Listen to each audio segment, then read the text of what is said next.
Non ti lasceremo mai. Ale, ale, ale, ale, ale. Vaffanculo e vaffanculo e vaffanculo a te. What's up, guys? Welcome to the Milan Forum. Hope everybody's doing great on this Friday afternoon, I guess. 12:30 p.m. Pacific Time, America. I don't know where you are. It's probably night where you are. It's probably morning. It's probably afternoon. Who knows? But guys, what's up? The Milan Forum. Today we are going to talk about a lot of shit. Just a lot of bullshit, probably. Kjaer, guys, it's fucking gone. 6 months. We lost the Danish Viking. We lost Thor for 6 months. And what the fuck? Seriously, what the hell is going on? What's up, guys? How you doing? Let's see who's here. First of all, we lost our Viking, man. Yep, we lost our Viking. Was that your? Oh, yeah, that is my music, right? Give your thumbnail editor. I do the thumbnails. From Caldara to Umtiti. You think Caldara is coming back or Umtiti? I don't know, man. Thank you, my brother. It may be winter outside, but it's Milan. What? Who do you think we should sign? I don't know, man. Honestly, I don't know. I don't think we should sign anyone. Roy is the third kit, black jersey, the new lucky kit. We have played better in black. Let us wear it for Liverpool. Hey, why not? The worst thing is that we know it's not the last injury for. Yeah, right. It's not the last. Many more to go. But shit. Honestly, I think that Tomori, Romagnoli are obviously both excellent defenders that can keep on going forward. We have Gabbia, we have Kalulu. It seems like the club is going to go for another central defender. They're talking about the guy from Fiorentina who's been in the Milan's radar for a while. I know that guy Pioli likes him a lot for some reason. I don't know why, but Pioli really likes that defender.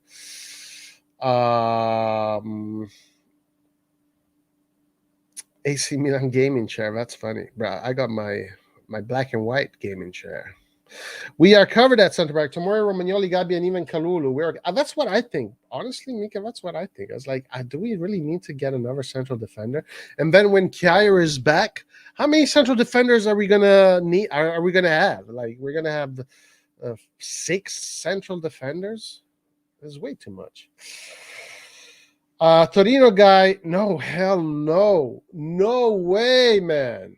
Dude, you want to get rid of Pobega just to cover up for Kjaer? Imagine growing Pobega all your fucking life and then bring him in out 2 years in the Serie A, and then once he's finally mature, you wanna get rid of him? All that invested time for nothing. Milankovic, too expensive. It's better to save money for a striker next summer. Oh, yeah. Honestly, I don't even care. I'll be honest with you guys. I don't even care. I know whatever that we're gonna do, I'm gonna be happy with. Whatever we're gonna do, I'm gonna be happy with, and I think that's what they're writing the most. Not saying it's the best. Like who that? Why? So basically, this is what journalists are like opinionating on. They're saying, hey, maybe they're going to. Like nobody is actually saying this. It's just journalists are saying that we should get. Milan is thinking of doing this. I don't know. Can that be true? Can that be true? Bring back Caldara. I mean, we have Caldara. Caldara is still an AC Milan player. He hasn't been injured this season. Venezia being one of the teams in the relegation zone or fighting to stay in the Serie A is doing pretty well with Caldara there. Bremer for Torino, he's not that good. I know he is scoring goals, though. He does score goals, Bremer. We don't know if Kjaer is going to come back the same. It's a serious injury. He's 32, so he might as well sign or loan somebody in. Nah, he's definitely coming back. Kalulu's now our number CB. If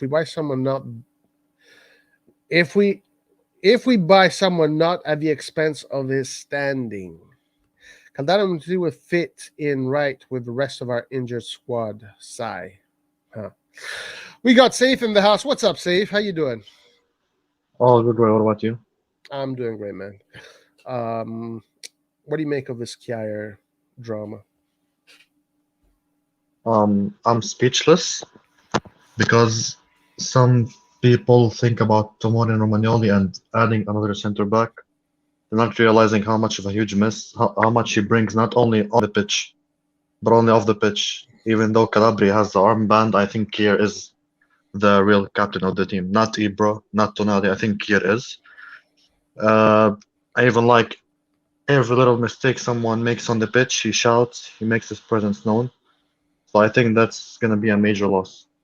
And I don't want to sound pessimistic because there are many good players in the world, but this is a Scudetto setback. We have to acknowledge it. Well, you know what? Earlier, Laert brought up a great point that he said something about, with Kjaer, we have conceded a shitload of goals with Kjaer and Romagnoli in the defense, and the real person that makes a difference there is Tomori at the end of the day. So, I think with Tomori and Romagnoli, I think we're good, to be honest with you. Maybe we're good for many games in the starting lineup of the league, but I don't know who do you have on the bench. Kalulu, I see him more as a right back. I don't think Florenzi can cut it. Well, Kalulu can play center back just as well as he can play right back. And then we have Gabbia. So Gabbia and Kalulu can definitely.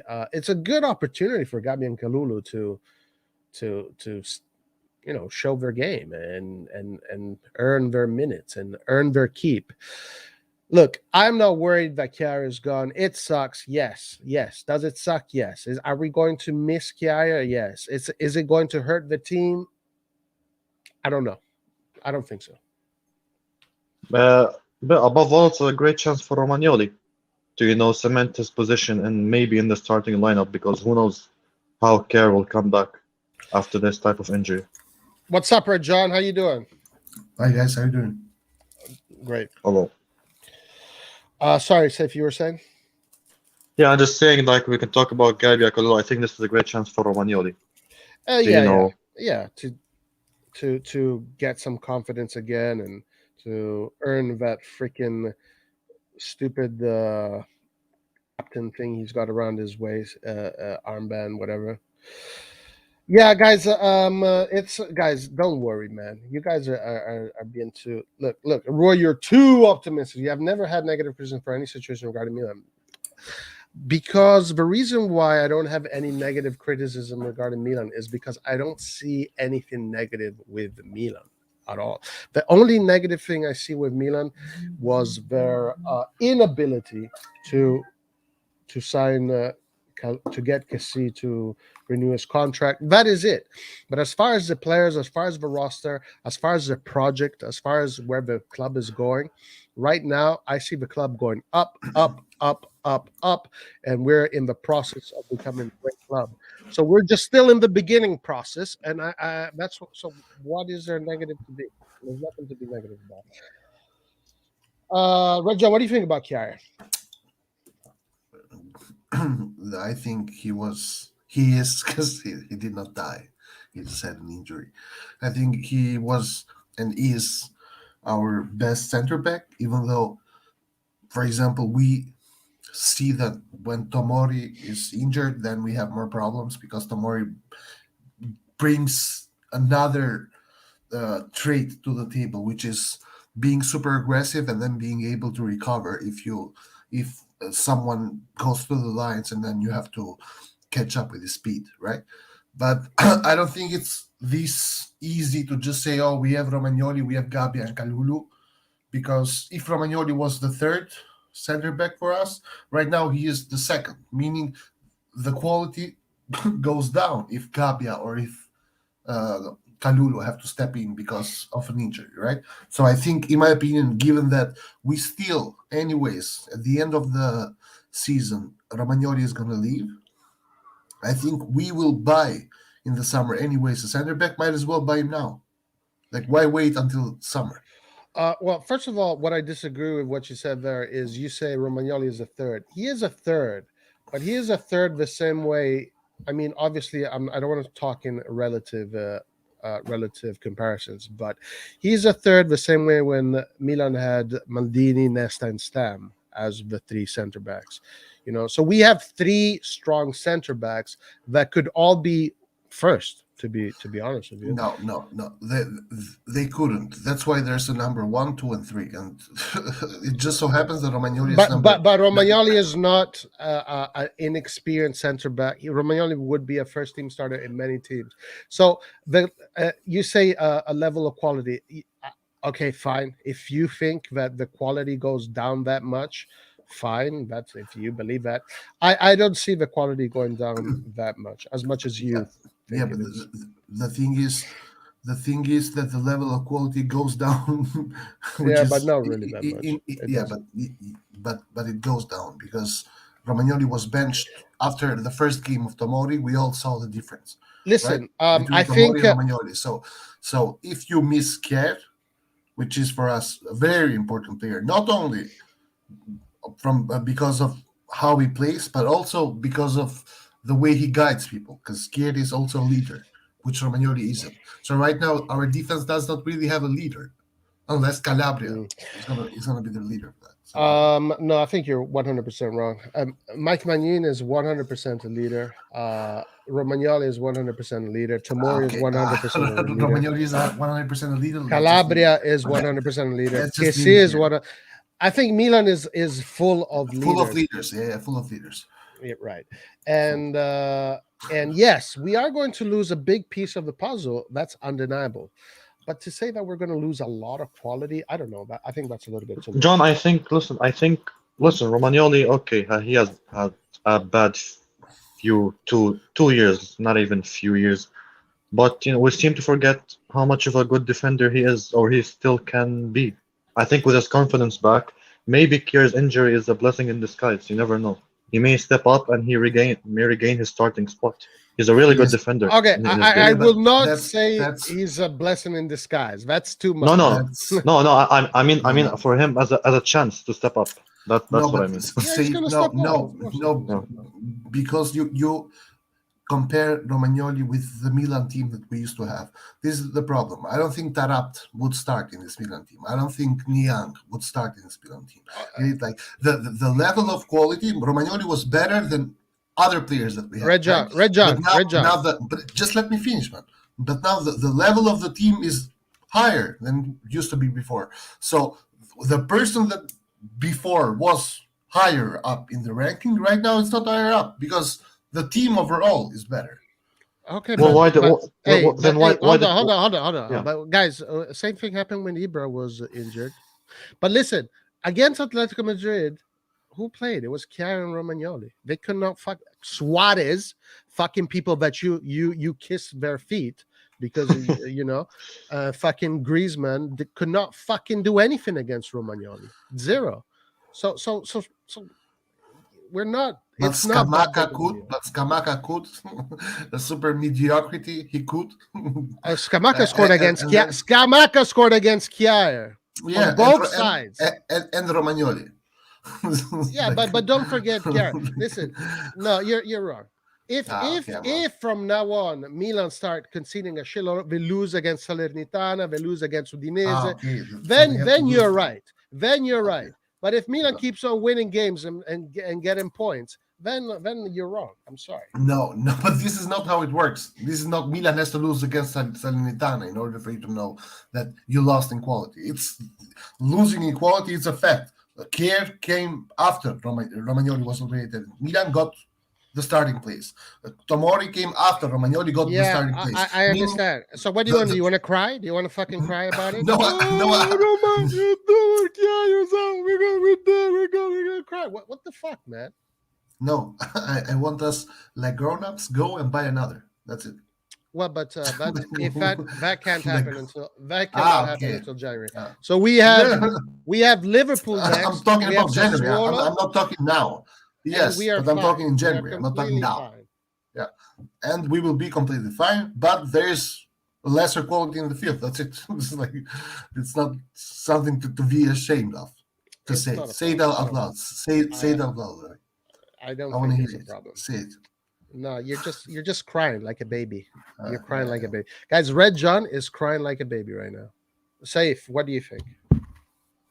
No, listen, I mean, I get pissed off when Romagnoli had bad games, but I don't remember. I remember seasons when Chelsea offered him sums like 50 million. I remember seasons when Barcelona when they had money, offered him that type of money. So if they can see this quality in him, and how he even started at a certain point for the national team, how the fuck can we say that he's not good enough? I think he is. I think many of the players, like 2 years ago or last 2 years, didn't look good. Like Castilla, now he's good. Ben Nasser started off bad, now he's good. I just think Romagnoli needs a certain run of games to re-show his worth to the squad and how good he can be. I think it's not fair to shit on the guy, honestly. I think he's a really good defender. I think he can. I'm just talking about him maintaining the same position he had. Yeah, I just don't think it's not. I don't think it's going to. Guys, if it's going to be a problem, I'll say, okay, I'll admit it. Okay, it was a problem. You guys were right. I should have fucking panicked. I should have said we lost quality. But if we don't lose points, if things keep on going the same way, I don't think I just feel fine. We lost the Viking. You always want a Viking in your army, but right now he's on the sidelines. And should we buy a new defender? Honestly, I don't know, man. I don't know. First of all, I don't know that Romagnoli is leaving because Rajon, you say for sure he's leaving, but we don't know if he's leaving for sure. It makes no sense. It's counterproductive for Milan to renew him. We are not renewing players we need. But we are going to renew someone who can be replaceable and pay him what? Right now, you earn 6 million.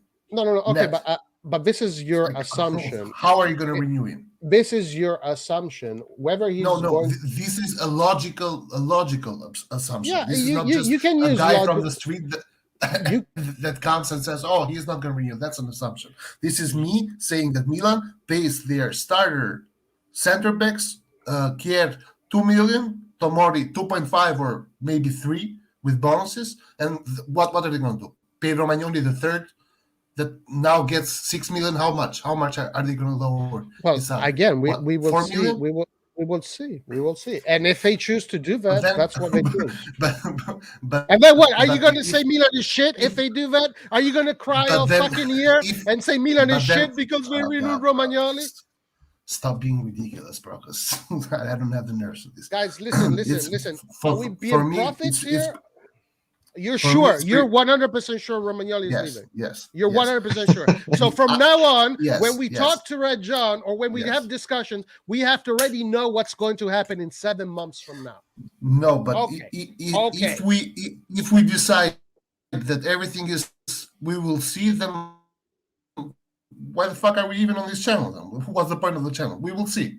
How Milan will do next week, we will see, bro. Just close the channel. Why are we wasting people's time here? Close the channel. We will see. No. Milan against Salernitana, we will see, bro. What is going to happen? No, we will see. What Roy. is going to happen Do you know that against Milan will Salernitana? play good? We will see. We're going to This is- get destroyed against Salernitana because we don't have Kjaer.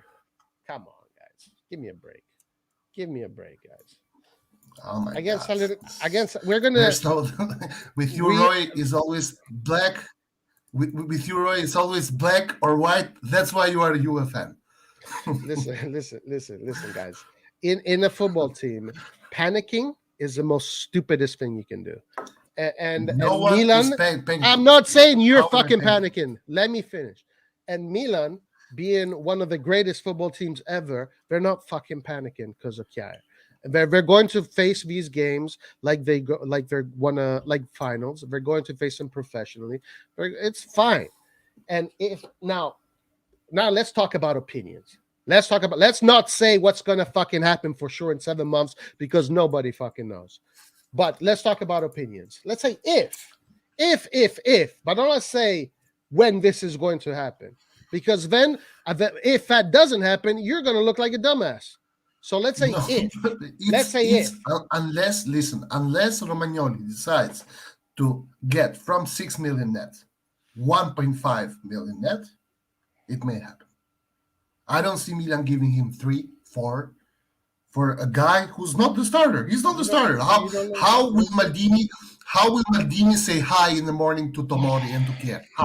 How will he say hi, man? When he's paying the third best guy more money than the 2 starters? How is he gonna do that? Because first of all, there's a big difference that you look at players like they're these objects, these pieces of shit that you can shit on all week. What are you But talking about? in a football club, players have cringe, like, bro. for This is example, cringe. the way you look at Romagnoli with so much disrespect. Obviously, in the disrespecting football club, Romagnoli, bro. What are you talking about? they're Stop professionals. putting words in my They're mouth. I didn't say professionals. that. These guys are professionals. They know how to act with each other. So let's look. Does Milan need another defender? Okay, sure. Let's say if Romagnoli is for sure leaving in the summer, yeah, maybe there is a good case to get a defender.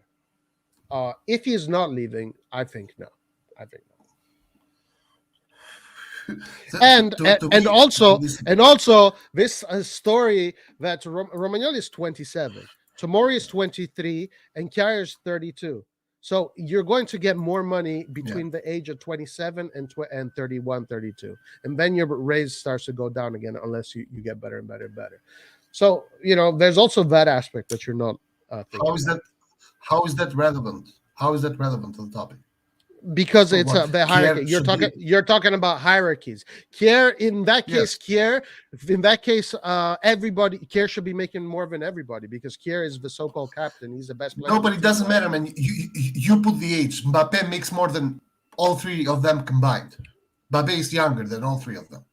But Mbappe is won a fucking World Cup. Haaland is gonna make more than both of them. Than all of 3 right combined. Right, and you're talking about superstars. You're talking about superstars. No, man, Rabiot makes more than Tomori plus okay combined. okay. It doesn't. Right. The age does not matter. Like, So- I don't know why you put age in So it. Tomori, well, no, of course it matters, my man, dude. Of course it matters. No, it doesn't matter, man. It doesn't matter because I just showed you that it doesn't matter. Okay. So that I told you two see, guys that are in their 20s and they are making more than Kier, who's 32, Romagnoli, Tomori, put Ibra in the mix as well. All Combined. right. So you're saying that if Romagnoli gets the contract he wants, Milan is going to be a shit club because Maldini's an idiot, right? Okay, tell me, where did they say that? When did they say that? Mamma mia, ragazzi. Red John. When did they say that, bro? Like, what is this? When did they say that? When? What made you think that? Okay. Listen, the possibilities of Romagnoli signing again are possible. There's there. It's 50-50. It's there. So I am not going to commit to the fact, as Regia wants to put it, that Romagnoli is gone. So I personally don't think that Milan. I personally don't think Milan needs 6 central defenders. But at the end of the day, what I say or what Red John or what Safe says doesn't matter. We already know they're going to look for a defender in January because this is what the club has said. So I'm just not very excited to get a new defender. That's it. Yeah, but Pioli does not share the same idea with you. That's the problem. What does he think? Pioli wants to get it. They think they want to get another defender, right? I'm just saying. That's why I'm saying it's just my opinion. Yeah. I don't share that. Talk here is for nothing, like, I guess. Rajan, don't be butthurt. Don't be butthurt because you're fucking saying things that you don't know for sure. Okay? Don't be butthurt. Say it's super simple. I don't know how you don't get it. Say something. Say something. Say something. Okay, Royce, you're saying it can happen. Okay, I was waiting for. Well, in terms of getting a new defender, I support the club in doing this. I personally don't trust Gabbia. I'm not afraid of Liverpool. I personally don't trust Gabbia as a backup. Even I don't like shitting on young players, but he just doesn't give me enough confidence. He doesn't show enough in the field, even as a young player, to say that okay, he's gonna be that great player. And Kalulu, we saw him playing as a center back last season. He made mistakes. He did score a goal against Genoa, but he does make mistakes. He lacks a lot in the air, which Destro, I think, scored twice when Kalulu was marking him. And all right, yeah. Save. I don't want to push back on you, but I am going to push back on you. How many other fucking times has Tomori gotten beaten in the air and scored on him, or Chiaia, or Romagnoli? All defenders are going to get beaten. Chiellini gets beaten. Sergio Ramos gets beaten. I mean, no, but I'm saying if we are going to win the league, if we're going to chance for it, I don't think Gabbia and Kalulu as backup center backs are good. You look at Juventus; they have Bonucci, Chiellini, De Ligt. Oh, they're not doing too well, but you see, there is depth. There is that player that when he comes on the bench, he does make the difference. For Milan, Gabbia doesn't. They have 3 big defenders: De Ligt, Bonucci, and Chiellini, just like us, and we lost one. Which is why we have to get a competent one, even if he's young. I think we have to get better than Gabbia, someone who's going to give us more security at the back. If Romagnoli gets injured or Tomori, I think we're in trouble. And I agree with this, and we saw it last year. Tomori came, and different from Gabbia, Tomori came at the age of Gabbia, at the age that Gabbia is right now, because Tomori is only 1 year older than. Okay. Yeah, they're 1 year older. 1 year older, Roy. Just listen, bro. No, but don't fucking say the same age if we're not the same age. 1 year older. Do you understand? Comprendes, señor, or not comprendes. Tomori came last year. Last year, Tomori was 1 year younger than he is this year, right? Yeah, Gabbia is the same age now as Tomori was last year. Comprendes? ¿Me entiendes? I don't think so. No. Okay. Tomori came at hold on. Stop. Oh my God. Stop. Tomori came at 23. Gabbia last year was 21. Stop. Tomori last year was 22. Gabbia this year is 22, bro. Because you are. No, Tomori came at 23. I'm how pretty old sure is he came at 23. Oh my God. Okay, fine. But there's 1 year difference. 1 year difference. And yes, there's a lot of Yes, quality. but Fine. Yeah. I'm not comparing them right now. I'm comparing Gabbia right now with Tomori last season. What's hard to get? They are the same age. If you I don't compare think it, it's a fair comparison. I don't think it's a why? fair comparison. Because But why? Gabbia is still psychologically a youngster. Like he's still inexperienced. He still needs more time. While Tomori is a very special kind of player. So I don't think it's like comparing, let's say, an exaggeration, Messi to fucking How Bernardeschi. You know, Tomori is a really good defender. Tomori is not Virgil van Dijk, man. He's a really, really good defender. He's not Messi of defenders. If he was the Messi of defenders, he would not be the 5th choice at Chelsea, right? Do we get that straight? He's a really, no, really good I defender for disagree. us, I right? disagree with you 100%. I disagree. With you. Okay, just okay. Now, I for think me, it's pretty simple. I think We saw he's a top defender. we okay. We saw Tomori last season, came in young, took the place of the captain, right? Gabbia has had plenty of opportunities to do that. He never super impressed. The best thing that we can say about Gabbia is that he didn't make any mistakes last season when he had to play, right? We never said, holy shit, man, Gabbia is such a good defender. Tomori, after the first game, we said, holy shit, man. Yeah, that's what you do when you have the super special players. Like I'm saying, you say "holy shit" when you see them right away. But this is my point about Gabbia. It's not just because someone is young does not mean you have to wait and hope. No, yeah, that is It's not how it works.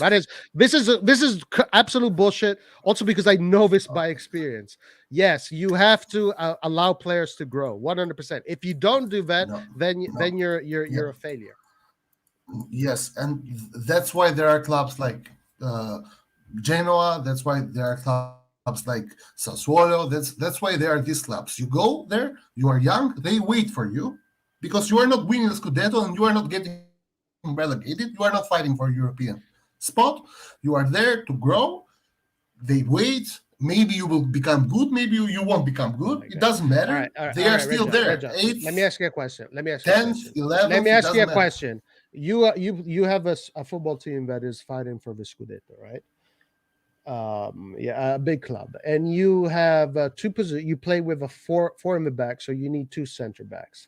So in total, if you want to put together a solid team, you need to have minimum 4 center backs, minimum 4, but you can get away with 6 or 7 between other players. So now, obviously, between these 4 and these 5, there are going to be players that are going to be sitting on the fucking bench the whole time, right?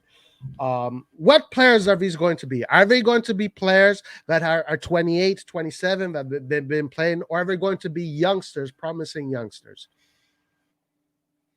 in a team like Milan? Youngsters. There you go.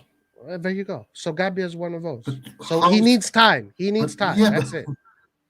Yeah, but hear me out. I'm not talking here about Gabbia staying on the bench. I don't mind Gabbia staying on the bench. He can stay on the bench.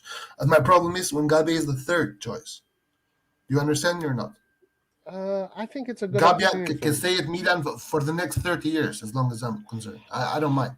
My problem is if he is not ready, just because he's young, you should not be okay with the fact that, he's 3rd. If an injury, if Romagnoli wakes up and he has a little bit of fever, Gabbia plays. Yeah, I think it's fine. I sooner or later, these players, you have to put them in the deep end, and it has to happen. That transition has to happen. This is a good opportunity for Gabbia to do that, and I think he's going to be fine. That opportunity is going to be fine. Maybe, and I hope so. The problem is that opportunity, a team that is fighting to win trophies does not have time for opportunity. That's why. Let's not fucking put Milan in the same boat as Bayern. That is so false. Milan is still a teenager. Last year, Milan was a child. This year, Milan is fighting for the Scudetto, but it's not for sure. It's not like we are Real Madrid. We're definitely going to win the Scudetto. Milan is not. Is it fighting for it or not? They're fighting for it, but they're not there yet. They're not So there me- yet. So stop so- fucking acting so- as if Milan is at that so- level where so we can't, where what- we can have. so Hold what- on, let me finish. So what you are saying is Milan is a shit team and we won't win the Scudetto, right? You're a fucking asshole. I am saying that Milan. This is what. No. this is what Listen, you just said. fucking listen to me. This is Fucking what, listen. what you just said. I'm gonna Like, mute holy you. shit! I'm I gonna- cannot believe. Okay, I muted him. I said, and as everybody fucking knows, AC Milan is a team that is growing. It's only 2 or 3 years in its growth, the Maldini era. It's growing. We're not at the peak yet. We're still going up. So we can't treat the team as if it's going up at the peak. We have to treat the team for where they are. Right now, the team has Gabbia, okay? When it's going to be the peak, the team will have 5 fucking defenders that could all play at the top. But how? Again, my problem is not Gabbia. My problem is Gabbia What's being up, the David? third. How you doing? What's up, Roy? No. Hey, I'm saying what's this. the topic here? What's the topic? I'm saying this. Right now, for where Milan is in its growth, Gabbia is who we get, and I think Gabbia is good enough. He's going to get the chances. He's going to have the mentality. The club is going to fucking protect him. The club is going to give him the mentality. This is a good opportunity for him to fucking become a big, important player. So in the future, when we fucking name all our best players, Gabbia is also going to be in there. They need to get their opportunity. This is an opportunity. Then in January, maybe we're going to get a defender, and then we're going to forget about Gabbia again. Hopefully that's not what happens. People are forgetting how good Gabbia and Kalulu were when that's all we had. And if they are able to prove their worth over the next 6 months, there is no need to buy a replacement for Roman because we already have the players. And then when Cahier comes back, we still have 4 defenders. We don't need 5 center backs. Sorry, we don't. I agree with that. I do. But this is guys. This is wishful thinking, man. This is you hoping that it goes like that. This is not how a team that is fighting is fighting for something should operate. That's just the wrong way. Red John, was Gabbia Kalulu not part of that unbeaten run last year? Yes or no? Yes, they were. I'll answer. I'll go straight. I'll answer that question. And exactly. Kalulu fucking played great against Juventus. He played great in the Champions League. He played great against all the big teams that he was supposed to play with this year. Gabbia, we haven't seen him because he hasn't been given that opportunity to do that. The one opportunity he got, unfortunately, he was part of a mistake, 2 mistakes, and now we all think that he is shit. But Kalulu for me is good already. Gabbia. Last year, when he was younger, Red John was beating all the fucking biggest teams in Italy. This is okay. Exactly. Exactly. Red John, these are indisputable facts that he was indeed good. No. I mean, if we get the same, if he proves that he can do the exact same thing again, in the words of some other people, that's like a new signing for us. No. So if you gotta at least give him a chance, man. If Gabbia plays the same as he played last season, he will prove that he is an okay defender, man. Last season he did nothing extraordinary. I disagree with that. That is so what? No, man. And what does someone have to do to be considered decent at football for Red John? Like what are Red John standards are unrealistic. They're just unrealistic. No, very unrealistic. Not unrealistic. My standards are this. So was Maldini at that same? Was Maldini at that young age and Nesta at that young age? Were they as good as what they were in the mid and later part of their career? Man, Maldini started playing for Milan when he was 17. Man. What are you talking about? But Maldini played for a Milan that was not fighting for the Scudetto.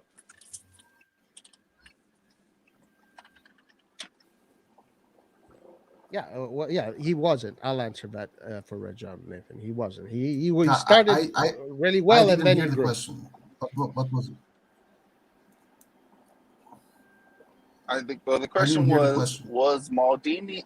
The question was Maldini and Nesta as good as they were, and also was Maldini in that age fighting for the Scudetto at that age, or was he on a Milan team that wasn't?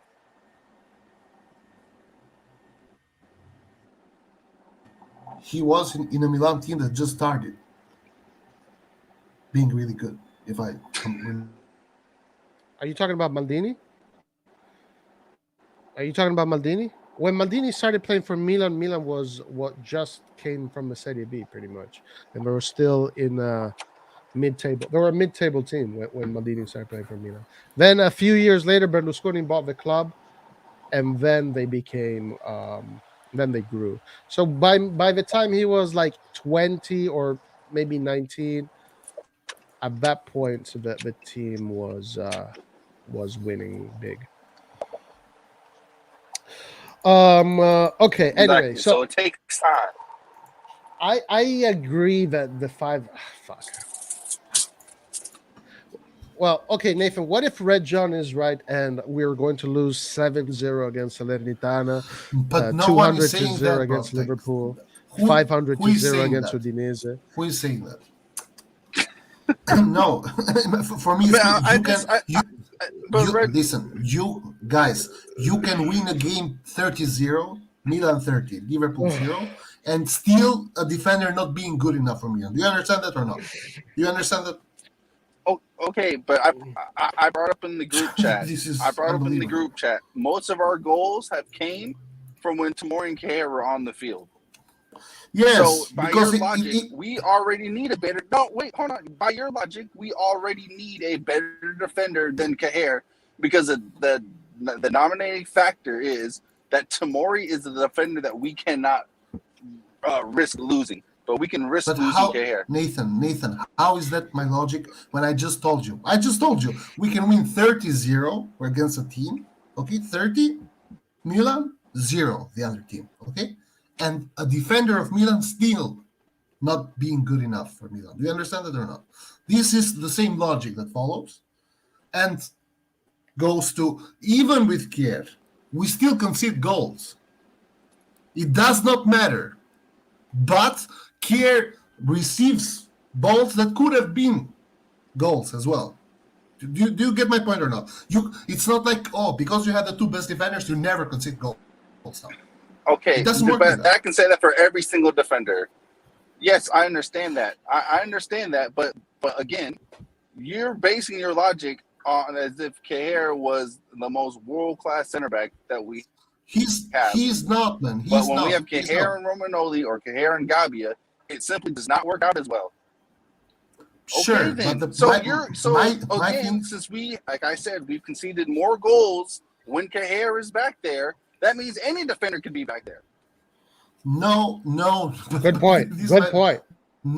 No, but it's wrong. Do you get my point or not? This is not my point. The point I'm trying to make is that we conceded all these goals, man. That's not incorrect. That's correct. Yes, that is 100% correct. Yes, and if we had we would have conceded more goals. Do you understand it or not, man? No. Okay. If we had Tomori, we wouldn't have conceded any goals. Okay, we wouldn't have conceded anyway. This is if we had Tomori there. The difference is Tomori. Man, do you guys understand that we have been beaten 3-0 even with Tomori on the field or not? Do you understand that? We would not have lost to Fiorentina. We wouldn't have lost to Fiorentina if Tomori was there. 100% guaranteed. Maybe even Sassuolo. 100% guaranteed. We would not have lost.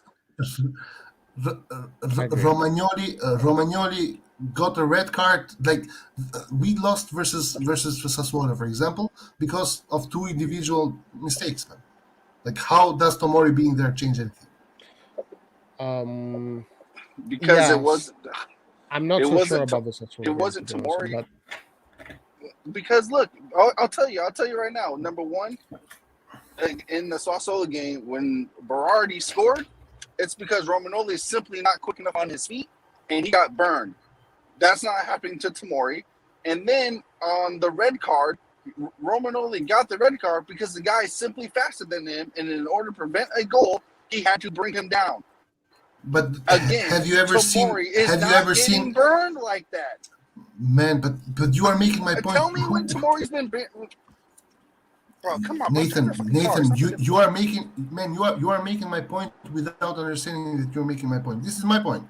The fact that we should have a better defense, even though Romagnoli is a good player, we should have a better player as well. No, not just a player. that's not my point. No, but listen. So I explain why I think your point is making my point.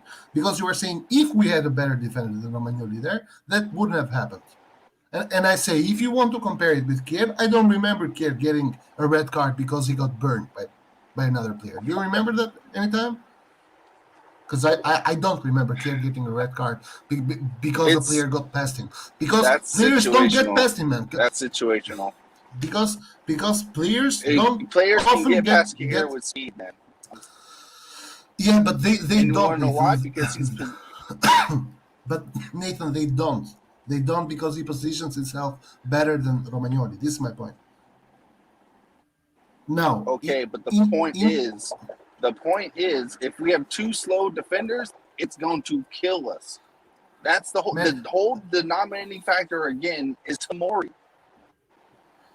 Nathan, that's the whole problem. Tomori's the denominating factor, man. I'm trying to tell you.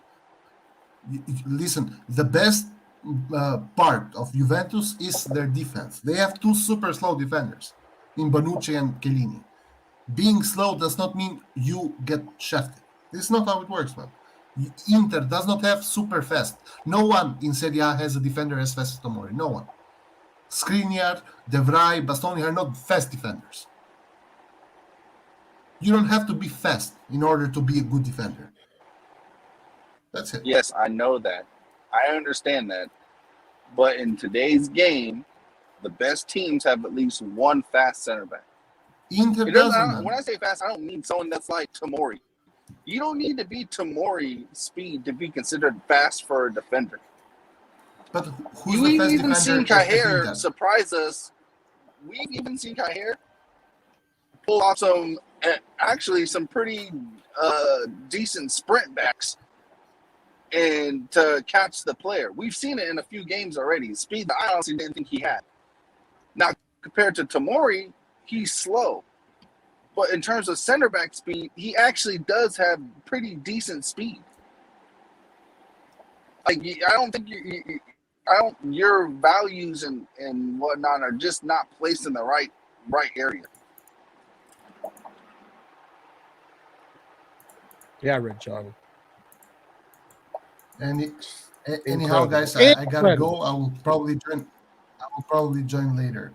Like if you guys are still on. See you later, guys. Later. Goodbye. Adios.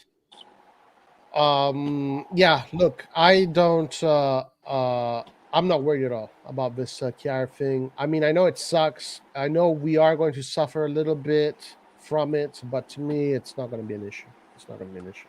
And if it is, then it is. We were worse off last year when both Cajer and Roman were almost getting injured at the same time.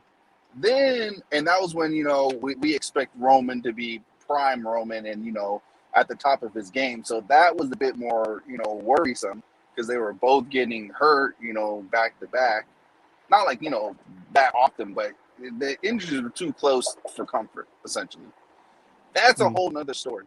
But, this year is different. Kalulu's playing really well. Tomori's, he's back. Yeah. Tomori doesn't really get that many injuries. It's just no. So and we all know what Gabbia can do when he gets consistent time. So it's like you let them play, man. Like I agree. We've seen what they can do. We just gotta let them do it. This is a good opportunity for Gabbia to step up.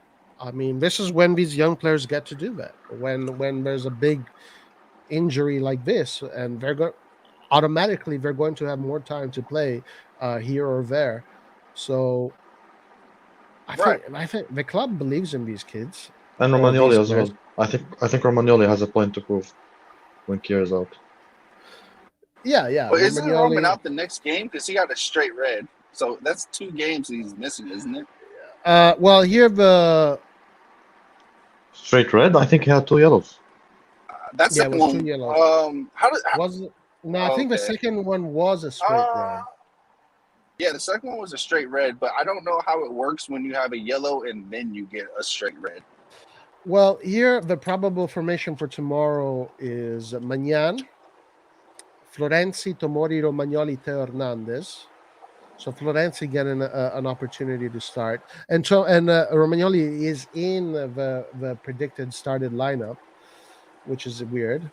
By the way, the game is against Salernitana. Salernitana is the last team of the Serie A. They're last, down in the bottom. See, and this is when I just don't agree with that back lineup.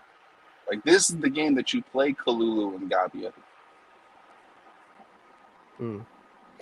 That's just me, though. That's just me. Yeah. Anyway, so Magnan, Florenzi, Tomori, Romagnoli, Teo Hernandez, a fucking crazy solid ass full defensive line against Salernitana. The midfield, Kessie, Bakayoko. I think that's going to be interesting having Kessie and Bakayoko together there in that midfield. I think that is a pretty solid midfield. Very difficult to get past by that midfield. Both players really good in recovering. Both players also very good at keeping the ball. Bakayoko had a poor performance against Fiorentina. Was it Fiorentina? No, Sassuolo. But I think he's going to do a little bit better. Now here I have Salamakers, Diaz, Leao, Pellegrini, but in other reports we're saying Messias is starting, where it's going to be Messias, Diaz, and Leao.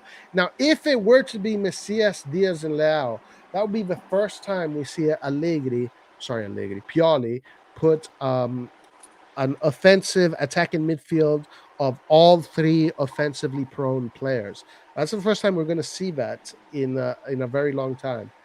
So I wonder if he is going to do that against Salernitana. In this predicted lineup, Salamakers is going to be on the right, Diaz in the middle, Leao on the left. And up top, the starter, it seems like it's going to be Pellegrini, another guy that really needs to fucking prove something. But I don't, yeah, go ahead. What do you think? I really hope that it is Messias, not because I don't care really much for Salamakers, but this will give Pellegrini the best chance to get a goal if we have three creators behind him. Like, this will be the best chance for him to, pick the pocket or, get an opportunistic type of goal, because these three are going to be able to create plenty of chances for him. So it's going to be up to him and how ready he is, or how sharp he is, I should say. But I think the mentality is like you're playing against the last place team in the league for sure.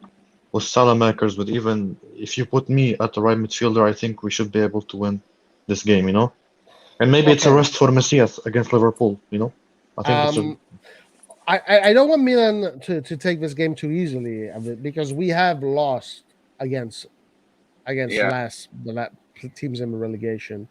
So it is important. Yeah. Honestly, these are the games. We've been saying this from the beginning of the season. These are the games that make you win the Scudetto. Winning the games that you're supposed to win. When you don't win the games that you're supposed to win, then you're not going to win the Scudetto.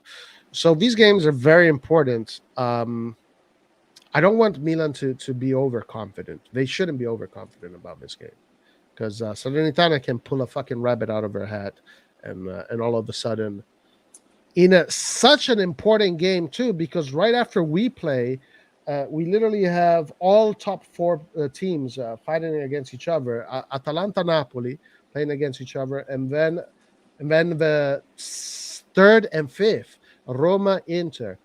Man, this is a must win for us, because teams are going to lose points. Yeah.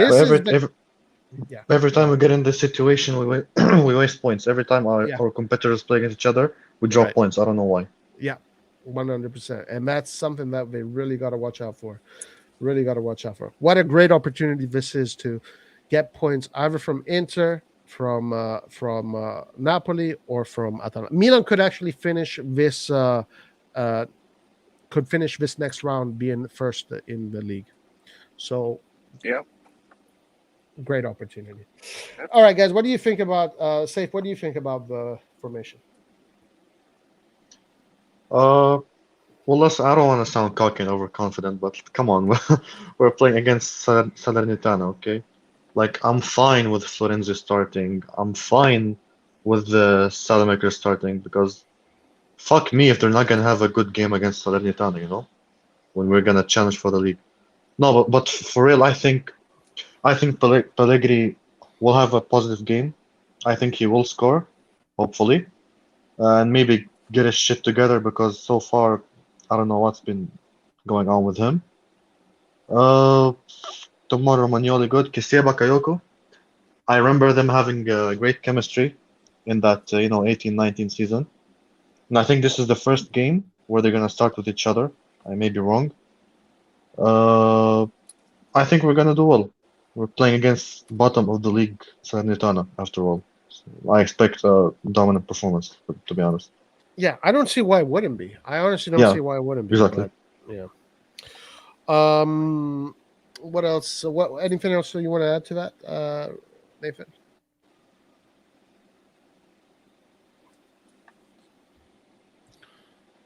Let's see. I don't think Nathan is here. Are you with us, Nathan? No. Okay, so let's read some comments here. Necklord says, "How could Messias not start after his performance?" Well, maybe it is to, I mean, Preserve him for Liverpool. Yeah, Liverpool. We have a huge game. I mean, honestly, we need Ibrahimovic for the Liverpool game, 100%. He needs to play the whole game. We need Messias's great form against Liverpool. We need Diaz.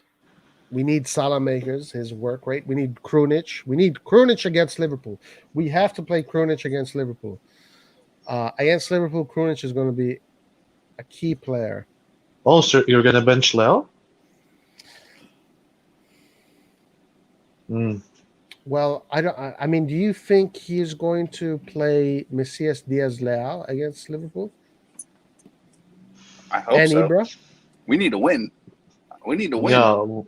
Yeah, we need goals. We need goals. Yeah, we need to win, man. But you also need to win the ball back. When they have but it. Messias tracks back, and Leal's getting better at that as well. If Messias never tracked back, then I would agree that probably Salamakers, but Messias does track back, so and he can hold the ball far better than Krunic and Salamakers as well. And against Liverpool, against Liverpool, you have to be very, like, you can't afford to waste chances. You put all your best players and you try to score as fast as possible and be as efficient. Because if we're not gonna do that, we're gonna lose this game. Yeah, we got to be aggressive because if we let them play, we're gonna get fucking destroyed. So we got to take it to them. Yeah. I wonder how he's going to interpret it. Knowing Pioli, he does like to have that balancing act. If he does that, I would be happy with the same formation he did against the last game, I guess. Krunic, Diaz, and Messias. But Leao, Diaz, let's see if it works. We haven't seen it. If it works, then it's great. I don't know if he's going to do that against Liverpool. I think this is a good game to experiment that, actually, against Salernitana. Yeah, I agree. We have many games left this season, and even if something doesn't work out by the 55, 60-minute mark, make the change. Like, we're more than capable of beating them with any formation or system. But it doesn't always work out as football. So, but I agree. This is the time to experiment. Zendublo says, "Not sure we will do well. This 11 never played together. It is definitely a new 11 for sure. Bakayoko, Florenzi, Pellegrini, all three new season players, and I don't think all three of them together with Pellegrini have started. Shit, I don't know. We can't lose any fucking points against Salernitana, guys. It's that would be too much. Let's see. Liverpool are in great shape and form. They have scored 4 goals in each of the last 4 games. Wow. Damn. Leao will probably get 60 minutes tomorrow. Yeah, he worked his ass off the past few weeks, so getting him to rest a little bit is not a bad idea either. Maybe Liverpool won't play Manes. Oh, guys, Liverpool fucking does not need to win this game. I forgot that Liverpool is not going to play this game as if it's a final. Liverpool are going to play this game knowing that they have to play it. Obviously, if you win, you're going to make more money. So there's that incentive right there. There's the incentive of just being undefeated, the incentive of respecting the badge. But Milan has so much more on the stake. So you would have to imagine that Milan is going to should approach this game with way more fire than you would expect Liverpool to do. So I bet Salah and Mane will still play. Yeah, I agree. You think Salah and Mane will play? I don't. I just don't think it's for Klopp and how Liverpool are in the league right now. I understand that they want to be. Well, I think they might be the first English team to win all the games in the group stage. Blah blah blah blah blah. But in the long run, as a coach that's won the Champions League and the Premier League, I just don't see him taking a chance on something as trivial as that. To be honest. So you don't see him putting his best formation. Is that what you're saying? Not the whole. Maybe we might see maybe one of Mane or Salah, but to have like his full-fledged attack out there for a meaningless game, I wouldn't risk it. I personally wouldn't risk it. Yeah, never would I. No, I think no coach would do that. No coach in hell, not even the fucking shittiest coach in the world would do that. Risk injuries for a game that means nothing. Right, and they have other players. Like, why would you not take the chance to see what your, what your second team players can do, but you really don't know what your third set of players can do.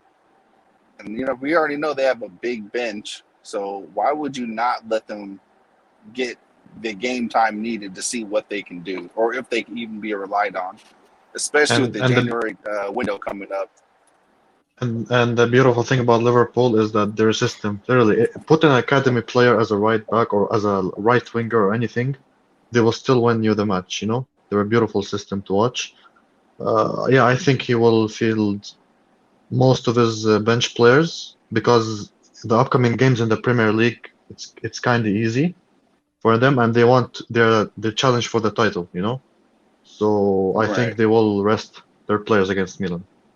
Yeah, if it was closer, like if there was 3 teams that were like all battling like within 1 point of each other, then I would say Klopp's playing his full team.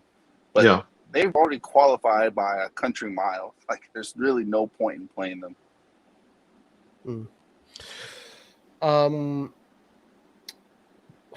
Guys, what do you think is going to happen?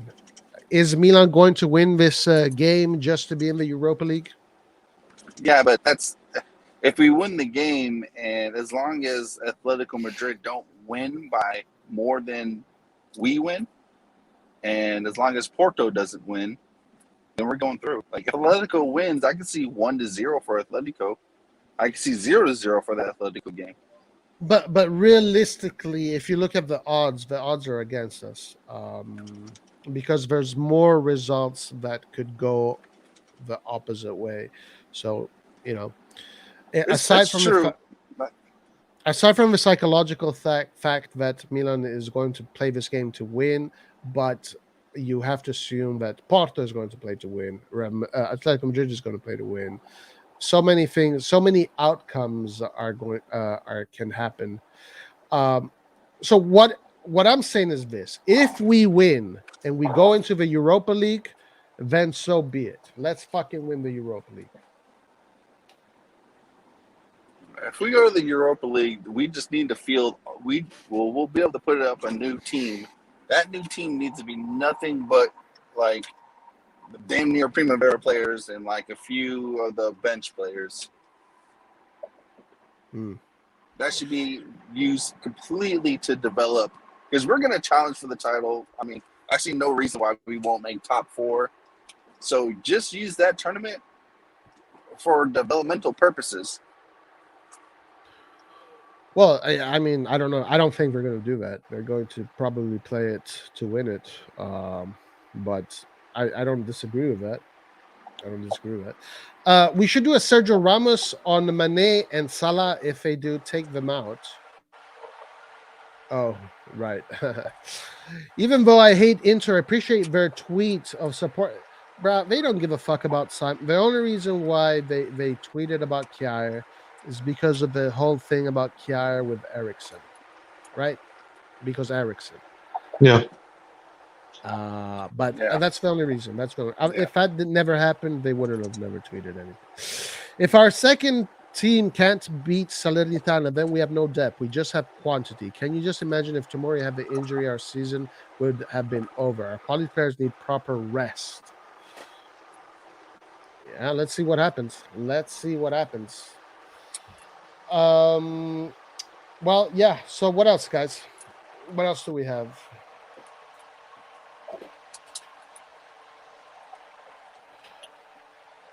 I think that's it, guys. I don't think Pellegrini's going to perform. You don't think he's going to perform? No. How do you think he's going to perform? Oh, how? Fuck. This is my issue with Pellegrini. But technically, like, he's not very good. Like, he's not a very good technical player. And in Milan, I think you need to be a very good technical player in order to succeed.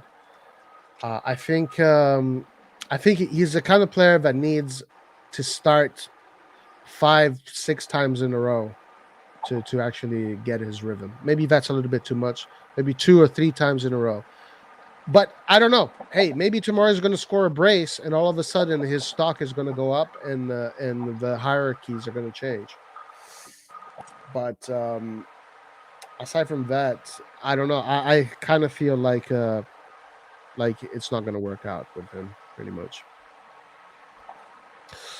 What do you think? What do you guys think? Pellegrini, listen, I mean, well, I understand what you're saying. Maybe 2 years ago I would have said that, but in a team that challenges for the Scudetto, with Giroud out, with Rebic out, I don't know, man. Pellegrini, I mean, it's not fair. He doesn't play a lot. I saw him come on against Genoa, and the guy just looks so average, you know? Pace. Yeah, off the pace, and he just seems weird. He just seems, I'm not gonna say not interested, but not in the rhythm at all, you know? And how much longer do we have to wait for him? Seriously, we almost reached the half of the season now. And being a striker and being on the bench the whole time, and the more the season goes forward, the more he's going to not score goals, do what Confidence is down. that's Yeah, going to destroy his confidence. And also, we know that, as I don't know if it's true, but he is pretty much saying that he wants to leave in January. Guys, what about this? Rumors of Lacazette loan in January. fuck no. Oh, Yeah, oh no. No. Yeah, I agree. Every Arsenal fan is calling for his head and Aubameyang's. So why the hell should we get him when we're challenging for the title? What position does he play? Striker. He plays as striker. Yeah. Why would we need Lacazette? No, if we're gonna get a good striker, let's get a younger one with more potential and could actually grow. Lacazette is actually finished. Fucking Barcelona rejected him. He's like 29 now, 30. I think he's 30. Right. I don't know. He doesn't. It's not a name that is exciting to me. Honestly, man, I don't even really care about the fucking transfer market. I hate the transfer market. Me too. Transfer market is just a load of bullshit. I don't know. Do we need another striker? If Pellegrini is going out, yes. But if Lacazette comes in, one player out of Giroud, Ibra, and Lacazette, one of those three is going to be sitting on the bench a whole lot. And none of those three players, to me, seem like players that would be happy with that. And I would actually much rather play Rebic at striker than Lacazette. Yeah. I would too. When is Davidito coming back from injury? Last I heard, it was going to be in January. All right, so Guys, this is about Calabria, I want to just ask this quick question. Yeah. Do you think Kalulu replaces him in the No. starting 11, based on his form? No. Calabria's positioning and what he does on the right is literally uncomparable at the moment. Yeah. And it's not like he doesn't get forward either. Like Calabria literally bombs forward, and he's adding goals to his game as well. He might not be as fast as Kalulu, but Calabria he's attacking and defending and scoring goals. So I see no reason to replace him with anyone, to be honest. Let me then ask this: do you think Kalulu probably has a higher ceiling than Calabria? Would you agree with that? I don't know. I don't know if we've even seen the best of Calabria just yet. Yeah, Calabria just turned 24, so he has a lot to go. Kalulu so far looks to be very solid, super solid. But it is quite apparent that right now Calabria is the guy that has that position. I mean, Calabria, Chiara, Tomori, Hernandez, that backline, and Magnin is just, to me, that's fucking top. Paul says, if we go to the Europa League, then we can kiss the Scudetto goodbye. But Prometheus said, y'all got your wish. Chiara injury means Gabbia will get more playing time, Nathan. I think he's talking to you. Yeah, it's probably directed towards me, but I mean, like I said, we saw what Gabbia can do last year, and I have the utmost confidence that he can do it again. I think as a player, all you need is consistent game time. Like, I don't think, for those who haven't played, and I'm not gonna say anyone here has not played, but for those who have played any type of sport, if you don't have consistent game time, I don't give a shit how good you are. You're not going to perform. Plain and simple. And that's the same thing with Pellegrini. Like, it's almost impossible to expect Pellegrini to. Well, we'll see, Bo. We'll see. I don't want to say for sure because he literally might score a hat trick, and all of a sudden, we have a new player in the team. Guys, I want to read this article and I want to see what you guys think. Let me just mute you for a second here.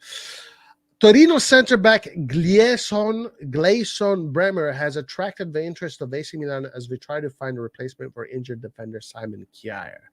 The Danish veteran has been ruled out 6 months. Calciomercato reports that AC Milan have identified Bremer as the ideal man to take the place of Kjaer in the starting lineup. But they will have to pay Torino at least 15 million for the Brazilian defender. Damn, 15 million. 15. Bremer has a contract with the Granata until June 2023, and the Rossoneri were contemplating a purchase of a Brazilian at the end of the current campaign, maybe to replace Romagnoli. Maybe that's who they want to replace Romagnoli with. But the injury to Chiara has persuaded the Milanese club to make the acquisition earlier. Chiara had made 11 Serie A appearances for AC Milan so far in the 2021, blah, blah, blah. Bremer has featured in 14 matches for Torino. Opinions on Bremer? Really, really, really solid defender. I remember, like, the season Ibrahimovic came, we played against them in the Coppa Italia, and he actually scored twice against us in the same game at the San Siro. Oh, it was that guy? Yeah, he scored twice. He was really good. But the thing is, being realistic, I don't think Torino in the middle of the season, him being possibly their player of the season so far, they're going to sell him. I just don't see it happening. Maybe in the summer, but in the winter, I don't think they're going to do it. He's way too important for them. For Torino, yeah. Hey, guys, I'll be right back. All right. Okay. And there's also I think someone in this chat earlier said something about an exchange between him and Pobega. What do you think about that? I'm totally against that. Yeah, I'm against that too because, I mean, we still don't know what's going to happen with Kessie. There's so much uncertainty. Adli coming in, he's still a youngster. He hasn't played in the Serie A. We still don't know what he's gonna bring. So if you have Pobega, like, why would you let him go? You already saw he started the season, the preseason us well. Atalanta wanted him. You know when Atalanta wants a player, they see talent, Yeah. they want it and they get it. Yeah. So why what he if he's not gonna be a starter, we'll just keep him for bench for depth. I think he would be happy with that, playing with his childhood club. Yeah, and then he's going to get time. He's going to get time and space. Eventually, he's going to get it. Exactly.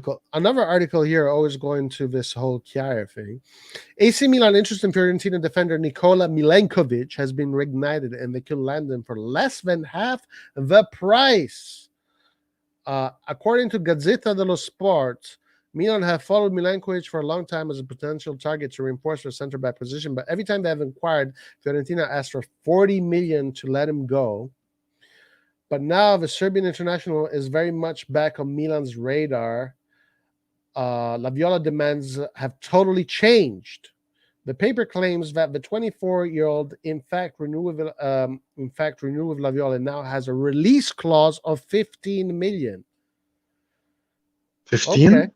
15. So Milenkovic, apparently, if this is not fake news, La Gazzetta dello Sport claims that Milenkovic, the Serbian international that plays for Fiorentina, with his renewal with the club, now has a release clause of 15 million. Is that worth it? Wait, so he renewed with Fiorentina and now he has a release clause of 15 or 50? 1.5. That makes no sense. How can he be this cheap? I don't know. Maybe Yeah, it was part of the deal for him to renew with Fiorentina. Obviously, that's what the agents stipulated. Another thing, Fiorentina is having a really positive season. They're solid. Do we really think that they're gonna sell their player midway through the season? That's why winter transfers are the hardest to get right. Well, if this is true, though, this is Gazzetta dello Sport, the pink newspaper in Italy. If this is true, Fiorentina doesn't even have a say once the release clause is activated. It's up to the player. If this is true, this is what I am assuming, that obviously Milenkovic has wanted to leave Fiorentina because there's big clubs that are after him. And it must have been that the agent and the club, when they agreed the new contract, they put this release clause. So remember, guys, safe. If this release clause is activated, Fiorentina has no say in it. They can't Honestly, say no. if it comes to me, I even go as far as saying Bremer is actually better for me. Milinkovic, you know what type of player he is? Just a tackle and aggression merchant. When you actually see him play, most of the times he doesn't lead the defense and his positioning seems very, very poor. Very, very poor in many games.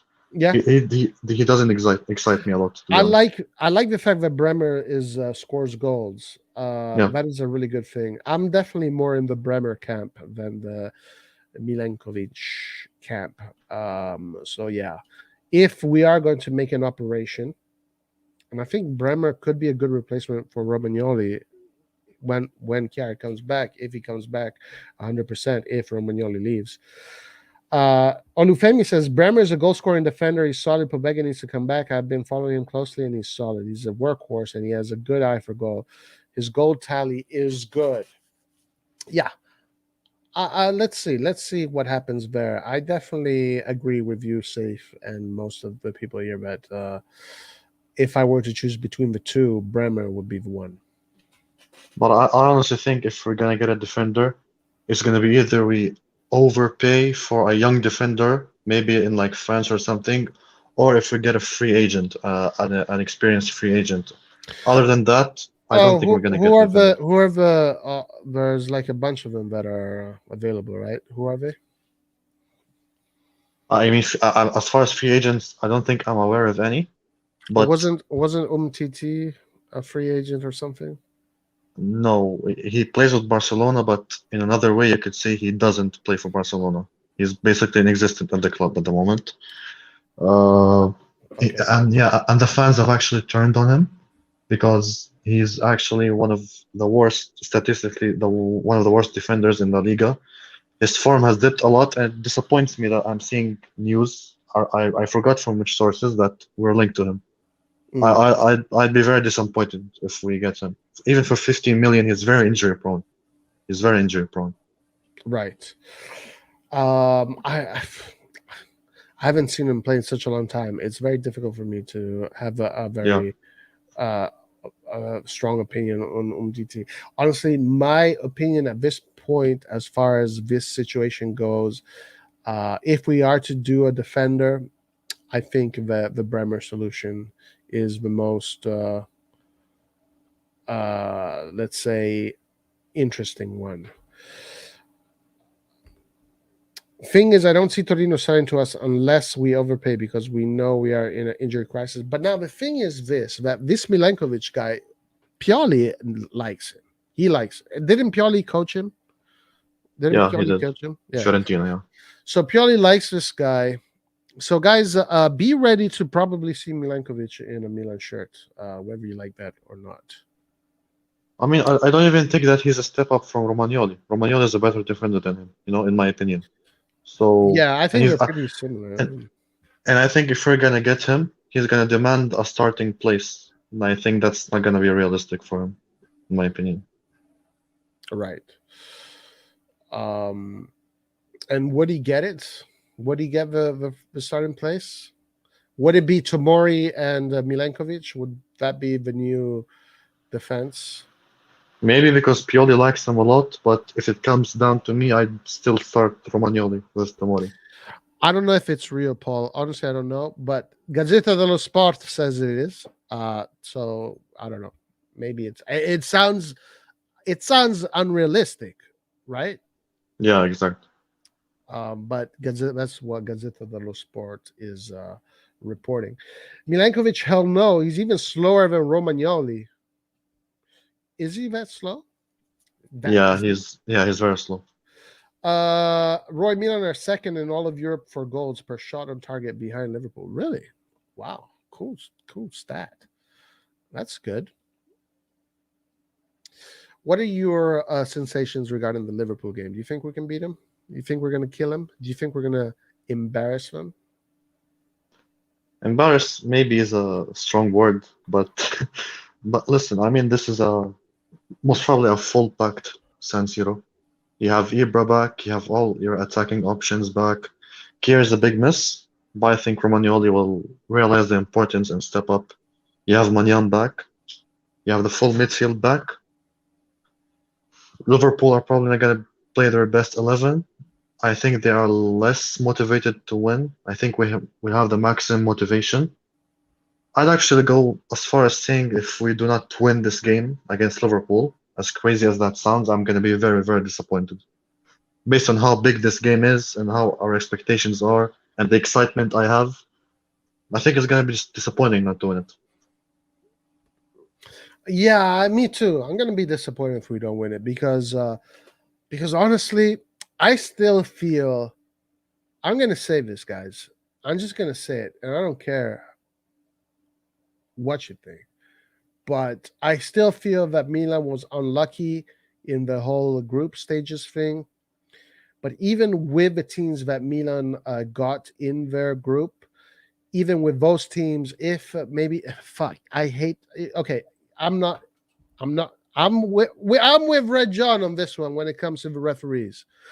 I do not blame the referees, as in I don't think they did it on purpose or there's a conspiracy against Milan, but it is a fact. It is an undeniable fact that so many decisive mistakes have been made by the referees, which cost us games. That is a fact. But I'm speaking mostly of the Porto games, not so, and Atletico Madrid, the penalty, yeah.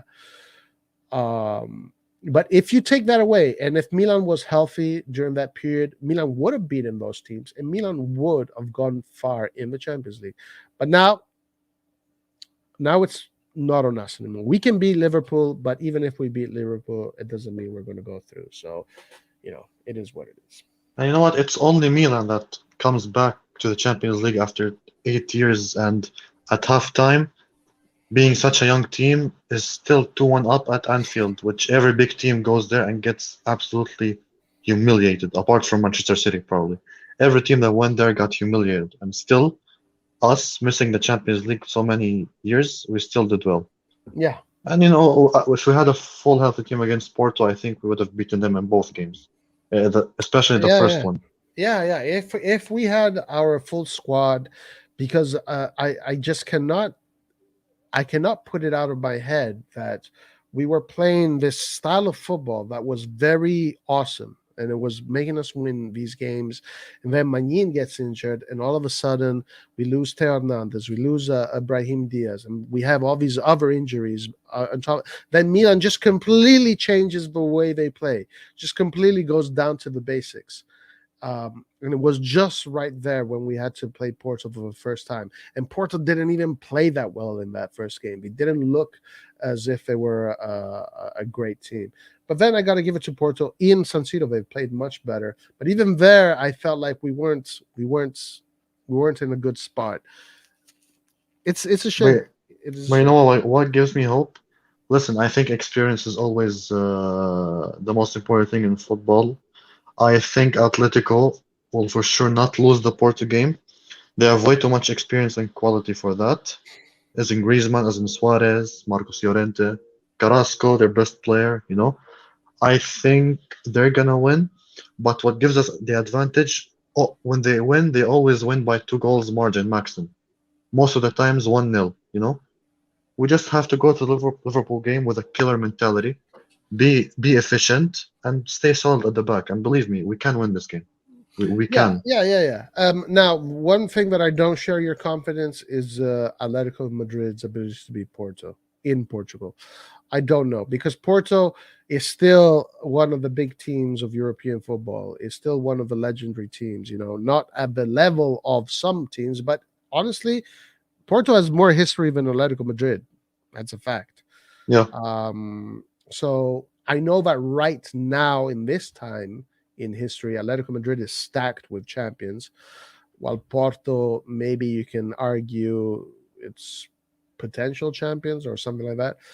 But I'm not so confident Atletico Madrid is going to just beat Porto like that. I think Porto wants to win. And they like winning. And so I don't really share that confidence that you have there. Why do you think Porto would be a team Atletico Madrid could just beat easily? Yeah, I mean, I know you said experience and all that, but looking at how things are, where Porto is right now, especially with how they played against us, are you really that confident? I mean, listen, Porto. I'm not saying they're a poor team. They're top of their league. I think they're unbeaten so far in their league, if I'm not mistaken. The thing is, Atletico, since 2013 up until now, this is a competition where they reached the Champions League twice, even though they had many poor performances this season, even in the league. With all this shit now, they're still second in the league, and they still won La Liga last year. I think the players are there. Maybe the motivation isn't at the moment because of confidence. But listen, they're going to go in with a mentality, even if maybe they're wrong. Liverpool is stronger than Milan, even with the second team. Liverpool's going to beat Milan easily. So we just have to go and play out and win this game because we can. We're better than Porto. That's when they're wrong. Maybe they underestimate us against Liverpool. But we have to do the same. We just have to think, okay, Atletico maybe will win. We have to win. We have to play well. We have to score goals. We have to stay solid, and we can go through. It would have been crazy to say this after the first 3 games, but now we have a chance, which is really nice. Right. It's crazy that we still have a chance. I was convinced that, and this is why another good reason why you should never be convinced about what happens in the future. I was convinced that there was absolutely no way we would have a chance to go through, but there's still a chance. There's still a chance, and it's actually a more realistic chance than I ever thought it would have been. You know what? I read something Tix wrote earlier, which was quite interesting. AC Milan and Napoli runs less than all teams in Serie A. Interesting. And that tells me that football is what makes you win. Football is what puts you on top. And knowing how to play that ball, knowing how to pass the ball, knowing how to make the ball run, and then positioning yourself in a high press situation where you can win the ball right away. And this is what both Milan and Napoli do. So Allegri's thing that you gotta fucking run for 90 minutes is all bullshit. It's all bullshit. Oh, no, listen, Allegri's type of football finished in maybe 2017, 2018. Well, everyone expects what Juventus is gonna do and do it now, and they counter it in a way where you can win against them, which is very apparent, in this season. I think we play the best football in Italy, maybe with Atalanta and not Napoli. We play very attractive football, and it shows that I think we're the second highest goal scoring team in the league. So that shows you with young players as well. Yeah. And this is the kind of football that Milan needs to play. They need to play beautiful football, possession football. They need to inspire people. This is how you get the fans to not turn. You want the fans to turn on the club, play shitty football, and the fans will turn on the club. So, yeah. Exactly. Let's see what other comments we have here. Paul KB says, Piolismo at its finest. If we beat Liverpool and do what we need to do, we can't have any complaints. If we don't make it because of Porto, let it game. Yeah, it's true. What was your take on the referees? I don't remember. Were you on the conspiracy side or not? No, listen, let me just put it like this. I think I'm gonna be between the two sides. While I don't think there's a thing called conspiracy against Milan, the referees hate us. Listen, they just do their job. They're paid to do their job. But unfortunately, we're on the unlucky side, and it happens to us very often. And fact of the matter is, we've been the unluckiest team so far in terms of referee luck because of their, how to say it, neglectance or something like that. They don't know how to do their job, even though they have VAR, which is supposed to make their job the easiest. They still fuck it up big time. So I think it's the referees being bad and us being on the unlucky side. But I don't think there's something called the referees hate Milan. They want us to fail all the games. It's not real. Just a straight up conspiracy. It's wrong. Where they're in an office and writing all this down and talking to the referees and making sure that the shit happens. Yeah, I don't believe in that. I just don't. I mean, maybe it's true. Maybe it is true, but I don't think so. No, but if what do they gain from it? It's not like they came out of their mother being an Inter fan or Juventus fan. We don't know that, I'm not saying that referees were not fair in most of our games, but to say that there's just a conspiracy and there's something behind the scenes, I honestly just don't believe it, Yeah. And also the fact that Italy and Portugal are facing each other, meaning that either Italy or Cristiano Ronaldo are not going to make it into the competition, kind of also disqualifies these ideas of engineered results and engineered outcomes. Because if you want to make money, you want Portugal and Cristiano Ronaldo in the tournament, and you want Italy, a team that has millions and millions and millions of fans that love to buy fucking merchandise. So, yeah, it definitely disqualifies that idea. What do you think about that? Damn. I mean, it's hard. It's very hard. It's very hard, and it's gonna be disappointing for. I wouldn't say neutral. I'm on Italy's side a bit, but I'm not fully Italian, so I'm not gonna be very dejected and heartbroken if it doesn't happen. But it's gonna be weird seeing the winners of the Euros in the same year not make it to the World Cup. It's gonna be very weird and disappointing, especially for Italy fans. I honestly just Italy is not the same, man. Italy is definitely not the same. Something is wrong there. I'm not seeing the same motivation from certain players. I just see Chiesa, Bonucci, players playing with passion and heart. I see some other players, something's missing. Something. The thing that made them win the Euros, I think It's it's gone. it's missing. It's gone. It's not there anymore. Yeah. I honestly, I've told this to my other friends and other people. Like, they're out. Like, Italy's not going to be in the World Cup. It's not going to happen. I agree. And It's not. listen, Ronaldo is such a big game player, It's Yeah. very, very hard to stop him. It's going to be very hard. In Portugal too. So Yeah. and I'm not even that confident that they're going to beat Macedonia.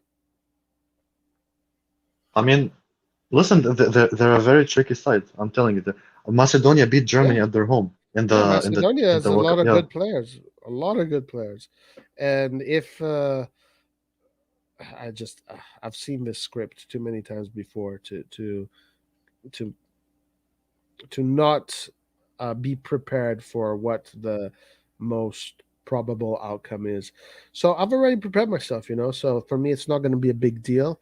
So don't fucking come and troll me in the chat. No, I never do that. You and everybody else when Italy won't make it to the World Cup. I already knew, and I told you right now. And if they make it, I set myself up in a position where, like, oh yeah, we made it. So it's all strategy. And it's gonna be very disappointing because I already know what's gonna happen.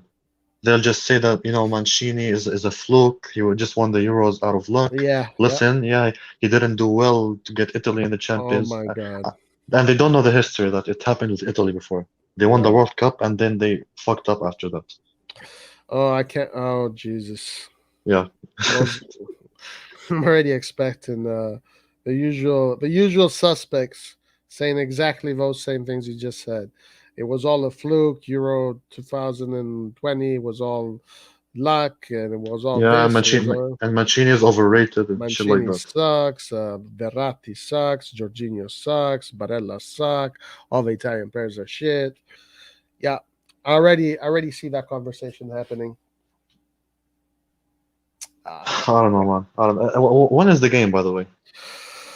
I think it's in March. I think the games happen in March. It's gonna be very big. It's gonna be very big. But Italy just needs to take it out of time. They shouldn't make the mistake of underestimating Macedonia. If they do that, I'm telling you, they're gonna go out. I've seen Macedonia a lot because they played against Romania. Dude, they're out if they do that. They already are. They already are. They are. All the newspapers, all of Italy is already doing that because they're not even talking about Macedonia. They're already talking about, oh my God, what are we going to do against Portugal, bro? You ain't going to do shit against Portugal if you don't beat Macedonia. You couldn't fucking score against Northern Ireland. All right, Macedonia is even though it's a small football country, it's still a bigger football country than Northern Ireland. And you can even argue that Italy kind of deserved the loss against Northern Ireland based on the chances in the end, to be honest. I don't remember. Is that so? Yeah. I don't remember. Yeah. Donnarumma sucks. Has Donnarumma been in the news lately? Wasn't he in the news for something lately? Didn't he win the Yashin Award?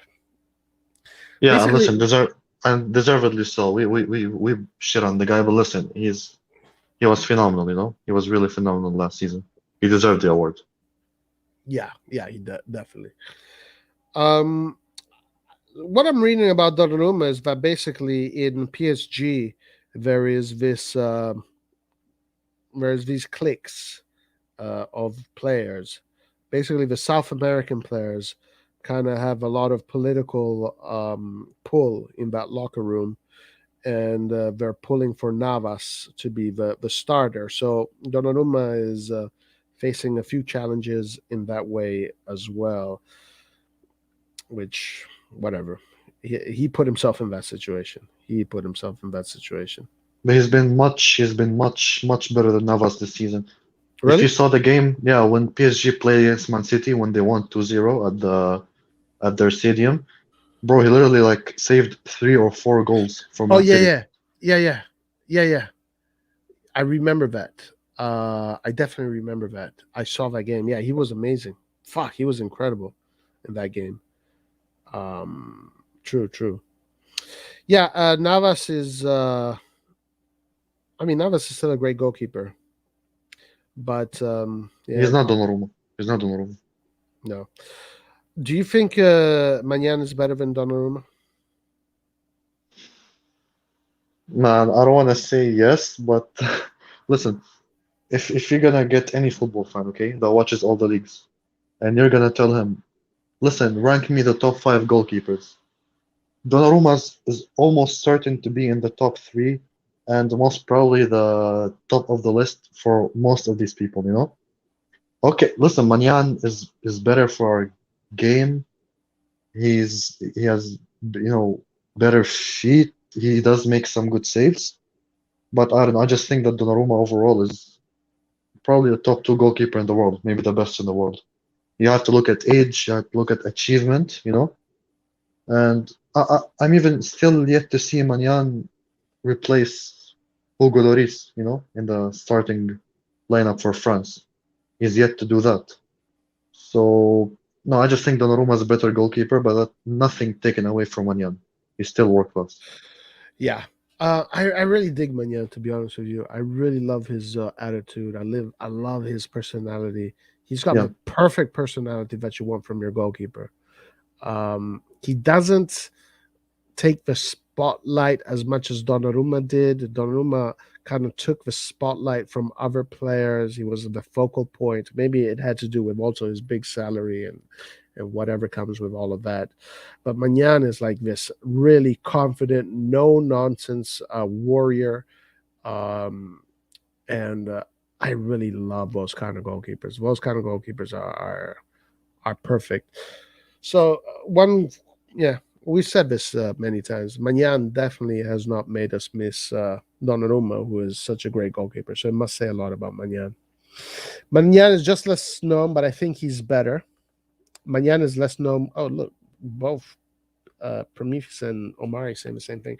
Better with his feet. What do you think about Bakayoko in starting? Do you think he's going to get it right this time, or what?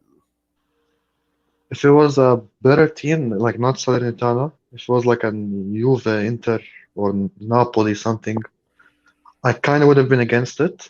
But I think this is a type of game where he would regain his confidence, have more control of the ball, make some good tackles, and maybe this is the thing that will propel him to have very good performances in the future.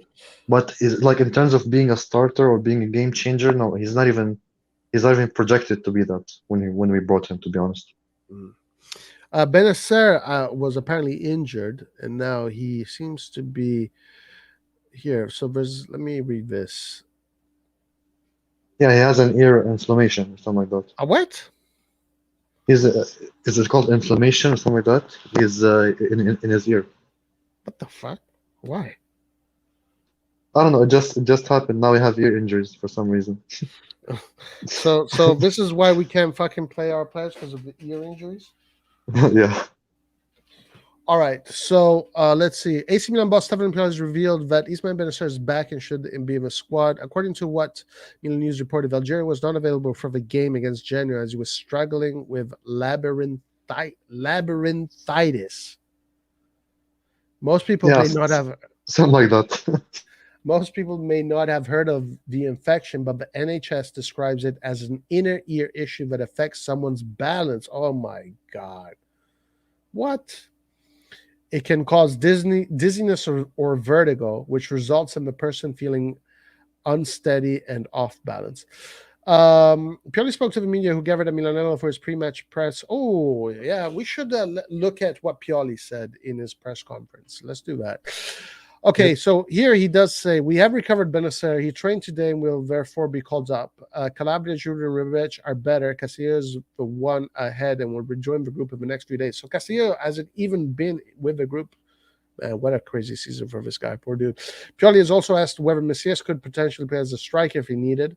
Given the clinical nature that he showed during Wednesday night, I think he and Diaz would be a good attacking couple. They wouldn't give each other points of reference, and they know how to attack depth. It could be a solution.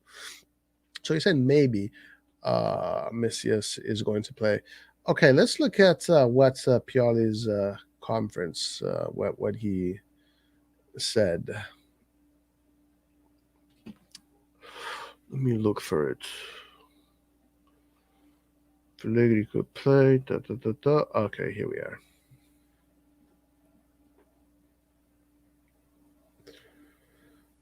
Okay.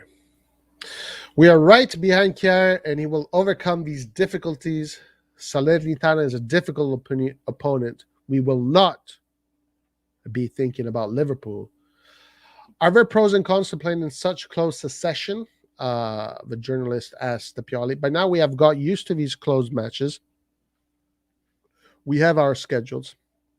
The times are always short, but we have studied the opponents well, recovered our energy, and prepared for this match well. I always like his demeanor, by the way. I really like his demeanor. Do you know Italian? Yeah, I think I understand most of it. I'm kind of bad at speaking, but yeah, I understand most of it. I really love watching his. I mean, I think his press conferences aren't very special, to be honest with you. They're kind of, I don't want to say boring, but they're kind of just nothing special. Mourinho is fucking incredible. I love Allegri. His press conferences are amazing. Allegri's and Mourinho's press conferences are just incredible. Well, I mean, listen, there's a reason why Mourinho, at every club he goes, he creates problems and unnecessary drama. Yeah, Mourinho is obviously the top guy, and right after him comes Allegri. But one thing I do like about Pioli, what I like about him right now, his confidence seems always high, very, very good, very balanced, but very confident, but very balanced. Anyway, how did you experience the injury of Chiar? We experienced with great dismay. We know the qualities of the player and the depth of the person. His presence in the team is very important for his charisma, personality, and knowing how to say things at the right time. We're right behind Simon, worried for his situation, but aware and sure that everyone will be fine, and he'll overcome these difficulties because he's a strong player. Yeah, and I think they're not going to. They're all sad that he's gone, but these are professionals. These are men that are battling for the Scudetto. You know, Chiar is not going to be a big deal. Losing Chiar is not going to be a big deal. Knock on wood. All right. How is Leao growth path continuing? The path of Leao is the right one of an available and willing guy who wants to do and improve. He has to have more presence and more nastiness in the penalty area, and he has to have more conviction and strength when he attacks the goal. Did you hear recently this Ibrahimovic was saying, I think I covered it in the last stream. Ibrahimovic was talking about how when he came to Milan, he told all the Milan players, you got to work harder, you got to run harder. And he said there was only one player that did not listen to him, and it was Leao. Interesting. It's I think it has to be true because it applies also with the opinions of the fans, you know? Right. Yeah. Exactly. Yeah. I actually never wanted to call him Lazy Leao, but I guess there was a reason why people were calling him Lazy Leao, and Ibrahimovic kind of even pointed it out. I wonder why Leao was like that, but his development has definitely been great. There's no doubt about it. He has improved. He definitely comes back more in defense, and that's why he gets tired early at games. His work ethic has improved. And one thing I really like about him too is that he really holds that locker. He's a very important part of the locker room. He's always there playing around with everybody. He's kind of like everybody's kid, and he keeps the spirits high in the locker room. So I like the way he's developing. Him and Salamakers do that. Yeah, right. I do agree that he needs to fucking start scoring more goals because he is the player in the Serie A with the most opportunities, I think, or in the team with the most opportunity, most shots. something like that. So he really needs to start putting that ball back of the net. All right, let's keep on going. Can Pellegrini play from the start? Pieter is available and is fine, as is Ibrahimovic.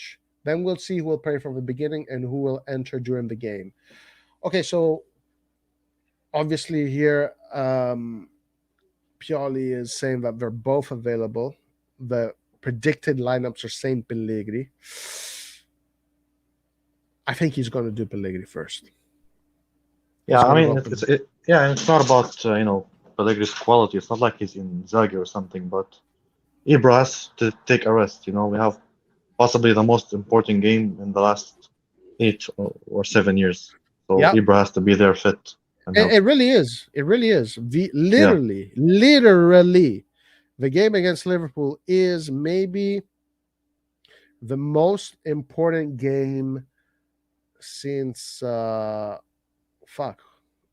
who knows? Since Atletico in the 13-14 season.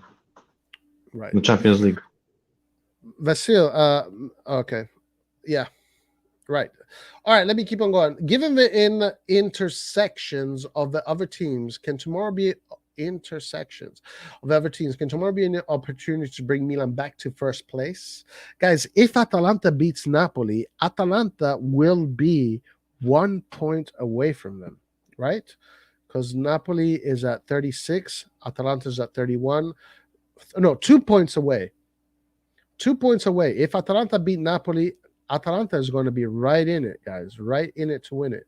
And if we beat Salernitana and Napoli lose, we will be at 38, so 2 points above Napoli.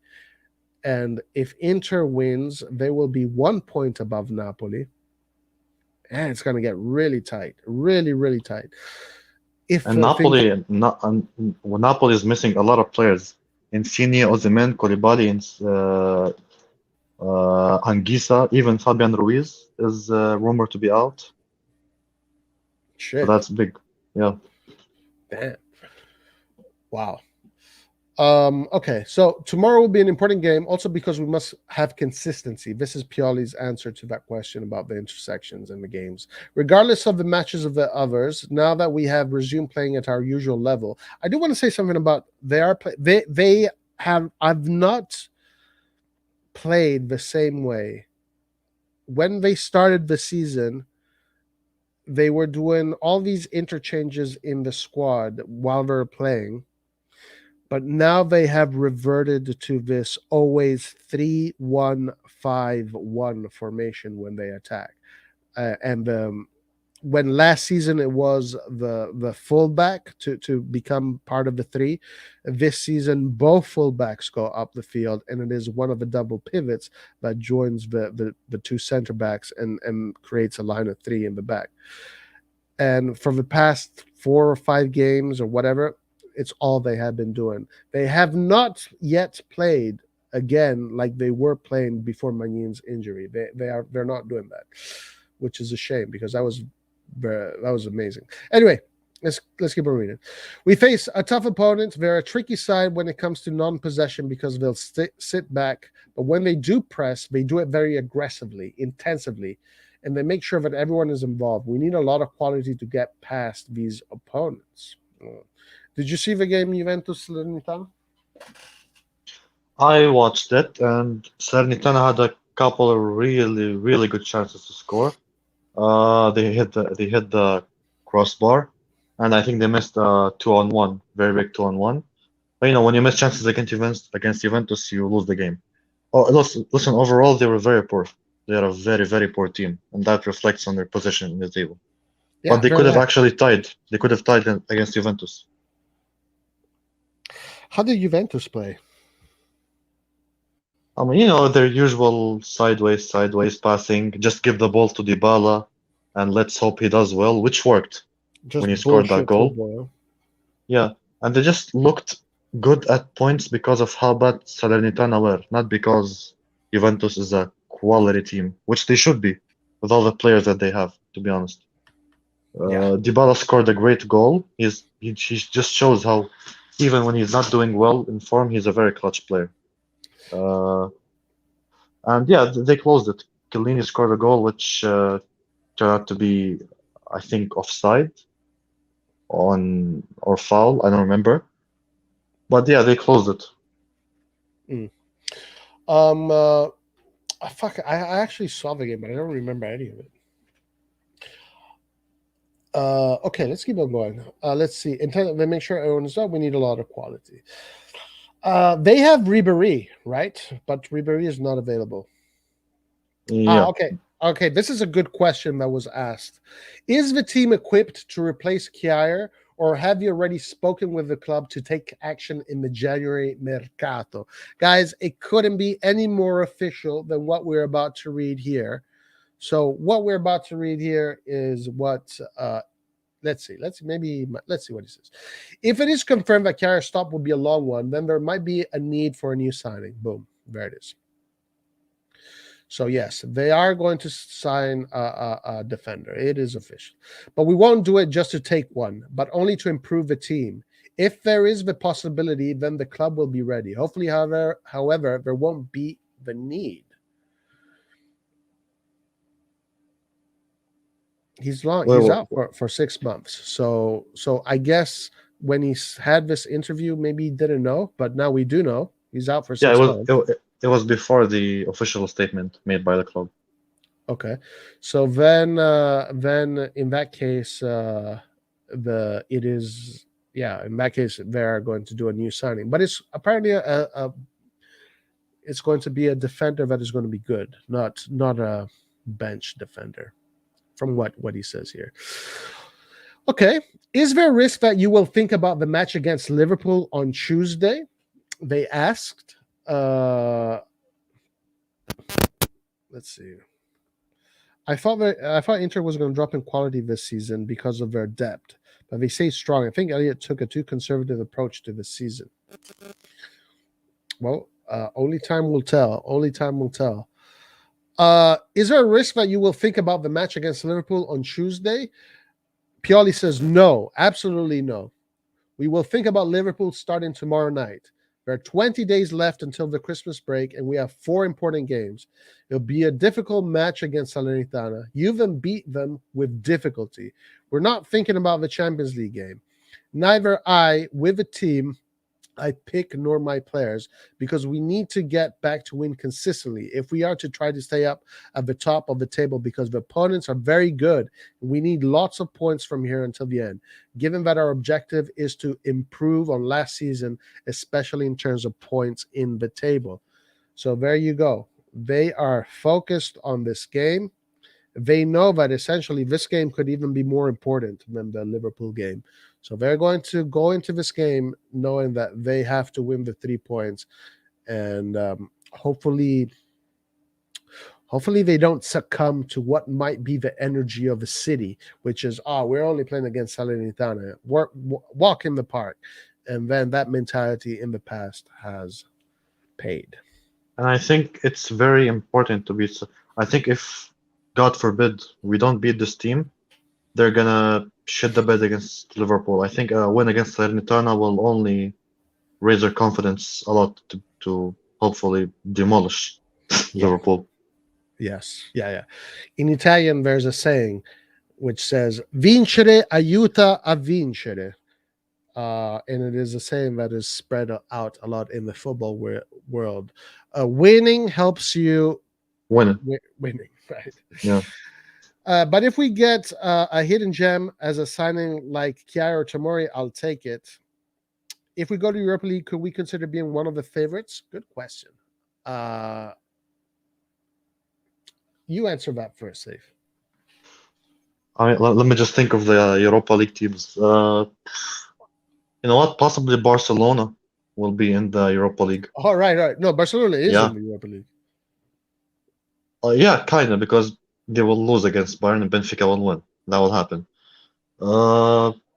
Listen, it's not already a mathematically official. I thought it was. Maybe I'm mistaken. Sorry. No. If Benfica wins, Barca are in the Europa League, because for sure Bayern will demolish Barcelona at home. I don't think there are better teams in the Europa League than us, to be honest. Yeah, listen, you have Barcelona if they go down. I'm trying to think of great teams from the Champions League. That maybe Dortmund are in third place, but I think we can win it. I mean, listen, in comparison to the other teams, if we go down to the Europa League, I think we have a great chance of winning it, even stronger than last season. There was a fucking. There was this thing on Instagram that said the teams that are in Europa League. So, okay, the teams that are right now in the Europa League that could be a challenge to us. Let's see. We have Lyon, very decent. PSV, Monaco, Napoli, Leicester, Marseille, Lazio, Galatasaray, Leverkusen, See, all teams we can beat. All teams we can beat. All teams that in theory are smaller than Milan. Yeah. So it's really going to be, well, maybe Napoli is showing to be a difficult opponent, but all teams that are going to be a problem for us if we end up in the Europa League are probably teams that are going to be coming from the Champions League. Dortmund and fucking Haaland is obviously going to be an issue. Exactly. Yeah. Whatever teams, Barcelona, yeah, we said that. Atalanta, probably they're going to be Europa League. But listen, I think we beat Barcelona. Barcelona are very, very, very poor. I watched like every game because my brother is a Barca fan. But believe me when I say we kick the shit out of them. They're very, very bad. Interesting. You think okay? Yeah. All right. Good morning or afternoon, guys. I want to see what Peledi can do this game. Hopefully, get some good minutes. Yeah, hopefully. Raul says, "I will consider us favorites if we stay in CL."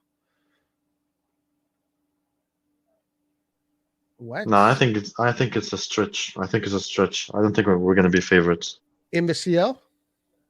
If we go through, maybe I think because we're gonna go hard for the league. I think a quarterfinal is freaking amazing if we get there. I'm not asking for more than that. Hey, I called it. I called it in the beginning of the summer. If we go through, we're going all the way to the semifinal. Semis? Yeah. Well, shit, I hope so, but I don't know. I think the balance between the league and Champions League will mess us up quite a bit. But let's see. And then the games resume in February, right? After this game. Yeah. Damn, such a long time. Shit. Okay, let's keep on reading the Pioli press conference. Let's see. Give him instructions. Okay, so we read that.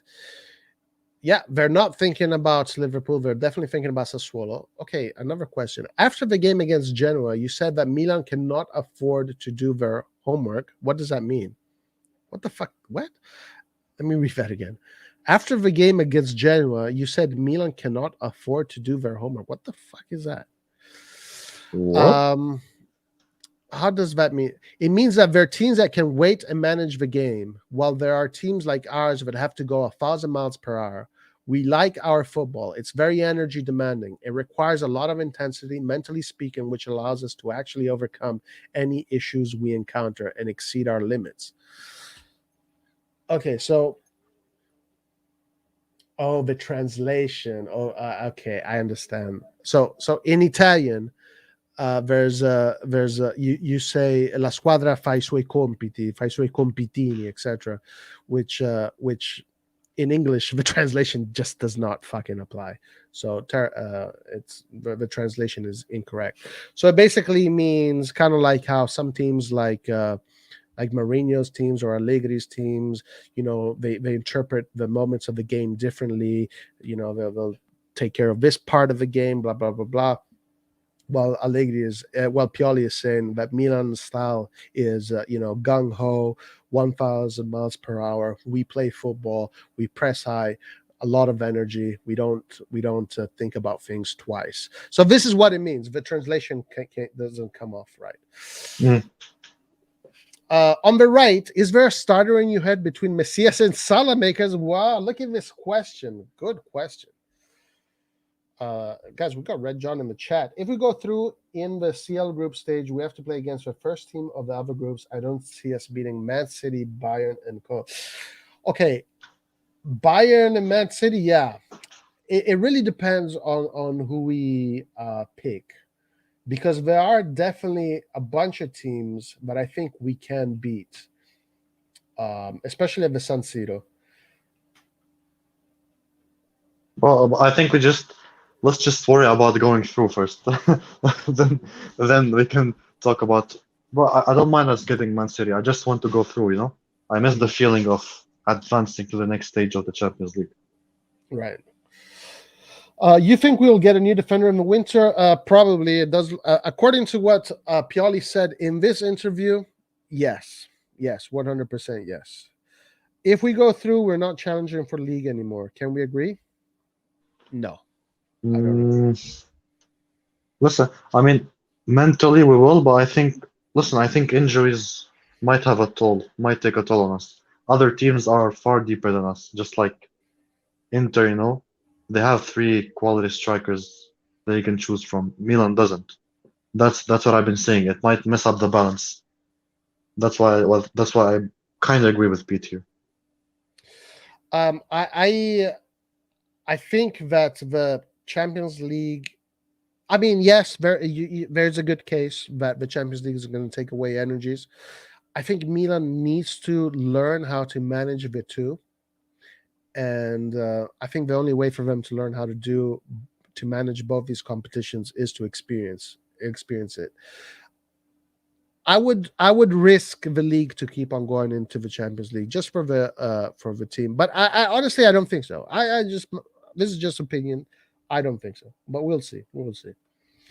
The new stadium will only be finished around 2026. Only then real investments will be made to compete for Champions League. I don't think that either. I think it's going to be sooner than that. I think now I know people are going to say I'm being way too optimistic, over optimistic, blah blah blah. But I think that the players that we have are champions in the making, and these are players that are no names right now, but it's only 2021. By 2023, our team is going to be one of the best teams in Europe. Guaranteed. Tonali, Diaz, if he stays, Leao, Salamakers, Rebic, Tomori, Calabria, Hernandez, Benacer, if Kessie stays. But anyway, we'll have Ali, and so forth. One of the best teams, for sure. These are all youngsters.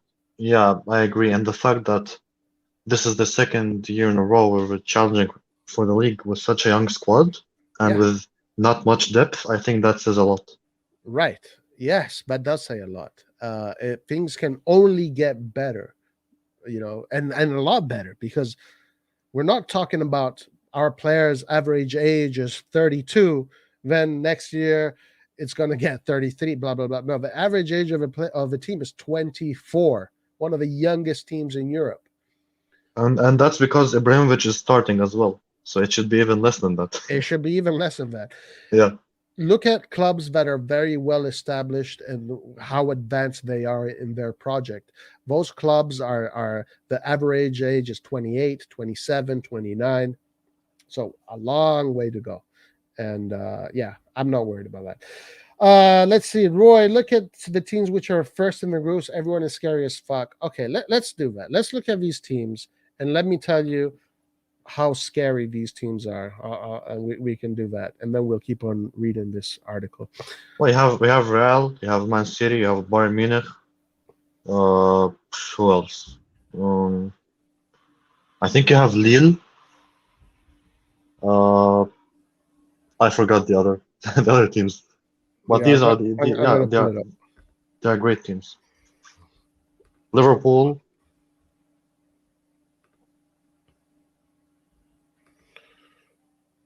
Well, Liverpool we're not going to face. Yeah. But I'm going to pull it up. Okay. Here we go.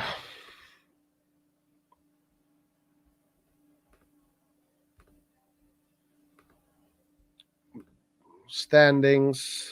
What the fuck is this bullshit? Okay, here we go.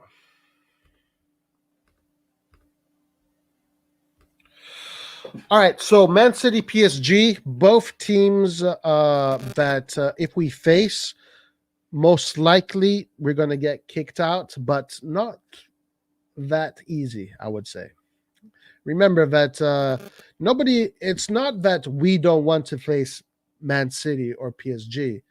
I think it's more they would rather not face us, because we can be these kind of teams that aren't supposed to do well, but then we can pull off a magic game at the San Siro, and then your team with 30, 18, 20 million salaries is fucking not playing in the Champions League. So, okay, this is our group here. Next group, Ajax, Sporting, Dortmund, Ajax or Sporting. I have no problem facing Ajax, even though people are saying Ajax is the best team in Europe right now. But I have no problem facing Ajax or Sporting. What about you, Safe? I mean, now listen, Ajax are very strong. They have some bad results in the league, but listen, the amount of technical players they have, and they're just solid. Ajax is always a system. They sold great players, and they are still very much relevant in Europe. That shows you how much of a great system, and their coach is great. Look, there's no denying that Ajax is another one of those legendary clubs, big European clubs. But Ajax has always been this. It's not new. You know, we have beaten Ajax in the past with their great systems, with their great play. It's when it comes to playing against Ajax and Milan, it's going to be who has the most balls. Whose balls are the heaviest? Yeah, I agree. Yeah, we there's no. I mean, I'm not gonna go as far as saying favorites, but we should be able to knock Ajax out. You know, it's definitely doable. Yeah. Okay, let's keep on going. Group D, Real Madrid, Inter. So I don't think we would be facing Inter. I don't know if those domestic teams face each other in the next stage already. I don't know. But Inter, we can beat. We know they're very difficult to beat, but we can beat. Real Madrid, difficult team to beat. Very difficult team to beat. It's very hard, but it's not like impossible, like Bayern Munich or Man City. But it's not impossible, you know. It's doable, but very hard. It's not the best team that they've had, and also I'm from what I'm reading and what I'm seeing is that Real Madrid is playing. They're not playing the kind of offensive football that they usually play. They're playing more like a counter-attacking football. So they kind of concede the game a little bit more. Is that true? Fuck. I mean, look at the goals against 3. Well, let's see those stats as well. Those stats are usually a big indicator. Yeah. So Man City 8 goals against. PSG 7 goals against. Man City 17 goals for. And wow, PSG is not doing very good as far as their goal difference. It's only 2. 7 against. Listen, PSG is just a team of individuals. It's a great team, but it's not built to win the Champions League, in my opinion. 2 ties and 1 loss. So they tied against who did they tie against? Bruges? Club Bruges. Yeah, Club Bruges.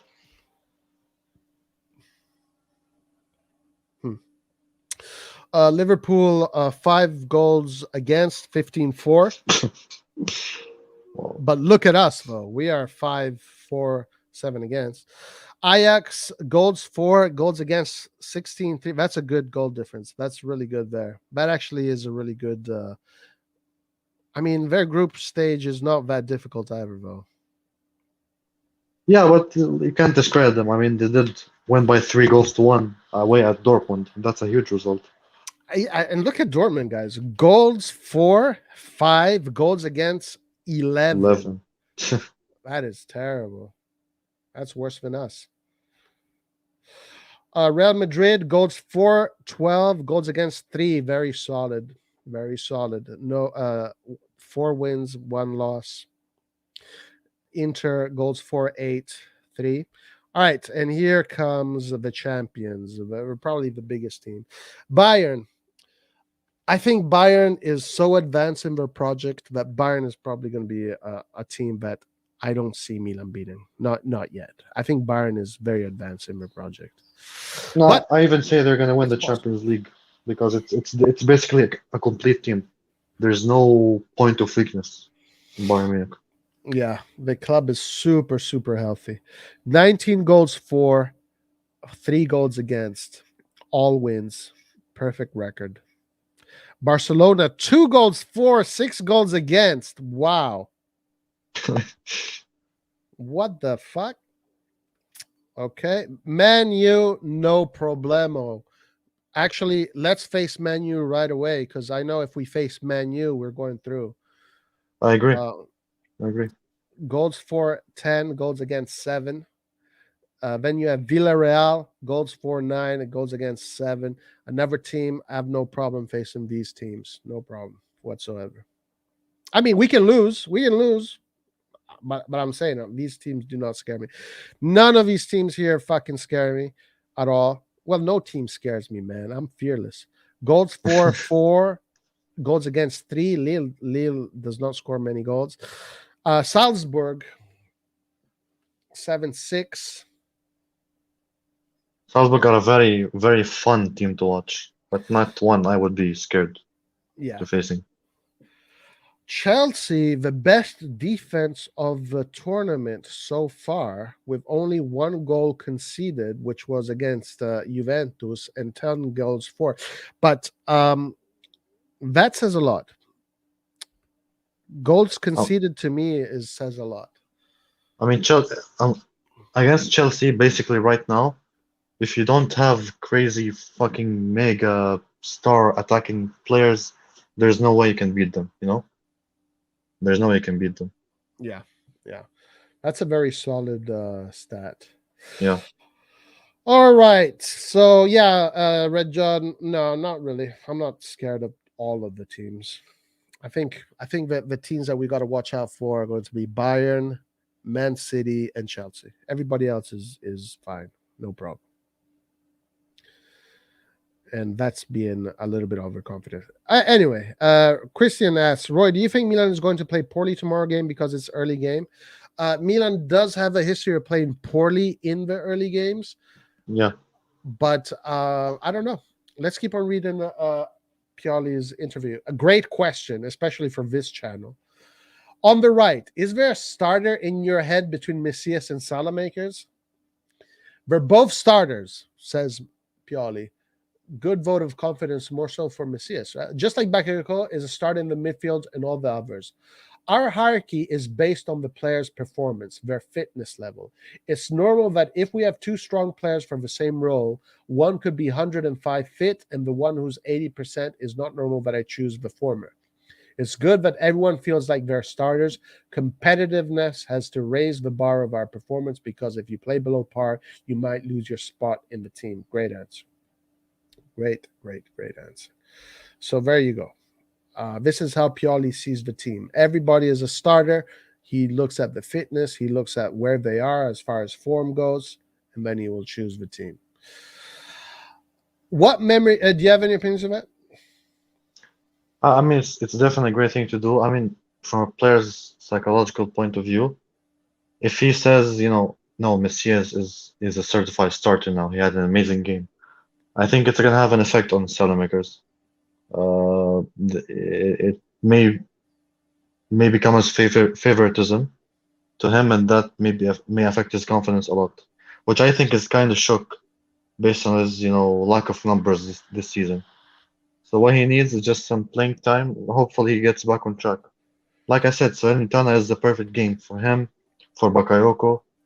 I'd even say Ballo Touré to a certain we forgot extent. about Baltra. He's been kind of absent. Huh?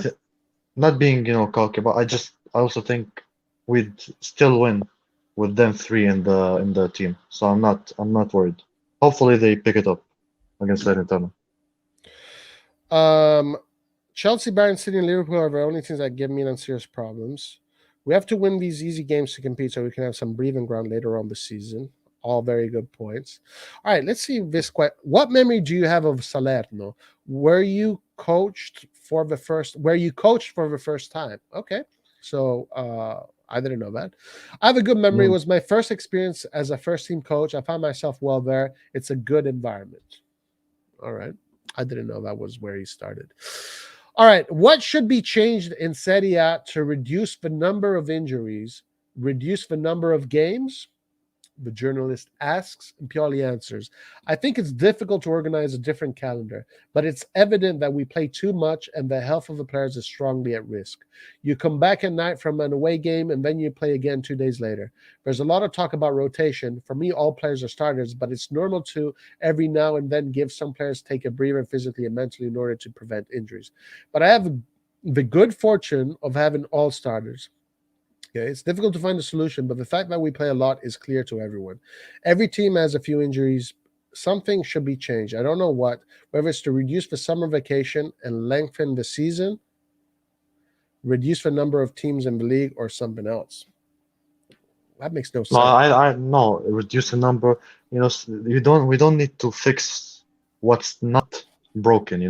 We just don't play too much with it. I think all we're missing is just more depth. More depth, and I think we're fine. We don't need to reduce number of games or leagues, teams. It's bad. Yeah, I kind of feel that this answer is a little bit of a cop out, because the team that is having injury problems is Milan. Exactly.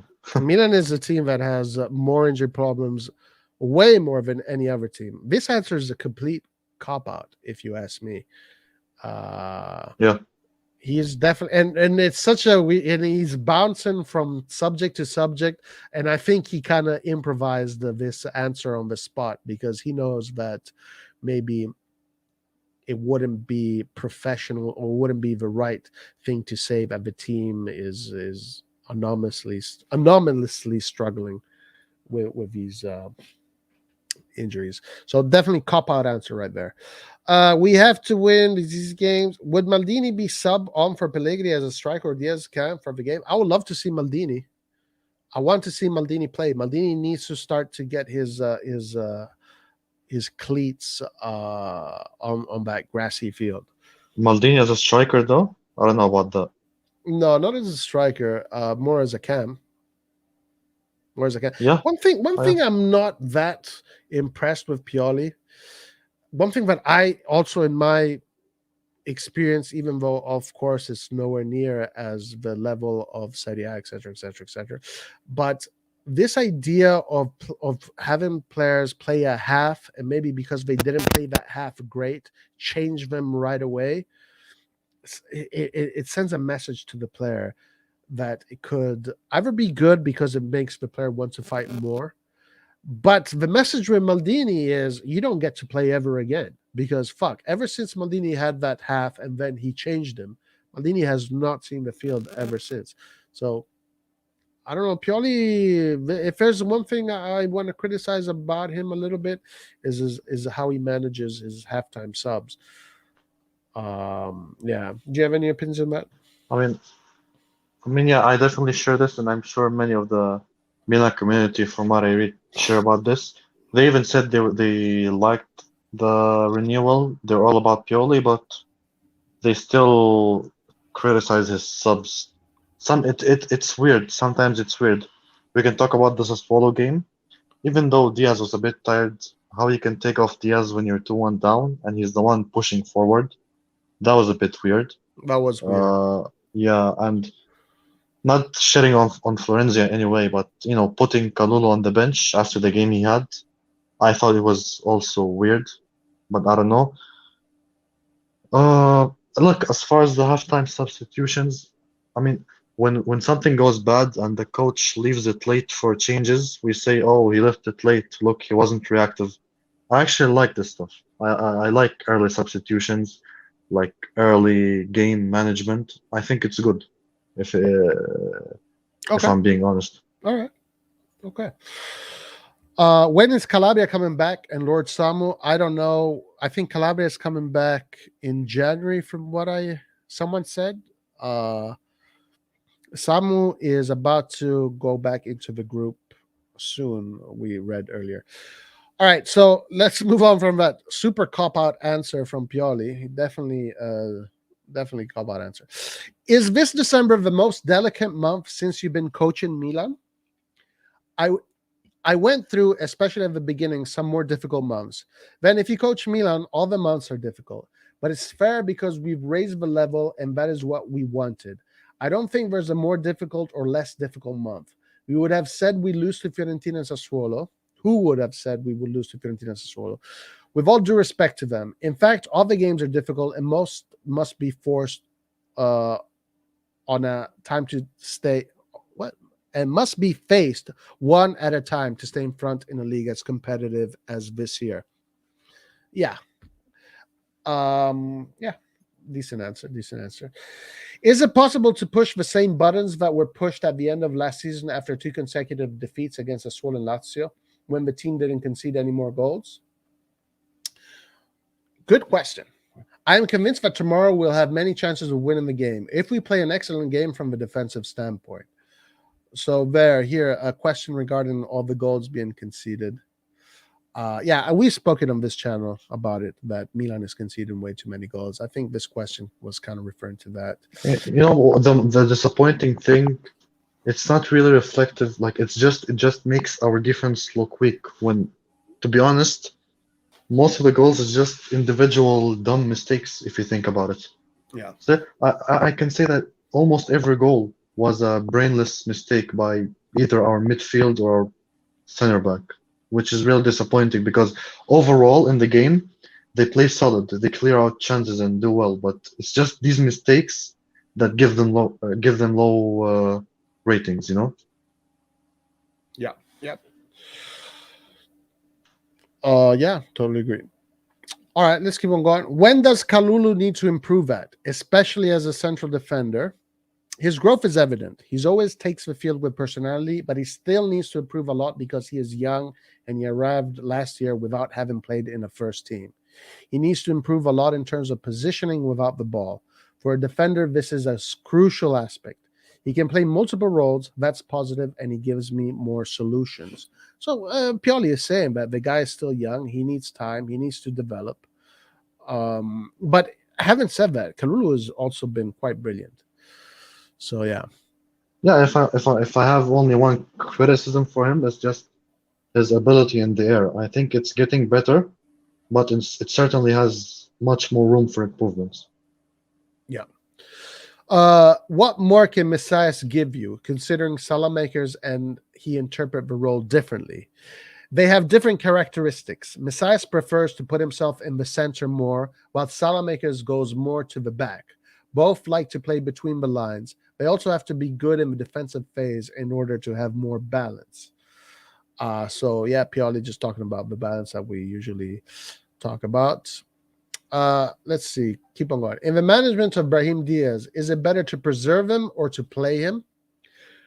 Pioli says, when a player is well, then it's better for him to play. But then it depends on the matches, the situations, and the moments. He needs to find more precision and quality. He has the qualities to make the through ball. He has to be very dangerous. Dude, he could have fucking scored some incredible goals against Genoa. Those slaloms that he did, Messi-like slaloms. Imagine if he does those kind of slaloms and finishes, the guy is going to be considered a Ballon d'Or. He's brilliant. I just think he just sometimes keeps the ball for way too long. He just that moment where he needs to shoot, where he needs to make that crucial pass, he messes it up sometimes. If he can do that well, I think he's a world-class player already. That's the only thing missing from him. Yep. Can you take stock of the injured players? Benacer is available after having a couple of rough days with labyrinthitis. He trained today and should be available tomorrow. Calabria, Giroud, and Rebic are doing better. Castillo is closer to resuming training with the rest of the group. So, yeah, there you go. Calabria, Giroud, Rebic, and Castillo are the players missing. Can Messias also play as a center forward? I think he and Brahim would be good at attacking pair. They wouldn't give the opponents... Oh. Wow. Interesting. Very, very interesting answer here from Pioli. I think he and Ibrahim would be a good attacking pair in a like having two strikers, Brahim and Messias. Wow, I like where this is going. If Pioli does that, that could be very interesting. Well, he means like Ibrahimovic and Messias or Brahim, or what? Brahim and Macias. I don't know about that. It could work, but I don't know. It just seems odd. It's Seems a bit odd. it's like playing two false nines as your Yeah. your pair striker. Interesting. I would love to see what that looks like. What kind of game will it be tomorrow? We will have to manage the ball with speed. They will play very tightly, and if you move the ball slowly, then you will never find the right spaces. So tomorrow he wants AC Milan to play with speed. He wants them to play fast. All right, 2 more questions. What will you say to the players to keep them from thinking about Liverpool? There's no need to me to take action. I know them. We're not coming off of 13 wins in a row, but rather from a period with some difficulties. We have to approach the game in the best way tomorrow, and I'm sure we'll do it. We'll have to have consistency in terms of play and quality dribbling. We will counter difficulties, but we'll have to overcome them by playing our football. So, yeah, he's not concerned that the team is going to not be focused. All right, last one. Are you more aware of it? What the fuck? Are you more aware of a team's strength? I always motivate the team, sometimes in public and other times in the locker room, which is my favorite place. The main thing is that they're motivated. How they motivate themselves or who motivate them is not important. I always motivate the team, sometimes in public or in the locker room, which is my favorite place. The main thing is that they are motivated. How they motivate themselves or who motivate them is not important. So as long as they're motivated, he's happy. All right. Okay, man. Well, listen, we are done for today. We're good. You guys are coming in, guys. You guys are coming in, but I gotta close the stream, guys. Yeah, it's unfortunate I got in. Well, it took longer to take care of some shit with my managers than I thought it was going to. So, and we got the seal in the house, guys. I can keep the stream going, but I gotta go. If you want to stay here and chit chat, that's cool. Yeah. Can you leave the stream on? Sorry, I couldn't make it earlier. I can leave the stream on. But I gotta go. You guys can talk about whatever you want. Sounds good, bro. I'll have it in the background, so if someone comes in, but I'll close it in about an hour. I'll give you guys an hour. Roy, what happens if someone loses connection? We can't get back in?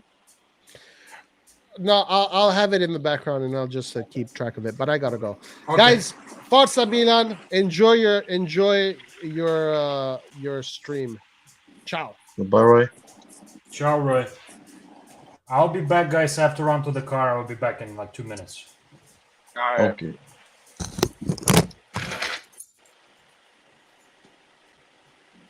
I missed everything for the last hour and a half. Yeah, you did. We even did the whole, conference of Pioli. We talk about everything. Yeah. You mind filling me on some of the more important stuff? You mean in the conference? Yeah. Well, no, he was just asked about, some stuff about basically asking him, Messias and Salamakers, who's the starter, and he answered it well. Like they're both starters. Someone is good for a certain game, the other is good for a certain game. These type of normal questions. Will you approach the game with the right urgency? And he said the team is motivated and they're not thinking about Liverpool now. That's good, I think. Yeah. These are usual stuff. Okay. So what do you think, man? What do you think about the game against Liverpool? Are you confident? I think so. I'm pretty positive Liverpool is not going to play their strongest team. If they do, that's to me that'd be incredible. But at some point you have to face the best team. So we showed that we can score against them. So I'm positive we can do it again. Yeah, we can, but they have this player on form. I don't know if you watch him a lot. His name is Jota. It's freaking incredible, man. Seriously. I mean, he's definitely good, and it's very unfortunate that De Gea is injured, for this moment in time. But I think if it's just Jota and they have like a bunch of like fillers, it'll be a close game, but I mean, I don't think it's something that we can't handle. Thank you. Vasil, what's up, man? Hey, what's happening, guys? Okay. All good. What happened? Why Roy had to go or something? What happened? Yeah, he's gone. He's gone. Yeah, sorry, I couldn't be on the last couple of streams because I just moved. So, like, still unpacking. I have to finish up on the weekend. Oh man. So what's new with you, man? Nothing, just talking about the Liverpool game, where they're gonna play, level of confidence. Did you guys watch Genoa game? Yeah, we did. It was a good game, but then I watched highlights. I couldn't. I was moving at that day on Wednesday, and apparently, I mean, I found out later that Kyer is injured he's out for the rest of the season. So that's fucking amazing. Yeah. Versus Only Milan will this happen to on a consistent basis. And even this, I mean, this has nothing to do with the Milan lab this time, which is even more bad luck. At least the Milan lab, we know who the culprit is. This is just one of those things. Yeah, man, it's really unfortunate, and the people who were saying that it's a curse, now I'm starting to actually believe these people because, like, seriously, what the fuck, you know? Like, for how much longer are we gonna endure this? Seriously, it's getting more than freaking medical stuff. Look at the injuries. Yeah, and like this, it has to be a curse because, I mean, when you look at the play, it's literally just him stepping wrong. Yeah, definitely. But I don't know. I'm kind of harsh on Gabia as of late, and I think Pioli is. I think even Pioli is not, entirely confident in him. If he was, he wouldn't have said stuff like. He basically in the conference said, "Listen, I'm ready. If Kier's injury is long, I'm ready to replace him, bring a player new." And if he's gonna bring in a player, I think Gabia has no playing time at all, which is unfortunate for him. Yeah, but I just can't understand why he would say that when last year he proved that he could do it. Well, listen, you can understand him to a certain extent. I mean, this is is he really that great backup that can win you the league? Is he that, experienced? Is he that much of a game changer in defense? That's my whole, fear. But he's talented. I'm not saying he's not talented. Yeah. And like I said earlier, most of our goals came when Cajer and Tomori were in the game. Cajer, Tomori, and Romagnoli were all playing, and so I think that the non-main factor, personally, I think, is that as long as Tomori's playing, you can put anyone next to him because the amount of goals being shipped in is still gonna happen regardless. Like if we were keeping clean sheets and we were only had like 9 goals with Cajer and Tomori or Tomori and Romagnoli, then I would say okay, Gabi is like a huge step down. But the fact is, majority of those goals came when those 3 guys are in the game. So, I mean, with enough time, with the regular play time Gabi showed last year, and our team showed as well, we had a better goal differential, like in terms of conceding goals last year than this year, I believe. Correct me if I'm wrong, but I'm pretty sure last year we didn't concede this many goals. Yeah. So we definitely haven't. Right, and that was with Gabia playing regularly. You see what I'm saying? So we just gotta give him the chance and see what he can do. Are you talking about Gabia playing instead of Romagnoli? No, I'm just saying in general. I'm just saying in general to not believe in Gabia is, I think that's a Oh, wait. So I'm not saying to start him or anything, but I'm just saying I don't think it's right to just shove him out the door when last year he proved that he can play against the best teams in Italy. He's next up in the line, man. So we have Kayard, then we have Tomori, obviously. That's the two main. I have a feeling that Pioli is going to go with Romagnoli instead of Kayard now, not Gabbia, most probably. And that's fine. That's fine. I just don't want them to get another defender, another center back, and then just push Gabbia away because it sends the wrong message to not just him, but Kalulu as well. Like, getting Florenzi, I thought was like a slap in the face to Kalulu, who proved also last year that he's more than good enough to play. So getting Florenzi and then getting another center back, I don't know. Like, to me, I would be pissed as like a player coming up because it's like shit. You know, the thing is that what do you call it? Florenzi hasn't played much. Kalulu actually took over when Calabria got injured, so that's a good sign. You know, he played a lot of games so far, I would say, Kalulu this season. And he's been quality in almost every game he has played, unlike Florenzi. Guys, can you hear me good? Is my quality good? Because yeah. This is my old stuff, and I don't know how well it works anymore. I haven't tried it in a while. Yeah, I got it like this is good quality, man. I got it like I don't know how many years ago, man. It still freaking works beautifully. Yeah, it sounds really good. Yeah, that's what you do. You invest once, and it lasts you for years, man. That's how it works in this life. Hey, that's what the management need to do. Now, I mean, man, you know, I wish, man, you know, they were kind of following the same pattern as the way we're thinking. But it is what it is, man. You know, I'm just happy that those two losses, man. I mean, I knew it's gonna happen, man. I knew that closer to the end of the year, we always start slipping up. I just hope it is just a small slip up and we back on track. Because honestly, man, like we're going so good, and then those two losses to Fiorentina and to freaking Sassuolo, man. I mean, well, hey, that's what I was trying to tell Red John before. I was saying it's much better to have these blips right now than at the end of the year where we need to be, you know, clutch even more. Like right now, even if we were 3 points behind Napoli, we still have the whole second half of the season, you know. And but Napoli imagine will if this slip happened. up.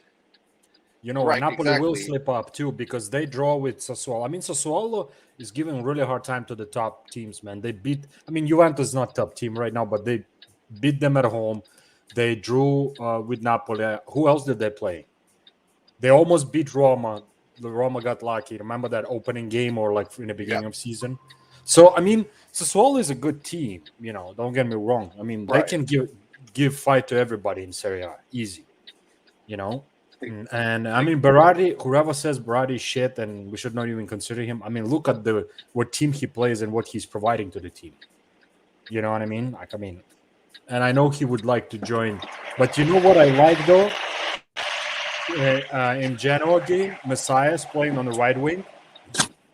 That was good, man. I like how he played. Diaz and him, they combine really well, man. So, salad maker, great player, but he doesn't have the technical ability that Messias has, man. That vision. Exactly. And then when He should definitely be a closer. He should definitely be a closer from Yeah. We should start Messias and then, you know, depending on the game, throw in salad maker somewhere in the second half just to keep him somewhat happy so he doesn't start to get frustrated. So he plays on a consistent basis because he's a workhorse. He brings that, you know, workhorse mentality. But in terms of creativity, he's not that creative, man. So, and there's nothing wrong with being a closer. Nothing, man. I mean, for me, if you're chosen as a closer, that's telling me that the coach, when he needs someone that's going to be able to close the game out, and there's going to be no controversy or drama, and he trusts you to make sure we maintain the lead. That's a good thing. That's a compliment for me. I mean, to me personally, man, I feel like you play for freaking Milan, man. You better be happy that you play any minutes, even 1 minute out of 90. You know what I'm saying? Like, so You know, and I know that Salonmaker is proud to play for Milan, so I respect that a lot. You know, we need players like that want to stay in Milan, not Cassie who plays the mind games. You know, and then at the end of the season he's not going to renew. Obviously, we all know that. I mean, even freaking Brozovic, man, is renewing with Inter. I mean, come on, man. You know, Yeah. That news kind of threw me off a little bit. I was like, seriously, man, Brozovic renewing for that shit team, like, and we can't. And you know, Casey's playing these games with us, thinking that he's the shit. He's not at that level yet, man. Not at that world class level yet. Maybe after all, he's not that in love with Milan. I mean, I know people don't think it's that interesting, but look at his Instagram bio, for example. It's all professional. You don't see like the red and black heart. You don't see player. It's just professional, and he writes down his listen. My management team is. You don't see his passion. That's why I can't fault him. At the same time, you know what guys, I mean? Let's agree to disagree. And I mean, I'm gonna make a statement, and I might offend some people, but that's just my opinion. I think a lot of you guys maybe think the same way, but I feel like a lot of those players from Africa and from Brazil are mercenaries, man. They go for money, like wherever you can find better, whoever gives you better salary. I don't want to generalize, but there's the tendency there, a little bit of that. So relying on somebody, I can believe that. Relying on somebody and thinking that Cassie was red and black since childhood. Come on, let's be honest. That's a bunch of crap too. So he got lucky. When we chose him, he was at that stage. He's like, oh, Milan, great. But I think maybe even at that point he was already thinking like, oh shit, that's a great stepping stone for me. Yeah. Bro, and in his second season, in an interview, and this is legit, he says, "My dream is to play for Manchester United one day." That's in the second season with Milan, you know? That's what I mean, man. That's what I mean. Because you know who I see the fire in eyes in his eyes? It's Tonali. You know this guy's gonna die for this shirt. You know who else I see that? Benacer, man. Benacer actually, he even said in his interview that he will die on the field for the team. That's his just mentality. That's how he is, man. And I like that approach. Calabria, man. Yeah, we all know Calabria will freaking die. He will give everything to this team. You know, Romagnoli, man, too. Romagnoli, you know, also will do everything for this team. So he's even willing to like cut his salary, which is good sign. You know, if he does it, I would say keep Romagnoli, man. What's the harm in that, man? I mean, I will not believe it until I see it. That's what I've learned about Milan in the last years. The same. I know. We're just talking like, but I am the same way, man. Trust me. I'm not like naive and think, oh my God, I've heard it somewhere, read it somewhere, and I'm right away believing this crap. No, I'm old enough to understand that too. But at least, you know, we know that Romagnoli stuck with us through thick and thin, though. Like during the banter era, you know, where nobody wanted to join Milan, you know. So there's something in there, you know. Hopefully we can work it out and keep him, because I don't mind Romagnoli staying. I really don't, you know. I actually think he's gonna stay. I think it's in his head now that okay, Kier's injury, it's sad, but I think it's time for me to show. Yeah. That's his really shine. Right now, if he really wants to prove to everybody, he has a great opportunity to prove everybody wrong and just show up and like just destroy everybody. You know what I'm saying? And I think him and Tomori might have a great partnership, you know? They may complete each other. You know, Tomori has that pace that we were missing for years, man. I mean, that guy can catch any striker in Serie A. Nobody's gonna outrun him. Yeah. Plus, you have Theo to help you if needed, man. Those two, they're like blazers, man. Boom. I mean, and even Calabria is really actually. Calabria is pretty fast, man. Yeah, he's not the fastest, but he's not slow for sure. He's not a slow player. That's what I say. He's like Philip Lahm. Like that's the best player I can think to compare him to. Yeah, you're right about that.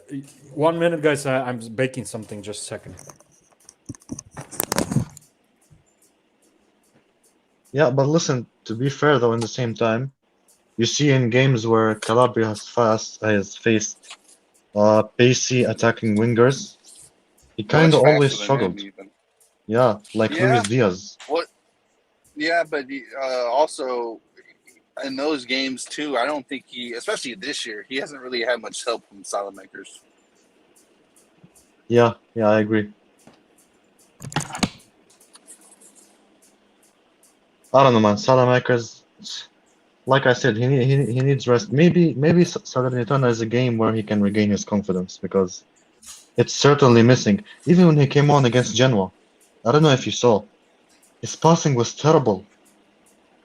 Really, his passing was really bad. I saw him misplacing a couple of passes, and he just seems knackered. He just seems out of pace. So I hope he picks his shit up and not force Messias to play every game, because he would get injured this way.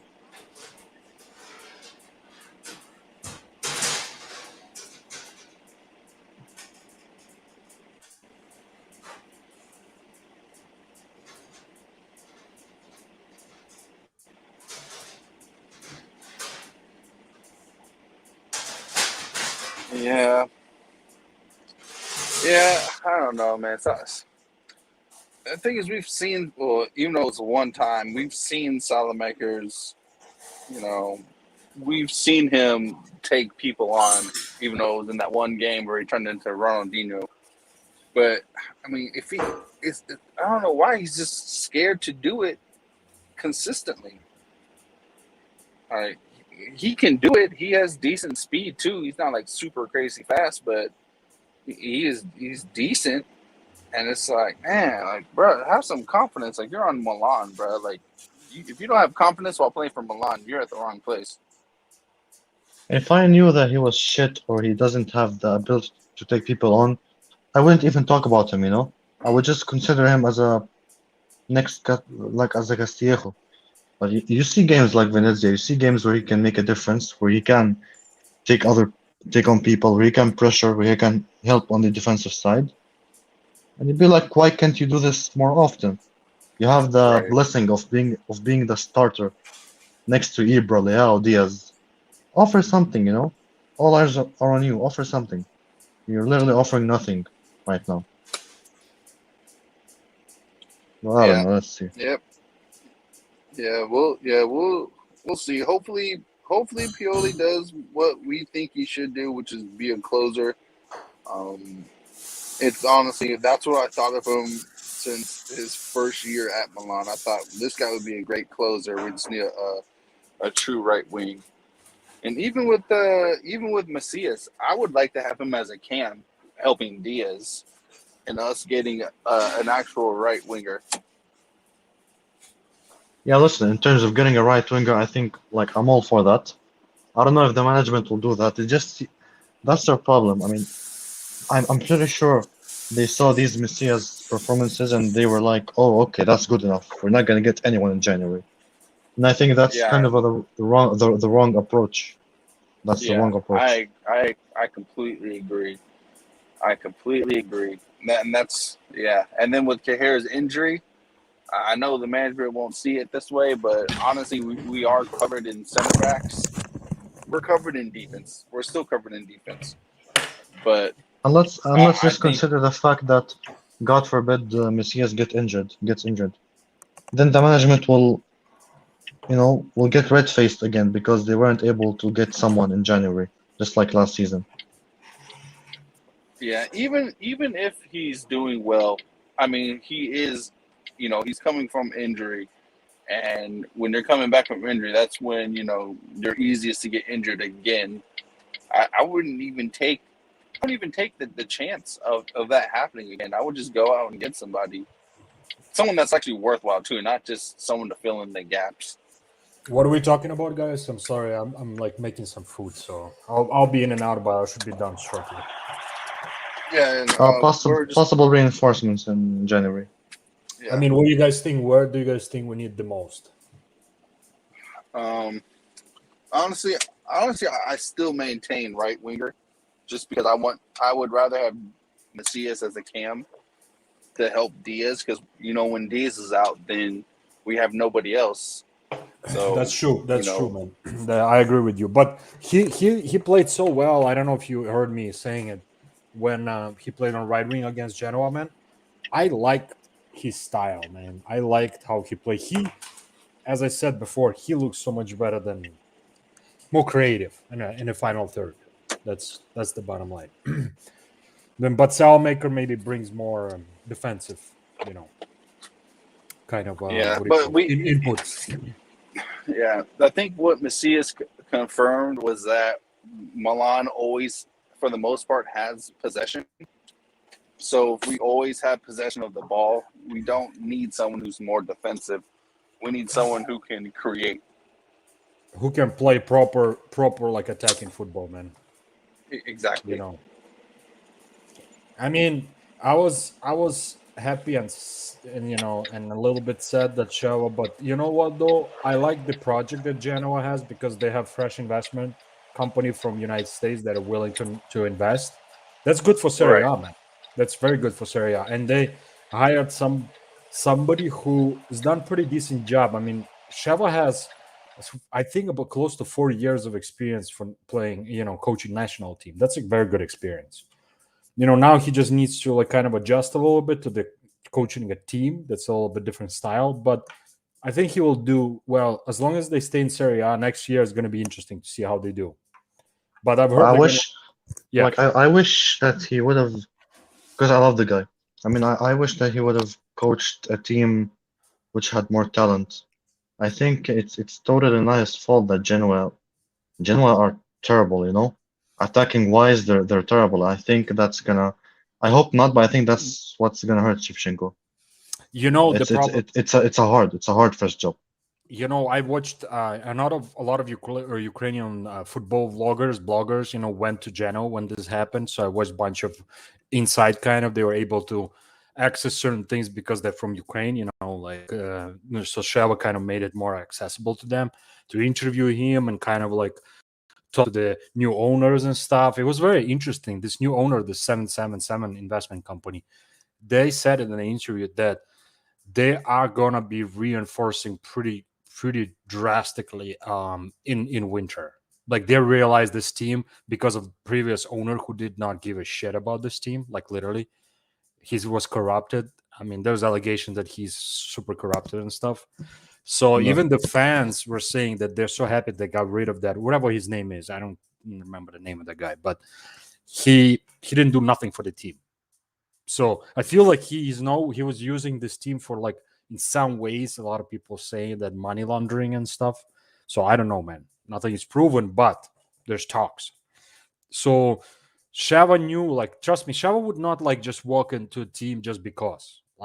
They had to convince him, and they said that we had to convince him. They had Gattuso, him, and another coach. There's 3 candidates, and Sheva asked most money out of all 3, but they still went with Sheva because they liked his ideas. So we'll see, man. I mean, only time will show, but it's good for his experience, man. He needs to start coaching teams, and starting from kind of the bottom, I think is the best way, man. Go through the step by step, learn it kind of hard way, because going to the bigger team, first of all, there's a lot of pressure. It will give him time to develop, as a coach at a team that is there's less pressure. If he went to Milan, I mean, how it would go, man. He'll be under constant pressure, man. So I would say give him a couple of years. Within next maybe 5 to 10 years, I see Sheva being a coach of Milan, most probably. Yeah, maybe soon, maybe after Pioli. I think he's bound. I think he's gonna be our next manager, for sure, 100%. And to be honest, to me, I would rather have Sheva when he had at least 3 to 5 years of coaching a team on every day, ins and out, all weekly games, 2 games per week maybe. I need him to gather that experience, because national team is one thing. You collect all the best players from your country and you work with them. That's one thing. But when you have whatever you have, in this case for him, he cannot reinforce anything. He just has what he has, man, a shit team. Yeah. But he's still trying his best. He's trying his best. You can see that he's trying to bring new ideas. Did you see this new kid that he keeps on throwing in a game, 17 or 18 years old? The Genoa kid. He's pretty good, man. That little kid, man. I mean, if he... Oh, I like the Italian kid? Yeah. What I like about Sheva, man, he did the same thing with the Ukrainian national team. He gave chance to some young players that other coaches would not give whatsoever chance. He sees in some players what other coaches don't see, especially young players. And I like that in him. Yeah. You know, giving chance because he really, I mean, he was, some of those coaches, man, either they played football, but in some really shitty level. And, not everybody played for freaking Milan, man, as a coach. You know what I mean? Like, I mean, shit, man. But Sheva went from being coached by Lobanovsky. Do you guys know who is Lobanovsky, man? Like one of the No, most I famous. don't. No. Lobanovsky in Soviet Union times, he's considered like the top-notch coach because he won 2 European Cups with Dynamo Kiev. 70, 70, no, 3, 75, 76, and 85. It's the only Soviet Union team that won any European Cups, like big ones. And that was him. And he was coached later by, he coached Shevchenko. And Shevchenko, like, even said in an interview that this guy brought a new dimension to him. Like, this guy brought like new vision how to play football. When he took over in the Dynamo Kiev club, he took over during the really bad times. Dynamo Kiev was going through shit. And then he came over, and that's when Dynamo Kiev made to quarterfinals, then semifinals, almost made to the finals in I believe it was 1999. 98, I thought, or 99. Yeah, something like that. 1999. So as you can guys imagine that going from like team that used to be super respected by everybody, and then the Soviet Union fell apart, nobody had money, team went down the drain, and then this Lobanovsky comes back and he brings new life to the team. He gives chance, and he starts Sheva, Rebrov, another like great striker who played for Tottenham down the road later on. I mean, all those little experience that he has, then, obviously Milan, Chelsea, then Ukrainian national team. He has a lot of experience, and he has a great team. He had Tassotti. He has this analytical guy who like analyzes every game. Like, he has the system. I forgot his name. He's also Italian. Like, he has a lot of he has a good team to like around him too, like to help him out. So I can see Sheva, like, if he does pretty good in Genoa, man, and depending how Pioli does, because everybody's talking about Pioli, nobody wants to get rid of him. Obviously, I don't want to get rid of Pioli too, man. Let him do his thing. He's doing pretty good job overall, and fuck, man, like in 5 years, if Sheva becomes our coach, man, I'll be the happiest guy ever, man. I'll freaking fly to Italy, man. I don't care for his presentation. Like, seriously, man, I'll fly to Italy to see him like presented as a new, AC Milan coach, man. That's like a dream come true, man, for me, honestly. As Ukrainian, as a Milan fan, as a Sheva fan.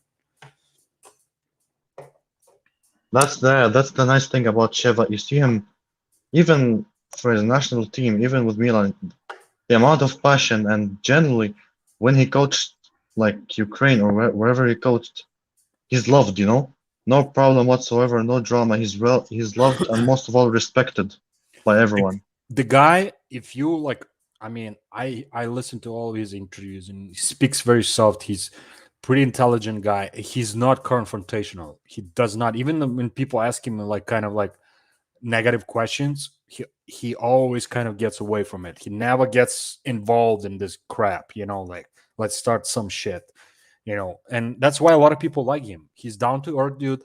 He is very respectable. Like, he respects all the players. Doesn't matter what age you are. Like, that's what Ukraine national team players said. They were like, for a lot of them, they grew up watching Sheva. Like Zinchenko, for example. He said, when I saw him in the first training, my jaw dropped and my knees started shaking because it's Sheva, your coach. But he said he was so simple. It's so cool, like down to earth. He was like, he made you so comfortable that I forgot that was this guy was Sheva. You know what I mean? And that's very important, especially for young players, man. Like young, like what we trying to build in Milan, like, the younger generation, young talents. I feel like he could be like a great fit, man. And he gives chances to young players, man. That's the most important to me personally. Yeah, I mean, he's really made a name out of that Tsigankov guy. Tsigankov, Mikolenko, man, the right wing from Dynamo Kiev, very good, talented guy, man. I mean, there's what makes me happy, Ukraine has some good upcoming players. Dolbek, this new striker that scored against Bosnia and against England, that big dude. I mean, that's he gave him he nobody else gave him chance to play. Sheva gave him he invited him to the national team and he gave him chance, and this guy scored like 3 times. Now there's talks of like some European teams that want to buy him because he's physically a very strong guy. He's tall. He's kind of like reminds me a little bit of Ibra. Pretty like technically gifted for his size. I mean, I think he's like something like 195, 193 like centimeters. So pretty big dude, for a striker. But he's fast, man. And he's built like he's pure muscles, man. Like when he takes off the shirt, man, there's no fat, there's nothing, man. It's pure muscle. Like the dude like works on his body, on his conditioning, man. I mean, that's what makes me happy. I know Ukrainian national team. We're not gonna be like, somewhere who knows where, like, one of those island nations that like always last. I know we have some potential, man, and we have some players that play in like Zinchenko plays for Manchester City. Then we have Malinowski who plays for Atlanta, and he's super good player, man. And he's his left foot, man, those shots, man. I mean, reminds me of Koeman, man, back in the day. It's like bullet, man. And I wish we could get him for Milan because I think he would fit in Milan's team. Maybe not like as a starter right away, but as a good rotation player, man, he can bring something interesting, man, to the team. It's definitely. This brings me to the question of Milan's scouting.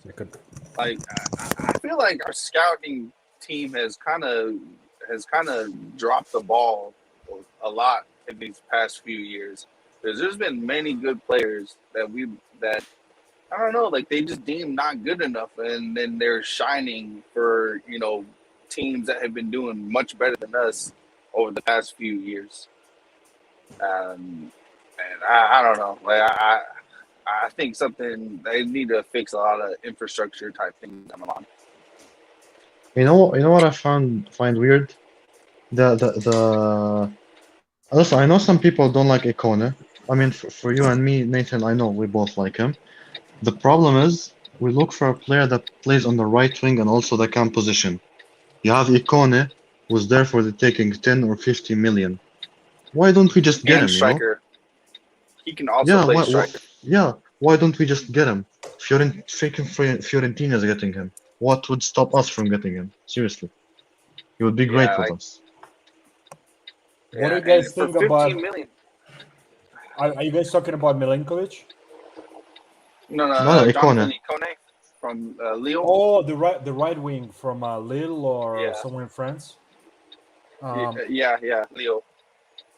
Isn't he like one of those like most thought of prospects right now, like in Europe? Like a lot of clubs wants to buy him. Especially last year, yes. This year, the whole Lille team has been playing. They haven't been very good this year. But man, if you remember, man, we could barely contain that guy when we played Lille last year. So, and I remember now. Once you said it, I actually start to remember the guy that you're talking about. He's like kind of he's not like physically super well built, but he's quick, I think. Quick and skillful, and we've already seen what Hakimi, Leao, Hernandez. Look, these guys they all have the same build. They're skinny. Is he African? Is he African or French? French. He's French. Oh yeah. Now I'm looking it up. Yeah, right wing, 1.75 meters. So he's a small guy. Yeah, he's a skinny dude, but he's fast and technical. Okay. I think what we need Roman Tavernier. We need him in Milan. First for Brest. I think it's on either 8 goals with 5 assists this season. Brilliant player. He can play as an attacking midfielder and a right winger as well. So if you guys can watch up his YouTube, you know that he's the one carrying Brest along, and he opened his mind to play for Milan. He has like 5 goals and 5 assists so far. He's been really good. Yeah, and he seems really skillful, and Milan are lacking in the skillful department. So, again, I feel like it's a no-brainer type of thing. And it's not like he cost that much either. It's like, what the hell are we waiting on, man? Yeah, I just realized I'm the only one with the camera on. Oh shit, nobody else. Everybody's shy. Everybody's shy today, man. What the hell is going on, guys? I'm in my work clothes, so I don't look as pretty. Oh, please, man. What the hell, man? You come here to look pretty, man? Come on, bro. We're not in that forum, bro. Not that forum. Wait, guys, it's late here. I'm gonna have to go. Okay, you guys can keep on the talk. Oh, we will Good night. continue, bro. Okay. Take care. Good night, guys. Good night. Good night. Oh man, I don't know. Hey, Ancelotti, Yeah, boss. where were you from, man? Yeah, I live in England, but I'm from Nigeria. Nigeria, nice, man, nice. I actually work with somebody from Nigeria. Oh, really? Yeah. Back in the day, like when I used to live in Chicago. Like, Okay. you're a really cool guy, man. Really cool guy. So my like my memories are good memories. Like really cool guy. We talked a lot about football too with him. He was, I think, if I'm not mistaken, it's been years ago. He was, I believe, he was like Man U fan or something like that. Well, Man U fans. Oh, yeah. Yeah, most Nigerian fans are more of Premiership fans. That's so good, man. I told him, man, there's only one team that can be called Red Devils, man, and that's Milan. I'm sorry, not your fucking Man U, man. And we were joking. We're joking, man, not in a mean way, but the guy was. First, he kind of took it like, "Oh shit, what the hell he's talking about?" I said, "Man, take it easy, man. It's called sarcasm, man. Just shh, easy, bro. Easy, man." Hold your horses, man. I'm looking about this lineup you portrayed on the bottom. Is a decent lineup for the fact that Frank Casey will help Timo Bakayoko in that midfield because Bakayoko is someone that is very strong and experienced because Bakayoko is not someone that can cover space like Frank Casey. Then at the right back, I saw Florenzi. Well, and what's his name? The striker, Piotr Pellegrini, as his first start. What do you think about this lineup? Are you sure this lineup can break down Salernitana, or do you think that there'll be a change that can facilitate the win in this game? Do you want to go ahead, Nate, or you want me to start? Yeah, you can go first. So what I'm thinking, I didn't even realize. I just saw it when you mentioned it. Honestly, the only reason I can see why Pioli is doing it is just to give a little bit of rest to the other guys like Tonali, Kalulu. Which, to be honest, Kalulu doesn't need rest. I mean, that guy can probably play instead of Florenzi. But you have to keep everything kind of check and balance because if you don't give certain players a certain amount of playing time, I mean, they're gonna start, the attitude. I'm not saying like Florenzi is like that, but who knows? Maybe he is a drama queen. Romagnoli kind of has to come in. I mean, I'm okay with that. Theo, everybody knows. There's only one Theo. Cassie, good. Bakayoko, actually, I don't mind him playing. Against Salernitana, man, we should be okay. But Salad-Maker, man, I would actually give Messias and let Messiah play. Give him more and more playing time. Because he looks good. He looks sharp. So why just stop it, And the rest of the guys, like Pellegrini and Leao, perfect. Let Pellegrini also give him some playing time, give him some confidence, start from the beginning, which is important, like mentally. You're like a starter, you're standing there, shaking hands. I think for young player, it's super important. I would only replace Florenzi in this team and Salamaker. That's it. Only 2 players. The rest, I'm good. I'm okay. I'm okay with. Zlatan needs break too. Yeah, I can pretty much agree with that as well. We had discussed this earlier when I got on earlier. I would actually also prefer Macias starting because it would give us the chance to see what the team looks like with full on attack force essentially, and this would also give Pellegrini more chances to score because the creativity is from the left, middle, and the right. I agree, man. And then of course also Kalulu. Kalulu is really young, and I mean these guys can play like 3 games in like 2 days. I mean they're young. Their energy comes back easily. So yeah, I agree. Roman coming in, I don't have any complaints. Yeah. I agree though. I agree. I think the rest of the lineup looks fine to me. We should be good. Yeah, I feel like we should be completely fine going against Salernitana. I mean, let's be honest, man. What the hell Salernitana is going to offer? Yeah, but I have one issue about this Milan team, our 23-man squad. Do we really have confidence in Baloture? That is my problem right now. But the fact that the right wings is being alternated, but Baloture, whenever he starts or he comes as substitute, he always raises eyebrows. Do you think we need a substitute? Do you think we need a replacement in that position, or to give him minutes, just do what we're doing to Florenzi? You know, I'll answer, like, I'll go first on this one. I actually agree with you, and I think I even said it like a couple weeks ago when we had stream or something like that. I said Ballatore for me is done. He's not a Milan player.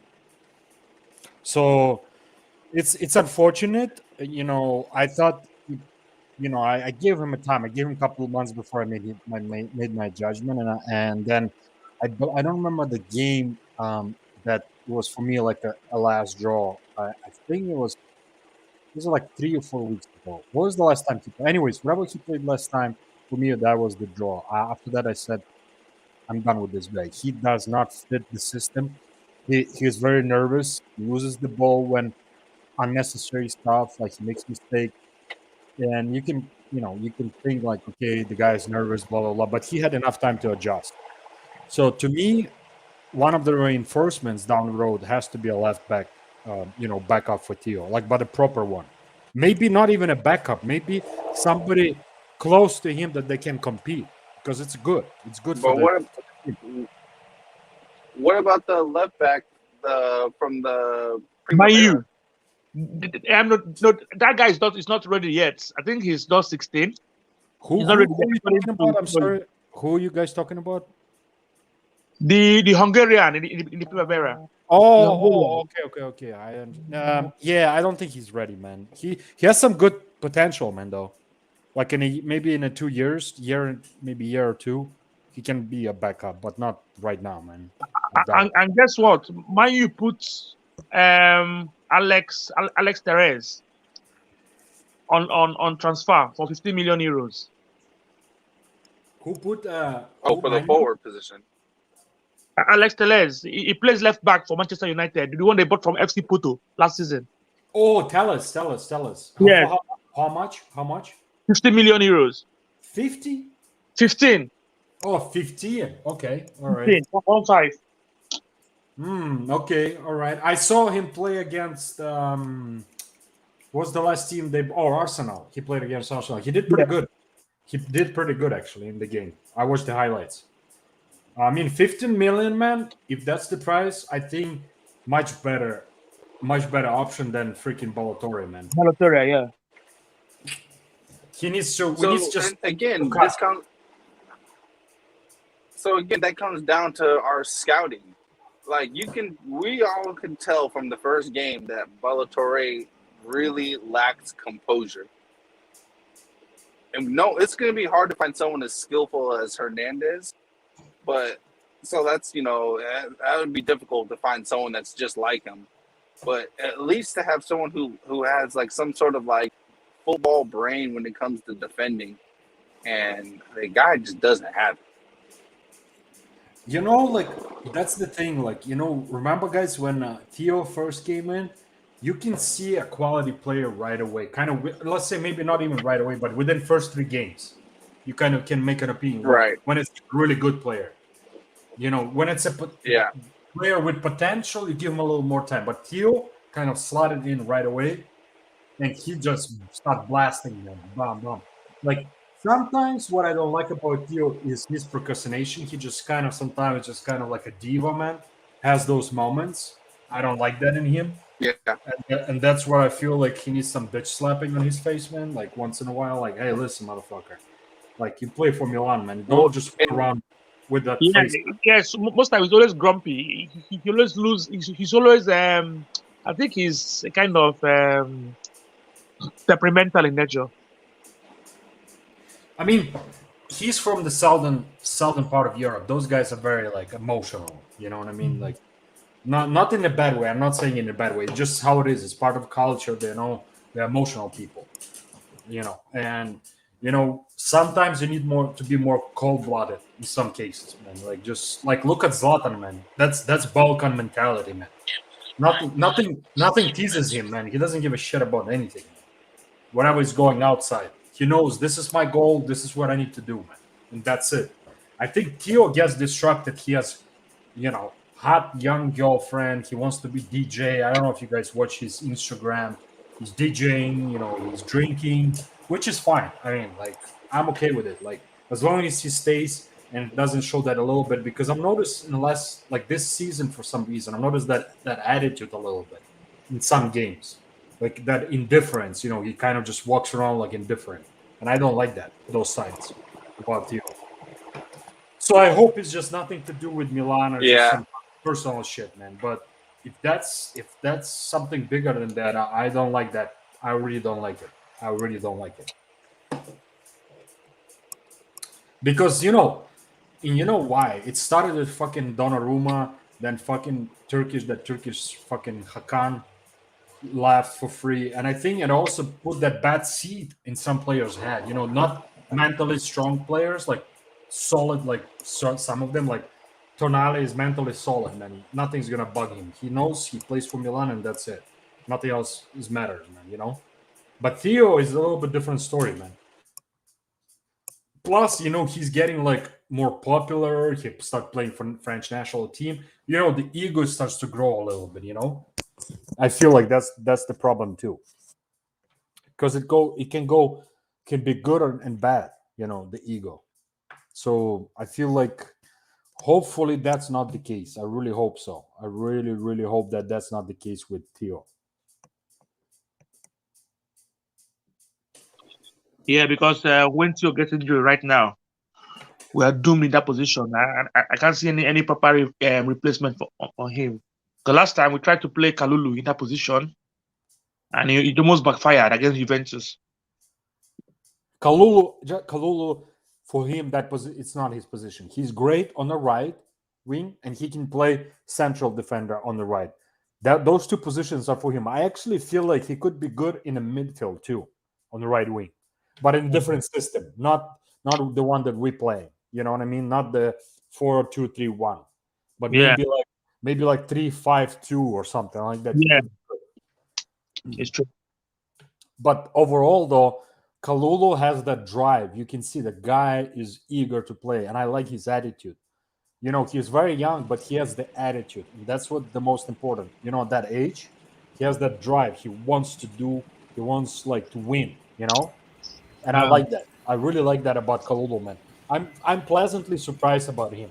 Like, I mean, when we got him, I had like high hopes for him, but I wasn't like going crazy about it. But now, I'm very happy that we got this guy. I'm so and happy. guess what? Kalulu has never played any senior career before.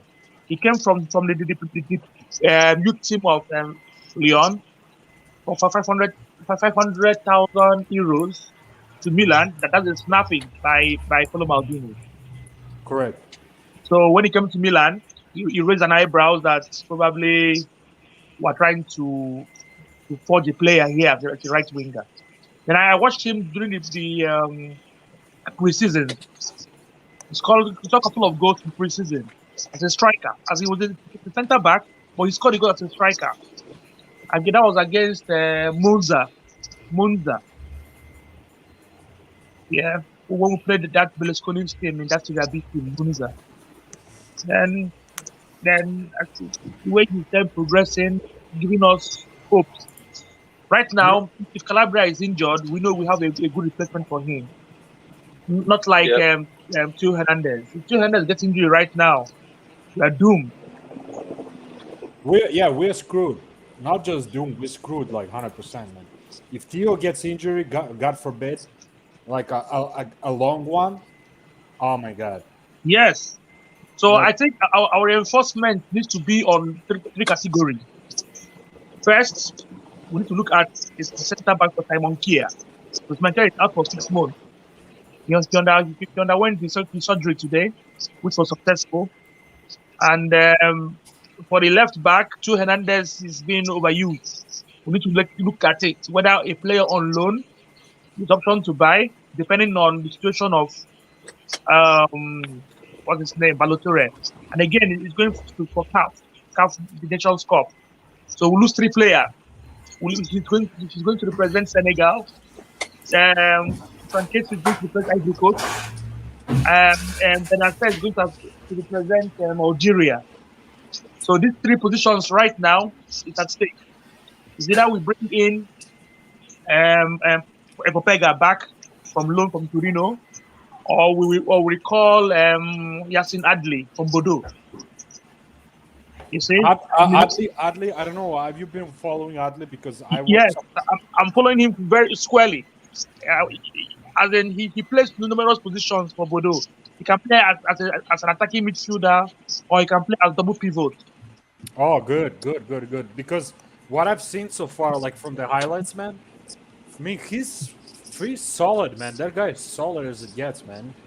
So I like it, man. I like it. But we have to also, we have to consider one thing that, it's a French league and he has to move to a new team, get used to the system. But I think he will fit in pretty good. Like a couple games, give him a chance and he will do well, man. I feel like he's gonna do well. And show him the confidence, even if he doesn't have a great game. Allow him to grow. Don't just throw him off the cliff just because of 1 or 2 bad performances. First thing I actually, when I first got in here, I wanted to give a shout out to my man Mikey Mignon, man. What a fucking save, man! Do you guys see that save? Yeah, both of them. Both good save. The good save were quality. Woo! They're coming for you, Red John. They're coming for you. Run, bro. I'm telling you, man. Just get the hell out of there, man. I'm telling you, bro. I know it's hard. Just get out of there, man. Oh my God. But no, what I want to say though, man. Mike Mignon, man, like made me forget about Donnarumma a long time ago, man. That guy is a fucking beast, man. That save, that jump, I was like, what the fuck? How the hell did he got? It was going right in that top corner. We call it 9 back home. That 9. Yeah, upper 90, and, yeah. Yeah, man, what the fuck? I was like, dude, fuck Donnarumma, man. Like, I already forgot about him. And I like his attitude. I like his eager, man. He talks shit to the defenders, and I like it, man. Because sometimes those motherfuckers need somebody to tell them, like, listen, man, what the fuck are you doing? And you know what other thing I like about like his chemistry with Kyer, man. Unfortunately, Kyer is out, but he even said in his interview that Kyer helped him a lot, like to like kind of like settle in. Even though like I think he's English, I don't think Kyer speaks French. Does he speak French? I don't think so. But they were speaking in English, I believe, and that's like kind of helped him because Kyer is the leader, man. He's like, to me in a defense, Kyer is the captain right now. I mean, unfortunately, he's injured now, but to me, he's the captain of defense. So Romagnoli better steps up, man, because it's a big shoes to fill, man. Big shoes to fill. Yeah. And Gabbia too, man. I think you know what else? Yeah, go ahead. Sorry, man. Go ahead, man. Like, it's not important. Right. Milan, according to what I read today, Milan is going for 3 center backs. So we were heading for Bremer, that plays for Torino. We're going for Milankovic, that plays for Fiorentina. And it's on that long name I couldn't pronounce. He plays for Monaco, 19 years, left-footed. I thought it was the guy from Lazio, Felipe Luis, man. That was the third option. No? Felipe Luis, yes, I saw Felipe Luis. We went for him. There's a link, but him, but all sites which I normally follow, which is Bliss. It says that Milan is in a further talk with Fiorentina for Milankovic for 50 million euros. No, 15. You mean 15 million, correct? Yeah, for 1.5. Milankovic. 1.5. Yeah. Milankovic. 1.5. Contract ends next season, next summer, not this summer coming, the next summer. Who would you go for? Who would you go for? You personally, who would you choose? Bremer. Strong. Bremer, yeah. He's a solid player, man. I watched him. I've seen him play many games, man. The guy is intelligent. He's physically strong, and I like him actually. I like him. He's a good option. I read the interview of Oliver Giroud about when Milan played Torino. He said Bremer do allow him to move. When it comes to the night game, he's just a little bit clueless. But listen, he has many years of experience in Serie A. He's been in Torino at least for like 3-4 years, man, maybe more. So that experience, I feel like for Serie A is freaking essential because he doesn't need to get adjusted. A lot of players, some players can fit in right away, like Tomori did, and some players need like 6 months to a year to fit in, get adjusted to new culture, learn the language. You know what I mean? So, but Bremer, we don't have to worry about that aspect of any of that game. Like that part of the situation. So he can just slide in and play. He speaks the language. He knows the culture. He knows the Serie A. Perfect, man. I like that. What do you do? What do you do when Cahier comes back? The problem is, man, like it's kind of, to me, it's catch-22 because on one hand, I agree with you, Nate, that Gabbia should be given more chances. But on the other hand, if we want to win Serie A, we need somebody with more experience at the end of the day. No, I don't mind if he comes in, but we loan Gabbia out. I just don't want him sitting on the bench doing nothing. I'm okay with that, man. If we do that kind of style, like get Bremer in the winter and then loan out Gabbia for 6 months, I'm okay with that, man. Like, I'm totally cool. Like, if we got him in the winter, I would want Gabbia. How old is he? Like, what, 21, 22? I would do like a 22. Yeah, you're right. 22. I think he is 22, 20. Yeah, 23 at the most. Okay, so I would do a 2-year loan for him, a 2-year dry loan for him, and then allow him to come back if we got Bremer in January. What if because of this crisis, what if we call back Caldera? No, man. Guys, please do not mention the name Caldera, okay? I agree with that, John, man. I agree with that. I agree as well. Fuck that guy, especially the way they talked, like, oh, they didn't give me a chance, Milan. Then fuck off, man. No, but the problem with Caldera is he was with us for 3 years almost. He was injured 2.5 of those 3 years. Then he came, played 1 game. He was BS. Like, this is how it goes. Like, you cannot give someone chances forever. We need, in my opinion, is if we go and buy a defender, it has to be a defender that competes with Kier for the starting position, not just defender to be there the third one. No, I need a defender who's gonna be as good as, if not better than Kier. Yeah, you're right. Because Kier is out for the season. We don't know how he will come back, because he might come back and be not as fast or not as, like, you never know. It's an ACL injury. It's not something that you just come back and Kier is going to be on top. No, you need someone who's going to be your starter. Yes. Yeah. But right now, that Balotelli is going for the CAF Nations Cup, we only have one official left back, which is still Hernandez. And again, Yes. I've counted how many games it will be before the end of the CAF, depending on the elimination.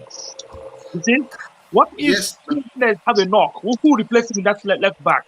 You are going to have to play with Kalulu on the left. Listen, the thing is, for the Nations Cup, it's what? He's going to miss for what? 4 games, 3 games? That's not the problem for 3 games. Get it? For 3 games, you're going to have to do a sacrifice and play there with Kalulu. You have to do it. Every team that has players from Africa is going to miss players. It's not like we're going to be the only ones. You don't need a replacement for that.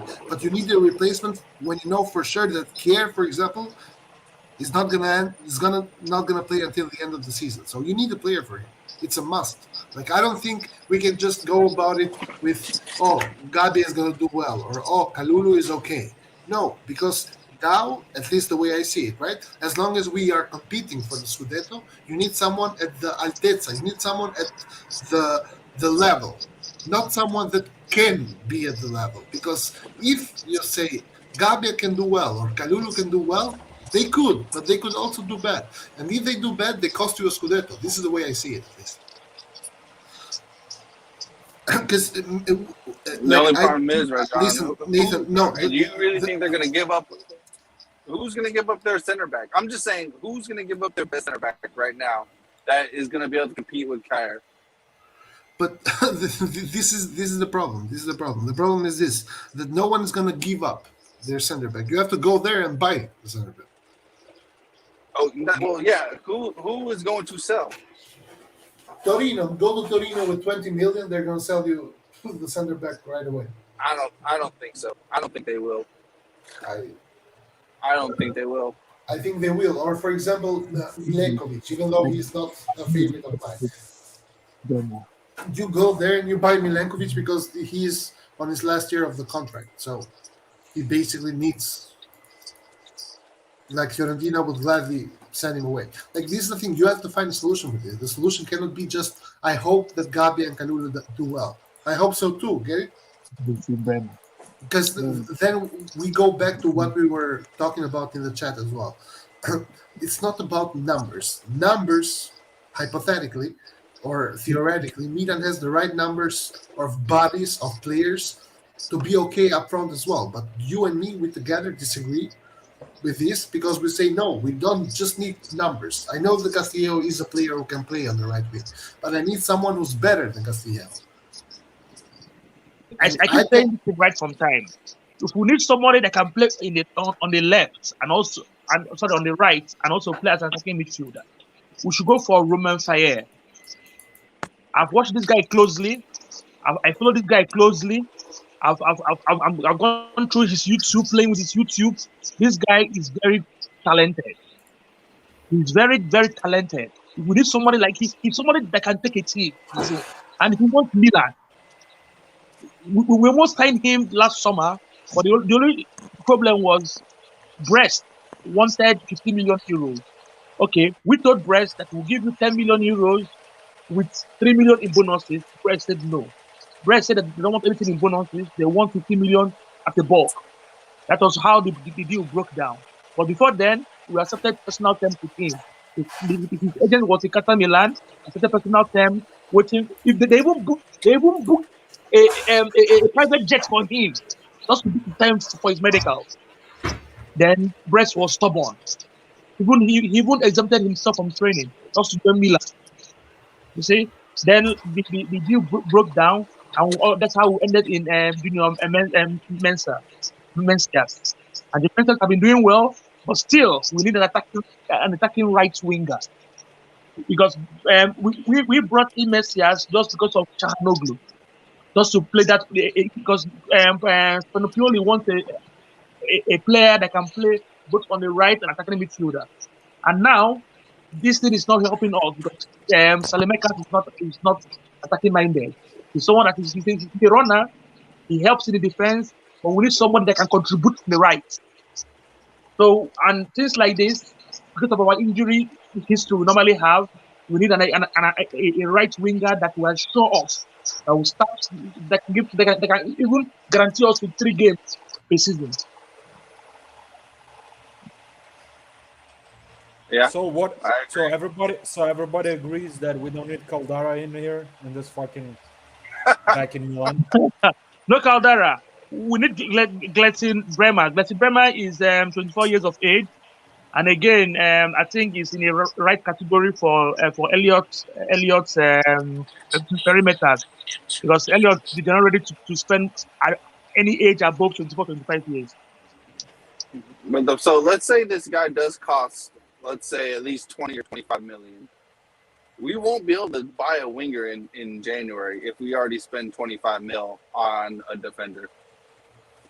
But I think what Milan might do, I mean, Polo Maldini and Matera, what they might do, they might say, okay, listen, we'll give you guys Popega for 50 million.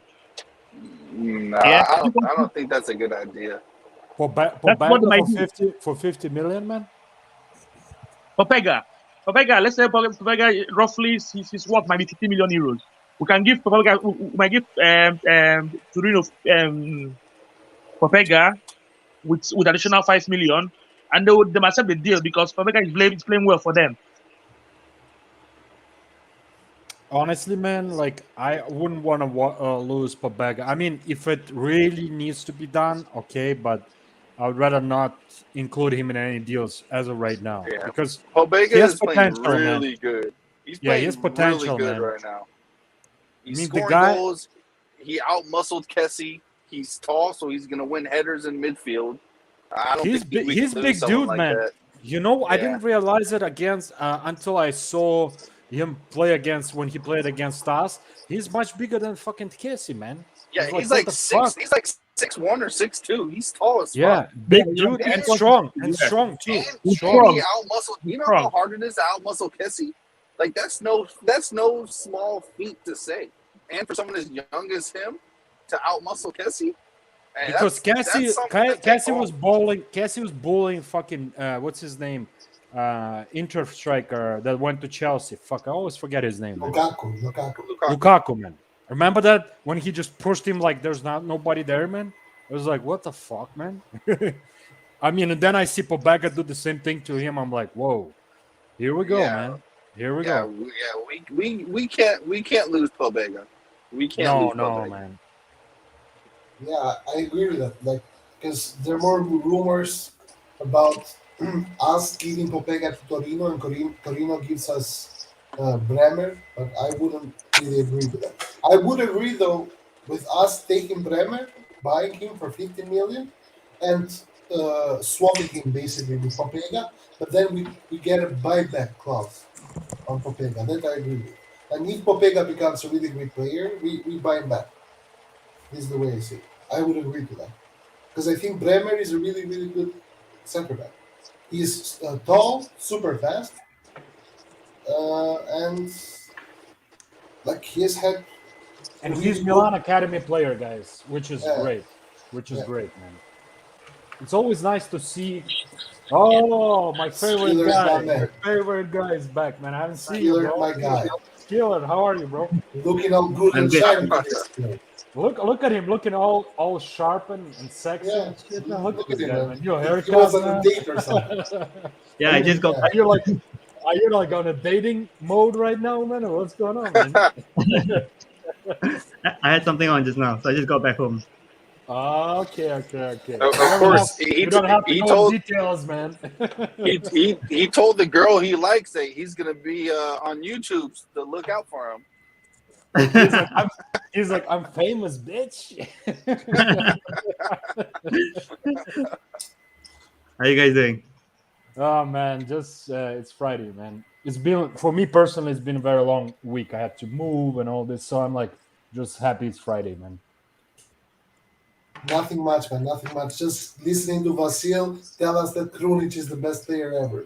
Yes, man. That's my speech for the last hour and a half, man. That's all I've been doing, man. Talking Krunic about this, Krunic. Krunic that, Krunic this. Unbelievable. Hey, man, gotta support Eastern European brothers, man. Come on, man. Hey, Come to be on, bro. fair though, Krunic really is having a good season. Like, Yes. to Yeah, be fair. he is. He Yeah, is. yeah, he's having a good season in Milan. I watched his interview yesterday. So he was saying that he's someone that's a utility player. He can play any position according to what Pioli wants him. He can play as double pivot. He can play as attacking midfield. He can play on the left. You know, I like that guy, but I don't know why people always criticize this guy. Okay, Not has me, anybody not think me, it's- bro. Not I me. think He's in it's- my heart. It's what it is when he's put into a certain position, when we have other players that can play there, and that position is vital to like the attack. So like if you put him in attacking mid, and we have other players available, then people are gonna give it like, okay, this makes no sense. But we know what his role is. His role is not to attack; it's to be, an option.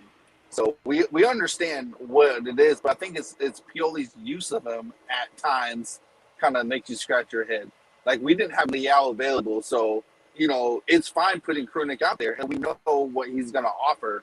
So we didn't have any problem with that. But it's other times it's just like, man, what are you doing? Yeah, one thing Pioli likes him so much. Pioli is Pioli's boy, and he's someone that is very loyal according to Pioli's formation.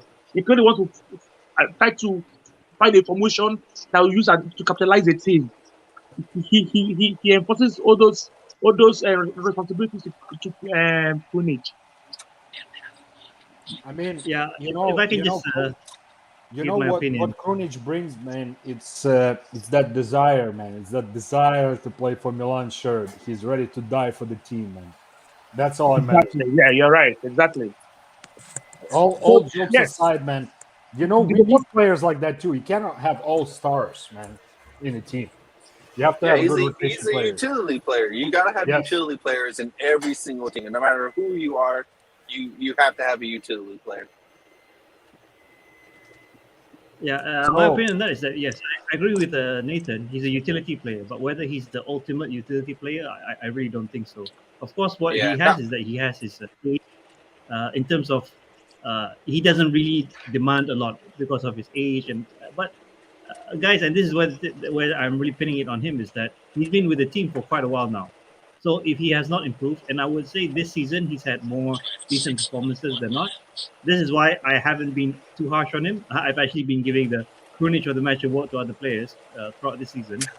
But then again, it's my guy right there, man. the season is long, and you keep playing him, and you never know, the old Krunic might come back. This is what I'm worried about. Now, I will say I would prefer to have Pobega to be utilized in the CDM instead of Krunic. And guys, another thing I will have to say, he's been always professional. He never talks shit. It's also good for the environment in the team. You don't need the disturbers, man, that disturb the peace, so to say. So, good for him. He knows his role. He knows he's not the star of this team, but he appreciates to be just part of it, of this great project. So let him be part of it. If he starts fucking up all the time, then time to go. But as long as he does decent job, and he's somewhat evolving, somewhat improving, then why not, man? I mean, we all know he plays very simple, and that's very good. Like sometimes simple is good, man. Yeah, he plays very simple. Yes, it's true. That's all he's got. Come on, guys, that's all he's got. Yeah, but sometimes in games, What else, playing simple is what you need. Look at Kessie. Kessie overcomplicates things, and then a penalty gets given. Benacer overcomplicates things, and they should have been a foul, but they take the ball away and they score. That's when simplicity comes in, and that's all that's needed is simplicity. Exactly. And one thing again about Rade Krunic, he's very simple with the ball, and his passes are very decisive. But he's not a wow player, but whenever he plays, there's a kind of stability in the team. I watched him very closely on Tuesday against Genoa, and again I watched him very closely against Inter Milan. He was someone he made sure he neutralized Brozovic. That was why Pioli started him in that game.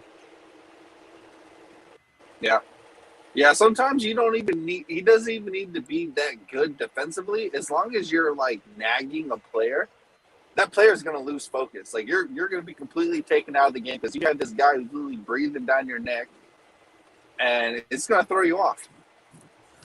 Let's be honest, guys. He's our best free kick taker, man. So I don't know. Tonali's there too. Don't forget Tonali. Don't say that. It's Zlatan now. Well, Tonali and Zlatan I are just one have and to one. say it, man. Hey, I mean, Oh, they've all taken one free kick and they've scored. So I mean, look at Tonali's Zlatan. 1-1. Tonali's Tonali 1-1. 1-1. Ibra is 2-2. Let's just say that 2-2. Okay, guys. I actually agree with Mehrat 19 that Benacer has not been up to his standard this season, but I have to say one thing though. Benacer, what I like about him, he'll fucking die on that field. That's it. He might be not in the best shape. Hey, guys. Okay, go ahead, man. Go ahead. I'm sorry to interrupt you. Just on speaking on Benacer, like I don't know if you guys have noticed, but man, he doesn't celebrate when we score. It's kind of weird. Well, I think you know what? Actually, that actually might be a good thing because when players are celebrating and stuff, what is like the endorphins get to your head and you lose focus. How many times did you score? Sure, man, sure, but no, Benacer? not when he's not when Benacer scores. When other people in our team score, like just watch the game against Atletico.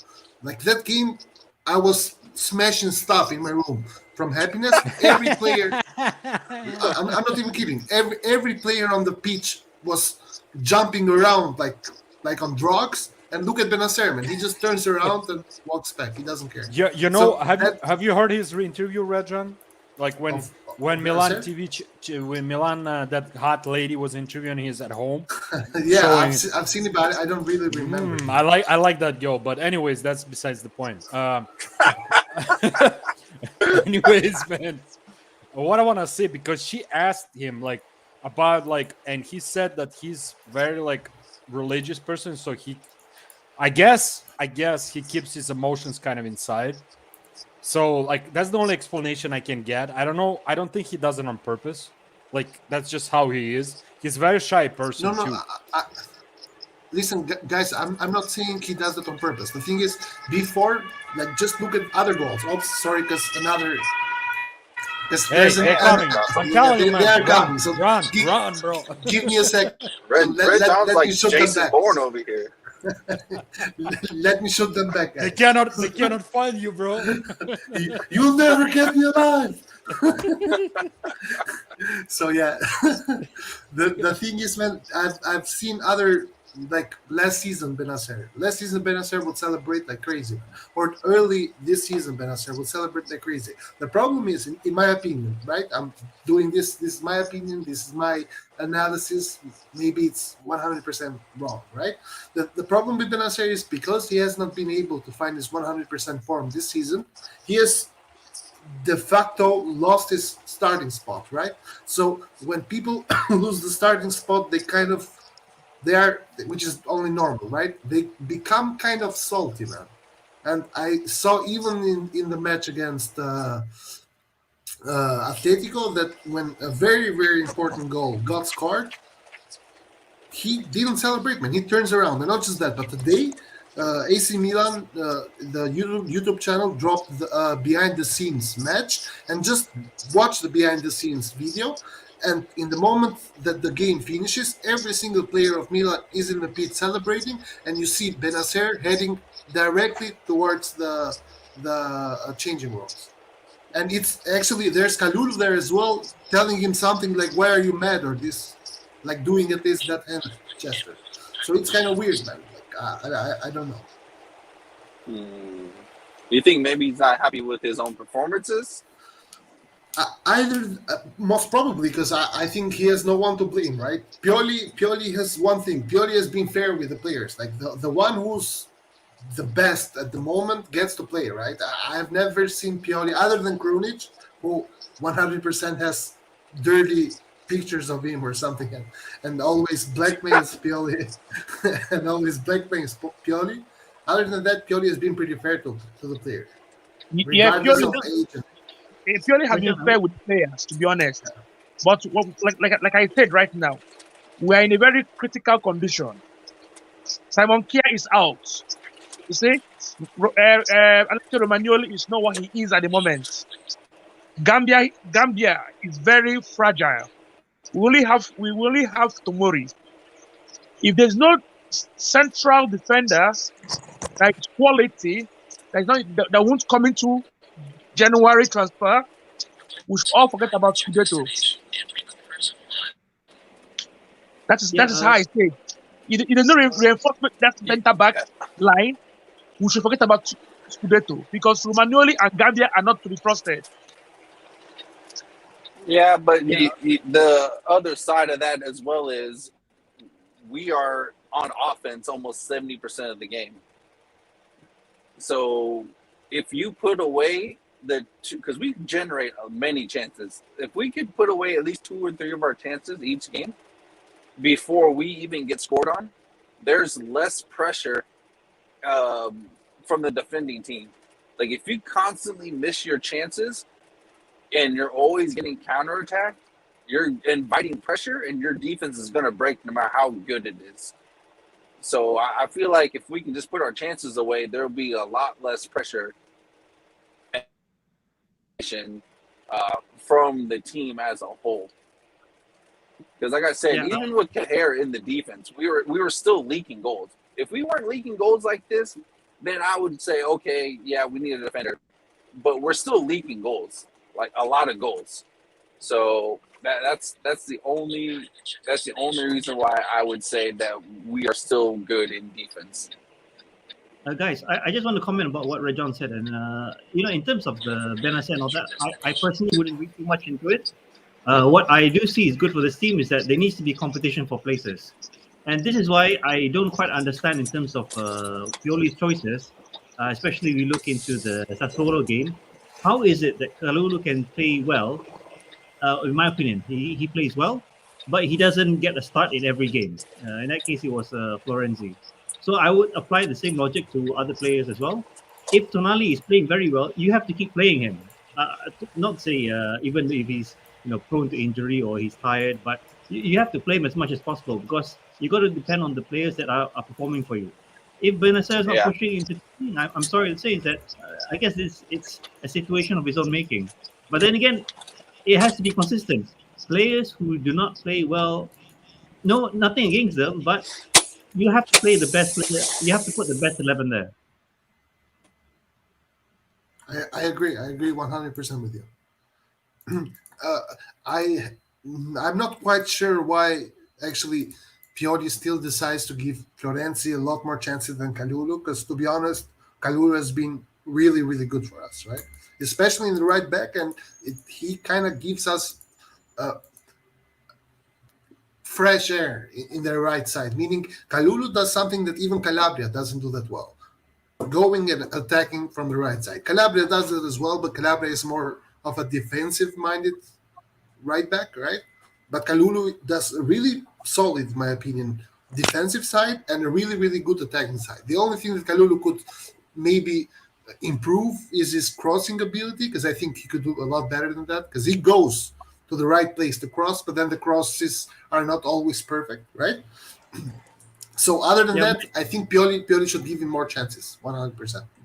My concern with that, and what I read, I want to be wrong, but I'm starting to get some feeling. I am concerned that Pioli is sometimes picking players in terms of the personality, because we've seen it. Yeah, Kalulu, he looks like a very cold, determined person, young individual. Florenzi, and we saw it during the Atletico game. I believe this. Florenzi is a nice guy. Messias, when he scored, he went straight and hugged Florenzi. I'm sure Florenzi is quite nice in the locker room. He's like a friend to everybody. And the same can be said with Krunic. I've seen some behind the scenes. Krunic is a very nice person. I'm sure he's joking with Maldini and all that. I really hope Pioli is sometimes not picking people based on their personality and who's the nicest guy that he can think of.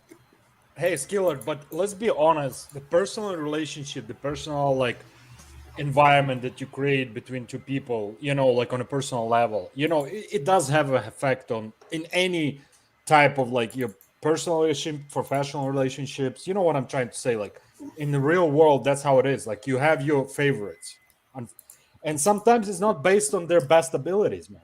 Like it's just based on their personality. And I'm not saying it's right or wrong. It's just probably how Pioli functions sometimes. So, but that's why it's wrong. If it's not based on merit, it's wrong. No, I know it, but let's look at this from a little bit different perspective. Why do you think the whole group of this young group of people, majority of them are young, are ready to die for Pioli and they love Pioli? Because of his personality. He gets along with people.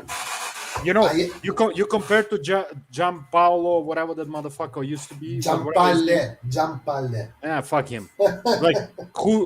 Players were saying he would not even talk to them. He would just walk in to the pitch and say, let's train. No personal, in conversation, not get to know you. What's your problems? What's good? It's important, man, for young players especially, man. Feeling important. I have to agree with Vasil here, Skiller, for one reason. And to be honest, before that happened, which I'm going to explain in 1 second, I had my doubts about Pioli, thinking that Pioli maybe is the kind of guy who, if you disappoint him once, it's very hard to get his confidence back, right? And I saw that Pioli is a really, really, really good manager when Castillejo came in the pitch and gave his fucking life for it, right? Because keep in mind, guys, when a player doesn't get the possibility or the chance to show himself or to even play, especially a player who used to play a lot for Milan, like Castillejo, he becomes salty, man. He goes there and he's like, man, fuck this guy. I'm going in. I'm being played because he has no other alternative right now, right? So I'm going there. I'm not gonna bother at all. But then you see Castillejo coming in and man giving his life because it's not like Castillejo became Ronaldinho, right? He's still Castillejo. He's the same guy. He got the chance and he gave everything to show himself. This, at least to me, it tells me that Pioli has a really good managing skill, right? 100%, man. If he makes players that never play fight for him, it's really hard. Like look at Mourinho, man. Players that usually get benched by Mourinho, when Mourinho needs them, they do fuck all. They go there and they are like fuck this bastard. I'm going here. I'm not even gonna bother. Yeah, I'm gonna balance this argument a little bit because before the Castillejo, I know he turned the game around, but do you remember the game before that? He came on the 89th minute. So if that's Pioli's version of trying to inspire him, I don't know what that is really. And another thing I want to add, yes, I agree that maybe he's very close to the players, but guys, that doesn't mean that they're going to renew their contracts. True. Man, I just love how when Skiller just comes in and he just lays it out. Then. No, and right. I mean, we have to have a voice of reasoning. We all hear emotional people, especially me. I can get emotional, and that's just how it is. But I get attached to some players because of whatever reasons. But overall, common sense is obviously Krunic is Krunic. Everybody knows it. He's not a world-class player. And I never said that he's a world-class player. But for what we have right now as a Milan team and what we can afford, I think he just slotted in and fit in because, especially when Pioli came in, I think he found something in him. I don't know what it is, man. But it's helping him. He's not doing a horrible job. So we should all be like, okay, he's a rotation player.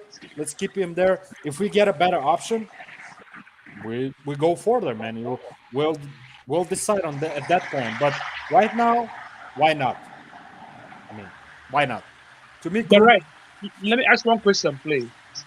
Is it a good idea to renew Romagnoli's contract? Yes. The only reason I say that, especially if he decides to cut his salary a little bit, reduce it, 100%. But that guy has no growth anymore. No, man, come on, bro. Who would you say? Romagnoli. Ancelotti is saying that he's not good anymore. I won't say not good. He's just his level really, really dropped. It dropped. After his injury. It's confidence, guys. Like give the guy some playing time, and trust me, man. I mean, we all know that Romagnoli can be a good player, man. Like how everybody just suddenly got this amnesia, and everybody forgot that this guy. But this guy lacked pace. He lacked pace a lot. We have Tomori. We have Tomori for that, bro. Like, that's why I keep saying. That's why I keep saying that Cahier is a different type of loss compared to Romagnoli or to Tomori, because Tomori is the balance. We know we can't have two slow defenders. So as long as we have Tomori, that's where we'll be okay. One thing I want to point out that you know what the difference is between Cahier and Romagnoli. Cahier has that experience and that positioning. This guy, his positioning is second to none. Second to none. Like Tomori doesn't have it, Romagnoli doesn't have it. What Tomori has is pace and aggressiveness. He fucking just goes, like, and nobody can beat him. But Cahier has that balance and that positioning.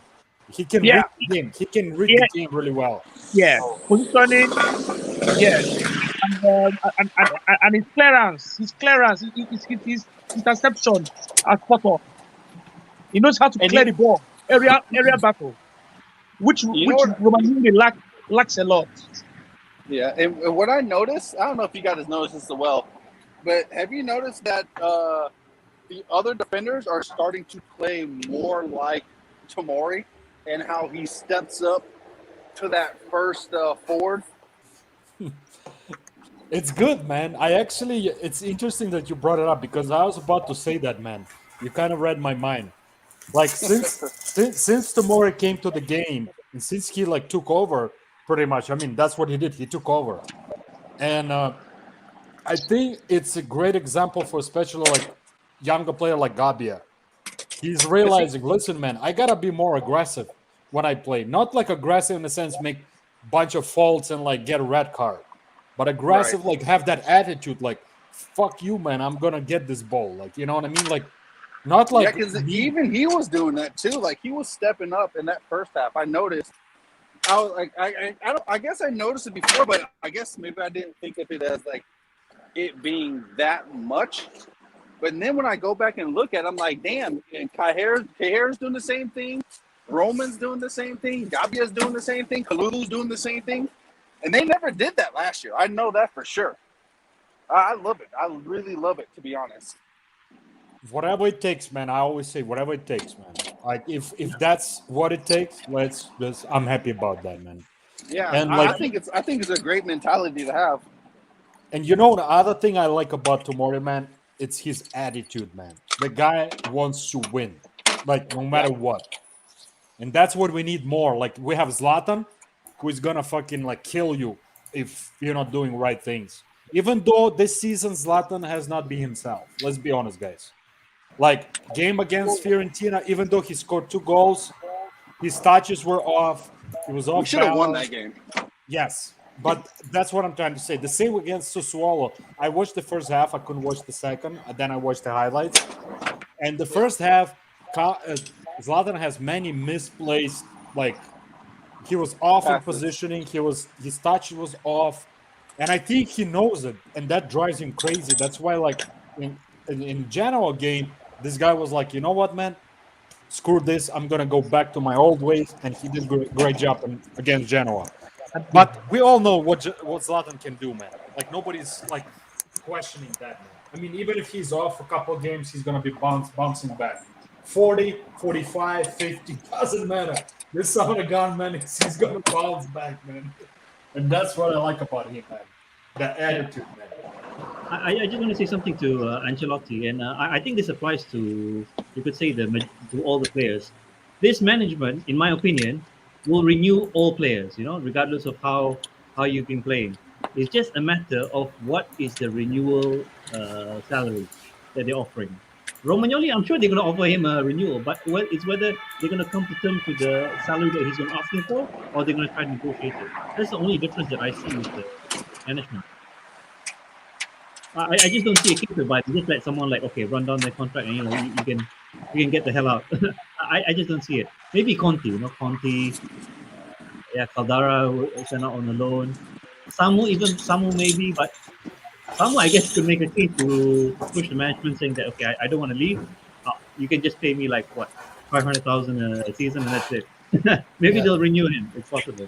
No, hopefully not. You mean the Caruso sausage, man? That's what you mean? Sami Castellano, the Caruso 40 pounds? Either he's joining Genoa or Getafe next season in January. Listen, I think first of all, I think Conti's contract runs out at the end of the season, right?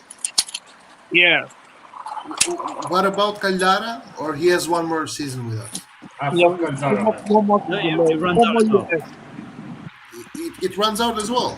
Yeah. Then how come we have given him on loan? No. Next summer, not this summer. What? It runs out 2023. So one more year, man. This Caldara, man, it feels like Caldara has been there for 30 years. Holy shit, when is he running out? Dude, he scored a goal, okay? yeah, I'm sorry. Yeah, he is world class now. He is world class. Yeah. Right. There's something that I want to bring in. This fixtures this weekend is a good one for us. We have the opportunity to top Serie A because we are playing Salernitana at home. Inter Milan, they are going to Roma to play Mourinho. Yeah, and Napoli are hosting Atlanta, Bergamo, in Napoli. So this is good fixtures for us. This is what we need to pick the 3 points tomorrow. And put pressure on Inter Milan, put pressure on Atalanta, put pressure on Roma. So these are the things, even Napoli as well. So if we slip up our chances tomorrow, we have ourselves to blame. Well, I have a question, guys. Who's coming with those noises, man? I think it's Nathan. Yeah, that's me. I'm just give me a second. I'll mute it. I'm next to the damn freeway, so all these cars. Tell him to like move away to the side. And you're driving, man, like move away. I don't think I can move from this spot and still drop the fuel. Are you from like New York? Where are you from, man? Texas. Oh, all my exes live in Texas, bro. Yeah, here we go, man. Okay, Vasil, I see you. Hey, man, that's the phrase, man. That's only Americans know that. All my exes live in Texas, bro. I like Texas, man. Good Isn't it like Texas is now the place where all the streamers live in the US because of the taxes? Yeah, I mean, Joe Rogan moved there, like from California, and some other guys moved there. Podcasters. Podcasters. Yeah, podcasts. Yeah, exactly. You're right about that because it's more free. Like you can do whatever the fuck you want, man. Pretty much. Yeah, we're quite retarded here for certain things at sometimes, so it makes sense. It's the South, man. That's what it is. Well, our women are really beautiful as well too. So you know, Nate. Wait. Yo, how come you don't have the Texas accent, bro? No, man. Trust me. This is a misconception. From the city, the only time you'll know I'm from Texas is if I say the word y'all. Y'all. You say okay. Yeah, y'all is if you say y'all, it's like okay, you're from Texas, huh? Then you'll know. But other than that, we don't all talk like this and ride horses. That's what I want to hear, man. Now that's no, man, we don't sound like that. I promise. Red John, let me tell you my story. You know, I came to the United States in 2002, and so I got to travel. I've seen more than half of the United States. But I traveled through the South, and I've seen some southern states, like let's say Arizona, Texas, Alabama, Georgia. Never got to all the way to the East Coast. Anyways, out of all those states, Alabama. Okay, I'm not gonna say anything bad, but fuck that shit, man. I had bad experience, man. Like I'm telling you, man, those motherfuckers are so fucking racist, man. At least my experience, man. I used to smoke cigarettes back in the day, so we were driving with my friend. So my friend is Pakistani, so a brown guy and an Eastern European white guy who spoke like really thick. At that time, I had like really thick, like English. I spoke like Borat. Hello, how are you doing today? Like, and then people looked at me like, what the fuck is going on? That's funny. What is going on here, man? I come for you, you know, kind of like that. And like, so I go to this gas station, and this white guy, like this fucking redneck, like chewing tobacco, like, I was like, hey, can I get like a Camel 99s? I asked him once, no reaction. Ask him twice, no reaction. Ask him third time, and then I started to realize, wait a second, something is off here. So I was like, fuck this, man. So I was like, forget about it. So I go to my car and I tell my friend, so like, dude, what the fuck is going on here? He's been living here like for many years. He's like, why is this guy not selling me cigarettes? He's like, bro, do you know where you are? I was like, what do you mean where I am? Like, you're fucking Alabama, man. I was like, what? What has to do anything with anything, man? He's like, no. You don't understand, man. You know, the Confederation flag and all this bullshit. He's like, I was like, okay, yeah. I mean, I know about it. He's like, these people here, they like fucking, that's their thing, man. Like, and if they feel you like you don't fit in their system, you're outsider, man. Doesn't matter where you are, what you do, man. And I was like, wow. And that was my first fucking impression of like from Alabama. But the interesting thing when I was in Texas, especially Atlanta, Georgia, man, completely different, man. That Southern hospitality in Atlanta, man, it's amazing, man. We went to this restaurant, and where I'm from in Midwest, it's a little bit different. It's all about bam, bam, bam. Time is money. In Atlanta, man, we go to this restaurant, and we spend there fucking 4 hours in restaurant because everybody's talking to you. Everybody wants to know where you're from. Oh, you have an accent, yo, sweetheart. I'm like, oh, what's going on here? Like, you know, like the waitress talking to you, like the cooks are talking to you. Completely two opposites. It's like in the South, but two opposite. Texas, the same way. So it's something about Alabama. I don't know, man, but. Yeah, no, it's always been like that for those Confederate states. But like if you go to like Texas, especially like Houston, Dallas, like San Antonio, Austin, like, everyone's friendly. Austin, like everyone's friendly. You know, don't get me wrong. There's like you're gonna run into some people. Exactly. I mean, I understand that. It's not like how it is other places. But yeah, especially Houston.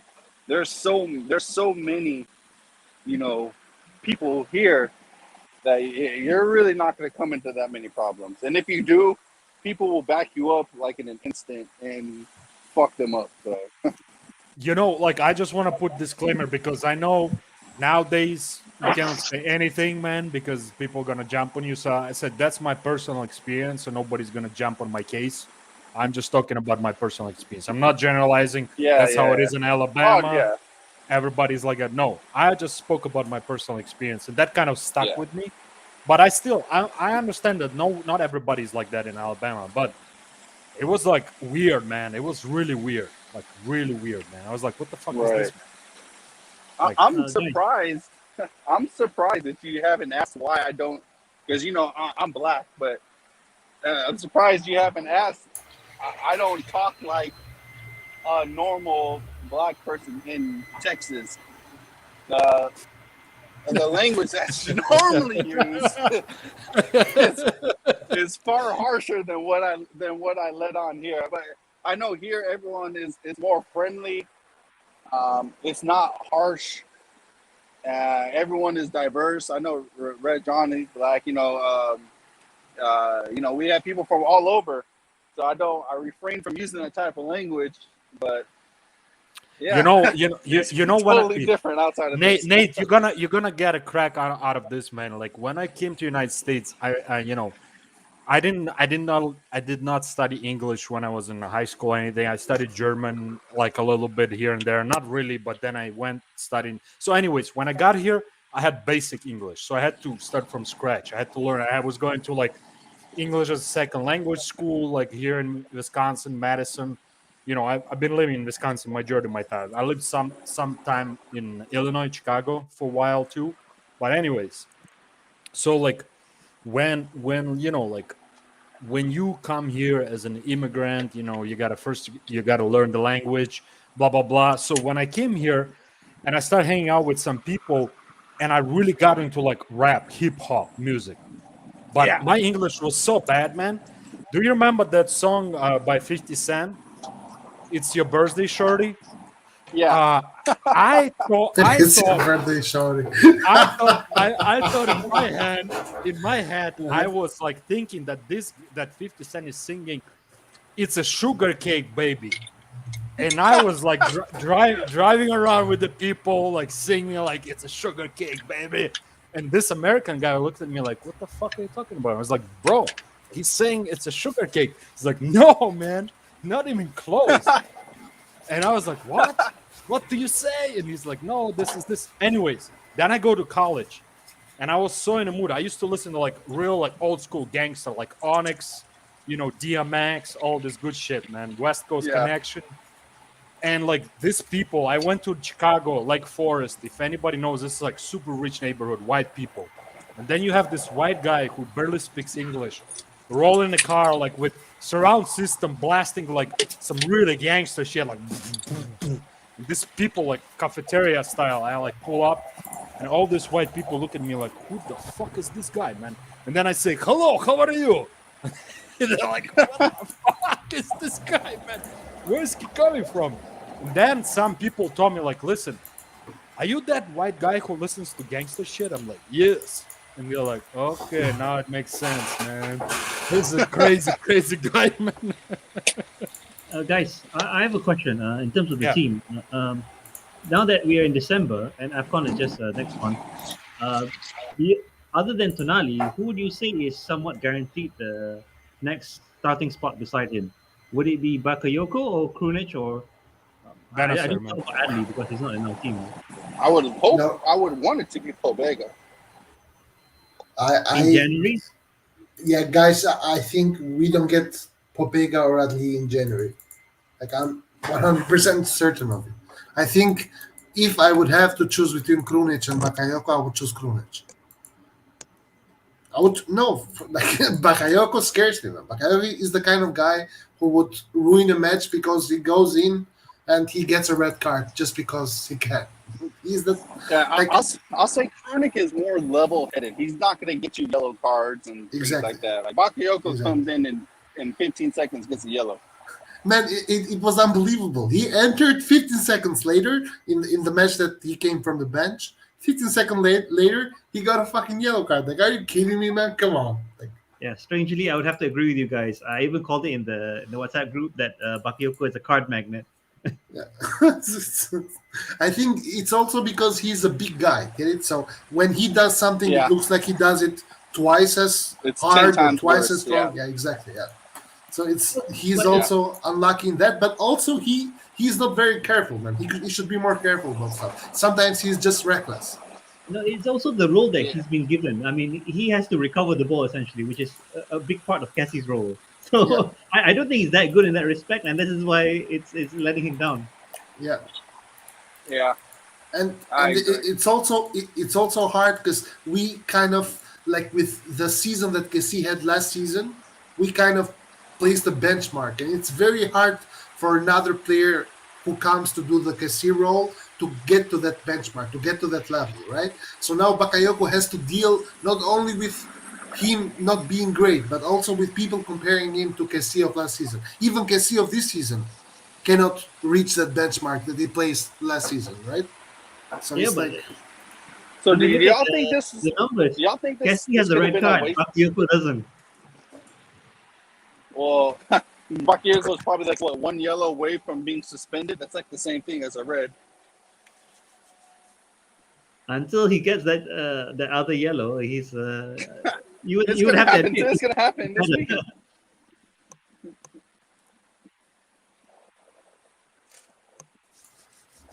So yeah, but I think a solution could be if we get Kamara in January, right? Because his contract is gonna run out in the end of the season anyway, so we can get him for, I guess, cheap, for like 10 million, 15 million, something like that. And he is a kind of player who could play as a center back and as a CDM. But primarily as a CDM, and my concern is that how many midfielders are we going to have next season? Tonali, Benacer, Pobega if he's come back, Krunic, Adli. Bakayoko, and you're going to add an Adli. Yeah, you're going to add one more. Well, Where do you yeah. find the game time for these guys? Like, first of all, I don't think Pobega is gonna come back next season. I think Pobega is gonna stay at Torino another year long. But this is just my personal belief, because we are just gonna have probably too many to handle. But also, like, we have to keep in mind, Adli, in my opinion, is not gonna come to us as a CDM. He's gonna come and he's gonna play as a can. Yeah, I agree with you. I think also his physicality, I wouldn't recommend him being a CDM. Yeah, He's just going to get muscled off the ball. But the problem with Adli is, if you watch him play, he reminds me of Pirlo in a scary way, because he is that kind of a person, slow, good pass, a little bit lethargic kind of movements. Get it? Like, he's not a Tonali. For instance, Tonali kills you with energy, but Adli is like a slow-paced, good passer kind of person. No, So not only that, Cassie, he in a shoulder-to-shoulder challenge, he's winning. This is the one thing about Cassie. When he's shoulder-to-shoulder with someone, he's getting the ball. Yeah. So why not? So why not bring in? So why not bring Pobega instead then? Yeah, Like, I I'm guess we confused. can do I'm, that. like that's why I'm very confused. Like I would like Kamara, but at the same time, it's like, man, when will we deem Pobega ready?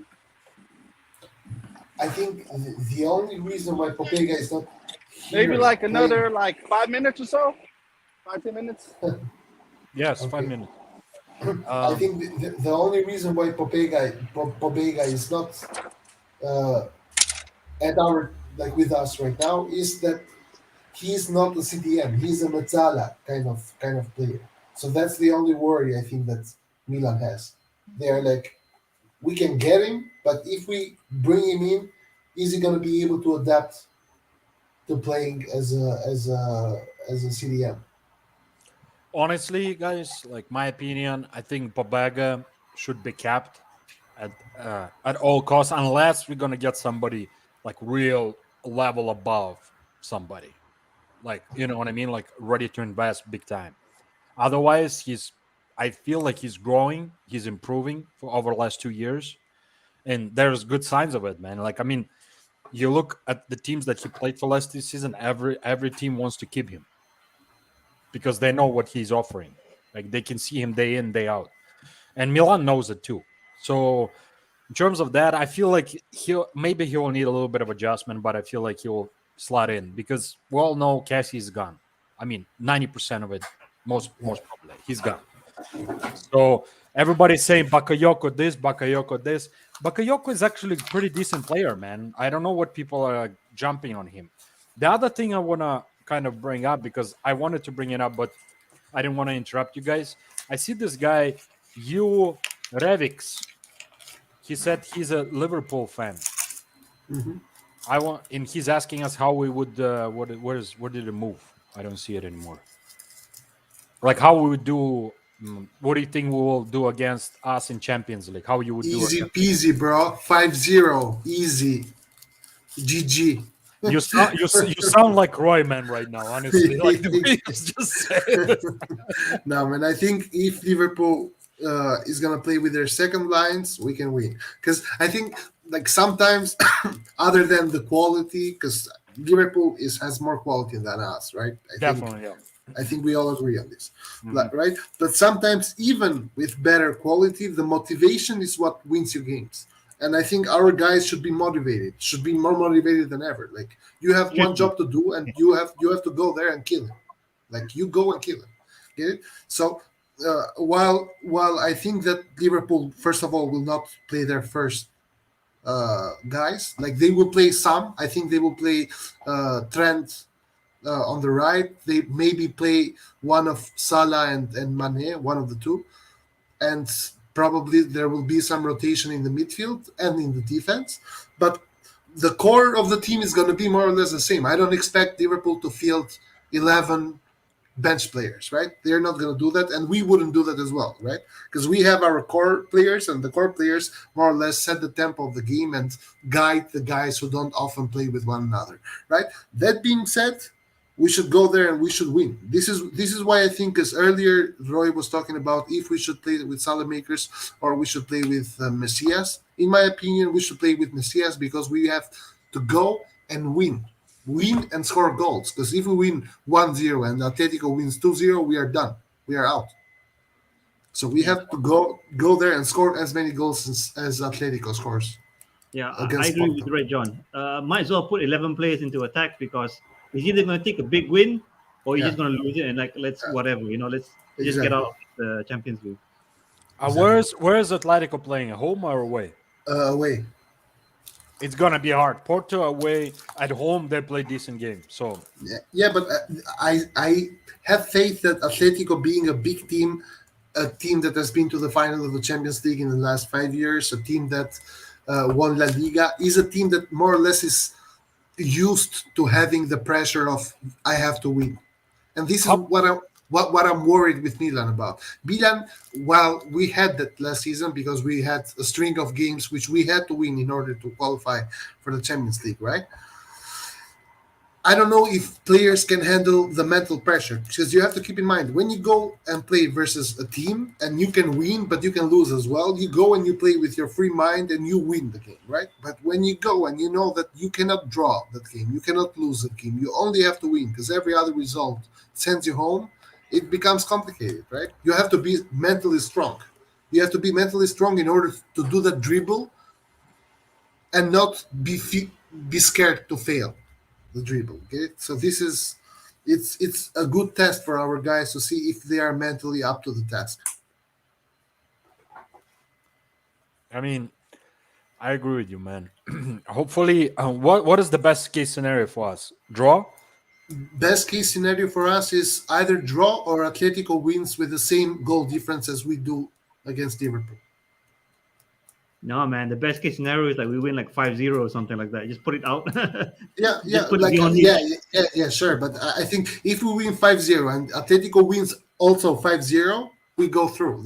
Important for us is to score as many goals or to have that much goal difference in the match as Atletico has against Porto. This is the most important stuff for us. Atletico can win 5-0. We have to win 5-0 as well. Otherwise, we are fucked. Or they get a draw. Important for us is for Porto not to lose, not to win. Because if Porto wins, we are then fighting for a Europa League place. We are not fighting for the Champions League anymore. Guys, what do you think is going to happen? I think because the problem is that it's because I'm talking too much, but I'm gonna stop after this, right? It's all good. Yeah, the problem is what I fear of Liverpool is not just because Liverpool has quality players, right? Because they do. They have world class players like Salah, like Van Dijk, like Trent Alexander-Arnold, yada yada yada. The problem is that Liverpool has a system. And the system that Liverpool has will not change, even with the second lines come, right? They have that kind of gameplay. And the problem with us is that their kind of gameplay is our weakness. Liverpool presses high and presses strong and relentlessly. They don't leave you spaces. And even the bench players that are going to come and play versus us, they are going to do the same pressing. And we have seen Milan crumble again and again and again versus those kind of pressings. Aggressive, up to breathing down your neck kind of teams. So I hope Pioli has a plan B and he will try to exploit, because this is the problem. When you press high and you press aggressive, you leave a lot of space behind. So Pioli has to find a way to exploit that, exactly that. Rajan, I have an opinion on that. I think for Liverpool, because we've seen what happens if they take too many injuries, we saw it last season. Yeah, they can even lose several times at home in Anfield. So if they were to, I don't think they will do full rotation. It's just not Liverpool style to put full rotation, unless like what happened last year, where they had to compete for the Club World Cup. Then they just sent their youth team to play in the, I think, the FA Cup. So with they the are players, coming, man. They are coming. with the players that from the first 11 that will be playing at San Siro, I think they will be a little bit more cautious because they know Milan is going to come at them hard, and they don't want to take needless injuries like what happened with us and Kier over a game that doesn't really matter to them. That I think is also a concern. I agree. I agree, but I disagree in the sense that even though they will take it a little bit easier, they will still press high because this is the way they see football. So, and them pressing high means we find ourselves in trouble because we have shown this. Like, my only problem is this: the fact that we have always crumbled against teams that press high, just like Porto. Porto came and changed their game style against us, and they press us high, and we crumbled. Right? This is what I fear because I think that the second lines, a mix of second lines of Liverpool and first lines of Liverpool, is still a better team than Porto's first line, right?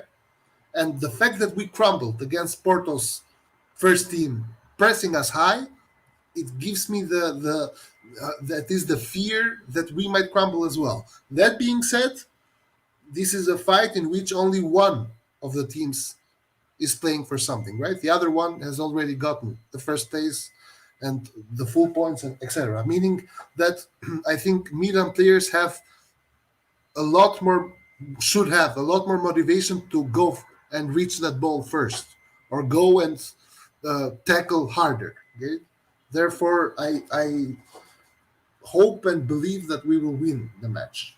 I don't know if we will be able to win by a long margin or by a big enough, should I say, right? Because even a 1-0 can qualify us, right? As long as Atletico wins 1-0 as well, or draws. You know, guys, I gotta go. I'm it's a bit late here, so catch you guys another time. See you. Thanks for having me. See you. Take care, my man. I have to actually go as well. So have a good one, guys. I don't know. You guys can keep on, or maybe Roy. Yeah, the police is coming, bro. I have to run. Bro, I know exactly where you're going with this. I gotta go, man. I gotta go. See you guys. Have a good one. Take care, my man. Take care. That's so funny, man. Well, I guess it's just me and you, man.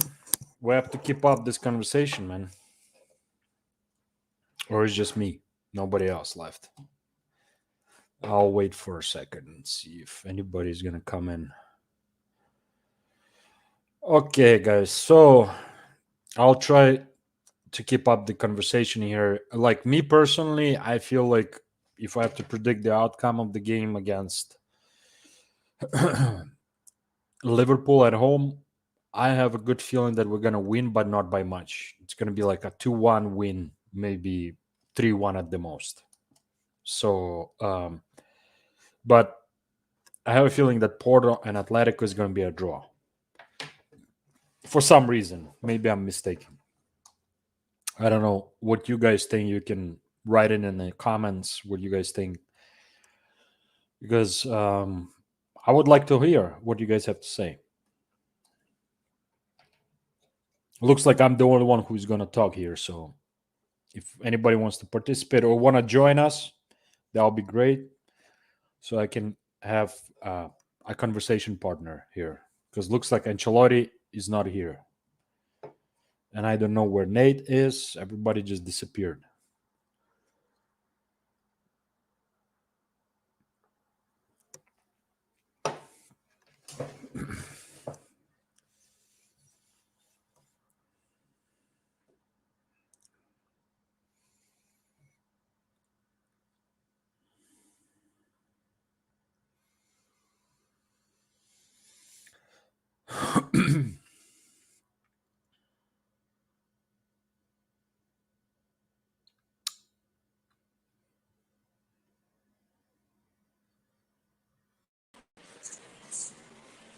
Hey, Nate.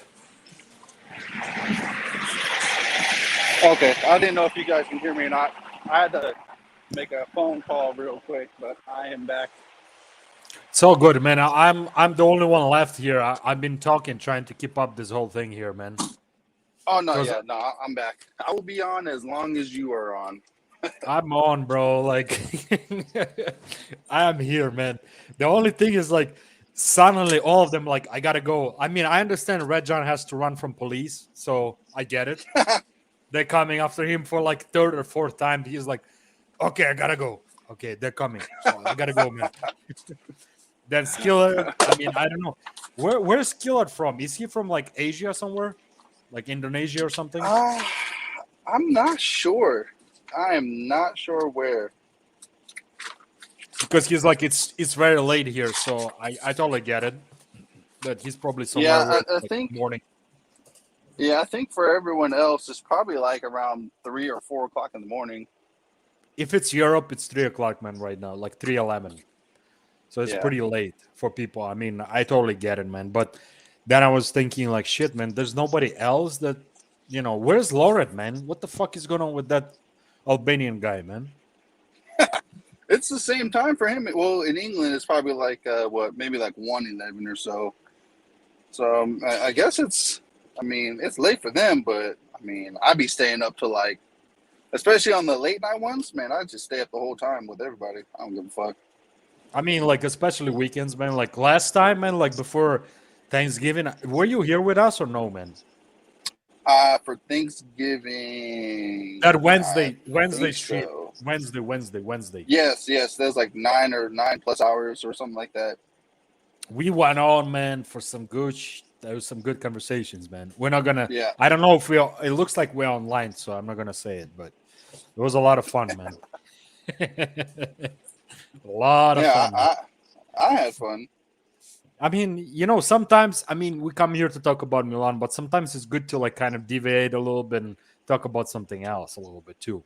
Get to know each other, we spend all this time here talking, sometimes arguing, all this, you know how it is, man. But sometimes it's good to just wind out, man, just like kind of unwind, man, just talk about some random shit, man.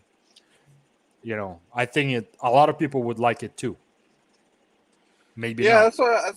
that's why I want people, I want more and more people to come in to join. Like, just, I know a lot of it's like nervousness. Maybe some people are not used to, putting their ideas out. They don't want to be contradicted. But you don't have to be shy, like, man. You don't have to be shy. If you don't want to show your face, that's fine. Just join it. Hey, what's up? Hey, my man. There's some like noise. Motorcycle. Like it's like, is it your computer or something, man? There's a lot of noise, bro. Noise? Yeah. I'm not sure. I have my earpods on. We cannot see you. Are you like with camera on, man? I have a laptop, but it's closed right now because I have it connected with a. I'm telling you, he's riding on his motorcycle. That's what it sounds like. Do you have like a ventilator like underneath your laptop? No, that makes noise? It's completely quiet. I'm in my room right now. Or maybe there is crazy. something with your settings, man. Probably. I don't know, man. Okay, I'm not gonna give you a hard time. Let me just check, and then I'll rejoin. Yeah, check it out and rejoin, bro. All right. Thanks, man. I didn't mean to be. Yeah, I didn't mean to. We sounded like assholes, man. To him, poor guy. Just. Oh no! It sounded like he was on a motorcycle. Yeah, I know, bro. But you know how it is, man. Somebody joined you for first time. You're like, hey, man, what the fuck is this, man? And they're like, oh shit, man. I might not join this anymore. Especially like shy people. People that are awkward publicly speaking. Even though we think like, what's the big deal? There's only a couple people. No, there's more than just a couple people watching this, man. I'm sure a lot of people know me. Like Congo, man. That Man U fan, man, coming over here, man. I keep on calling him out. He never joins us with the camera. Yeah, man. I always talk shit about the EPL in bro. Like just to have fun with them. I don't say it in a mean way, but at the same time, man, like you come here, you say a couple things, man. Show your face, bro. That's maybe it's just my mentality and my upbringing. I don't know. Maybe there's something to do with that. But I just have my personal opinion is like if you join like a public kind of like a channel, for example, and you want to like put your 2 cents, man, you got to join and show your face. So we know who you are, what you stand for. Nothing personal. I'm not like trying to hunt somebody down like, oh, this is how you look. No, it's not about that. Like if you want to say something and you have strong arguments, show your face, come join us. It's free. Nobody's going to like attack you, man. Like just come here and express yourself, man. Because we like to talk on here, but I mean, don't be, if you got something to say, just come say it. Like most people here are pretty thick-skinned, so I don't think it's gonna people are gonna start crying and shit. Exactly. No, man, like like one of my good friends told me like, what are you guys like like one of my people that I met, they're like, oh, from Eastern Europe, where are you from Eastern Europe? I was like, from Ukraine. And he was like, wow, Ukraine, this and that, former Soviet Union. I said, listen, man, it's not even about Eastern Europe. It's about like the people where I'm from. As one of my friends said, we taste blood and powder, and we don't give a shit about anything. Like you can say whatever you want, man. I mean, it's not gonna offend me. I'm not gonna start crying here, as you said. I'm not gonna go after go crazy here. Everybody has entitled to their opinion. You know what I mean? As long as that opinion does not change into something really personal, then it's a different story. Otherwise, man, say whatever you want, man. No big deal. Yeah. As long as don't come here with like and that's like one of the reasons why Lucas kind of got banned was he was coming in and talking crazy shit. Hey, what's up, bro? Now, yeah. Oh, it's better. Good. Yeah, it was definitely my settings. Good, bro. Perfect. Where are you from, man? Well, I live in New York City. I'm Albanian originally. I know you were asking for the Albanian guy. Albanian crew, man, here. Oh yeah, there's a lot of Albanians that are fans of Milan. No, bro, I know. Like I had some friends. I used to work in a bank, man, back in the day, and all of my clients, like there was like a neighborhood here in the United States, and a lot of people were from Albania, and because I'm from Eastern Europe, they did not trust any other banker, just me. They will all come to me because I'm from Eastern Europe, even though I don't speak Albanian, nothing, but they could relate to me closer than American people, like mentality-wise. Yeah. They're like, they would walk in, sit in the chair, and somebody would come over. Oh, who you would like to see? And they're like, oh, this person is available. They're like, no, I want to see that guy. Yeah, that's how we roll, man. Yeah, I know, bro. I'm from Eastern Europe. I know how it goes, man. Welcome, awesome. Man. Welcome. It's the first time. I don't know. Maybe you've been here, but it's the first time. Actually, no. It's my first time. It's my first time, and I wanted to join so many times, but I'm so new to this shit. I didn't know how to do it. I just figured it out today. Hey, welcome. Introduce yourself. Tell us like how you like Milan or how you started to, cheer for Milan. Follow Milan, yeah, like a little bit about yourself, man. Yeah, sure, man. Well, I'm 26, turning 27 in about a month.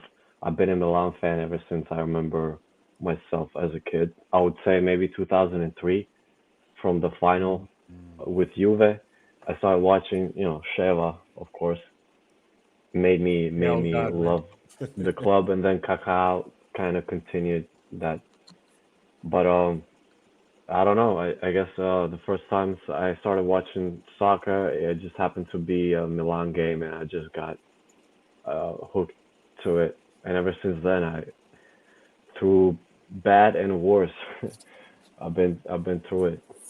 It's hard to be honest, man. In the last 10 years, it's only toughest people can be Milan fans, man. Because if you still support Milan through the last 10 years, that means you got some big bollocks, as they say, like where I'm from, man. Big balls, bro. Because honestly, there were moments, man, where I was really close to say, fuck this shit. Same, man. I was tempted too. Shit, I was tempted, but I couldn't do it at the end of the day. It's my life, man. I've been fan since 1992, man, since I was a little boy, man. Like I was 9-10 years old, man. Like I started supporting Milan before Sheva joined, before all of this. because I'm from Ukraine. Oh, he left us. Maybe he clicked something. No, I'm here. Oh, you hear back. Okay, man. So, like, I'm in the same shoes as you are, man. I was very close to say F this thing, man, especially around before the takeover, that year before the takeover from the Chinese. I was so close to say, what the hell is this, man? Like, what the hell we're doing here, man? My beloved Milan looks like shit, like mid-table team, But Can't blame you, really. I kept my faith, man, and I'm happy that I kept my faith. But sometimes we need this, man, as fans. We need a little tough times to realize, are we truly like supporting this team or not? Or are we just like a bandwagon fans, whatever they called, man? Yeah, bandwagon fans. Yeah, bandwagon ship. Like, I don't like this plastic fans that come over this new generation and talk shit about everybody. It's like, motherfucker. Like, who the fuck are you to talk shit about players, man? We're gonna have those fans too, man. Once Milan. Oh no, I'm talking about Milan fans, plastic. Oh, fans. okay. I'm talking about them on Reddit. Like, somebody does something wrong, let's all jump on this guy. It's like, oh right. Listen, man. Like, who the fuck are you? Have you ever played football to talk shit, man? Like, if you never played football, then don't say anything, man, because it's a very hard game to play. You have to be in super top shape, endurance-wise. Yep. A lot of things, man. Like, so I don't care, professional or not. Like, I played since I was a little boy, man. Same here, for man. my high school, for my town, all of this. And I played midfielder position, that one of the hardest ones. Back and forth, man. The winger, yeah. Oh my God, man. Like, but at the same time, I was in the best shape of my life. Now I look at myself, I'm like, oh my God, man. What the hell happened to you, bro? But I always say that now I used to be quick, but now I got power. You can play that Regista. We can play that Regista role where you could just let the ball do the work. Just be on that square, man. Just passing balls like left and right, man. Just delivering balls, man. Yeah, I mean, if you have that talent, but not everybody has it, man. So some people are just like warhorse. Like me, I was a workhorse. I was like a salad maker. Up and down, man. Non-stop, man. Shit, man. It was good times, man. Honestly, good memories. But Milan to me is like a huge part of my life. It's like, I just realized that too, man. I was like, wow, man. Milan is a huge part of my life, man. No matter what. Lose, win, I've got to support Milan, man. For the rest of my life. Even if we go to Serie D, man, I'm going to still support Milan, man. Oh, I don't know about that. Yeah, man. Man, I used to be like that when I was younger, but now I went through thick and thin, and now I realize that no matter what happens to this team, I'm going to support this team, man. No matter what. Because I've seen all up and, like, where we won Champions League and we were like fighting like in the middle of the table, then let's make it to the 4th spot and that's our achievement. I went from like all of this craziness, man. Like, it's unbelievable. Once you make it through that the banter period, I mean, that's it, man. And the good thing is that we're Milan, so we have a little bit easier time compared to like if it was like Genoa or something like that. I mean, though, man, what I found out because of Shava moving to Genoa? Genoa has a lot of titles, man, back in the day. Obviously, it was early. I think it's the oldest. I think it's the oldest Italian club, if I'm not mistaken. Yes, it is, man. And I have respect for them, actually. After I did some research and realized that this team won like nine Serie A titles, I was like, wow. Even though it was back in the 30s and 40s, still, man. Yeah. I mean, this team has traditions, so that's good. That's why, like, I'm happy that Sheva joined them, and I mean, it's all about that, man. To me personally, those traditions, man. You don't have a lot of clubs that have those deep traditions, like running through their DNA, so to say. And Genoa is one of them, even though they've been shit for the last like 30, 40 years. We got to respect that. I mean, at least that fact you got to respect a little bit. So how did you find us, man? Like, how did you join us? through like I don't know. I think it was just recommended by YouTube, really, because I watch a lot of Milan stuff and just Serie A stuff in general. So I think it was just recommended one day. I saw live. Oh, I saw a video posted by Ari. I think it was like a post match something. It was a while ago, maybe like a year ago or so.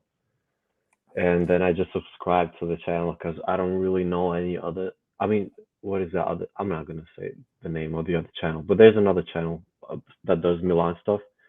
But I think at that time it wasn't many, so I just wanted to join anything because Milan started doing well, so I started getting more excited. I wanted to see other fans what they're thinking, what they're saying.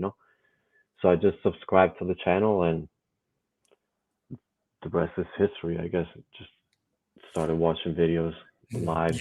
You know what drew me to this channel, because everybody can participate. The channels that I didn't know that. I'm subscribed to like IFTV. I'm subscribed to Simple. Yes. Sempre Milan. Bro, you Okay, so said you're gonna exactly mention, what yeah, I was gonna say. Same. These are the channels I was talking to. It's all about people. Like all of us can just chime in, like kind of like I've chime been in. trying to go to IFTV because I'm in Brooklyn too. I'm in Queens, but it's like pretty close. So Man, I don't know. if I would do it they're one day. gonna I push love this guy. Antonio, if they keep on pushing Antonio, my man, let me know, man, because we're gonna show up in numbers. Those fucking Juventus fans and Inter fans, motherfuckers, they think man, we ain't got numbers, man. We're gonna come over, man. Antonio got it, man. He doesn't look like he needs help. love That guy Antonio, is fucking man. crazy. I love Antonio, man. That guy, man, he just doesn't give a shit, man. He's like, what? About anything. He's a real fan, man. He's a real fan. You know how you could tell if somebody is a real fan? Old school too. Because when they get a little bit irrational about what they're saying, because you can see that the passion is taking over, so they're just talking crazy. That's how you could tell somebody's a real fan, when they stop talking rationally because they're so passionate about the club. But he's like there, like how it is. There's four of them. He's kind of like a minority. You got like Inter fan Peter. You got his father of what's his name? Gaetano, and the other guy, what's his name? The main guy, Marco. It's two Juventus fan, one Inter fan, and then Mike, who doesn't know what the fuck is going on. So like you have 3 against 1, and then the only guy who's fighting no matter what is my man Antonio, man. I'm telling you, man. Yes, sir. If I meet him, I'll shake his hand and give him a hug and say, bro, yes, sir, we got your back, man. Don't worry about it, man. Show up, man. He's entertaining, man. I love I love this guy, man. I honestly, that's how I started. Then I went to Sempre Milan and then to AC Milan Weekly podcast with those 2 Canadian guys. I don't know if you know who I'm talking about, but they're good too. And then I found this channel and I was like, wait a second, I can join and like actually talk to the guys. I was like, shit, man, that's what I'm gonna do. Yeah, that's amazing, man. That's actually amazing, man. And since then, look at me. I'm the guy who does not stop talking, man. There's people from all over the world, so it's really interesting. It's amazing. Like I met so many good people, man, here. Like from hey Nathan, where are you from? Texas. Houston, Texas. Yeah. Cool. Awesome. Yeah, we were just talking like we're the only ones who Americanos, are like this. Americanos, man.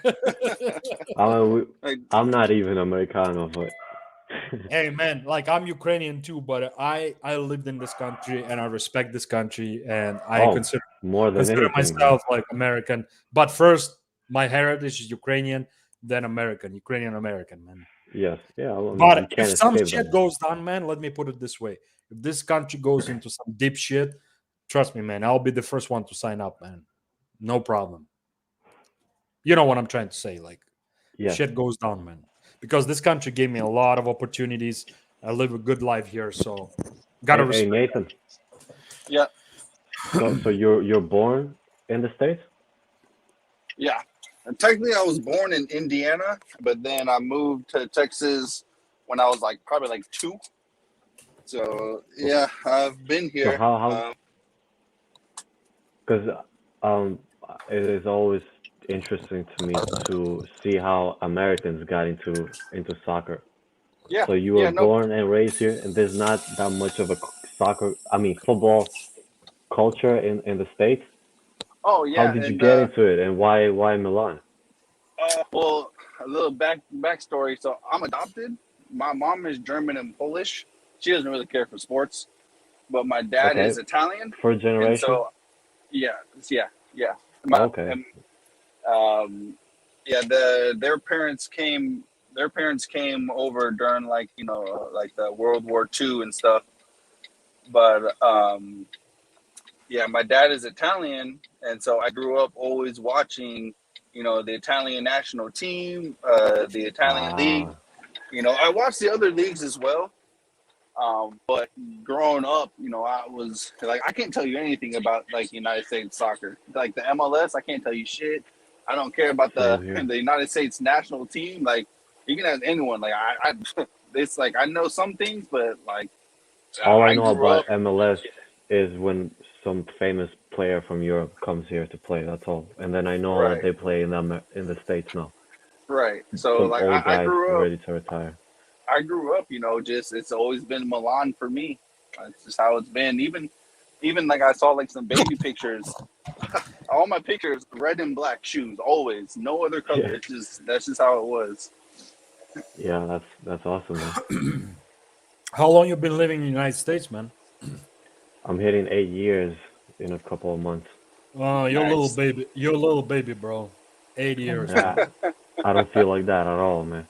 Yeah, I know, man. I had to give you a hard time, man. It's all, it's all love, man. It's all love, man. We'll take it. We'll take it. So what do you think? I don't know if you're listening to the whole thing today. So what do you think about like the formation? What do you think about Kalulu not starting over Florenzi this game? Like, tell me what your thoughts Against are. Salernitana, Yeah. or aren't they sitting last in the table, or like top, last, bottom, bottom three, whatever? If they're Salernitana. not last, they're close to it probably. I don't think it's a problem really. I don't know about Pellegrini because we haven't seen a lot of it, but I don't think Kalulu not starting and Florenzi getting that first starting position. I don't think that will be a big problem because we have seen Florenzi playing a lot this season, at least compared to Pellegrini, so we know what to expect more or less. And the guy is not that bad actually. I he's not amazing, but I don't dislike Florenzi. I think he's pretty good, but I don't know about Pellegrini. I don't like doubting the kid, but we just haven't seen enough of him. He's aggressive and all, but I don't know. Sometimes it feels like he just runs for no reason. Right. Yeah, I can agree with that.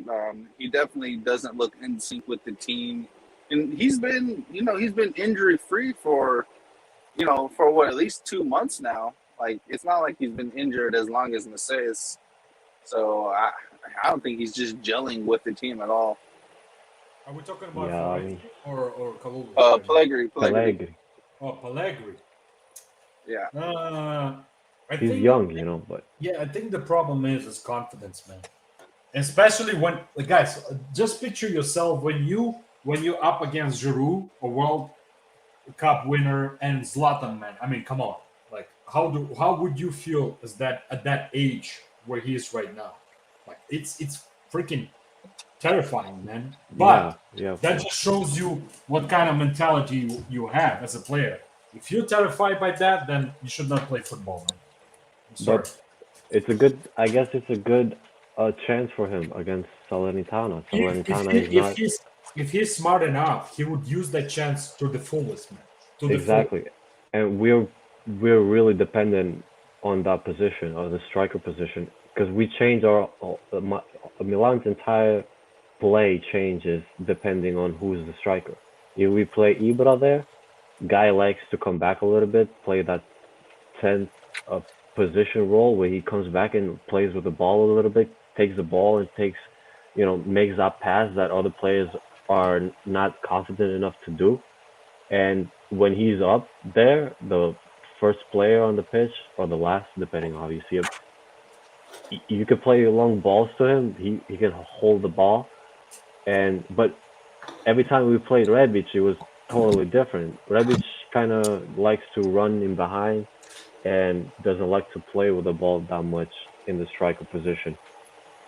So, and the entire team plays differently when we have a different striker up there. But I don't know what to make of Pellegrini. Like, I haven't seen that much. I've seen some highlights of him, but I don't know if he's good at holding the ball or if he likes to make runs, or I'm not sure. Like, he doesn't seem like a great passer. To me, like, honestly, like, so far what I've seen from Pellegrini, he doesn't know the proper positioning, first of all.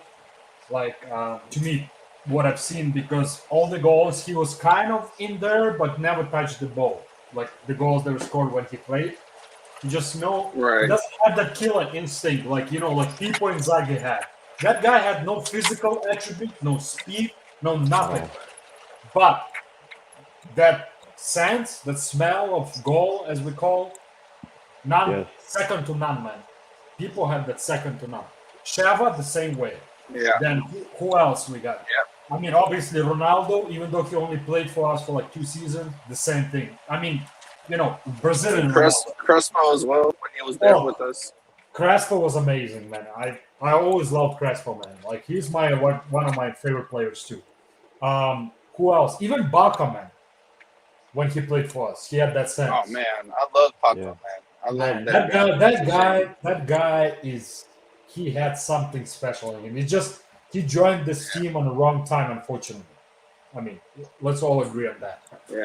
I mean, Banter era, I don't think Brazil's had another Pato yet either. I don't think there's been any other forward like Pato coming out of Brazil yet. Nathan, I just rewatched, like, I don't know, maybe not like recently, but maybe a couple of months ago. I rewatched all of the goals that Pato scored on YouTube for Milan, and I said, "Holy shit, man! This guy was fucking talented." I watched those videos more than 10 times probably. I was such a fanboy of Pato back in the day when I was in high school. What a player, man! What a player, man! Unbelievable player too, man. The only guy that I didn't like from that 2011 is fucking Rubinho, the rapist, man.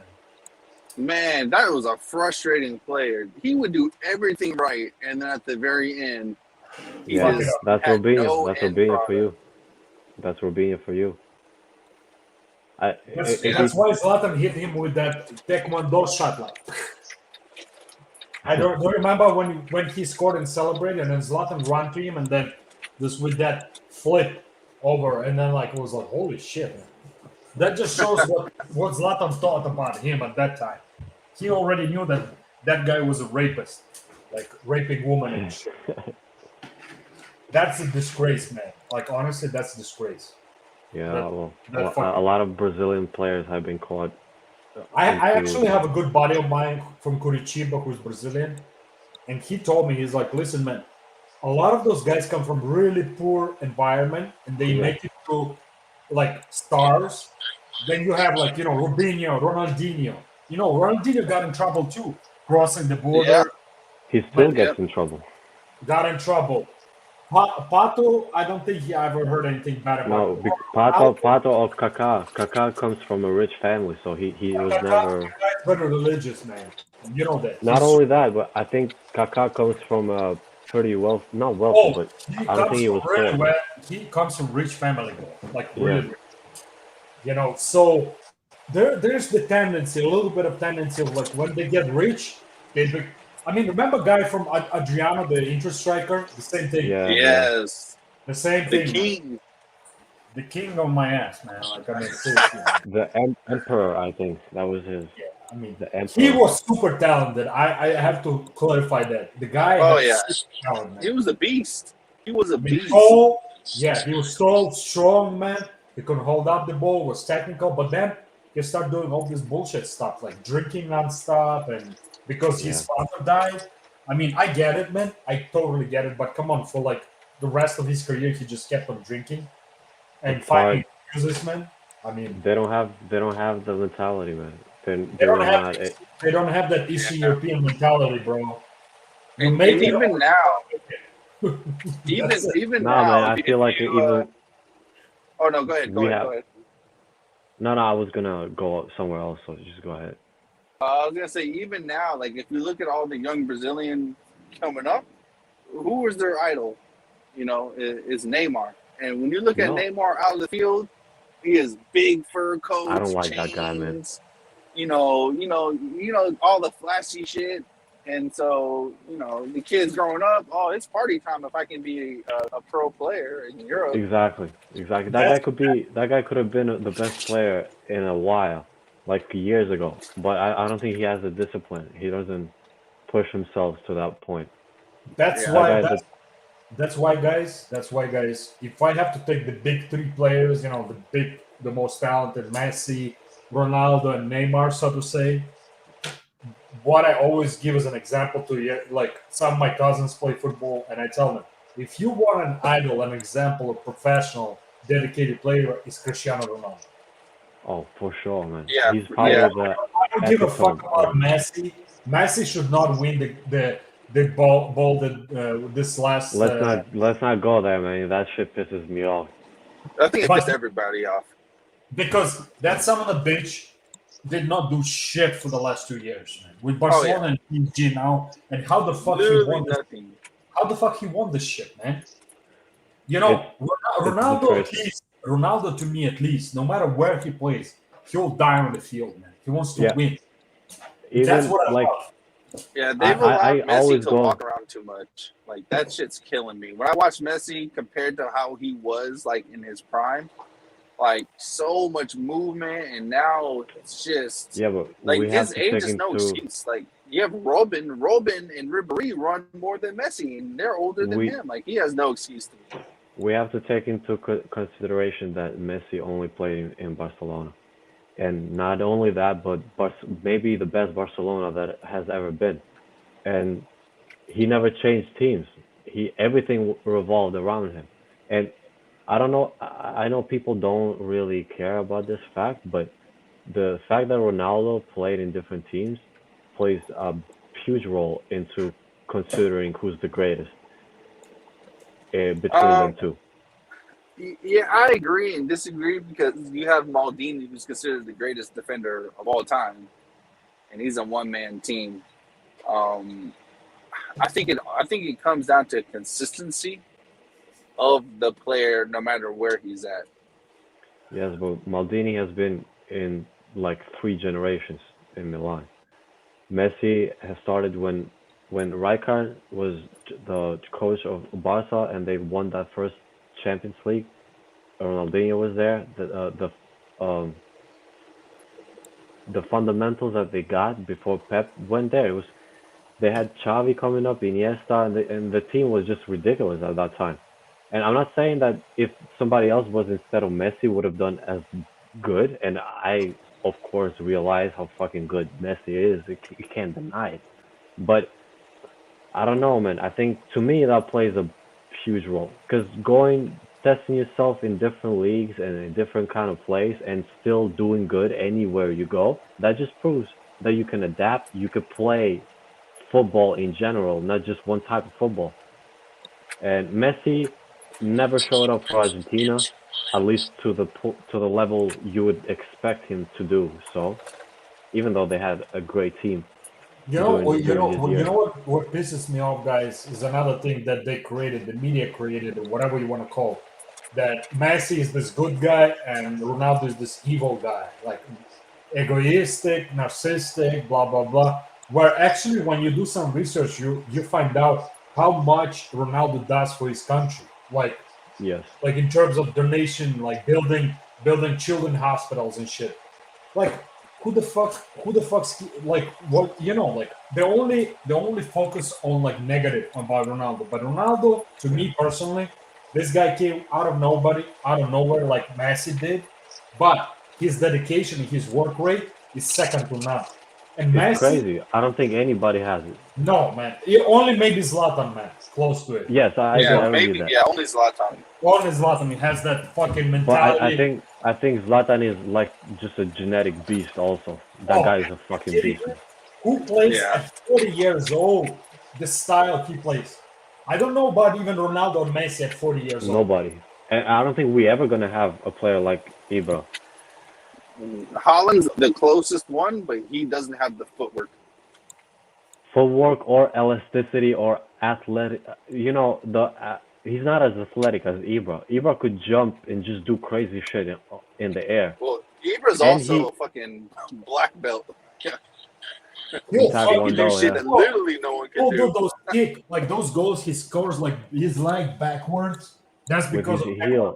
That's because of And Ibra has Yeah. flair too, man. You watch him back in the day, that guy could dribble. He could dribble. Oh man, he was fast, man. For his height, the guy can Exactly. run. He can run for Exactly. his height. Yeah. Man. Let's be honest. And like when you look at him, even now, 20 years, man. Even now, he's not slow. He's honestly not slow at all. For his age, definitely not. Did you guys seen his legs right now? Those legs are fucking humongous, man. Like he can push anybody around, man. Like when they try to come at him, and if he's in good shape and he is in his good playing time, nobody fucking can fuck with this guy, man. Like no defender, man. Like he'll push you around like a little baby, man. Like He's a perfect striker for Serie A. But the other thing, guys, what I want to come back to is the mentality. You remember we talked about the Brazilian players. I talked about the other players from other continents. There's the mentality factor, and when I say Eastern European mentality factor, I'm not just sitting here and praising because I'm from Eastern Europe. That's just how we are, man. Like where I'm from, and I'm sure Florin will agree to that.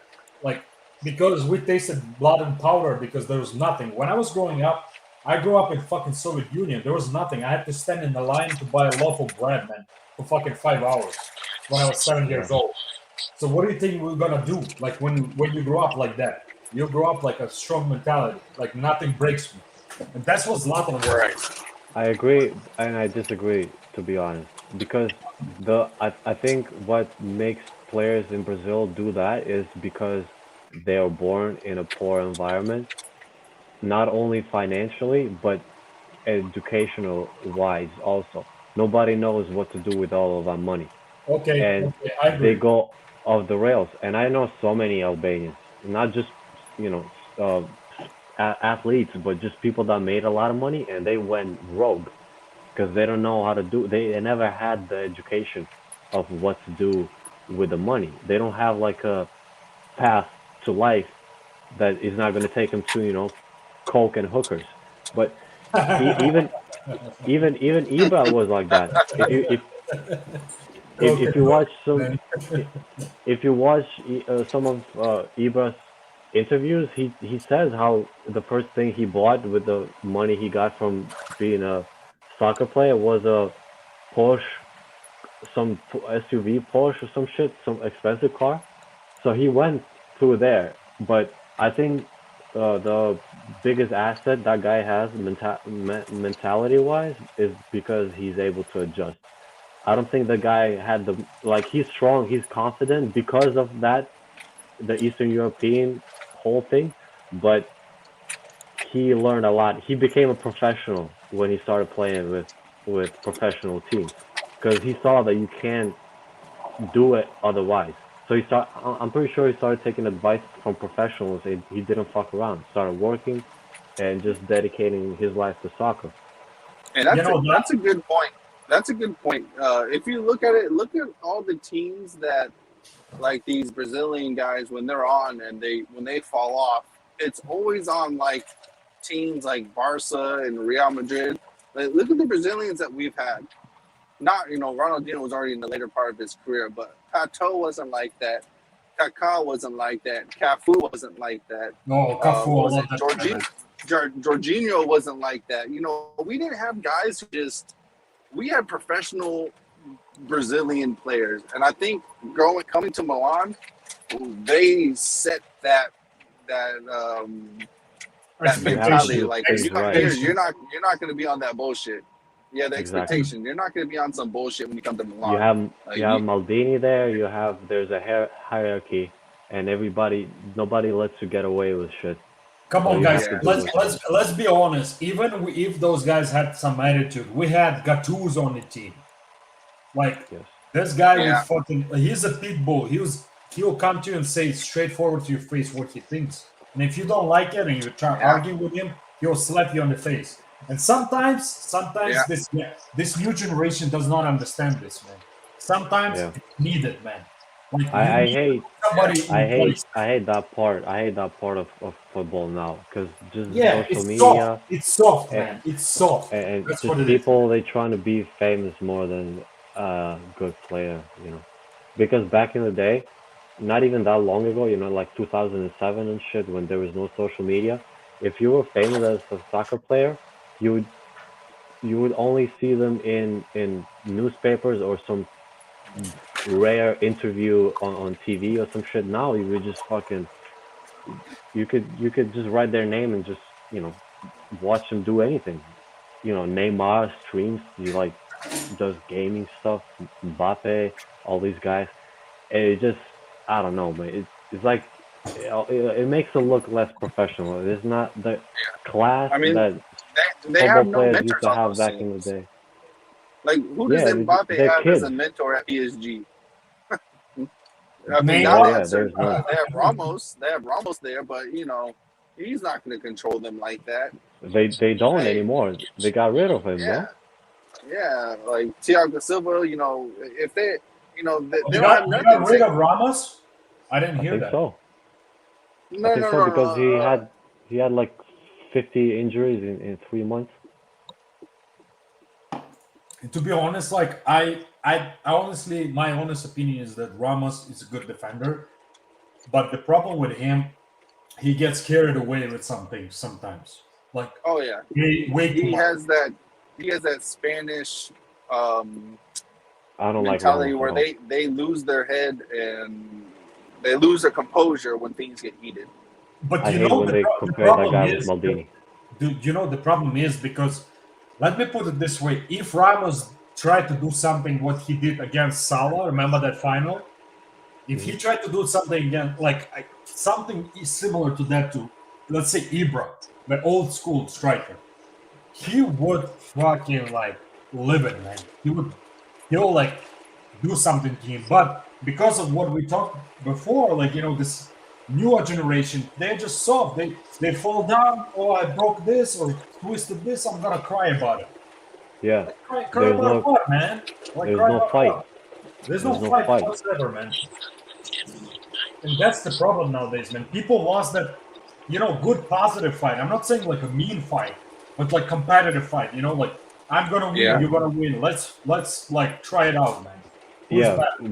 within the rules, you know. Yeah, And the exactly. referees allow this too. If the referees would stop blowing for every little tidbit Exactly, thing man. that happens Exactly. in the game, then you know the referees are honestly allowing this shit.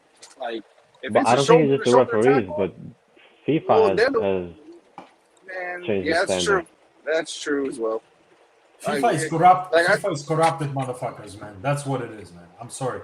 UEFA, well, look FIFA. at all the prima donnas are on these money teams, and that's who FIFA is bowing down to, are all the money teams.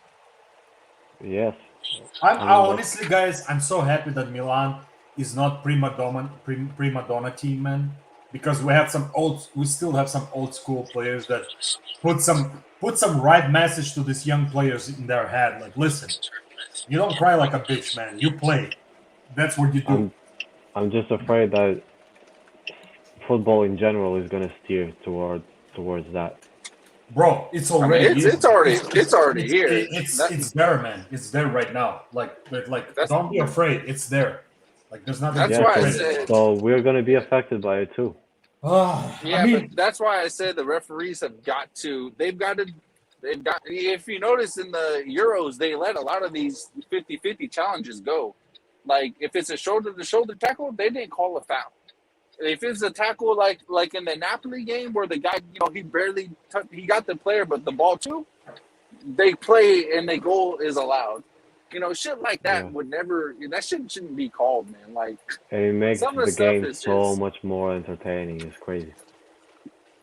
yeah, like let the players, you know, battle. That's the whole point, man. Like if you can't have any sort of physical contact with anybody, like shit, what the fuck, man? You might as well go play handball or some shit. Like, damn. Yeah, and then we get mocked by the Americans. Yeah, I know. Yeah, trust me, man. You already know how. Well, in Houston, there's a lot of football in Houston, like a lot. But you know, in Texas, it's still mainly American football. So yeah, I got to hear their shit every day. Bro, Green Bay Packers, man. Here we go, man.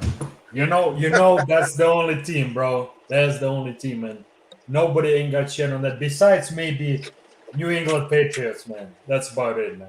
You guys watch that shit?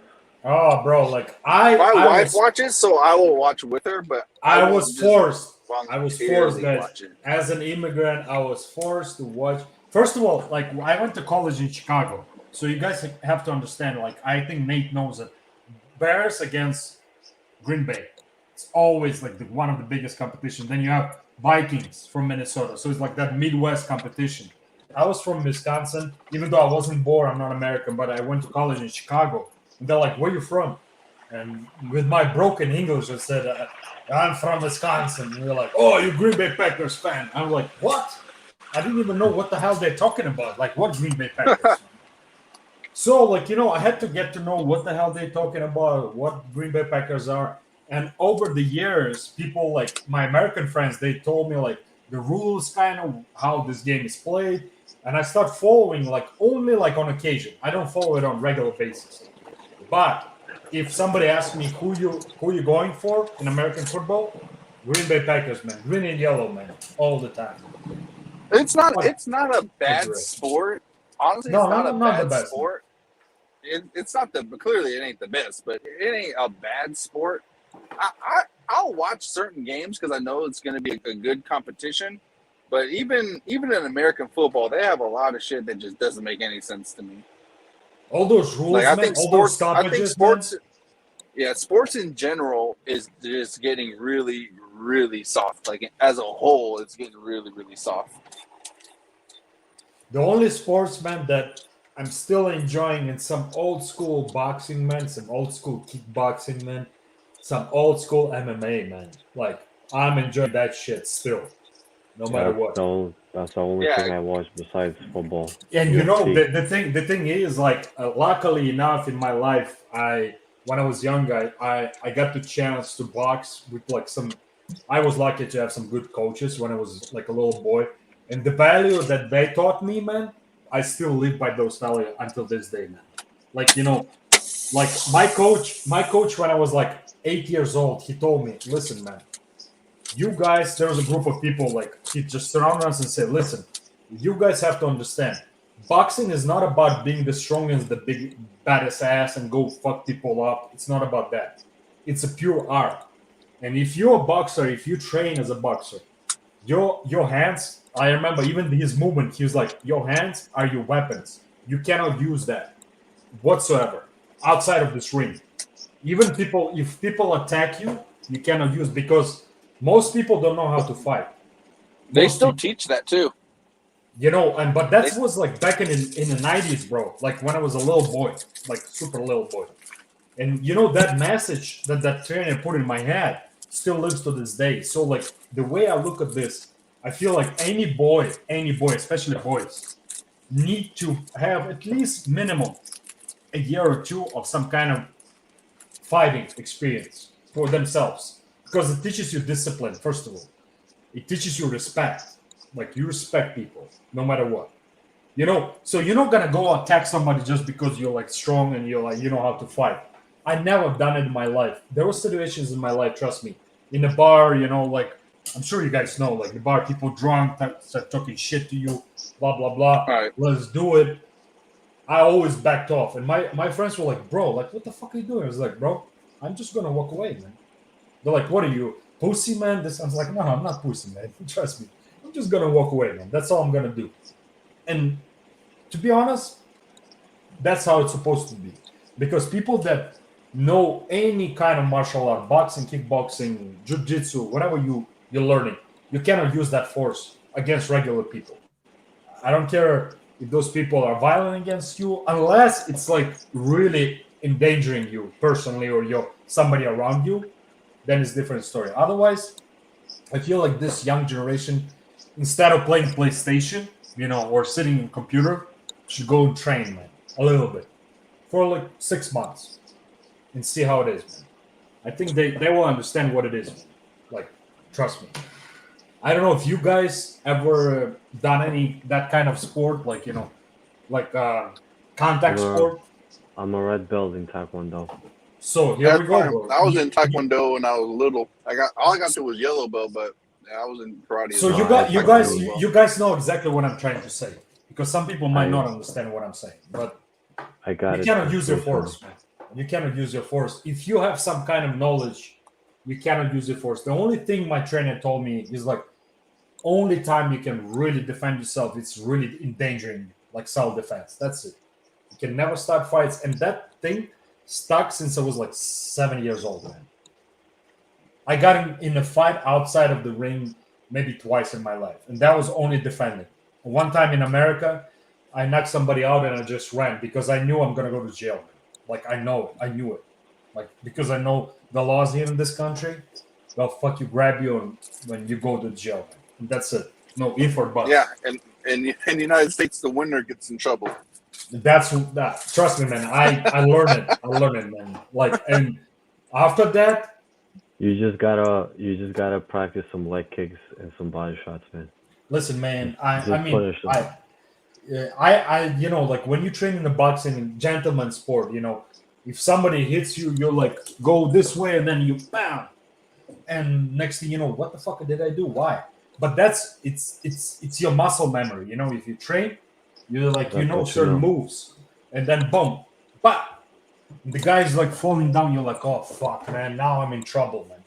You know, back home where I'm from, man, I would not be in any trouble, man. If I did that, but I'm not back home, so I had to learn. I had to adjust, man. And I think a lot of people will agree with you. Do you just admit it to a crime live on this? But I didn't say any names, man. Nobody knows what I did. You're gonna join Red John in running from the police. Hey, bro, that guy, he's been running for the last 2 years, man. So let's not go there, man. He's been on a run for a while, man. Oh man, somebody's gonna clip this, and one day you're gonna be in court. Are you this guy? Bro, like, listen, if they can prove, go ahead, they can try. But you know, there's limitations to your sentence after a certain period of time. This has been a long time ago. I'm messing around, man. I'm messing around. I'm taking it serious, man. Oh man, I knew you were joking, man. That's why I couldn't continue this bullshit, man. Anyways, we all agree here, man. We're all grown up guys, man. Like, I mean, at the end of the day, man, it's common sense. Like, common sense as a human being.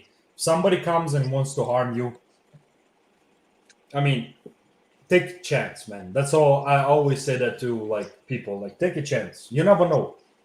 You can be strong, but there's always somebody stronger than you. So you want to play that Russian roulette? Go ahead, man. Or you're gonna be smart and just walk away. Unless you're Zlatan. Zlatan will say otherwise. I mean, Zlatan will never back away, man. And this guy just like that's his mentality, man. I mean, but sometimes you have to be smarter. I believe in that, man. Like, I swear by that. There's no positive outcome in street fighting anyway. Exactly, man. You can do damage to somebody else, or somebody can do damage to you or your loved ones, and they just go on and on and on, man. It's fighting is the only time I say good fighting is good. It's in the ring when it's professionally judged and stuff. Okay, if you want to let your steam out, go to the ring and fight, man. Don't do it to somebody random that you don't know if they can fight or not fight. I mean, you can be a badass, like toughest guy, like I'm gonna beat this guy up, blah blah blah. Come on, man. No, it's a different story if you're being a bully, but when it comes to defending yourself, it's a whole different game, I feel. Defending is one thing, but bullying people because you think you're tough, that's that's just an ego thing. I don't like people like that. I would actually I haven't been humbled yet. You know, like Habib said, you want to be humbled? I will humble you, man, quickly. You know, Habib from UFC. Okay, brother. Okay, brother. I love you. Okay, brother. I love you, brother. I love Habib, man. Let's get back to Milan, man. Yeah, let's do it. Because I'm pulling a 16-hour shift tonight. We're gonna be working from 11 to 3 p.m. tomorrow, so What do you do? What the fuck are you doing, man? I have this part time in the city. I'm a doorman. It's not like a hard job. It just gets boring if you're doing like a long shift. But Welcome to I America, feel you, bro. man. Welcome Yes, to sir. I feel you, America. man. Greatest country I in the drive. world. I drive trucks. I drive trucks from 4 p.m. to 4 a.m. and sometimes later. Oh shit. Tonight, I think it's gonna be later. So Man, Are you driving right now? I don't want to say what I do because you guys gonna hate me, man. Are you driving right now, Nathan? I was driving earlier, but I'm at one of the terminals right now to fill up. So there's 2 people good in front of man. He's spending every minute committing to Milan, even on Hey, the man. road. Always, man. Always.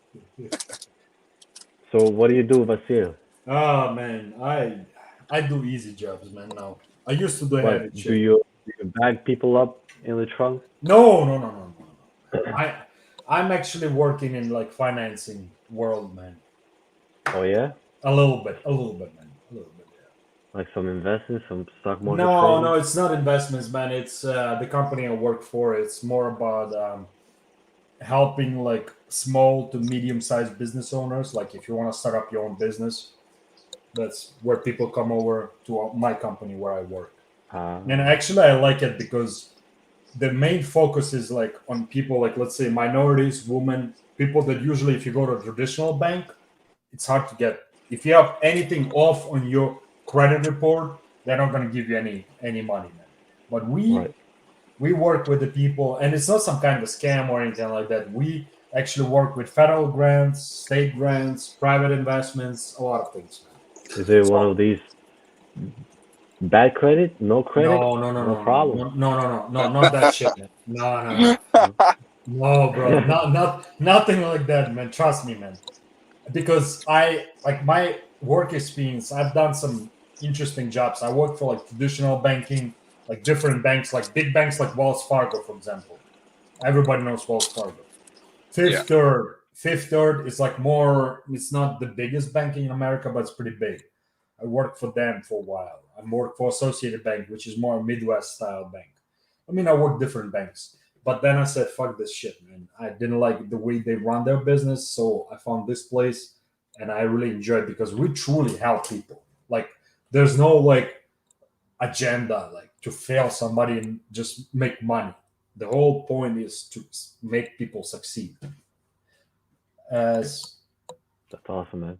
Yeah, man. I'm telling you, like, I experienced a lot of the financial world of America. I got to experience from different sides of it, man. Like I experienced from like a bad side where it's all about push, sell to people. Do they need or not? Does not matter. Just keep on pushing, selling shit to people. Money comes first.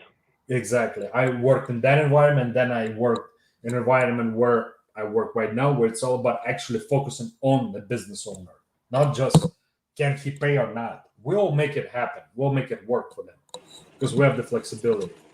And Nathan, oh okay. He muted So, himself. but I'm still here. Yeah. Cool.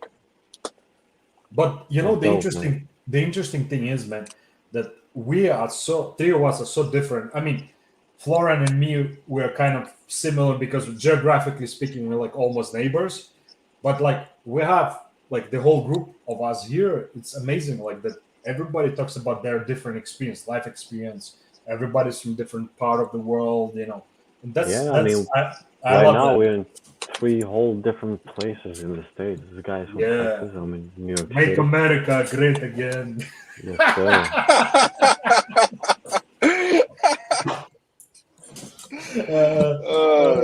Shit. Let's not go there, man. Is anybody watching this anymore? I think there are some people watching that actually. Like 20 people. People that know me, they know I'm joking, man. Like I'm not fucking Trump supporter, man. Yeah, there's just not many people get that East European kind of poking humor. But I had to say it, man. I just like I don't know why I was like I gotta say this shit, man. Hey, at least you're not pretending, man. But I gotta. How about you, Florian? I have a question for you. So when you came here, did you come with your whole family or just you? No, actually, no. I don't have any family here. No I family. came here, no family. I came here with my best friend. Actually, it was. I'm from Kosovo. I'm Mhm. originally Albanian ethnically, but I'm from Kosovo. So getting a visa or just going abroad from back home is kind of like winning the lottery. So it was even more fortunate that we both got to come here. But that's uh, that's about it, really. I've known this kid for like 13 years. We came here together, but no family here. It's I've hard, been man. here It's hard, man. It's hard. for eight Without years. family. It's not easy, man. It's not easy, but it could be worse. And I'm definitely grateful about the States. It's been a crazy ride, you know. Hmm. I I came get you, here man. when I was 19, but it's I'm a whole different person just because of this shit. You've been It back home, man, in those last 8 years. I don't know what to tell you, man. Really, I've blocked out that side of the missing. I don't have any contact with my old friends or anything. It just sometimes I feel like I've been born here. I know people from here. Like my whole circle is from the States, besides the close family thing. But it's been such a long time. I don't really remember. And when people talk to me about back home, it changed so much that I can't relate anymore Can I than it ask you was. a question, man? Though, like it's a little bit personal, so you can answer or not answer. It's up to you, man. But when you say you're gonna have no connection to home, so your parents, do you have parents like mom and No, father? yes, yes, yeah, yeah, yeah. No, I'm in contact with the family, of course. I have one sibling, and both of my parents are quite young, actually. But I speak to them just in terms of like classmates and people I went to school with, or like people I played football with, or whatever. They've taken because it's a whole different culture back there, and it's a whole different thing here. So we've took vastly different roads in life. I have classmates my age that have like two kids. They're married. They've been married for a while. It's like they live a whole different life. So it's hard to relate first. And Well, when you can't see somebody in person, it's not the same. You can't just be that's texting for 8 years. well, that's just how it is. Like even here, I got many friends that I might say the only thing I'll probably say to them like every year is like a happy birthday or Merry Christmas or some shit like that, and that's it. So I mean, Yeah, it's not. I guess because I got here when I was 19. Maybe it is a part of just growing up or adulthood. I'm not sure, but You know the interesting thing that the way you said it because it's funny. Like when I left Ukraine in 2002, I used to keep going back home from like 2003, let's say 2011, 2012, every year, sometimes twice a year. And my friends from like high school and stuff, after let's say around maybe 6, 7 years since I moved to the United States, they kept on telling me, "Oh, you have an American accent, man." I was like, "What the fuck are you yeah, talking about, American accent, man?" Like, yeah, because I, I I heard that shit still too. I still continue speaking Ukrainian to like my parents for sure. My brother, it's kind of like now it's 50-50 because my brother came here when he was like literally 14 years old. I came here more close to 20.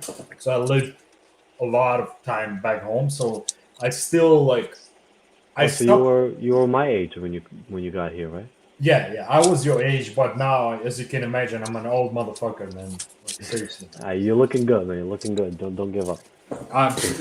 Thank you, man. Thank you, bro. Don't give up, bro. I just love this shit. Don't give up, bro. Keep on pushing, man. Hey man, I'm gonna use that shit on somebody. I'm telling you, man, that was a good one, man. Honestly, that was a good shit, man. Don't give up, bro. Just keep on pushing, man. 40, Yeah, 50, 60. Who gives a shit, man? You look good, man. Don't give up, yeah, man. yeah. I'll be somewhere telling you to not give up even then. No, man, it's actually good because like for somebody who comes like from different country, when you leave for some period of time in the country that came fully, you establish your life, you get adjusted to things. You know, like you do catch yourself thinking, like, what the fuck, man? Like I'm lately, especially the last couple of years, I do catch myself thinking in English now. Like before, that was not the case. I always used to translate from like Ukrainian to English. Now, No, dude. I actually think in English. Yeah, I've been thinking in English for like maybe like 3 or 4 years into the States. It changed. Like I spoke almost no English when I first got here, and now Same here, man. it's like that. It's like that. I don't really, because I speak to my parents sometimes, and I struggle to find the words in Albanian to talk to them, and they look at me. They think that I'm just like spoiled now, or like I'm being like a big shot that I don't know Albanian anymore because I've been in the States. Blah, Yeah, blah, blah. you're like you're doing it on purpose. Like, oh, I only Yeah. speak English, man. No, Yes. I know what you mean, man. But I generally can't fucking remember some words sometimes. I struggle. And You know, I language is all about practice. Like any language, you know, like when Yeah. I studied German and when I lived in Germany, like my German was pretty good, man. Then, you know, I moved back to Ukraine, went to university, then I moved here. My German was still good, but then 5 years down the road, because I have not been practicing much German, I can still understand a lot of German, but speaking is different, man. It's harder, Yeah. much harder. Yeah. It was Much the same for me because I could, if I listened to somebody speak English, I would understand almost everything they're saying. But because you could do that back home, you could listen and you could like understand, but you can't. There's no place to practice because really nobody speaks English back home. I'm talking about 8 years ago. I don't know about now, but that's how it was. So nobody speaks it, so you're not able to practice it really. And I then agree. when I got here, there was no other choice but to speak English, so I had to push myself. But it's been all right. You guys continue. I need to run to the restroom like 2 minutes. I'll be back. Yeah, go ahead, man. I ahead. think I'm gonna bounce in a little bit. Gotta leave for work. But it's been great, man. I finally did it to the stream. I'm Yeah, gonna man. try. I'm gonna try and do it when Roy and everybody else is in the stream because I've been talking so much shit in the chat for the past year. So who do you agree with most? Do you think? Well, Roy, I feel like Roy runs the show a little bit more than that he spits his own ideas. Only when he gets fired up about Silas Maker or somebody. I think most of the stuff he says is just to steer up the conversations and whatever. But Right. I don't know. I like that guy, Leart or whatever his name is. Yeah. But I wouldn't say that I agree with somebody completely. There's always something I don't agree with. Right. Because the last It time depends on the topic. yeah, last time when they were speaking about Salzmaker and how is he trash or not, and that they started comparing him with like the world class wingers, right wingers, and Leao just wouldn't let go of the idea that it would be better to have like somebody like Salah or whatever instead of Salzmaker, only because he does the job for Milan now.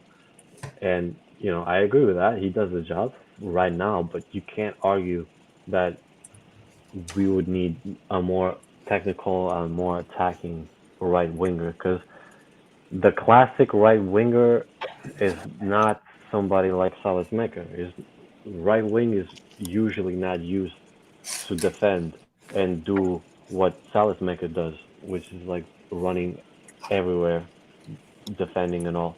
Right winger is mostly attacking. That position is to attack. Okay. I'm not saying all of the time. I mean, I'm not saying that anything that what's happening now is wrong because Pioli has these guys available, so he just has to make the best of it. But you can't say it would be better to have Salazmaker than another right winger that's potentially I'm not gonna compare it to Salah and somebody like that, but to anybody that's like, I would take that guy from Brest, man. That Romain Favre. Fiber, yeah. That guy is. If that guy comes, Salesmaker is not gonna start. I'm telling you. They said that Salesmaker would still start. If that guy comes to Milan, Salesmaker is not starting. Yeah. So you agree then? You agree then with the majority of us who say that Salamaker, he'd be better as a closer. Yeah, I think they would use him. Pioli would still use him, maybe like second half, or if he wants to change something in the game. But I don't think he would start against that guy. That guy is just so good. We can't hear you, but still, I think you're muted. No, he went to the restroom. But I agree. He's actually here, but maybe he's talking to someone else. Yeah, Macias showed us in the Atletico game and this game against Genoa what we are missing from the right side. Exactly. And we can even do better than Macias on the right wing. But you know what's the thing about that is because every time Macias played, the left side was more defending while Krunic was playing there. So when Leao is playing left side, then we have a more defending right side. When we have a more attacking right side, Pioli's defending from the left. Even though I don't think it's as much effective because you have Theo there and he's not the best at defending. You can get more out of him when you're attacking.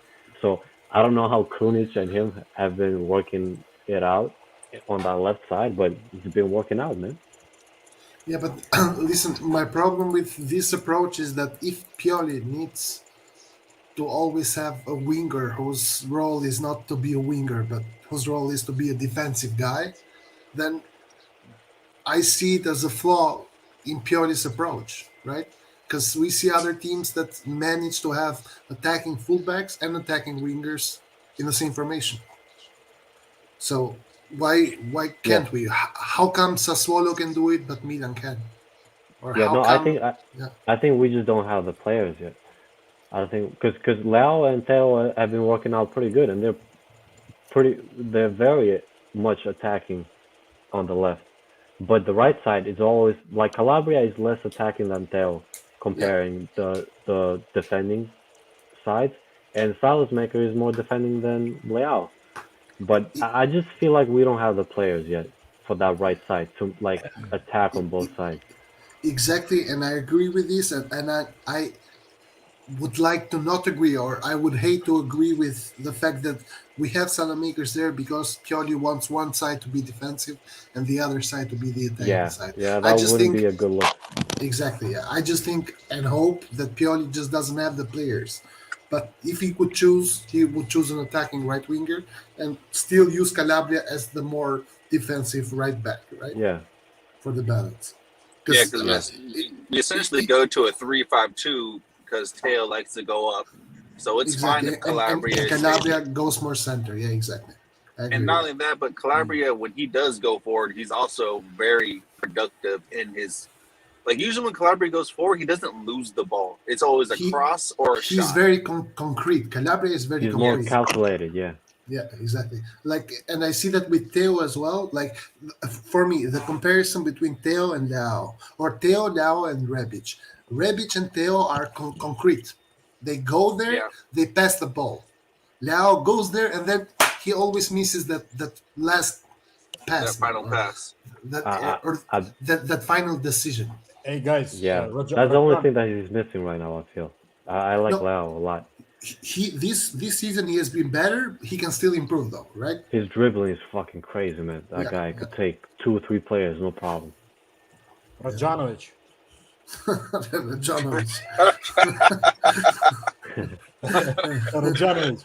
Did they catch you or not, bro? Like, I'm worrying about you, man. Well, hey, listen. I told you. If they caught me, I wouldn't be alive. I wouldn't be alive. Remember, this is Jason Bourne we're talking about. I'm sure. No, listen. We got Rajan. You're Albanian too, correct? Yes. And we got shit, you Florent, Albanian too. Are you Albanian, Florent? Yes, sir. Yes, he is. Yeah, man. Hey, listen. I just joined, but I had my suspicion, man, because the name Florent, it's not even Albanian, but the way it's a French name. It's a French name. Yeah, I don't know what my parents were thinking. yeah, and They thought you're gonna be cool kid on the block, man. Nah, man. Florian. My mom probably had a boyfriend like way back in the day and just stuck with her. and I mean, anyways, Rajan. But wait. Just let me get to know my Albanian, bro. Like fuck. I stay quiet, bro. You saw my hand, man. I'm not saying anything, man. Florent, where are you from, bro? I'm from Kosovo originally. Oh, Hey. you're from Kosovo. My man. So, and you're in the States right now, or? Yeah, I'm in New York City. Okay, so I've been here for the past 8 years. Oh, okay. So you've been there like for super long. So Yes. when was the last time you were in Kosovo, bro? The time that I left. Holy shit, man! You haven't been back home in 8 years. No, yeah. Holy. Okay. What about you? Where are you from? Are you from actual Albania or? Yeah, I'm from Albania, from the capital, Tirana. From where? And from Tirana. Tirana. Oh, so Yeah. you come from the capital. Yeah, and I'm studying in Germany right now. Like I'm doing my master's in Germany. Yeah. Deutschland. I heard there's a lot of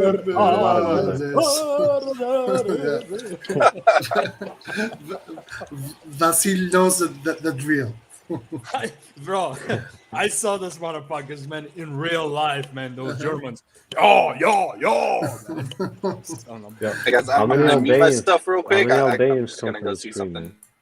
What are you saying, man? Nate. All right, Nathan. I said I'm gonna mute myself. I gotta go outside because I haven't even. Bro, be careful, man.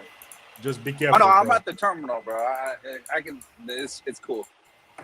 I'm worrying, bro, when you say that, man. I gotta mute myself and go outside, man. How many Albanians are in the stream? Like, obviously not right now. Just in general. So I think more? me, Laert, and you right now. So 3. Oh, Liart is Albanian too? Yeah. Oh shit, I didn't know that. Man, Laert, you can tell from the accent, bro. Like he has a super. Yeah, and accent. he has that feisty spirit. He has that. Nah, feisty man, spirit. I tell you. He struck me like a French guy or something. Yeah. I feel like he paints in his free time.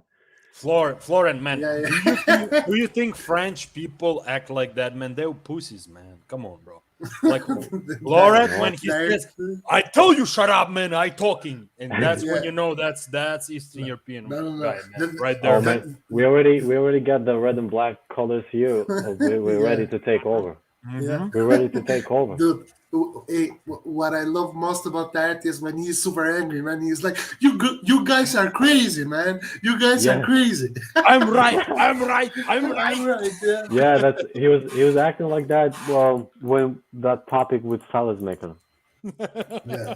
He was dropping the F-bomb every 2 words. Yeah. I fucking said so. And fucking Salesmaker.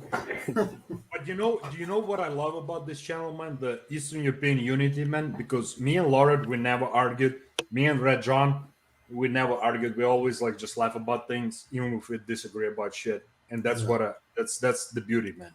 That's the beauty. I mean, look, you're discussing sports. That always gonna happen. Yeah, it's like discussing religion or fucking some shit. I mean, religion is a very touchy subject, man. Like we all know about that. We all know about that. I get it. I don't bring up a religion. I don't give a fuck where you're from, what religion, man. The only person I fight with in this channel is Roy, man. Because Roy, Roy destroys me mentally, bro. Like, he destroys me. Okay. But you know the funny thing, Rajan, Roy fucking has been always nice to me, never talk shit to me, man. Because he knows where he lives, and I'm gonna come over, man. And I'll show him some Eastern European love, man. Trust me, man. Man, I'm Italian. Who gives a shit, man? Because the problem that I have with Roy is that with Roy is either black or white. There's no in between. There's no gray. Yeah. There's no like Roy said, Milan is the best team in the world, and then next day he's like, "Oh, we are a shit team. We are a shit team," and I'm like, Red John, it's actually, man. Like I think I might be mistaken completely, but the way I think how I can explain this is because of the mentality, like of a person. Like, sure, that's just how some Americans are, man. Unfortunately, and that's just I experienced that too, man. When people say like black and white, this or that, this or what. When it's like, bro, how about gray color, man? Somewhere in between. Exactly. No. Hey, that's why with Roy, you gotta sometimes you just gotta poke, push his buttons as well. That's what I always do. I always do that in the chat. Nate actually is very good at that, man. Nate is very good. Pushing buttons on Laura and then Roy, man. Two of those guys, man. He comes pushing that Pure shit, entertainment. Yeah. Roy was starting to say with the last game that if somebody trashes on Salesmaker, I'm gonna ban him for 10 years. And I just go in the comments and I was just starting to say how Salesmaker was flop of the match, even though he played like 6 minutes. He just started losing his shit. Yeah. Every time Salesmakers comes up, I'm making a point to fucking go at Roy Larry. Yeah. Man, Roy also destroys me because Roy is like, if a player, no matter how shit he is, okay? If a player is Italian, he is world class, man. He's just world class. You would hear Roy say shit like, Chiellini is the best defender in history, or this kind of stuff. Chiellini? Yeah. Roy is like in love with Chiellini. Like by. But let me ask you this, guys. How long has Roy been a fan of Milan? No, he's been like a fan of Milan for long, like a very long time, actually. Like Roy is like 59 years old or something. More like 9 years old, but okay, 59. Yeah. He's been here before the dinosaurs, bro. He can tell you everything that happened. So what year, approximately?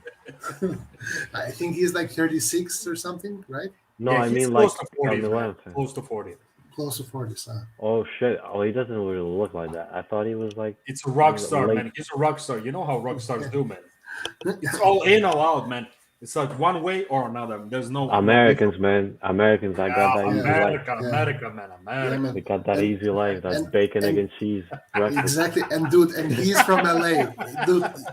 He is from LA. You just know he dyes his beard. He dyes everything. Shit, man.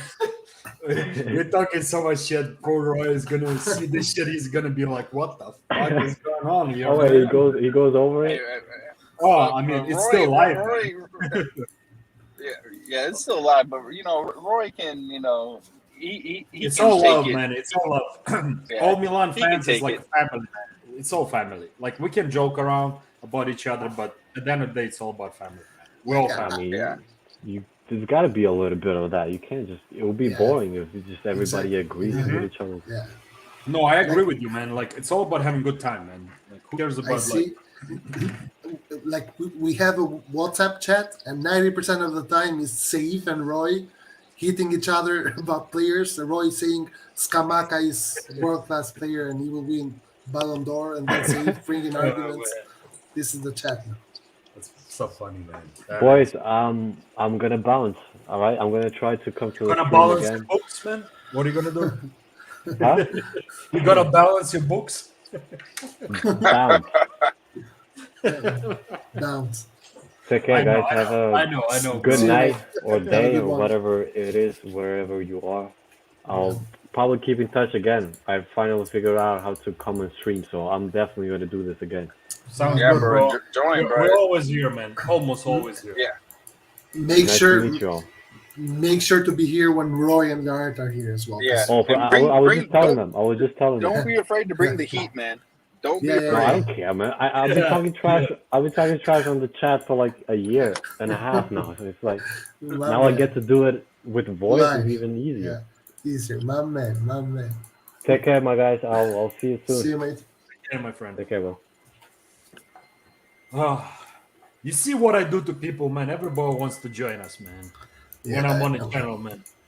It's Like, all about peace and love, man.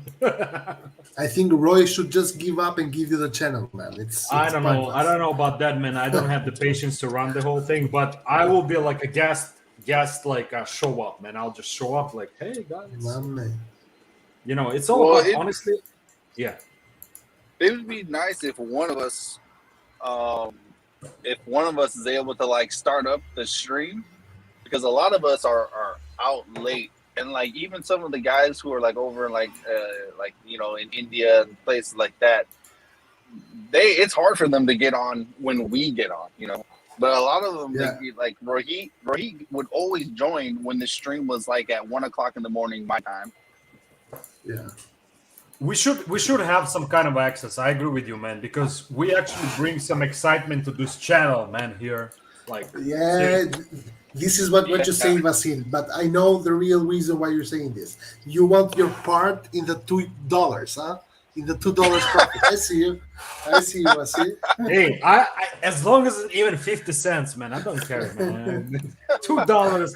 75 cents, man. $1, man. It's all about the profit, man. Better than zero, man. Come on. As long as it's plus, it's not a minus. As long as it's a little bit plastic, man.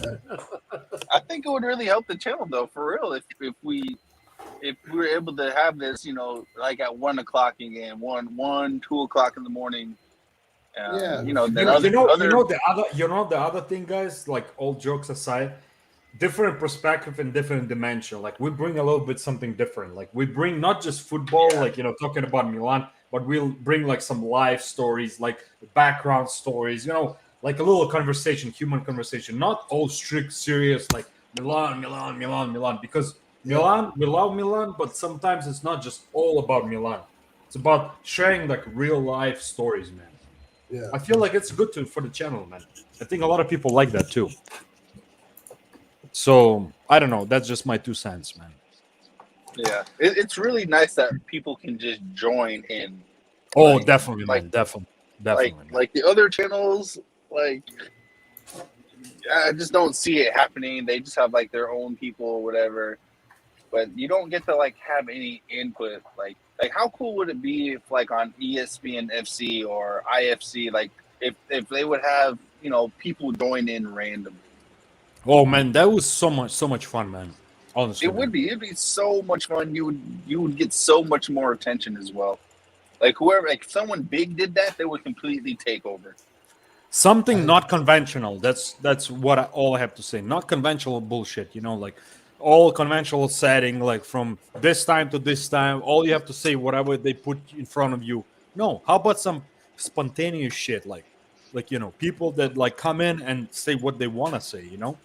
I feel like this is going to be great, man. Yeah, I completely agree. But it is what it is, man. You know, it's our wishes, but it's not up to us, unfortunately. At this point, though. But we will take over, guys. We will take over. Have no fear. We will take over, man. Especially with our attitude, man. We'll take over that shit, man. Easy, bro. Easy, man. Easy, bro. This is just the beginning. Just beginning, man. The good thing is that we're not the type that just kind of like, you know, bows down to everything that's handed to us. Like, no, fuck no, man. If something's not right, and we let it know that it's not right. And we're like the three rebellious horses, I call us. I don't know if horses are good word, but three rebellious lions. Okay, lions. Man, horses are a fucking super animal, man. I fucking love horses. But how about lions? Lions are even better. Or lions, I guess. 3 lions, man. Like horses are the animal that I respect the most. I have no Me idea. too. I love horses, man. I love horses too, man. No, I love them even because they are like kind of intertwined with our history, because we have and they're super intelligent, bro. Super intelligent too. But also because they have fought with us in our wars, like killed because of us. That's true, man. That's true, man. That's 100% true, man. So all of a sudden, from a Milan channel, it became a horse channel, a horse worshipping channel. But you know, this is why they need us. That's guys. I'm telling you, the horse worshipping channel. This is the new thing. Yes, I'm telling you. You see, but that's that spontaneous style that we bring in, man. Nobody can bring in. Like, I mean, Roy, it's all scripted. Like, it's this. Laura, Roy is just too fake. is a little bit different. He's a little bit more emotional, but us, we bring different dimension, man. Yeah. And I mean, the guys in the chat can say, "Oh, you guys suck" or not. They can let us know. If they don't like what we say, just let us know. We're never gonna talk shit again, or not even show up here, man. Exactly. Like, trust me. They can have their boring Roy back, man. No one cares. If they want some excitement, some Eastern European shit, like, hello, how are you, man? Here we go, man. Welcome to America, man. Yeah, but it's good to have people who are not just gonna agree with what everyone wants to say. Hell no, man. Get shit, man. Like, agreeing with everybody, that's boring, bro, in life. That's super boring, man. You gotta have your own opinion, man, about shit, man. As long as it's not crossing boundaries, you cannot get personal with people. Yeah, right. You're disagreeing about stuff. It's all about like making point. But I think three of us, we never crossed that line. I feel like I never crossed for sure. I don't think Red John crossed. I don't think Nate did. No one. As long as I've been here. Yeah, I don't know. Like, maybe in the past. We are here because we love the banter. Get it? Like, Bro, my we opinion is the right we one. live for that shit, Exactly. man. Come on. But We live for that, man. there's no reason to cross the line. There's no reason. You just explain your way of seeing things, which may or may not be the right way of seeing things. But more than that, there's no reason to go over the line or anything. Because at the end of the day, we're talking about football, about the club that we love, right? So it's not Exactly. like Right. Some days we agree, some days we don't. That's just how it is. Exactly. Yeah. Oh man. So when is the next stream, guys? Because I gotta go to Discord and talk to some Ukrainian people, man, for a second. I see you. The Bro, I'm connections. popular guy, man. I'm The popular. connections. What can I say, man? People are like, where the fuck did you go? Oh, you are muted. You are muted.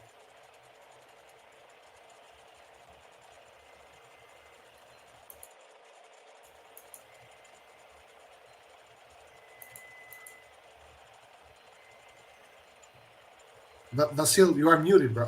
Yeah, but if you're saying something, we can't hear you. Yeah. Like I haven't used those headphones for a while. That's my old school headphones, and I probably by mistake pressed the wrong button. Yeah, because we didn't hear the last part of what you were saying. But I can hear you now. So you were saying something with Ukrainian mafia or something like that? No, not Ukrainian mafia. Not Ukrainian mafia, man. Come on, bro. Come on, man. Yeah. I was about to say that, like, I have some people in the other like Discord shit, like some political stuff that I'm part of it too. So like they were like messaging me like, what the fuck, man, you join us but then you muted yourself. I was like, I'm on other channel talking to other people.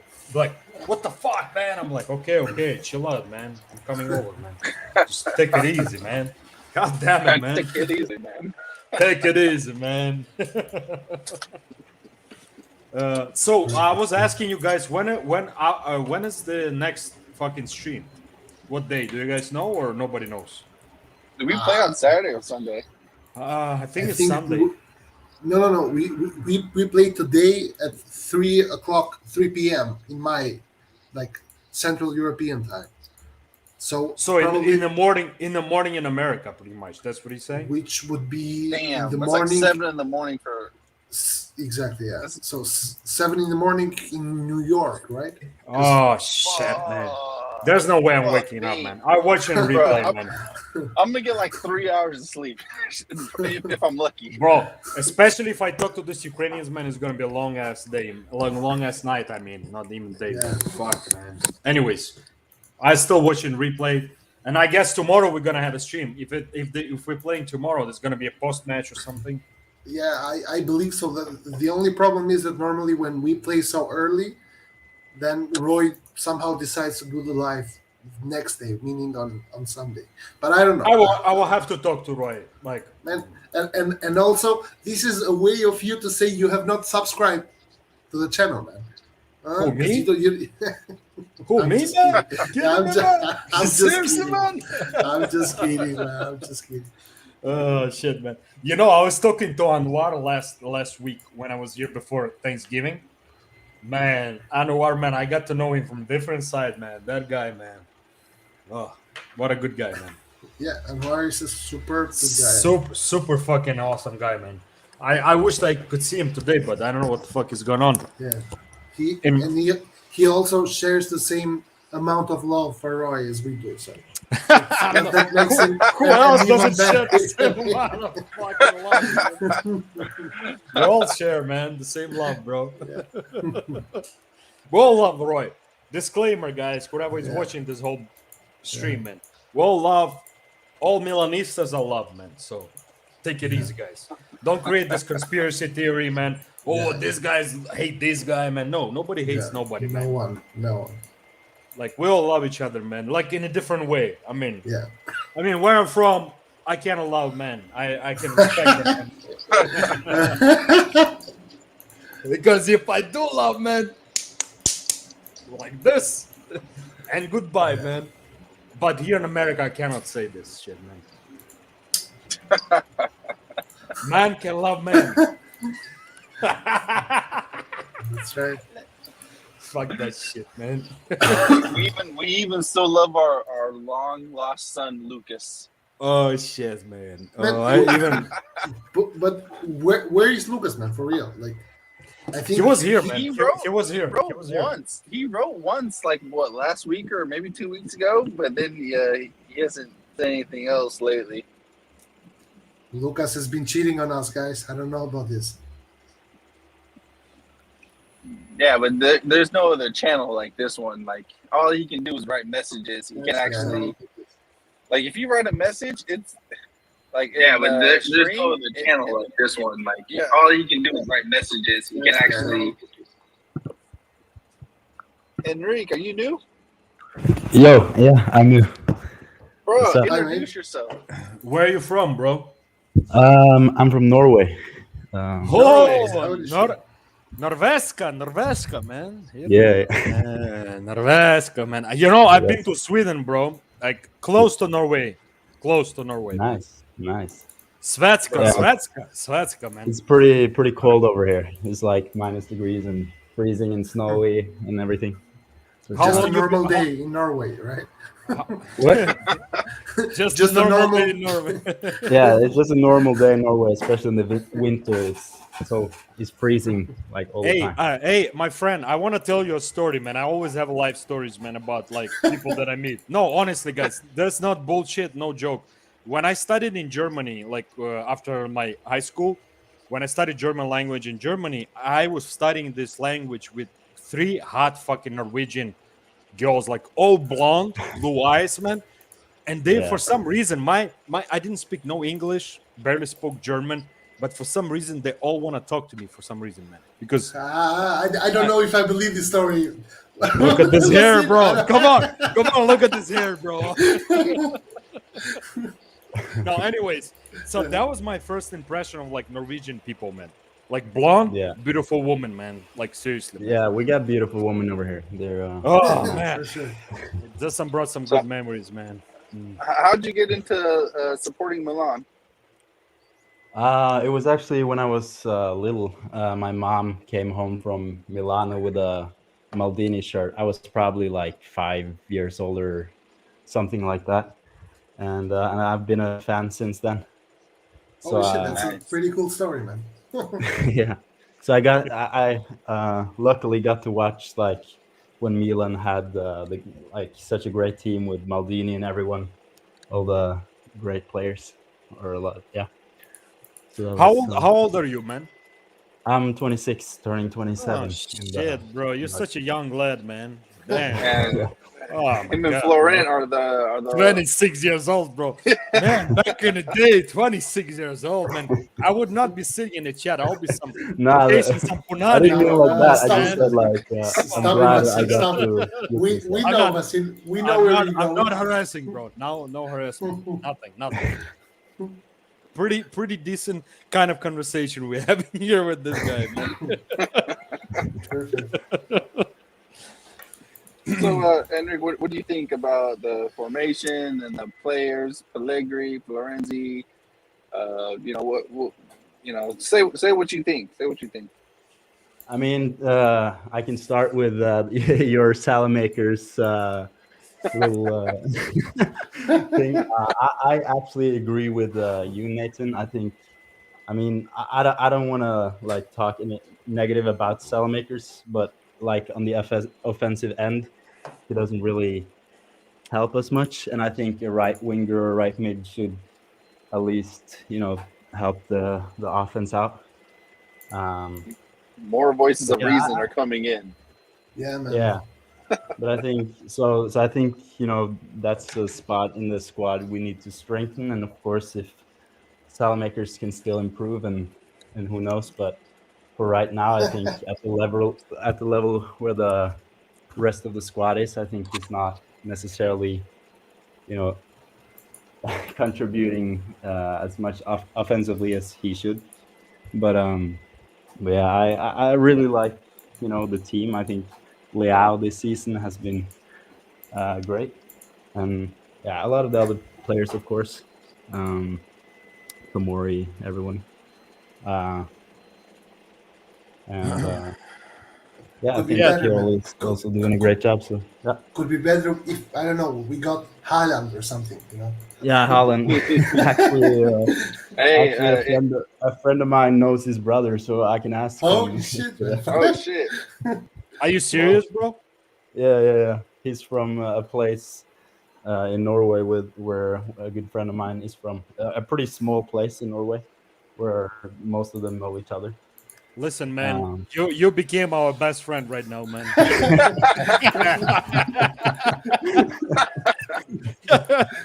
No worries, man. You can just walk in whatever time you want, man. Also,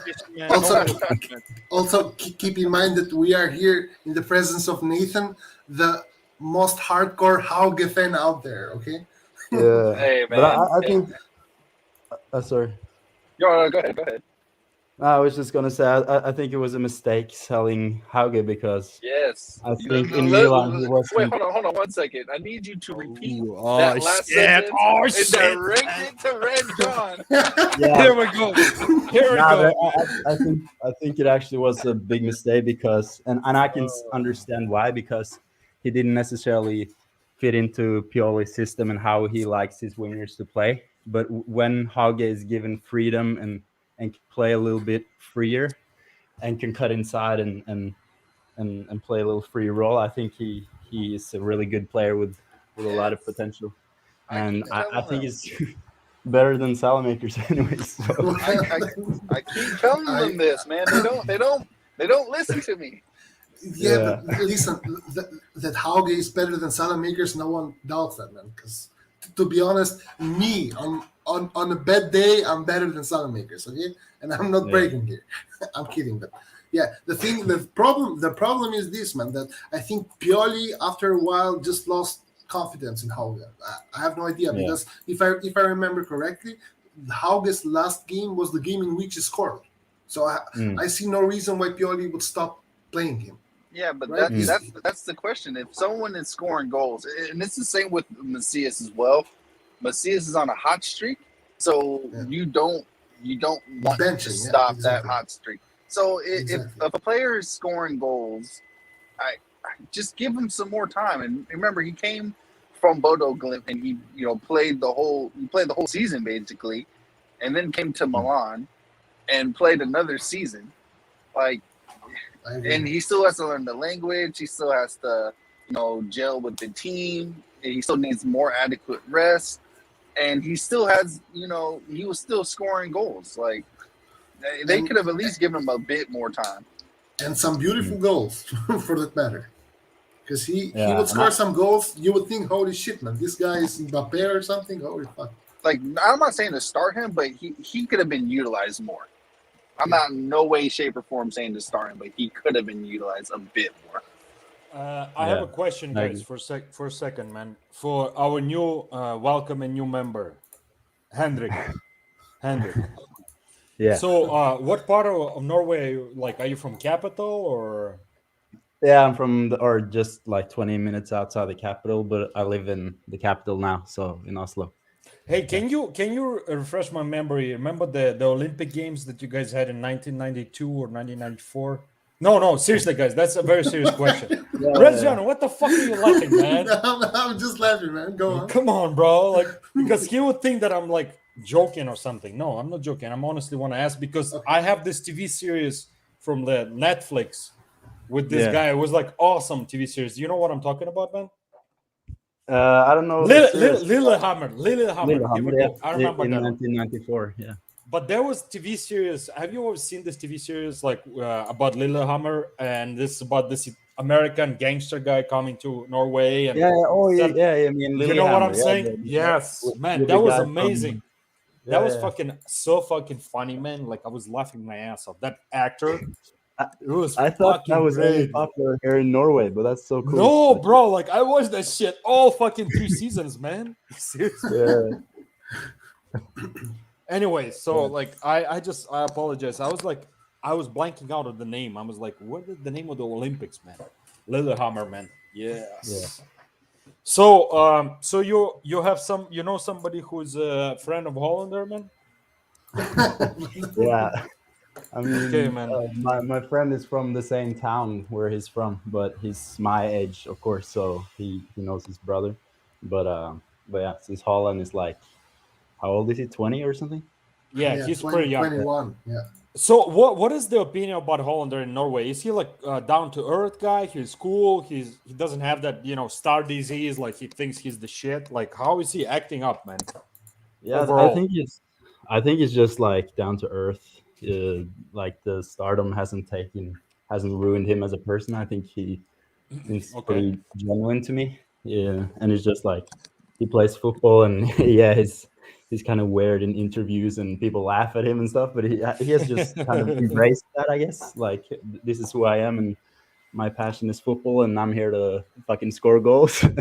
And, do you think he would ever consider joining Milan, even though we're right now financially, I don't think we can afford completely buy him. I don't think right now, but it was like someone said that he was the one that recommended AC Milan or like to Hauge.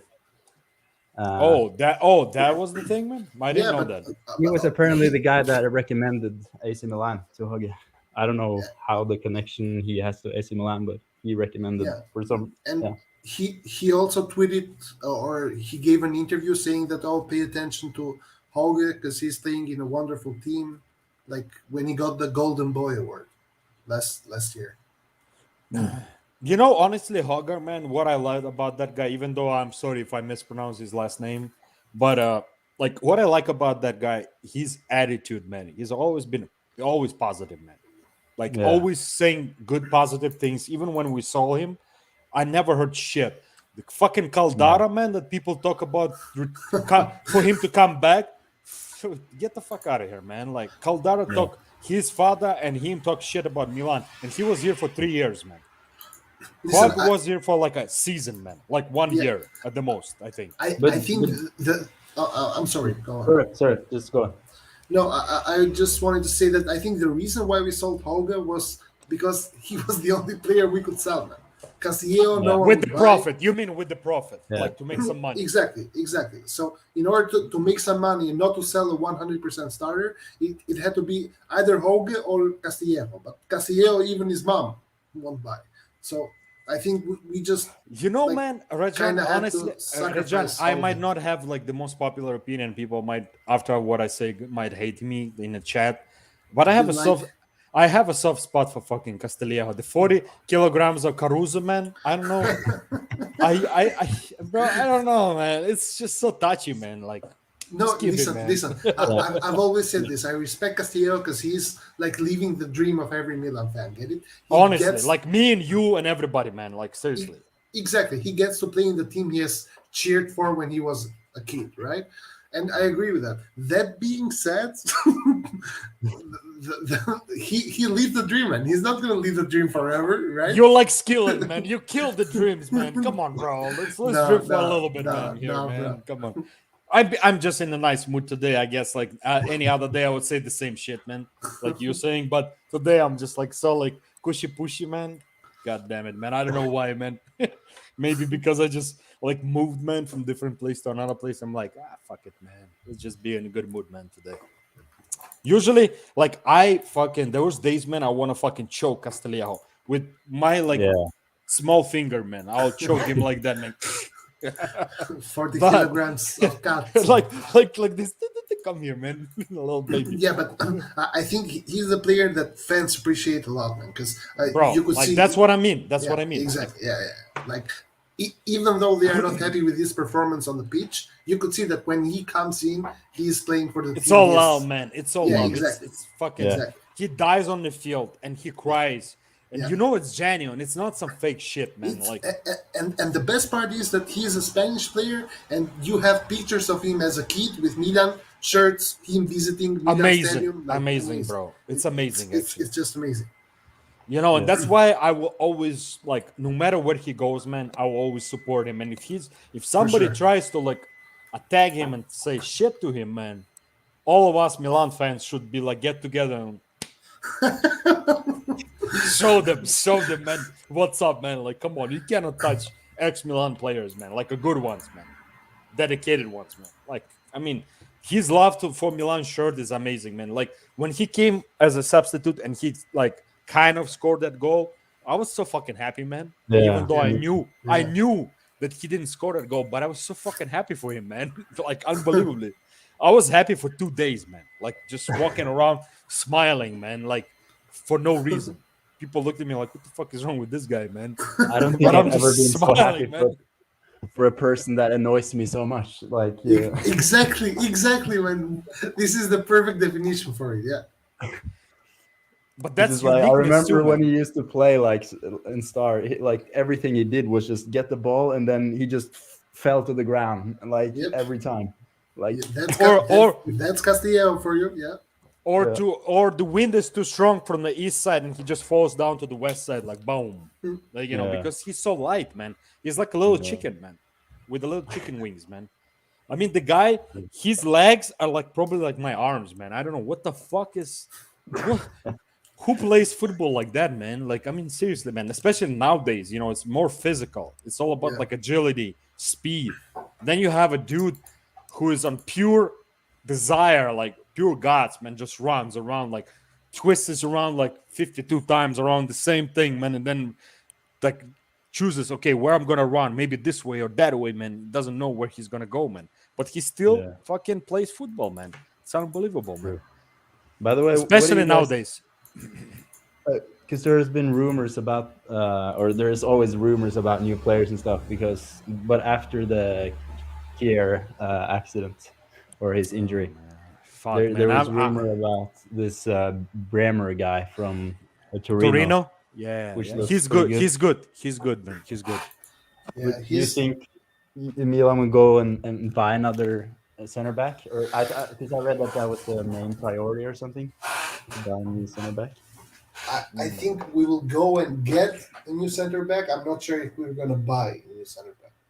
I think we will just try to get a loan somewhere. Like it doesn't even matter. Like as long as the guy, I think we're going for a guy who's experienced, but not necessarily a top or a really, really good defender.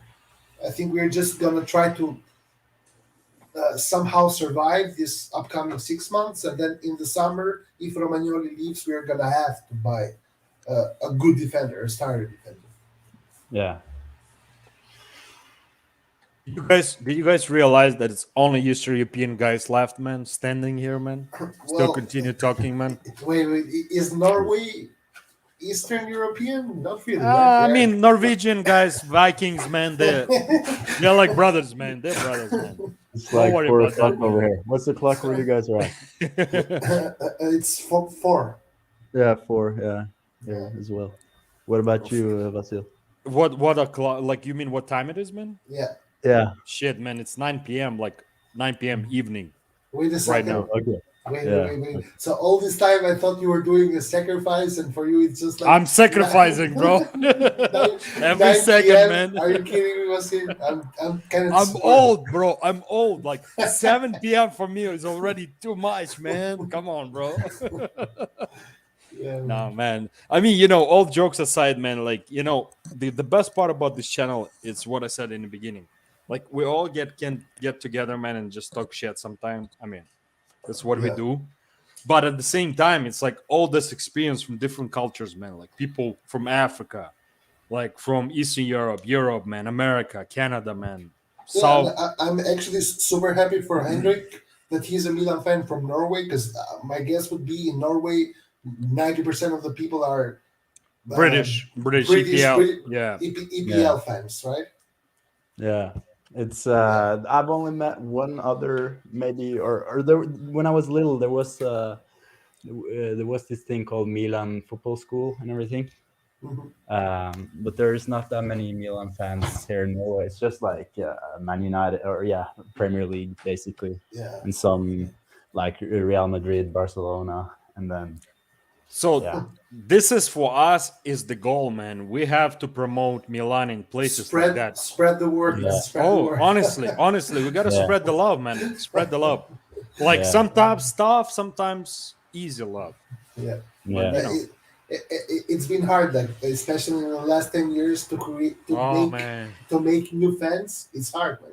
For a team struggling, it's hard to make new fans. So, But you know, though, man, like for the hardcore fans or like the old school fans, whatever they want to call themselves, like that unity that we created, man, over this last 10 years because of that sacrifice we had to do, man.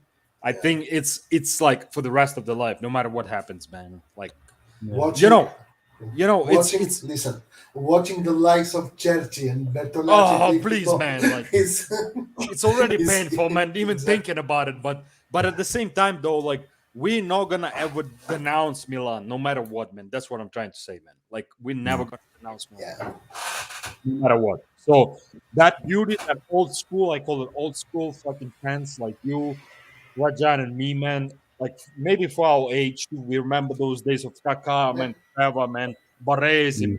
Oh, Yeah, but I'm 27. okay, you are the same fucking age as him, man. God damn, I'm the only old guy here, man. Even though I look pretty young. Like, I mean, You do. that's the thing is, man. Like, it's called a good diet, man. The diet consists of craft beer, smoke some weed. That's right. And eat some good food, man. Like, not eat some good meat. I mean, not even food, but meat. Meat is important, man. Supernatural. Meat is fucking important, man. Yeah, exactly.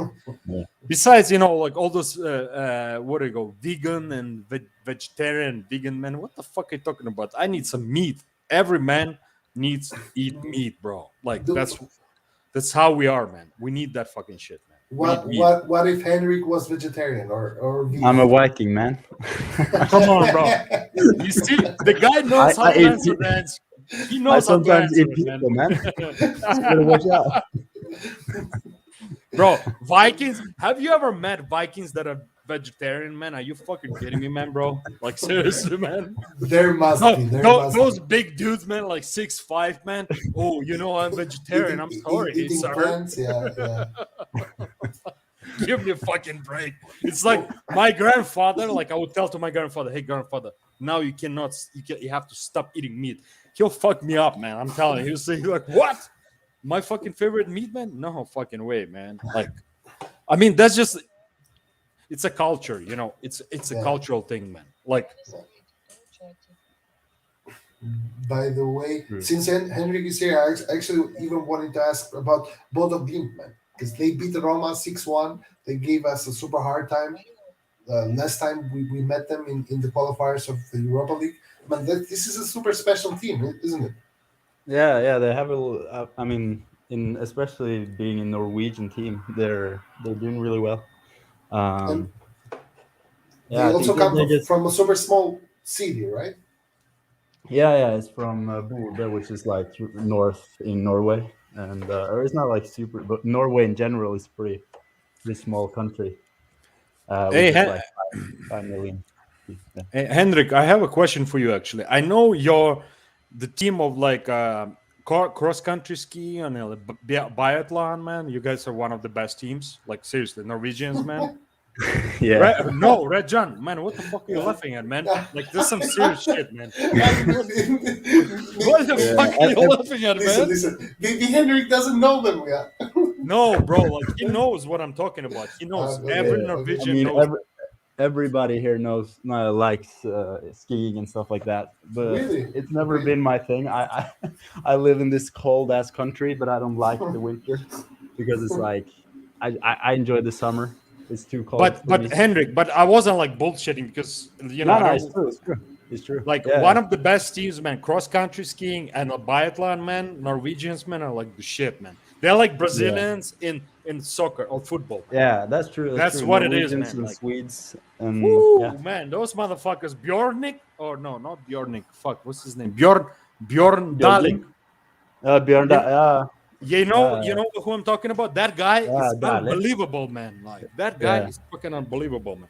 He runs like a fucking lion, man, on the snow. Like seriously, man. Like seriously, bro. It's a very bad comparison, man. Like lying on the snow, but to me, that's how it looks. The guy just slides like there's no tomorrow, man. So, but the reason I want to ask you something else, man, not about biathlon, man. So you're 26 years old, correct? Yeah. Where have you been besides Norway, man? Like what other countries? I've been there was a couple years ago. I was traveling a lot. I've been to South America in which Bolivia, country? Bolivia, nice. Chile, and Colombia. And I've been to Italy. Colombia. Hundreds of times, or not hundreds, but I've been a lot of times to Italy because my mom loves it, and we started like going on vacation there a lot, and we just. So you've been to Milan, like San Siro? Yeah, and I watched the Milan versus Arsenal Champions League in 2008. Nice. But other than that, I haven't watched that many live games. But yeah, I don't know if I can remember all the countries, but like Iceland. You've seen enough. France. I consider. Have you been to like Eastern Europe, man, at all? I've been to Poland, in Warsaw and Gdansk. Okay. And I was supposed to go to Vilnius in Lithuania. I didn't. Yeah, but I didn't go because I got ill and stuff. But other than that, how about it? No, I don't think I've been. Wait a second, guys. There's a reason behind. There's a reason why I'm asking all these questions. So, Henrik, tell me, out of all of these countries, what are the hottest women you met?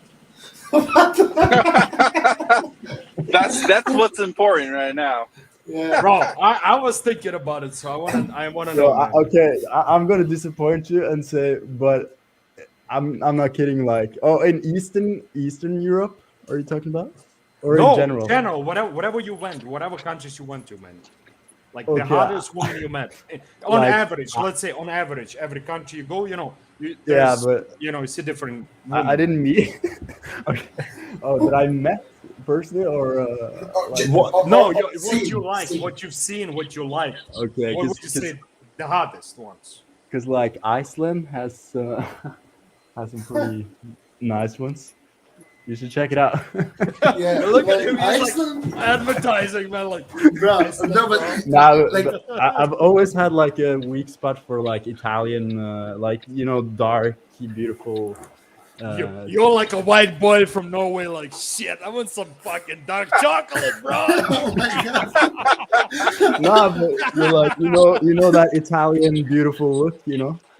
Of course, I know that it's not a beautiful look, man. Yeah. But I mean, Eastern Europe has really nice girls as well. You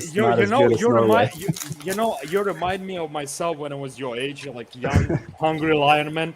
I wanted to taste some fucking chocolate, bro. And when I tasted that, I was like, damn, man, it's good shit, man. My man. Thank God that it came out to this because at first I was like, is this a job interview or something? Because he was like, where have you been? Have you been this way? Like, are you hiring or something? What's going on here? That's why I said, bro, wait to the end, man. There's a purpose why I'm asking all this shit, man. But what about you though? Oh man, shit, man. What countries I've been to, man? Oh, No. Tell us which country has the best women, or most beautiful, or the sexiest. honestly, man, my top three, man. Brazilian, number 3. Venezuelan, number 2. And I have to say, from my country, bro, I love my woman, man. Ukrainian, man. But those Hispanic South Americans, man, my God, man. And they're feisty as hell, man. Yeah. They'll fucking drill. They'll drill you like you want to kill them, but then they turn around and you're like, oh shit, man. Look, you guys need to you guys need to come to Houston. We have here we go, man. I'm telling you, we have the hottest black girls, the hottest Hispanic girls, and then like everything else in that color like spectrum. It's just like it's just stupid. Like, bro, like Nate, I have to tell you something. Like, if I have like the Dominican girls, like Dominican black girls, bro, are one of the fucking best, bro. One of the fucking best, man. In Houston, since Houston is kind of close to, it's like 6 to 10 hours from the border, bro. I'm telling you, and especially me being like, soccer. I've seen everything from Central and South America, and I'm telling you, it's just like in that color range. It doesn't like really matter like black, white, Hispanic, but just like in that color range, man. For dark skinned women, shit, it's ridiculous. I'm not even gonna lie, it's ridiculous. Like my first experience, like with the, as a in the college. Remember I told you I went to this white college, like super like in a white neighborhood, rich neighborhood, and there was like a black sorority, and I wasn't really like in a hip hop music, like gangster shit. So I told my friend, I'm gonna go to the party, man. Then I show up in the party, and it's like I'm the only white guy, like seriously. It's like in a basement kind of setting, and they start playing music, and I just start jumping around like crazy. My English is bad, man, like super bad. I sound like Borat, man. Like, hello, how are you doing? I'm very nice. Yes, America. I like number 4. Wow. And like they look at me like, what? Who the fuck is this guy? See, but then we start talking after a while, and they're like, oh, who the fuck are you? I'm like, oh, I'm from here. I like this and that. They're like, oh, okay. So I stayed, and then for me personally, what I learned, before coming to the United States, I had one completely different picture about this country, like completely different. Then I arrived here and I saw it from inside out, and I realized this country is fucked up, like completely, like fucked up, man, like 100%, like. Oh yeah, for people who've not been to the United States. I promise it is not like how it's probably been depicted. It's fucking like, it's damn near like the Wild Wild West here at times, man. Like just fucking crazy, like just wild nonsense, man. And that was my experience, man. I was like, what the fuck is going on here? Like, and when one of the guys that I became friends from, he was from the south side of Chicago, like the hood, man, like fucking where the shootings happen, like where all the gangs.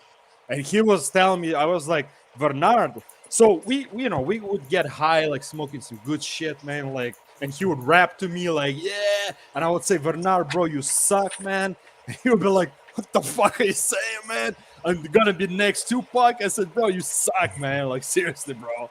I'm sorry, man. Your fucking rhymes suck. But anyways, and then like after all of this bullshit, he will tell me his real story, like about his life, like his family, and how he got to this college, like a private college in super rich neighborhood in Chicago. I was like, how do you get? He was like, because my father is a priest, and I was lucky enough to get out. He was like, I was like, what do you mean, get out? He's like, you have to understand, it's like living in a circle, man. You cannot get out. Like, you're just spinning all around the same fucking way. I was like, what do you mean? He was like, that's what it means living in the hood. I was like, whoa, man. He's like, I got lucky because my father's a priest and he had some connections and I was able to get out and, like, you know, get a good education and this and that. But the life over there, man, it's fucked up. Like, and what happens? Like, I had to pick up my friend from South Korea in Midway, Chicago, which is right in the fucking ghetto, man. And I'm driving in the middle of the night. It's like me, white guy, South Korean, and a Mexican guy in the back. And we're all driving. And we stop on the stoplight, and it's like there's dudes sipping gin and juice on the block, you know, in those like wrapped in a paper like bottles, man, just like sipping, man, looking at us. Who the fuck are those guys, man? What the fuck are they doing here? I said, oh shit, man, where the fuck are we, man? And that just go. So those experiences, man, when people describe like one setting in a certain way and think that's the way it is, it's not true whatsoever, man. Not true whatsoever, man. Yeah. It's really diverse here in the States, but you'll run into some places where it's like you actually feel more comfortable being maybe not straight in the hood, but like where it's kind of hood, but like in between. You feel more comfortable because it's more real. Like, you get some people who are just like flat out just like crazy racist and shit like that. And it's like, man, I don't want to be here at all. Like, you feel better around fucking gang members than those people. Nate, I'm gonna tell you something, because, you know, I look white, and, you know, like in this college, I got to know some people like Lake Forest. If you Google Lake Forest, Chicago, you can see it's like really super rich neighborhood. It's called Old Chicago Money. It's all these fucking white rich people living there. And somehow, I don't know why they built this college in the middle of that shit. So, like, all these different people, like from like outside the United States, you know, there's Americans, there's different variety of people. And then you realize, like, why this fucking college is here, man? Like, what's the purpose of it? Just to like say, oh, look at us, we great people, we do something for somebody else, man? All this rich, you know, families with like houses that have elevators, man, and you get lost in those houses, you don't know where the fuck you're going, man. Like, seriously. I went one time to the party. I fucking went to restroom. I got lost, man.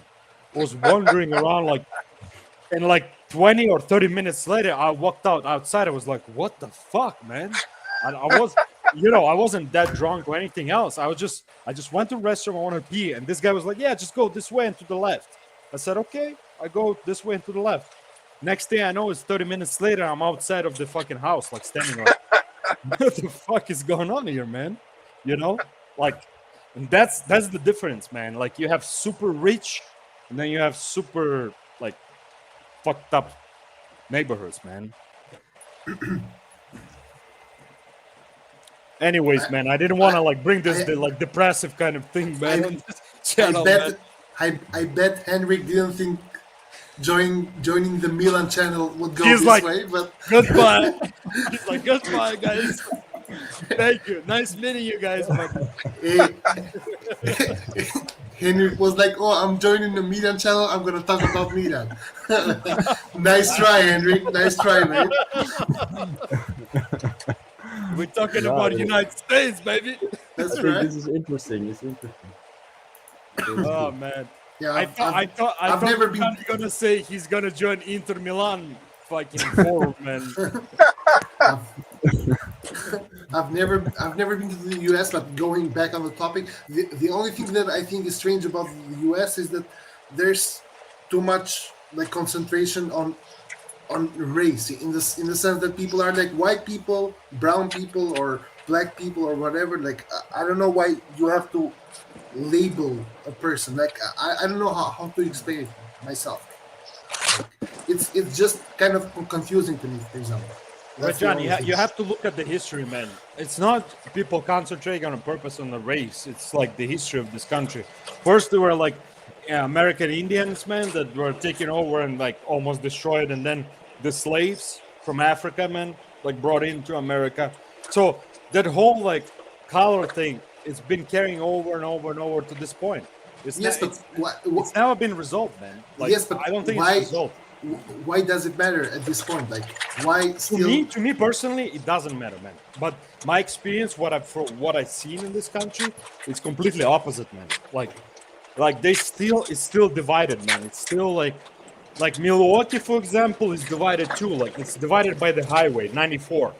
Like on the right side, so to say, if this is highway, on the right side is a bad neighborhood, on the left is good neighborhood.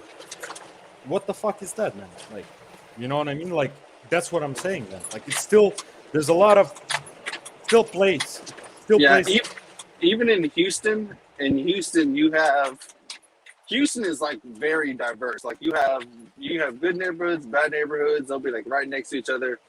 But then once you get out of Houston, you have Katy and you have Sugarland, and that is like the super like rich, uppity, predominantly white area, and it's literally like night and day once you go to those areas compared to like the rest of Houston.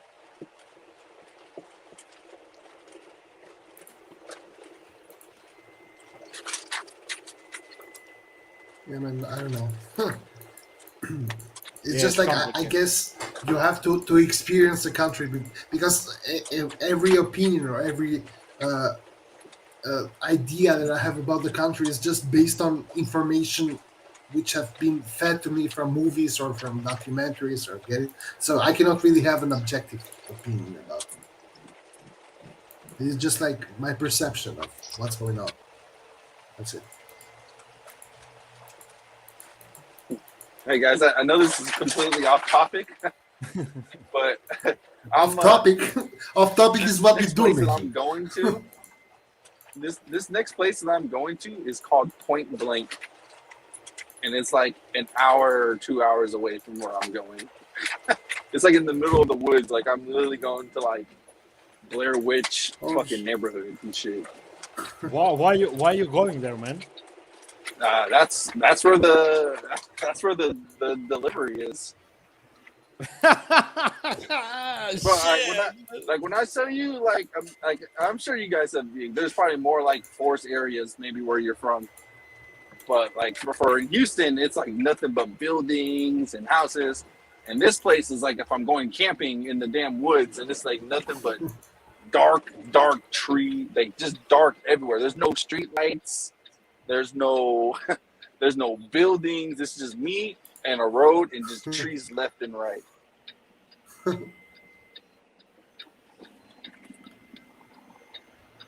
Careful, Nathan. Careful. Yeah, man. Yeah, I've been here a few times, so I'm more comfortable now. But each time though I go, it's like the place. The gas station, like to go to the restroom, it's literally like walking into a fucking haunted house. Like you don't want to fucking go to the restroom there. But other than that, it is what it is, I guess. As long as I don't hit like a fucking deer or some shit. No, bro, don't say that while you're driving.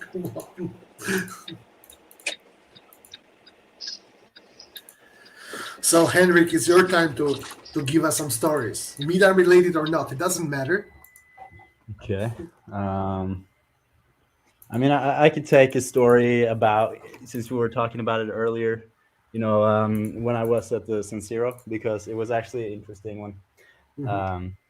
Or I don't know if it's that interesting, but because it was me and my brother. We were both, or he's not that interested in football anymore for some reason. But we were like super like Milan fans, and our dad took us to see Milan versus Arsenal, and this was in 2008. So we were, I don't know how old we were, but we were still like kids somewhat. And then when we came there, we came in like a cab or to the stadium, and we were a little bit late. So when we came to the stadium and started running up the stairs, we heard like the Champions League music, and everyone came out to the field. And when we came there was these three guys that had taken our seats, and it was like, and we were pretty, yeah, as I said, like we were still I would consider us kids at the time, and then my dad asked them like, oh, hey, I've come all the way from Norway with my kids to see this match and everything, can you please move? And they were like, no. And then he asked again, like, oh, please, like, we came all this way, and these are tickets, you're sitting in them, why would you move? And they were like, no, fuck that. And and it went to the point where like my dad had to get the security people, and then they got him out in the end, and everyone was like clapping and stuff, and then we got our seats. But then we heard later that like you shouldn't do that stuff in Italy because there's like mafia. This I don't know what the fuck. Really? Holy shit! So that can be scary too, because we don't know who that is, but yeah, we got rid of him in the end. But it's just like to the point where like, because those guys were probably like around 25, 30, I don't know. But just to see like if a family comes and there's two young boys that has come all the way from Norway to watch the match, I think it's just like, why the fuck would you take the seats and just sit there and be such a dick? Right. Even in general, like you shouldn't even. In general, you shouldn't. Why be an asshole, bro? Yeah.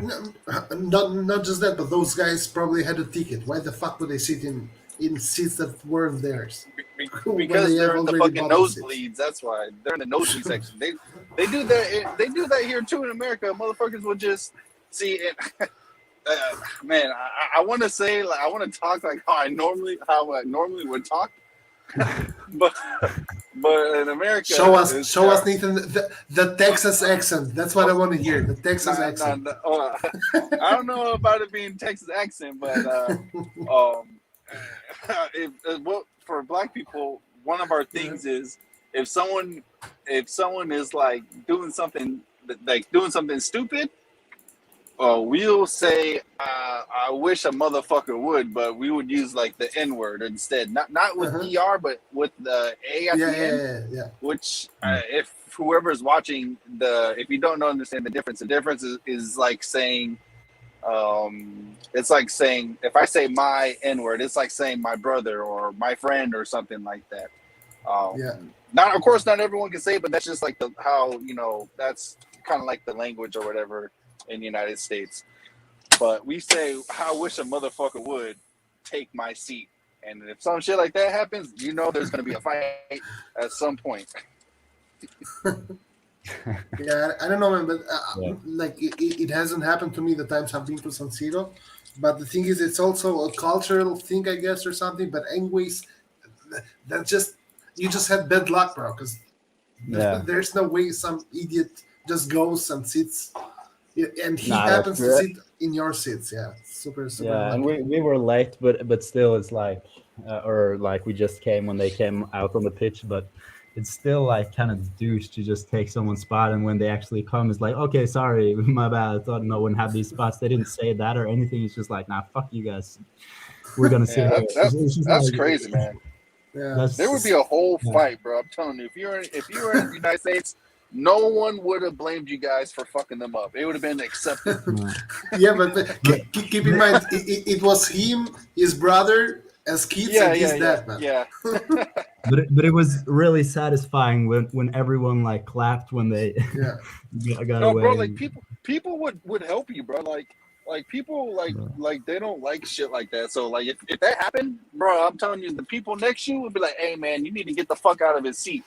Like shit like that. We don't really like let that type of stuff go. Like it's too childish, It's too childish. Yeah. But have you guys watched any cool Milan games or been to San Siro? I have not, unfortunately. Yeah, I've been to San Siro like 4 times. I've once been to it's like because I've been a Milan fan like since I remember, whatever. So the first 2 times I've gone with my dad, and then I've gone during this banter period as well to the stadium. Like last time I've gone, it was Milan Udinese that we won 3-2 with Rebic that scored the goal in the end. And if you, I don't know if you remember, but that period Rebic was a super flop. Like he was the guy who everyone regretted that we got. Get it? So yeah, that was a super fucking nice game to watch because it was once again Milan failing the result, and then in the end Rebic scores a goal in the last breath, and then you would hear the stadium man screaming their lungs out. Like it was crazy. Yeah, that was pretty cool. Yeah. Yeah, So, yeah. I remember in the beginning, like Rebic. But for some reason, I've always liked Rebic because even though he does stupid shit, sometimes he doesn't use his head, but he's always given everything. And there's just something different about him that I don't see in a lot of players. I don't know. Even though he can do something. I agree 100%. I think if I would rank my two favorite players, would be Tomori first, because I don't know, man. I'm just in love with Tomori. Like he represents what I want to see in a defender and in a player. Yeah. Like he's just that kind of a guy, right? But then right after is Rebic, because Rebic is crazy, man. Like man, I think Rebic could be a serial killer as well. If he wasn't a football player, he's that kind of a guy. You can see it in his eyes. Like he is the eyes of "I'm gonna kill you" kind of guy. Hey guys, I'll be back in maybe 10 minutes. 10 minutes. I'm loading up some fuel. Sure, man. So Rebic is that kind of guy that you would watch him play one day and you would think, holy shit, how is this guy even a professional footballer? Because he would, I don't know, crumble himself with the ball, always the first touch, the wrong one. And then all of a sudden you would see him score a banger or dribble past 3 players. Like he's just that kind of a player. And we really miss him right now. Like he would have really helped the team with his anger, with his pressing, with his just like stubbornness in general. Yeah.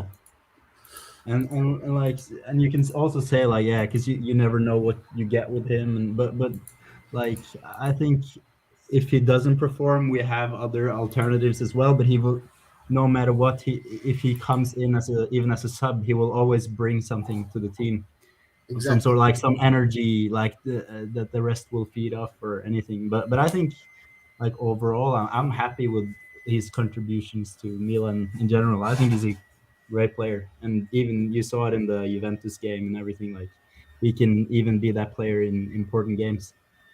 100%, and not just that. I also think he's been kind of unlucky during his stay here because he has more or less always gotten game time, maybe due to injuries, maybe due to Gianpaolo thinking he's not a good football player or whatever. Fucking Gianpaolo. Yeah.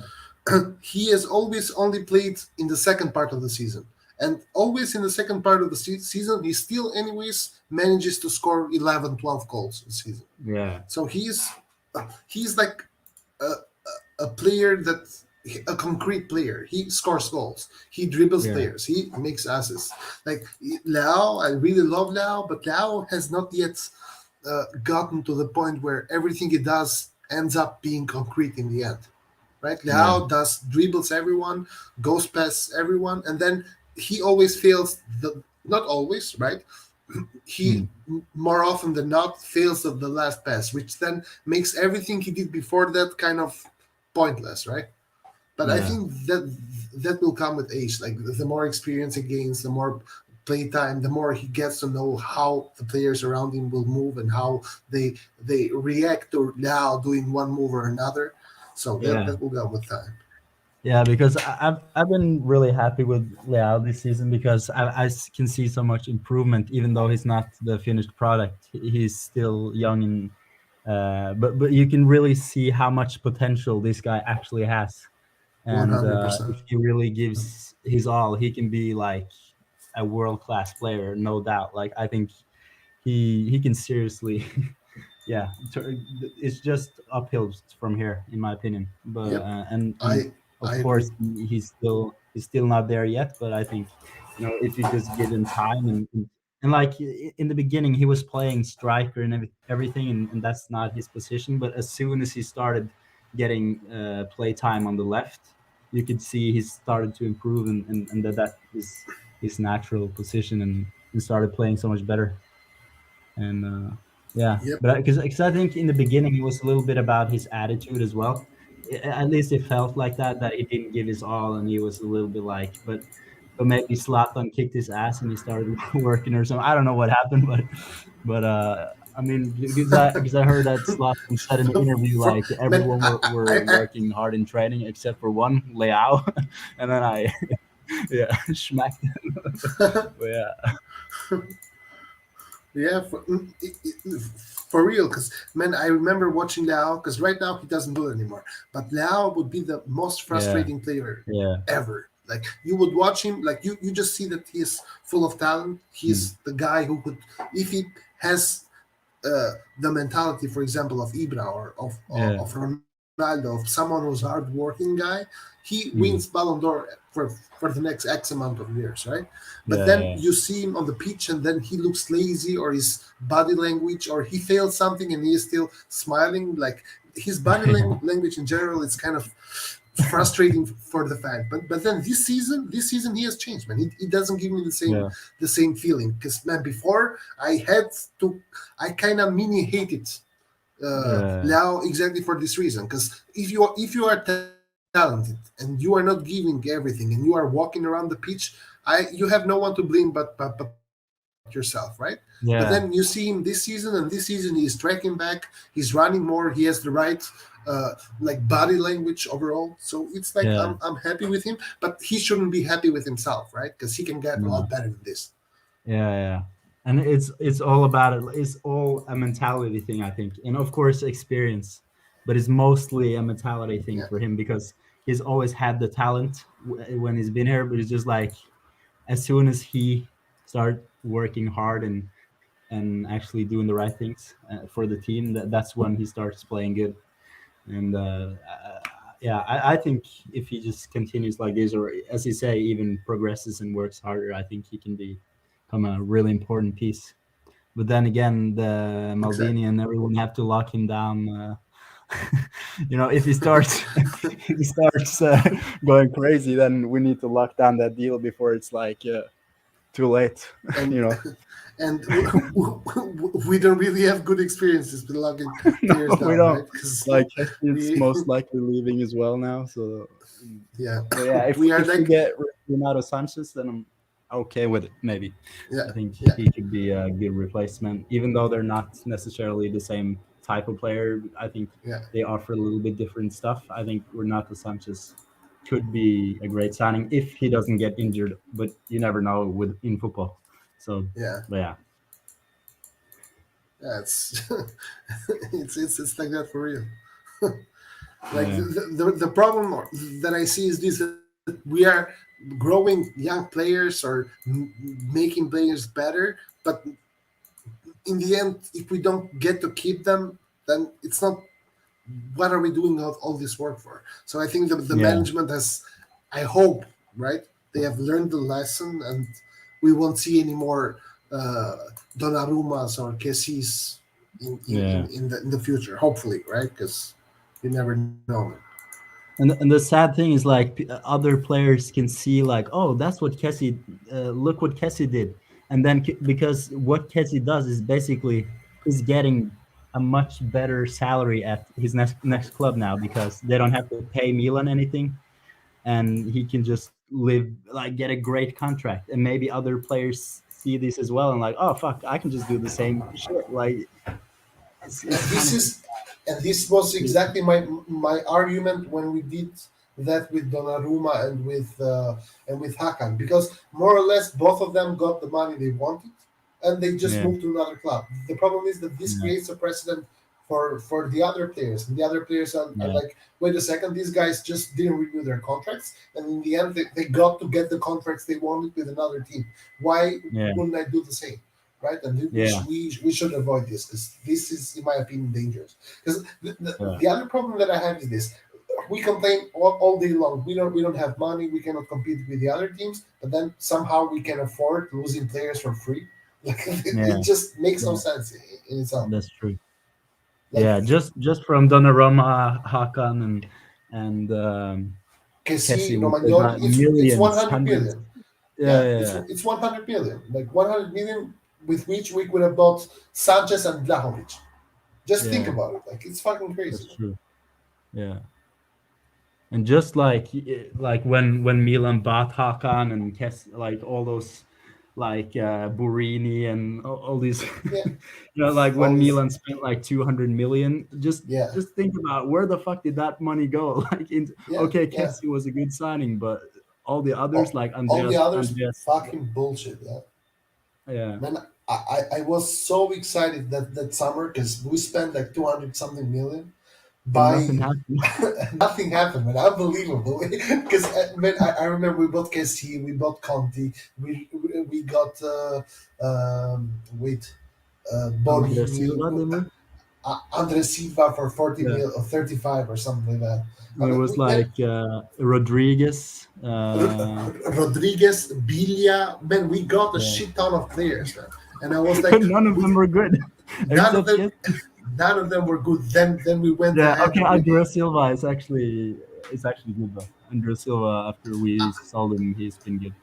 Yeah, but for us, he somehow never worked. Man. Like for us, he was always too shy, or maybe the type of football that Milan was playing did not really was not really his type of football. Because for us, he was always kind of bad. Then he went to Frankfurt. And he scored a shit ton of goals. He scored like 30-something goals. Yeah, because that was just a season after or something. So it must have been like, it wasn't that it was bad. It's just maybe it fit the system. Or maybe like the pressure was too big in Milan or something. I don't know. Yeah, I think the most important thing is to be the right player for the system that the team is trying to implement, right? Because now you see him at Leipzig, and Leipzig is not really doing as good as he was doing at Frankfurt, right? Probably because Frankfurt had a more how do I say it? A kind of system that was more suited for that kind of a striker, like Andre Silva, like a more modern number 9, so to say. Yeah. So what do you think about the Liverpool game, though? Are you? I'm confident about the Liverpool game, not because I think our team can beat Liverpool, right? I'm known as a pessimist around these parts, right? But the thing is, I always think that our players should be hyper motivated, right? Because this is the game of our life. Like this is a game that is so important that our players, only with motivation, should be able to win this game, right? First of all. Second of all is the fact that Liverpool is probably not going to start every starter. They are probably going to start in many positions with the second lines. And I do believe that Milan can win versus the second lines of Liverpool, right? Not just second lines, but unmotivated second lines of Liverpool, because they are not fighting for anything. They are just playing another game because they have to play the other game. I mean, it could be that, like, because some in the second team wants to show the manager that they are like, hey, look at me, to get a spot into the team, so that can be dangerous. But they have, as you say, nothing to play for. But and it's in San Siro, so isn't it? Yeah, it's in San Siro. It's San Siro, and the stadium is already fully booked. Like it's gonna be a full house. Even though I'm not sure if in Italy it's still 70% capacity of stadiums or 100%. I'm not sure about that. But anyhow, every seat has been already bought, so I think it's gonna be a great night. And like I think San Siro is gonna play a role as well. So I am confident that we will win against Liverpool, and I hope not to be disappointed. Yeah, but it's just up to like Porto and Atletico because they need to draw the game. Or either draw or Atletico to win with the same amount of goals as we do. Yeah, because that's true. Because we have a better goal difference than Atletico, but then if Atletico scores one more goal than we do, then we lose because Atletico has more away goals. But Atletico are not really the team to score a lot of goals. So I actually think it can work out. Yeah, hopefully, because Atletico is really not really a team that scores a lot of goals, and especially versus Porto. I'm also worried because in the matches we had against Atletico and in the matches we had against Porto, Porto looked like a far better team than Atletico. Atletico looked like a garbage team. Yeah, that's true. But I think because Liverpool was like easily beating Porto as well. So I don't know if it has something to do with like some teams get better against others because of tactics and how the teams are set up or something. But I think, and this is probably gonna sound biased, but I think Milan has I feel like we have pretty much been the second best team in this group, even though we haven't on paper. We haven't had we have actually. I feel like Milan have played, except maybe the Porto or the Porto games wasn't that impressive. But I feel like other than that, Milan have played really good against like Liverpool and Atletico. And we should have gotten more points out of it and been in a better position. But I think it would be fair to say that Milan would deserve to go through this group. I agree. I agree, and especially the first game versus Atletico, it's kind of painful that we lost that game, especially because man, we dominated. Like in the first 30 minutes at San Siro, Atletico didn't even see the ball. They didn't even know where the ball was. We just dominated, and then sadly we got a red card, which is, in my opinion, a red card that could have been given, but many people in the channel, for example, think that red card was just wrong or was too harsh. In my opinion, I blame Cassim more than the ref, even though the ref overall is the worst referee that I've ever seen, or the worst refereeing that I've ever seen on a football pitch. Like, it was unbelievably biased against us, right? Yeah. And then to award them that penalty in the end, the penalty was just shameless. So we lost there 2 points, which we at the very least deserved, right? Yeah, but in situations like that, though, I mean, like VAR is there to prevent stuff like that to happen.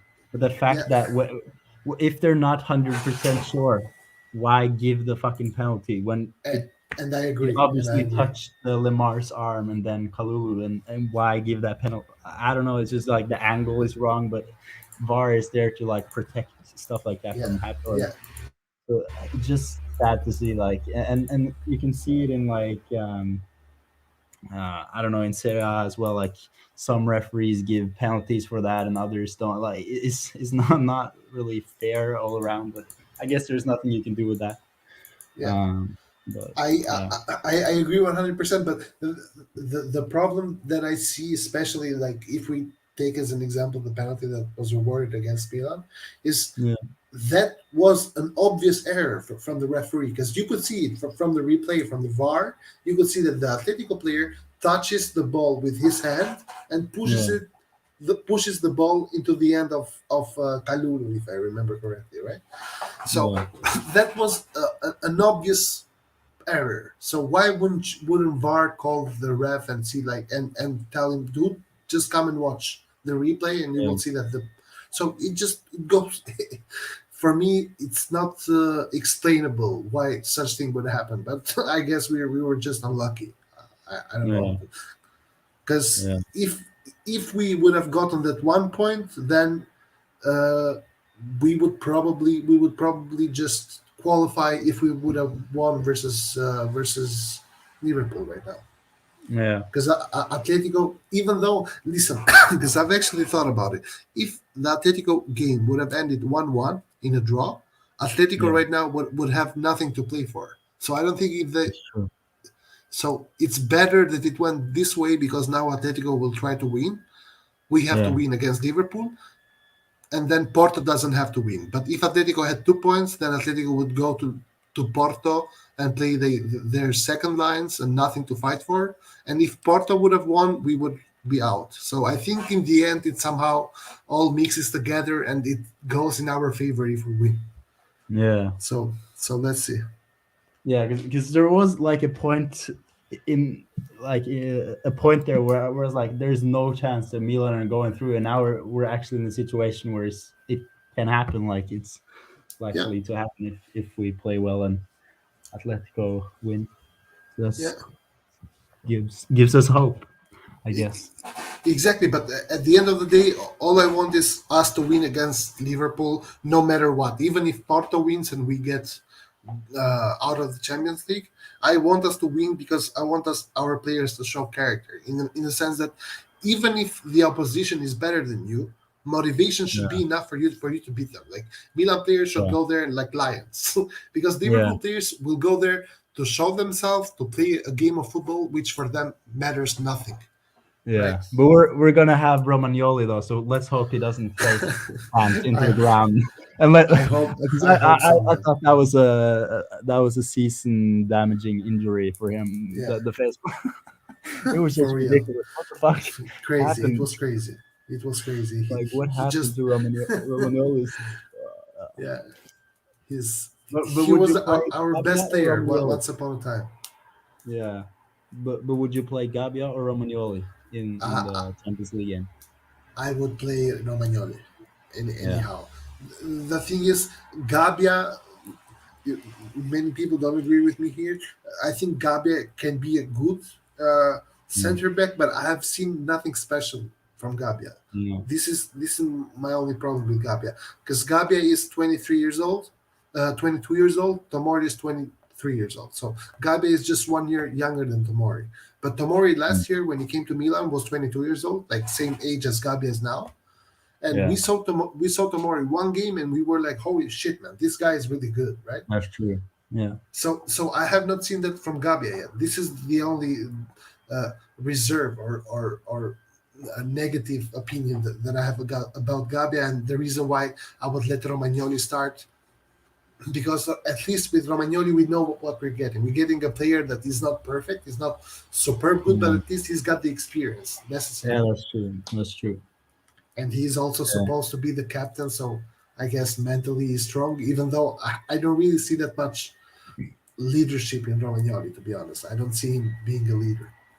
No, that's true. I mean, like, I think like Tomori has become probably, in my opinion, our one most important player. Like without him, we struggle in defense. And you can see, like, obviously we haven't had Calabria as well recently, and I think he is also a big part to our defense, and like getting that stabilize or a more stable right side.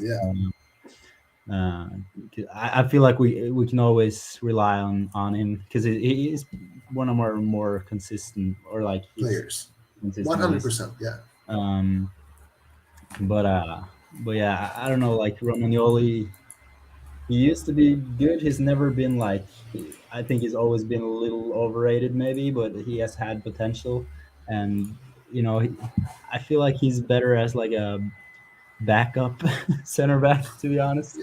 He's good, but not at that level where the rest of the team is now, if he wants to be a starter. When we compare him to Tomori, for example, or Kier, then it's like, sorry, he's just not good enough. And I would rather have him like as a backup than sell him to Juve, personally. But yeah, I don't know. Like he has Raiola as a manager, so I don't know. Maybe just get rid of him. Who knows?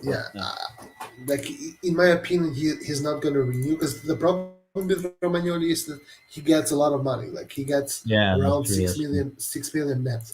6 million net. In our team, no one gets 6 million net. Yeah. Okay. So then maybe just sell him. Yeah, that's better. So not selling, because his contract is gonna end at the end of the season. Yeah, so or just not renew. He's gonna go for free. So we're just not gonna renew him and get hopefully a better one and a cheaper one, right? Yeah. So. But I like the look of that Bremer guy. He looked. I've not really watched him that much. I've seen some of his games, but But yeah, his highlights looks good, but you can't really base a player on his highlights on YouTube. But Like he looks big and like a good, good defender, strong. yeah, like From what I haven't really seen much of Torino, to be honest, but from the way people have spoken about him and also the game he had versus us when we played Torino, he had a pretty good game, in my opinion. We only won Yeah. 1-0, and actually we kind of got dominated by Torino that game, Yeah. in my opinion. But I think he's the kind of defender that we are looking for, meaning a tall defender, because Tomori is not really super tall. Tomori is like 185, which is tall, but not Yeah. super tall, right? And he's a Yeah. tall defender that is also fast, because he's fast. So if we manage to have both defenders to be fast, in my opinion, we are set to go for the next 5 years at least. Yeah, Winning and stuff. especially in the modern game as well. If you meet teams from the Premier League and stuff like that, like Romagnoli and Kier is not gonna hold it, even though they're great defenders. Then you have to like push your whole team back so that they can actually, Exactly. keep, but yeah, I think, and they get to learn from Maldini. So I mean, it's a win. Win-win. But yeah, I think obviously Kier is unfortunate. I think it would be great if he could play the rest of the season, because he's reliable and he's been so good, and yeah, it sucks to see him losing his whole season. It's very unfortunate for us, but the problem is that, man, we have so many injuries that I'm kind of numb. Like when another player gets injured, I'm like, oh, just another one. It's just another day, like another one. I mean, if any of the other top teams in Italy would have had the same amount of injuries that we had, then they would probably, then the table would be different, I think. Yeah, I agree. Because just take a look at Napoli right now. Napoli right now has 4 starters injured, and Napoli fans are hoping for them to get top 4. They don't even want the Scudetto anymore, right? Yeah. And we have had who's injured? Right now they have Fabian Rui, who was injured, Anguissa, who's out for a month, Insigne, Osimhen, Insigne, and Koulibaly. Koulibaly is also out for a month. So it's damn! So his injury was somewhat serious. Yeah. So I think versus us in 1 week and a half, versus us, Napoli is for sure not going to have Osimhen, for sure not going to have Anguissa and Koulibaly. So this is like their 3 most important players. Yeah. And all 3 of them are going to be absent when we meet Napoli. And to think it's just a month for them. For us, it's months with an S. Like I really don't remember the last time that Rebic played. It looks like it was 1 century ago.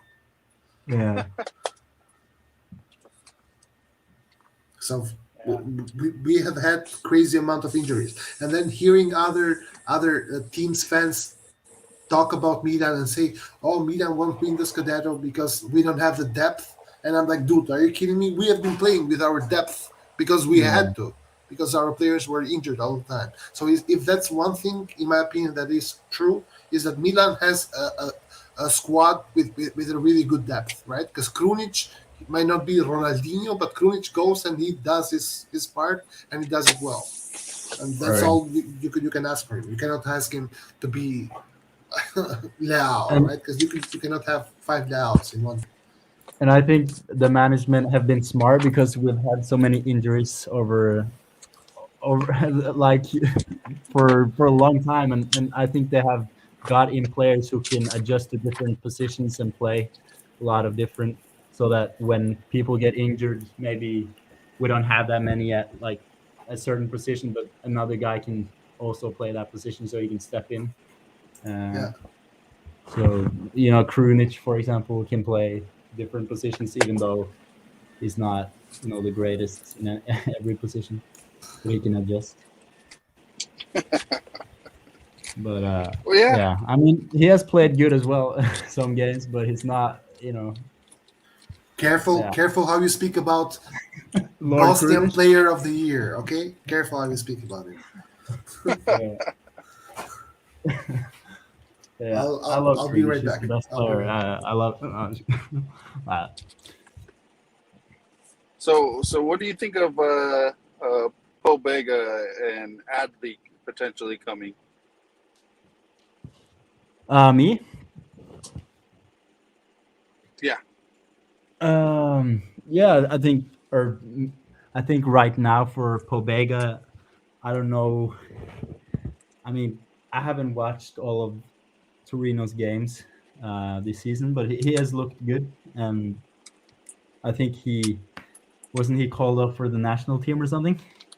Yeah. And everything, but I don't know if he wouldn't start in Milan, but he could probably be a rotation player if we get injuries, or like if we get through to the Champions League, maybe he can rotate.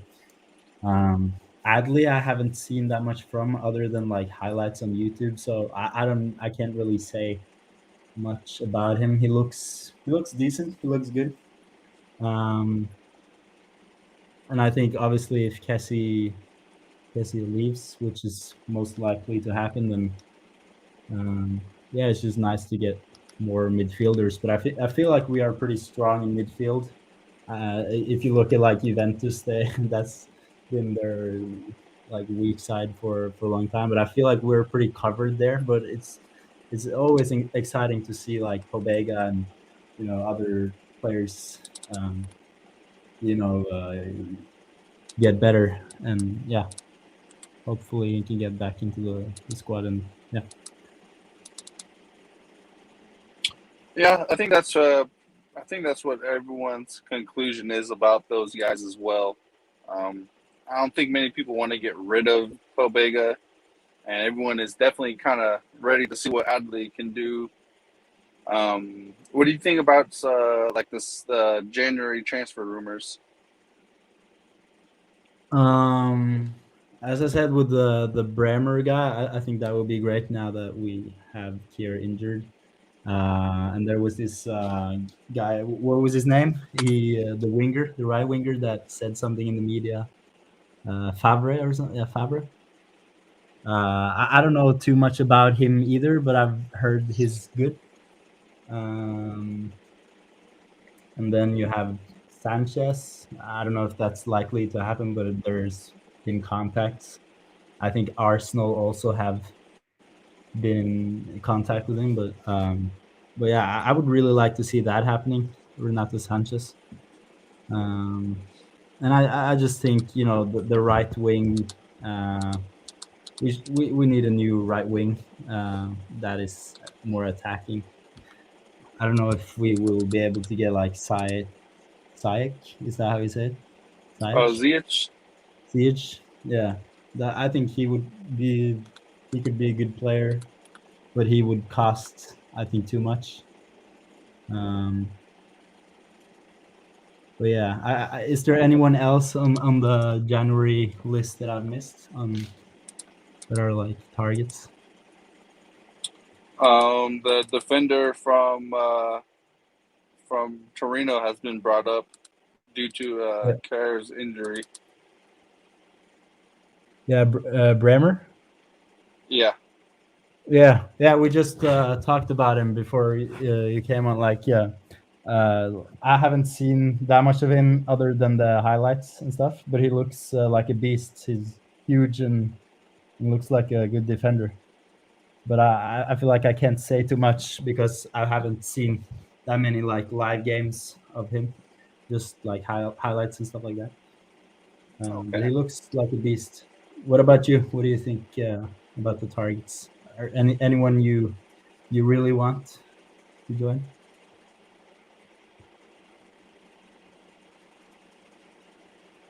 Red John, you still there?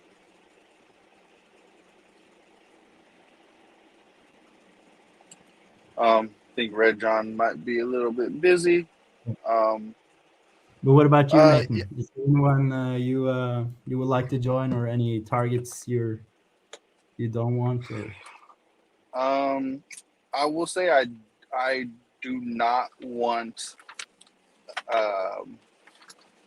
What I would like for us to do is focus more on the attack. I understand. I understand that we need, or you may need, a defender at some point, but I think that we are covered right now in the center back position with Gabi and Kalulu. So I would like us to focus on the attack more, because we've needed a right wing for like 5 years now, and I'm kind of getting tired of waiting for something like that to come around. Yeah.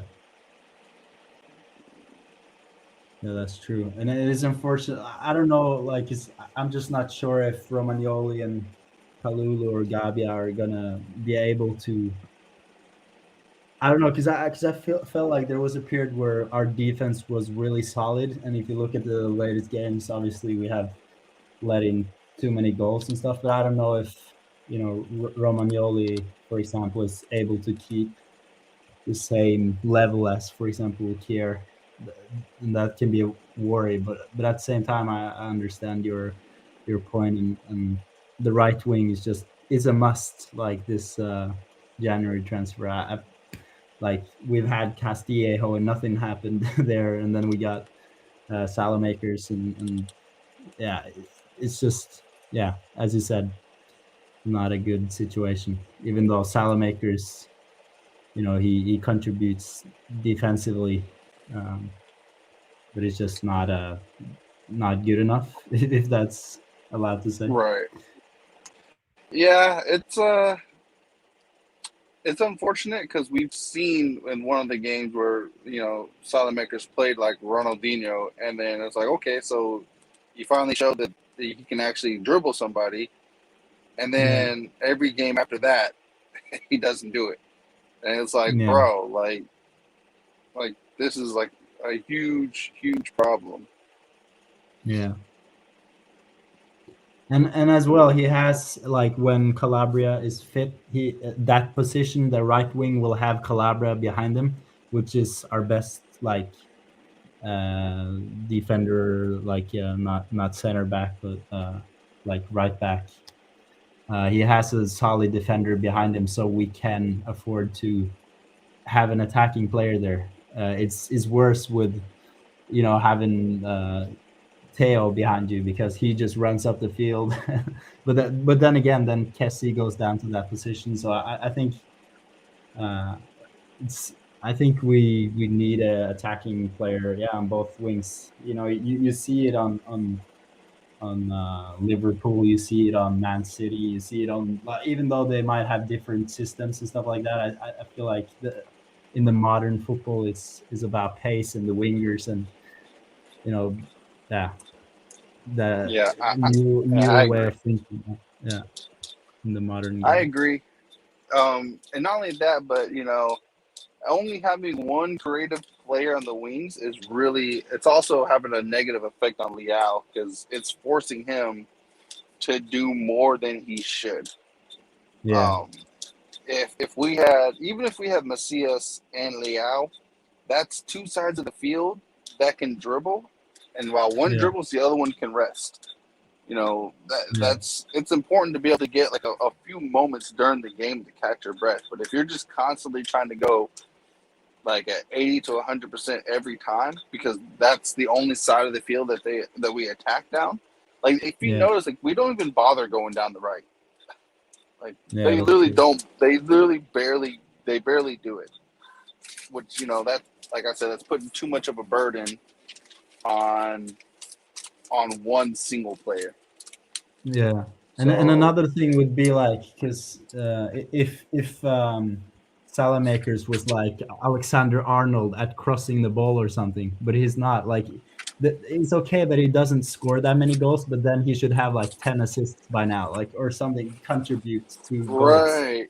He doesn't necessarily need the goals, but he if he was really good at crossing, so he could just whip those balls into Ibra or Giroud, then we wouldn't be complaining. But I feel like the attack sort of stops. He goes down the flank, and then it just passes the ball back, and then it's like, oh fuck, why did like it's just a repetitive thing, and the same thing we saw with, of course, it was worse with Castillejo because he was just like going with the ball and then falling or turning and nothing happened there. But it's just frustrating because of course defense is important, but that position isn't for defense. And yeah, I don't know, like we need something better there, I feel like.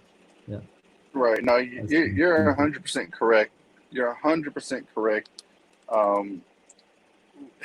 Anyone can defend and anyone can high press.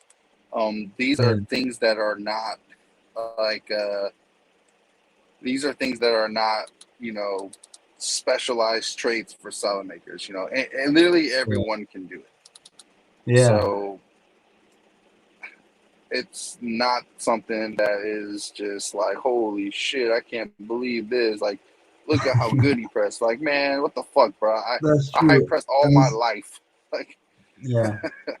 And it doesn't acquire like to be Salamaker. I mean, like I could never play in Milan. I'm not saying that, but it's just like you could probably find 1,500 players to replace him, and we wouldn't like. I don't know what I'm saying, but like he doesn't deserve to play in Milan basically, because if you play right mid or right wing, you need to contribute to the offense. And yeah, I mean, especially in our system, I feel like he should contribute. But yeah, I don't know. Hopefully we get a new one this summer, which could be a good player. Who knows? Yeah, no, I agree. Like that's a position on the field that it requires you to be not only have speed and agility, but skill. Like the most defining thing in that position is like that guy needs to be skillful. Above all else, he needs to be skillful. And Salamakers, like he's just not like he'd be the perfect closer. Like I keep telling him on the live, I'm sure you've heard me say that a trillion times. Salamakers would be the ultimate closer, because at that point in the game, we don't need to focus heavily on going forward, and we need to focus more on preserving the lead. And he'll do that. He's going to provide better defensive coverage than Macias, and that's fine. Like that's perfectly fine. I'm not knocking that in any way, shape, or form. Yeah, but now we have like Florenzi as well, so it's like he would be a great closer as well, I think. So Salamakers, like, who would you rather play? Like, because they're different players, but like Salamakers or Florenzi. For me, it's just like I don't care, because none of them are really suited for that position, kind of, if you know what I mean. Yeah. No, you're right. The way that they both play does not help the team when it matters most. Like, we're a team that keeps possession and is on the attack at least 65 to 70% of the game. And then when we are defending, we usually win the ball in defense before it even gets to the last defensive line. Like our CDMs, like Kessie and Tonali, or Kessie and Benacer, these guys win the ball before it even gets to Mori and Cajer for the most part. Yeah. So at that point, it's like, well, when we have the ball, that means we need to have players who can do something with it. Yeah. And he's not a person that can do something with the ball at that point of the field. Yeah. I think I would actually rather try to play Florenzi, just because I think he's a better crosser of the ball, and especially when I mean Salamakers has had some contributions here and there, but just as we've talked about, hasn't been consistent. Like, bro, he has 2 assists. Yeah, he has 2 assists for this whole year.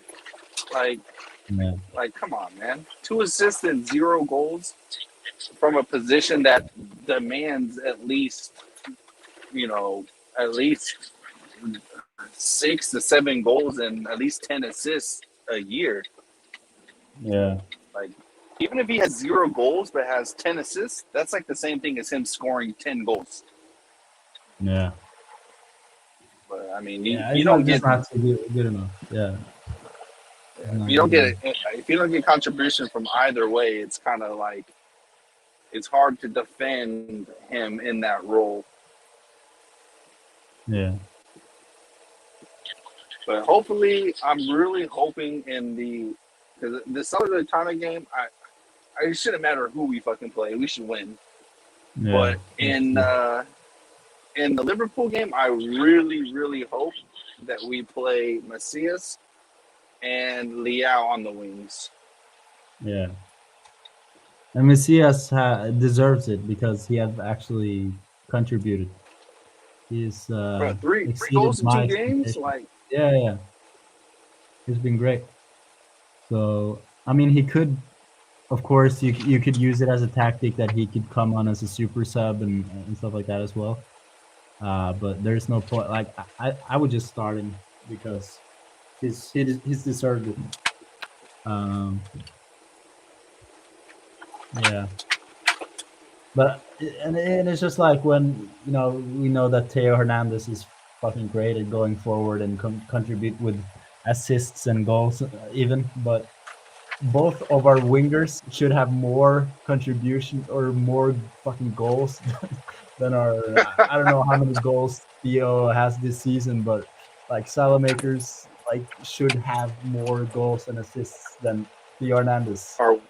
Right. Like and Theo Hernandez is one of our deadliest attacking weapons, which shouldn't really be the case. Like there should at least be 3 or 4 other guys that we can rely more than our defender. But in the modern game as well, these defenders run up and down and contribute as well. But right, and even Calabria has at least he has 2 goals, I think, 1 or 2 goals this year. Yeah. And Salamakers should have better goals, more goals than fucking Calabria. Even a better shot. Like even if he does, not scoring goals, that happens. But when you're not scoring or your crosses aren't good because of poor technique, then that's down to the player himself. That's true. Yeah. Other than that, I mean, I feel like the rest of the team is, for the most part, the rest of the team is pulling its weight. Kessie's had a few brainless moments, which, man. What do you think about that? Do you think we should just cut our losses in January and sell them, or get rid of them, or keep them to the end of the year? I would personally want him to stay. I think, he's become a great player and he's working well in this system for us.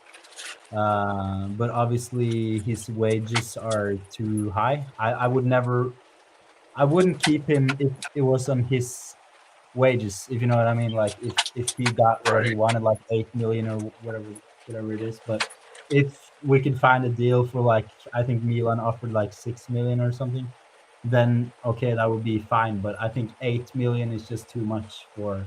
Right. I 8 million is a player that you. Right. Yeah. No, I agree. I feel like 8 million is a player who is winning the Champions League. Every 2 to 4 years they win a Champions League or they get to the finals. A person who's in the top, at least the top 10 to top 15 players in the world status. Then 8 million is okay, I get it. But Kessie is not there yet, so he definitely doesn't deserve 8 million. Nah, and if he doesn't, if he takes 6, then sure, stay. It's still high, but I think he has deserved it in Milan because he helped us so much to get that second place last year and get into Champions League again.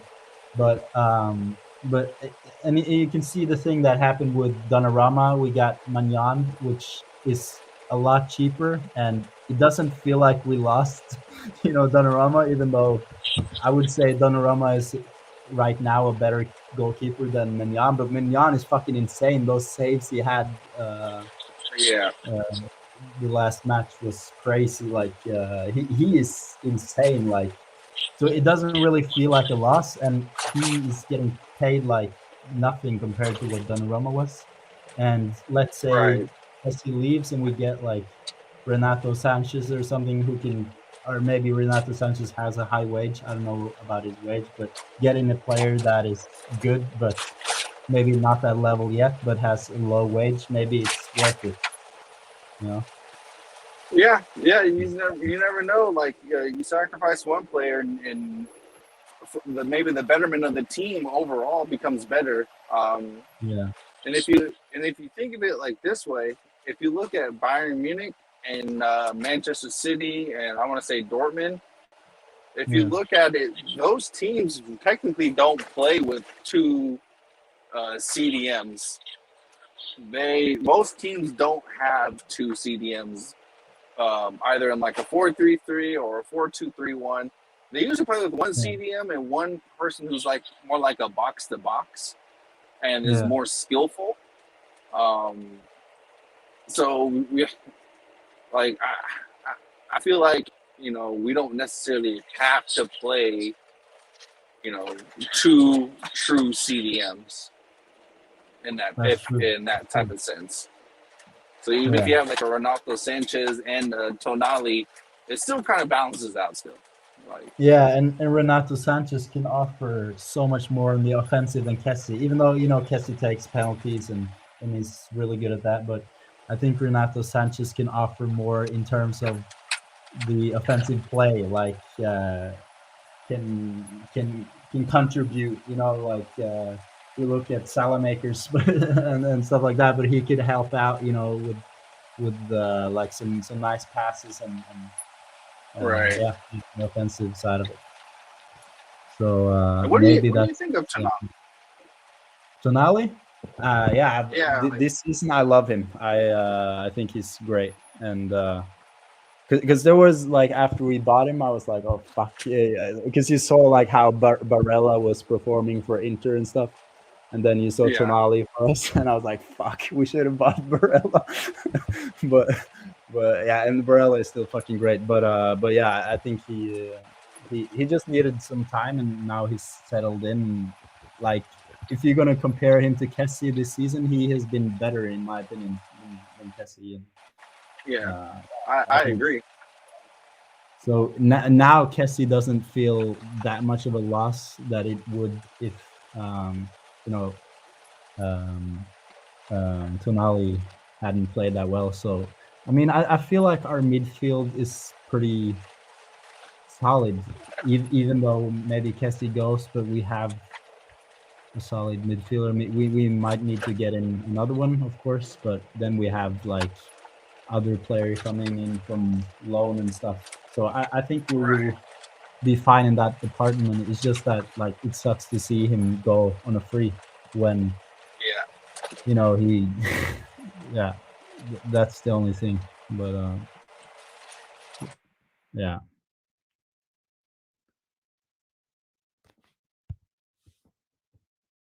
hello?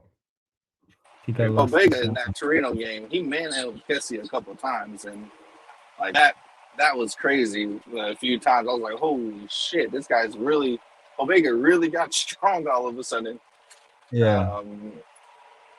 So like even if Kessie goes for free, even if he left in January, we have players that can come in and cover, it's definitely good. What do you think about like for strikers? Like, do you have like a preference for who you want as like a striker potentially like in the summer? I do not like the thought of Belotti. I don't want him. Oh man, you better not say that when Roy's around, man. Nah, but he of course he had that one great season and stuff, but I honestly don't see him as our starting number 9. Who would I get? There was one that I was thinking about. Who was it? Who? Because we've been linked with like Skamaka and all these. Yeah, of course, like Vlahovic would be great, but I don't think we will get him. I think he will probably move on to like a Premier League club or something like that. But who knows? Maybe. But and Skamaka, I don't know. Like he has had some good games, but I don't think I've seen enough from him either. I don't know, man. Yeah. I feel like for Skamaka, I think it would have been nice if we were able to loan him this year, get him on loan this year instead of Pellegrini. Yeah, because I think it fits the system of Pioli. Like, yeah, he's that type of player. Yeah, I agree. It's interesting because it's like, you don't really hear too much from Skamaka, and then all of a sudden he's just putting on a clinic in each game he's in, and it's like, what the fuck? So I feel like if he can't do what Berardi and Belotti have done and just been content staying and negotiating with Sassuolo. Like, it's cool, being a one club person, but certain players are probably a little too big for that club, and they've wasted their chance of actually, being like a top player. Like Belotti, like what, 4 years ago would have been like insane at Milan. Yeah. And hopefully Skamaka doesn't make the same mistake that Berardi and Belotti have done. I mean, they're still young, 27 or 28, but it's like, bro, you've wasted like a shit ton of chances to develop yourself much better. Yeah, because you need to take that next step in order to develop. Like, and it is possible that maybe if Belotti comes here, he will be a totally different player. But we have no guarantee for that. But of course, we will get him on a free. But I don't know if I'm comfortable with that decision. Like, this is gonna be our new striker. And of course, we have Pellegrini, but that's true. And we have Pellegrini, but what the fuck has he done? Like, nothing. He might be a interesting player, and he hasn't really got the chance, but he's not really developed yet. So we don't know what we're getting with him. I'm a little bit worried because he's starting most likely against Salernitana. But we should win that match anyways. Even maybe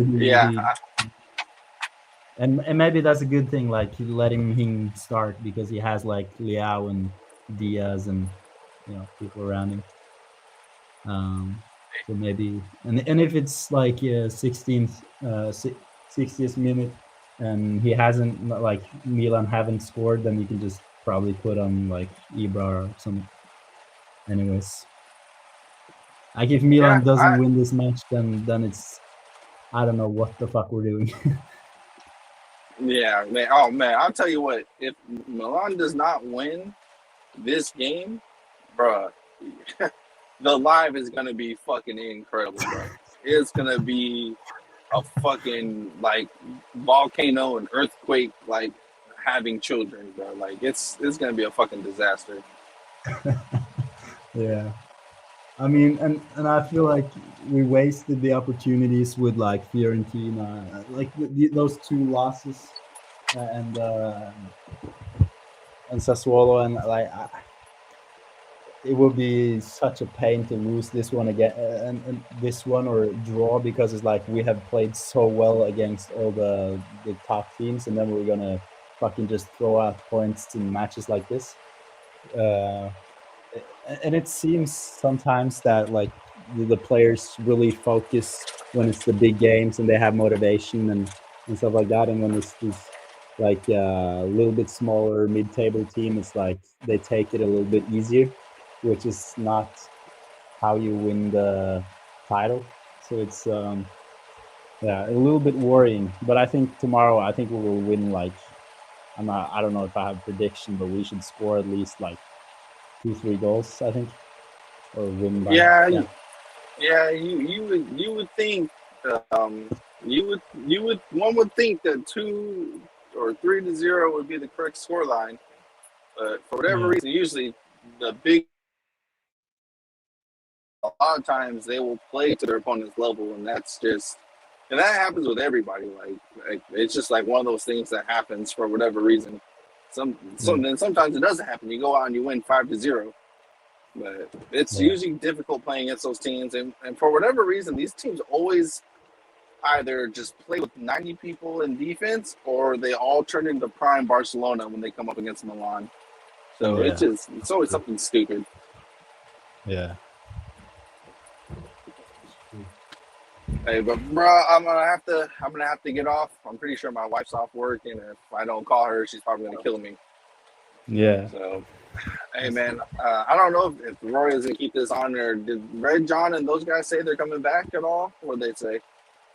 I don't know. I think I'm not sure. He just disappeared. But I think I'm gonna go to bed now, anyways. But yeah, it was nice talking to you guys, and maybe I'll join the stream another time when Roy and Lahert is there too. And I can talk about how stupid the Lottie is. For sure, bro. Maybe Roy might do a live tomorrow. I'm not sure, but man, it's gonna get crazy. And ask them if about the WhatsApp. I can't do anything, but I think maybe Roy or Larry can put you in the WhatsApp group. Yeah, that'd be nice. So that way you can join in. Yeah, nice. But cool, man. All right, bro. I will hit you up. Yeah, nice. We'll talk to you later, man. Yep. Forza Milan. All right. Forza Milan.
Final question, and that's my fault. This is the first time I have the opportunity to talk with you, so I would like you to say, if you can, pronounce your full name, because it's amazing. It's something. My full name. Your full name is fascinating. Oluwafikayomi Oluwadamilola Tamori. Thank you so much. You're welcome.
Yo, what up?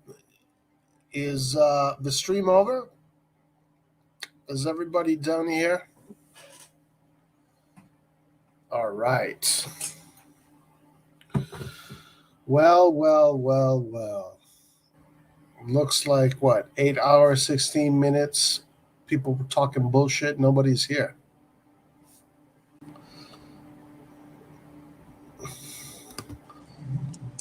Oh, Roy. What's up, man?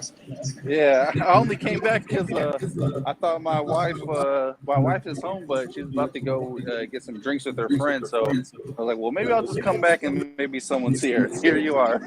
Hey, your sound is really messed up. Is it me? I don't know. Let me check. Let me just check.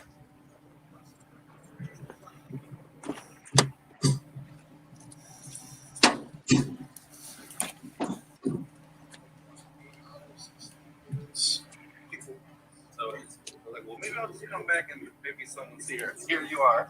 Hey, no, it's just my headphones. Yo, what's up? Not much, man. You missed a lot, man. We had 2 new people. Oh, yeah? Yeah, one guy was from. We had another person who was Oh, damn, what was it? It was Albanian? Maybe that's what it is. And then like Red John. Yeah, like Red John and there. And then also we had his name was Florent. And then we had another guy named Florent. Florent. Yeah, named yeah, then I think Henrik, I think is how you pronounce it. He is from Norway. And apparently his brother knows Holland's brother, which was interesting. Interesting. I saw. Yeah, I was letting people. I couldn't hear what you guys were saying, but I had it in the background, just letting people in and out. Okay. Yeah, it was coming to close the thing, but it looks like. Yeah, looks like you're going. Yeah, 19, huh? 19 for Mr. Nathan. Night in while the woman goes out.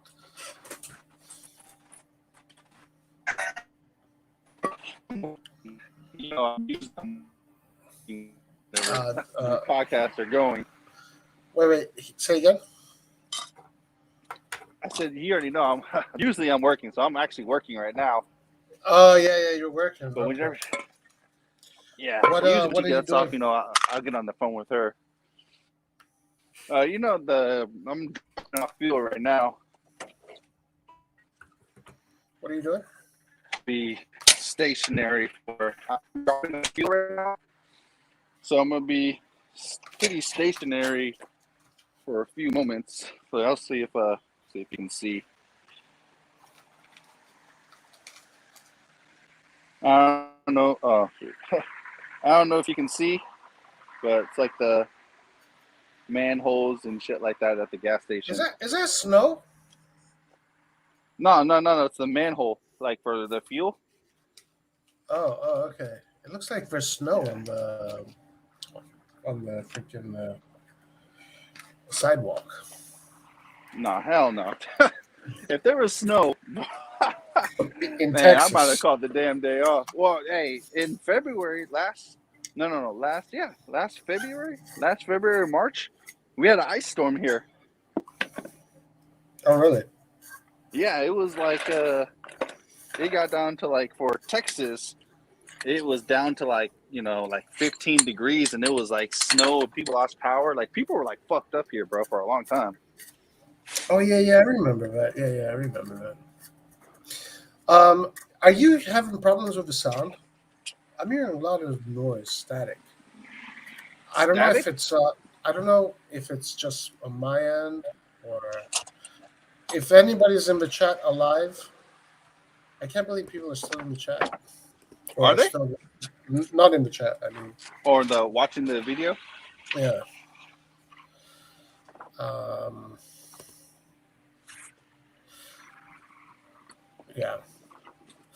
Yeah, so what's going on, Nathan? What's up? I got a few minutes here, a few moments to kill. Not much. We were just talking about, who we think, should start, what we think, what's going to happen. Just, like the normal stuff that we talk about. Did you guys talk shit about Salamakers? We did say a few things. We didn't I say anything knew bad. it! Wait. I We didn't say anything bad. All we said was, he doesn't provide the offensive spark that we need, but he would be everyone essentially had the same thing. He would be a great closer, which is not a bad thing. Like I want Salamakers in the game when we're winning if we're winning like 1-0 or 2-0, and let's say the game's in the balance, I want Salamakers in because I know he can close the game out and not get like a unnecessary yellow card or leave gaps at the back. But that's what I don't want. Aside from that concept, we've never seen Pioli do that. I wonder if he's going to start doing that. We'll see. Right, it's just an extra thing to do. Like, of course, some games, might require certain like other things, but it's a concept that makes sense. and it's a concept I think most teams would love to have. Like when I look at Liverpool, I don't know if they have like a Salamakers type person. Nobody's got Salamakers, bro. Nobody. But that's the thing. Like Only we should use that. We should use that to our advantage. If we have a player that can actually do that type of thing, I think we need to utilize it more. Who's the best player in AC Milan? I'll tell you right now. Right now, In what position? There are 3 players that are absolutely irreplaceable. Fundamental. Yeah. Mike. Yeah, Mike has to be in there. Okay, yeah. Mike is 1. Tomori for sure. Tomori is 2. And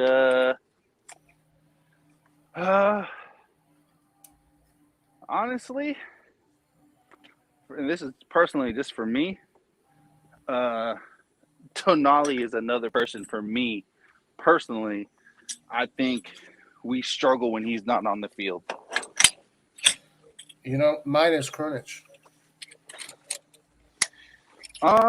You know what? I can see that as well because we did have positive things to say about Krunic. I could see that as well because when he's on the field, we know whoever he is. Shit.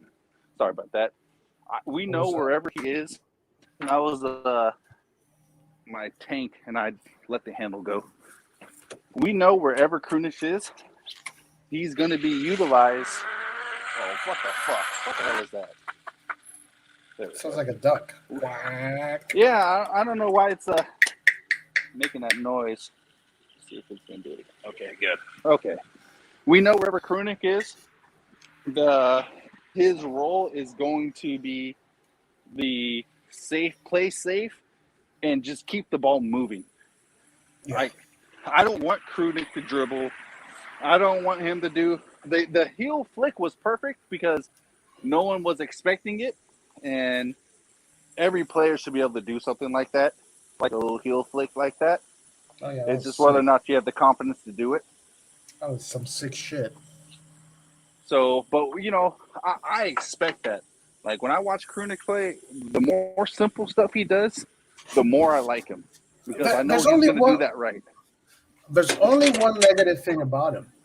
It's just like he becomes like a deer in headlights when he's in front of goal. When he has the opportunity. Well, I expect that though. Like I expect him to not have a good shot, like good shooting technique. I expect that. So, but what I do expect from him is to be able to do a simple pass. You know, that's what I want him to do. For me, and that's like one of my problems with Salamakers is when he does get the chance to shoot, his technique is horrible. Like, it is, man. And his crossing, I don't know what it is, like, but it's just the way his body positions is not right. Hey, just out of topic. Russia planning massive military offensive against Ukraine involving 175,000 troops. U.S. intelligence warns. What the fuck? Potential for 175,000. That's 175, 3 zeros. Russian forces near Ukraine. Evidence of recent artillery, equipment, personnel movements, and planning. Hurrah! Damn, I'm glad I got out of the army when I fucking did. Hurrah! That's crazy, man. That's very crazy. Damn. Hey, I got a... Actually, I'm just... Yeah, I think Krunic is Milan's best player, to be honest with you. I think he really is. I won't say best player, but as a utility player, he's very important. Like every team, we said earlier that every team needs to have They need to have a utility player.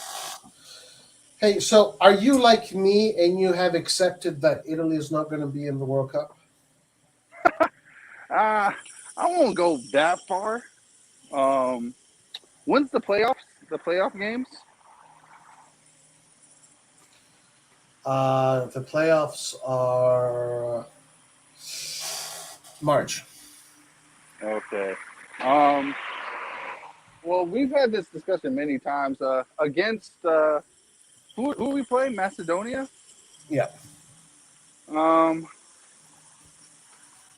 Even though Macedonia really comes out and plays,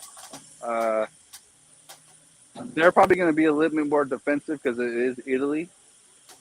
But against Portugal, Portugal's going to be, well, I'm not going to say that because Turkey has the ability to beat Portugal. But if it is Portugal, they're going to play far more open, which plays into Italy's hands. So I feel like that game might even be easier, depending on how Italy plays, compared to playing against a team that just parks the bus. Yeah, you're not sure about it, huh? Yeah, I mean, that's just I don't see Macedonia coming out and just leaving themselves wide open like that. The only way that game becomes an open game is if Italy scores first, forcing Macedonia to come out of their shell. Other than that, I don't see it happening. Italy's problem is by now and you said March. Yeah. Between now and March, they need to find a forward. Maybe Scamacca. Scamacca could be that forward. He's on form right now. He seems a bit more skillful than Immobile and Belotti at the moment. Oh, true. That is actually a good point. Scamacca is definitely growing. He had some fucking crazy goals. I saw the highlights. Yeah. We were talking about that, and what do you think? Like I was saying that Scamacca he needs to join a bigger team and not waste his time like how Belotti and Berardi have done. Oh yeah, I completely agree with that. Imagine if we were able to get Belotti 4 years ago. Yeah. How crazy would he have been doing? His development would have been far greater, and his overall level would be higher than what it is right now. And the same for Berardi too. I'm one of the people who would like Berardi at Milan. I think he's a good. I think he is a good player, but he wasted. What is he? 27 now or so? 26 or 27. He's wasted far too many years at Sassuolo. Oh yeah. If your intentions were to actually leave and play for a Champions League team, which honestly should be every young player's aspiration.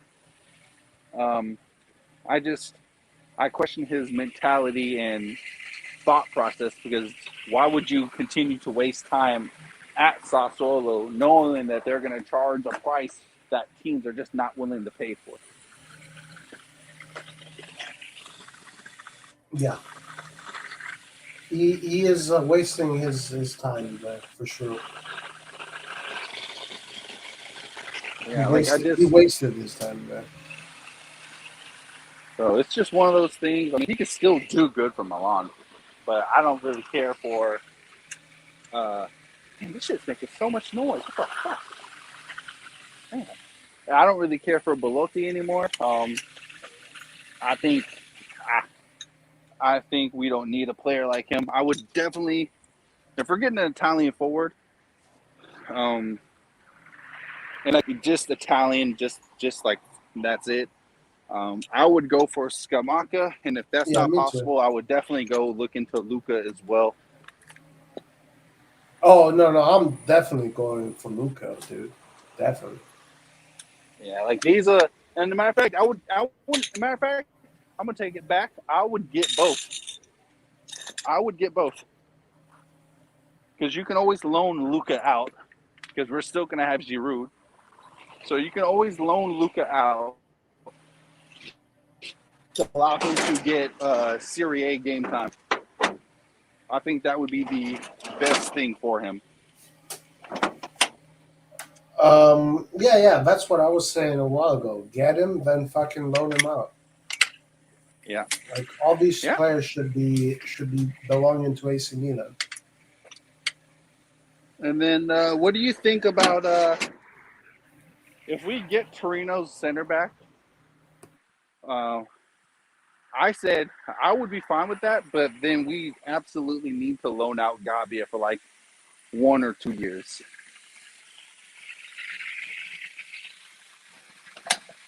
Because if he comes and then we get Kyer back, and I'm really thinking that Romagnoli is going to re-sign because he keeps lowering his demands. Yeah, he's lowering his demands, and he's having a better season this year compared to last year. So I think if he stays at Milan, that's a lot of center backs to give time to. Yeah, I mean, I wouldn't be against that. I just would not get rid of them. Like, we need to keep No. Yeah, I agree with that as well. I don't want to get rid of Gabbia for sure. Yeah, and Pobega and Colombo and all these guys, you know.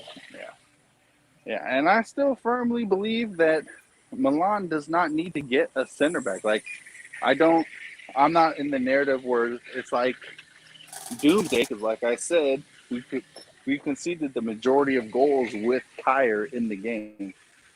So Tomori is really the one that is, you know, probably the most important. Yeah, for sure.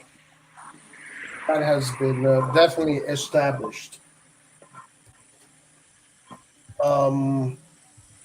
Yeah, I really just don't want them to get rid of our academy players, because those are the players that are going to win you trophies. Yeah, I agree. And we just need to work on the infrastructure of our youth sector. And once that's figured out, then we'll reap the benefits. Like, it could be that it's just the system that the youth team is playing. Like, you already know as a coach, the system you play means everything. It doesn't matter how good your player is. If the system doesn't work, then it won't matter in the end.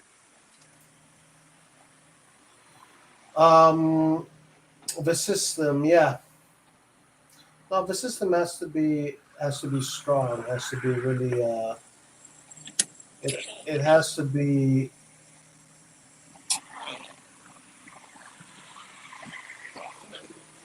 The system has to be solid as fuck, you know. Right. But you still need, you know, players with great right. Right. But yeah. All right, listen, man. I'm gonna close because it's been 8 hours, and you guys had fun? Did you guys like that? Yeah, I think we really enjoyed being able to just kind of like get on. It turns to be a little bit, you know, kind of like a chill moment, and also I think I could be wrong too, but I think it kind of helps like the newcomers come in because they can come into like a more relaxed environment, because it's kind of like war when everybody's on that but like when it's later like this, it becomes a little bit more chill. Maybe people might feel a little bit more inclined to join.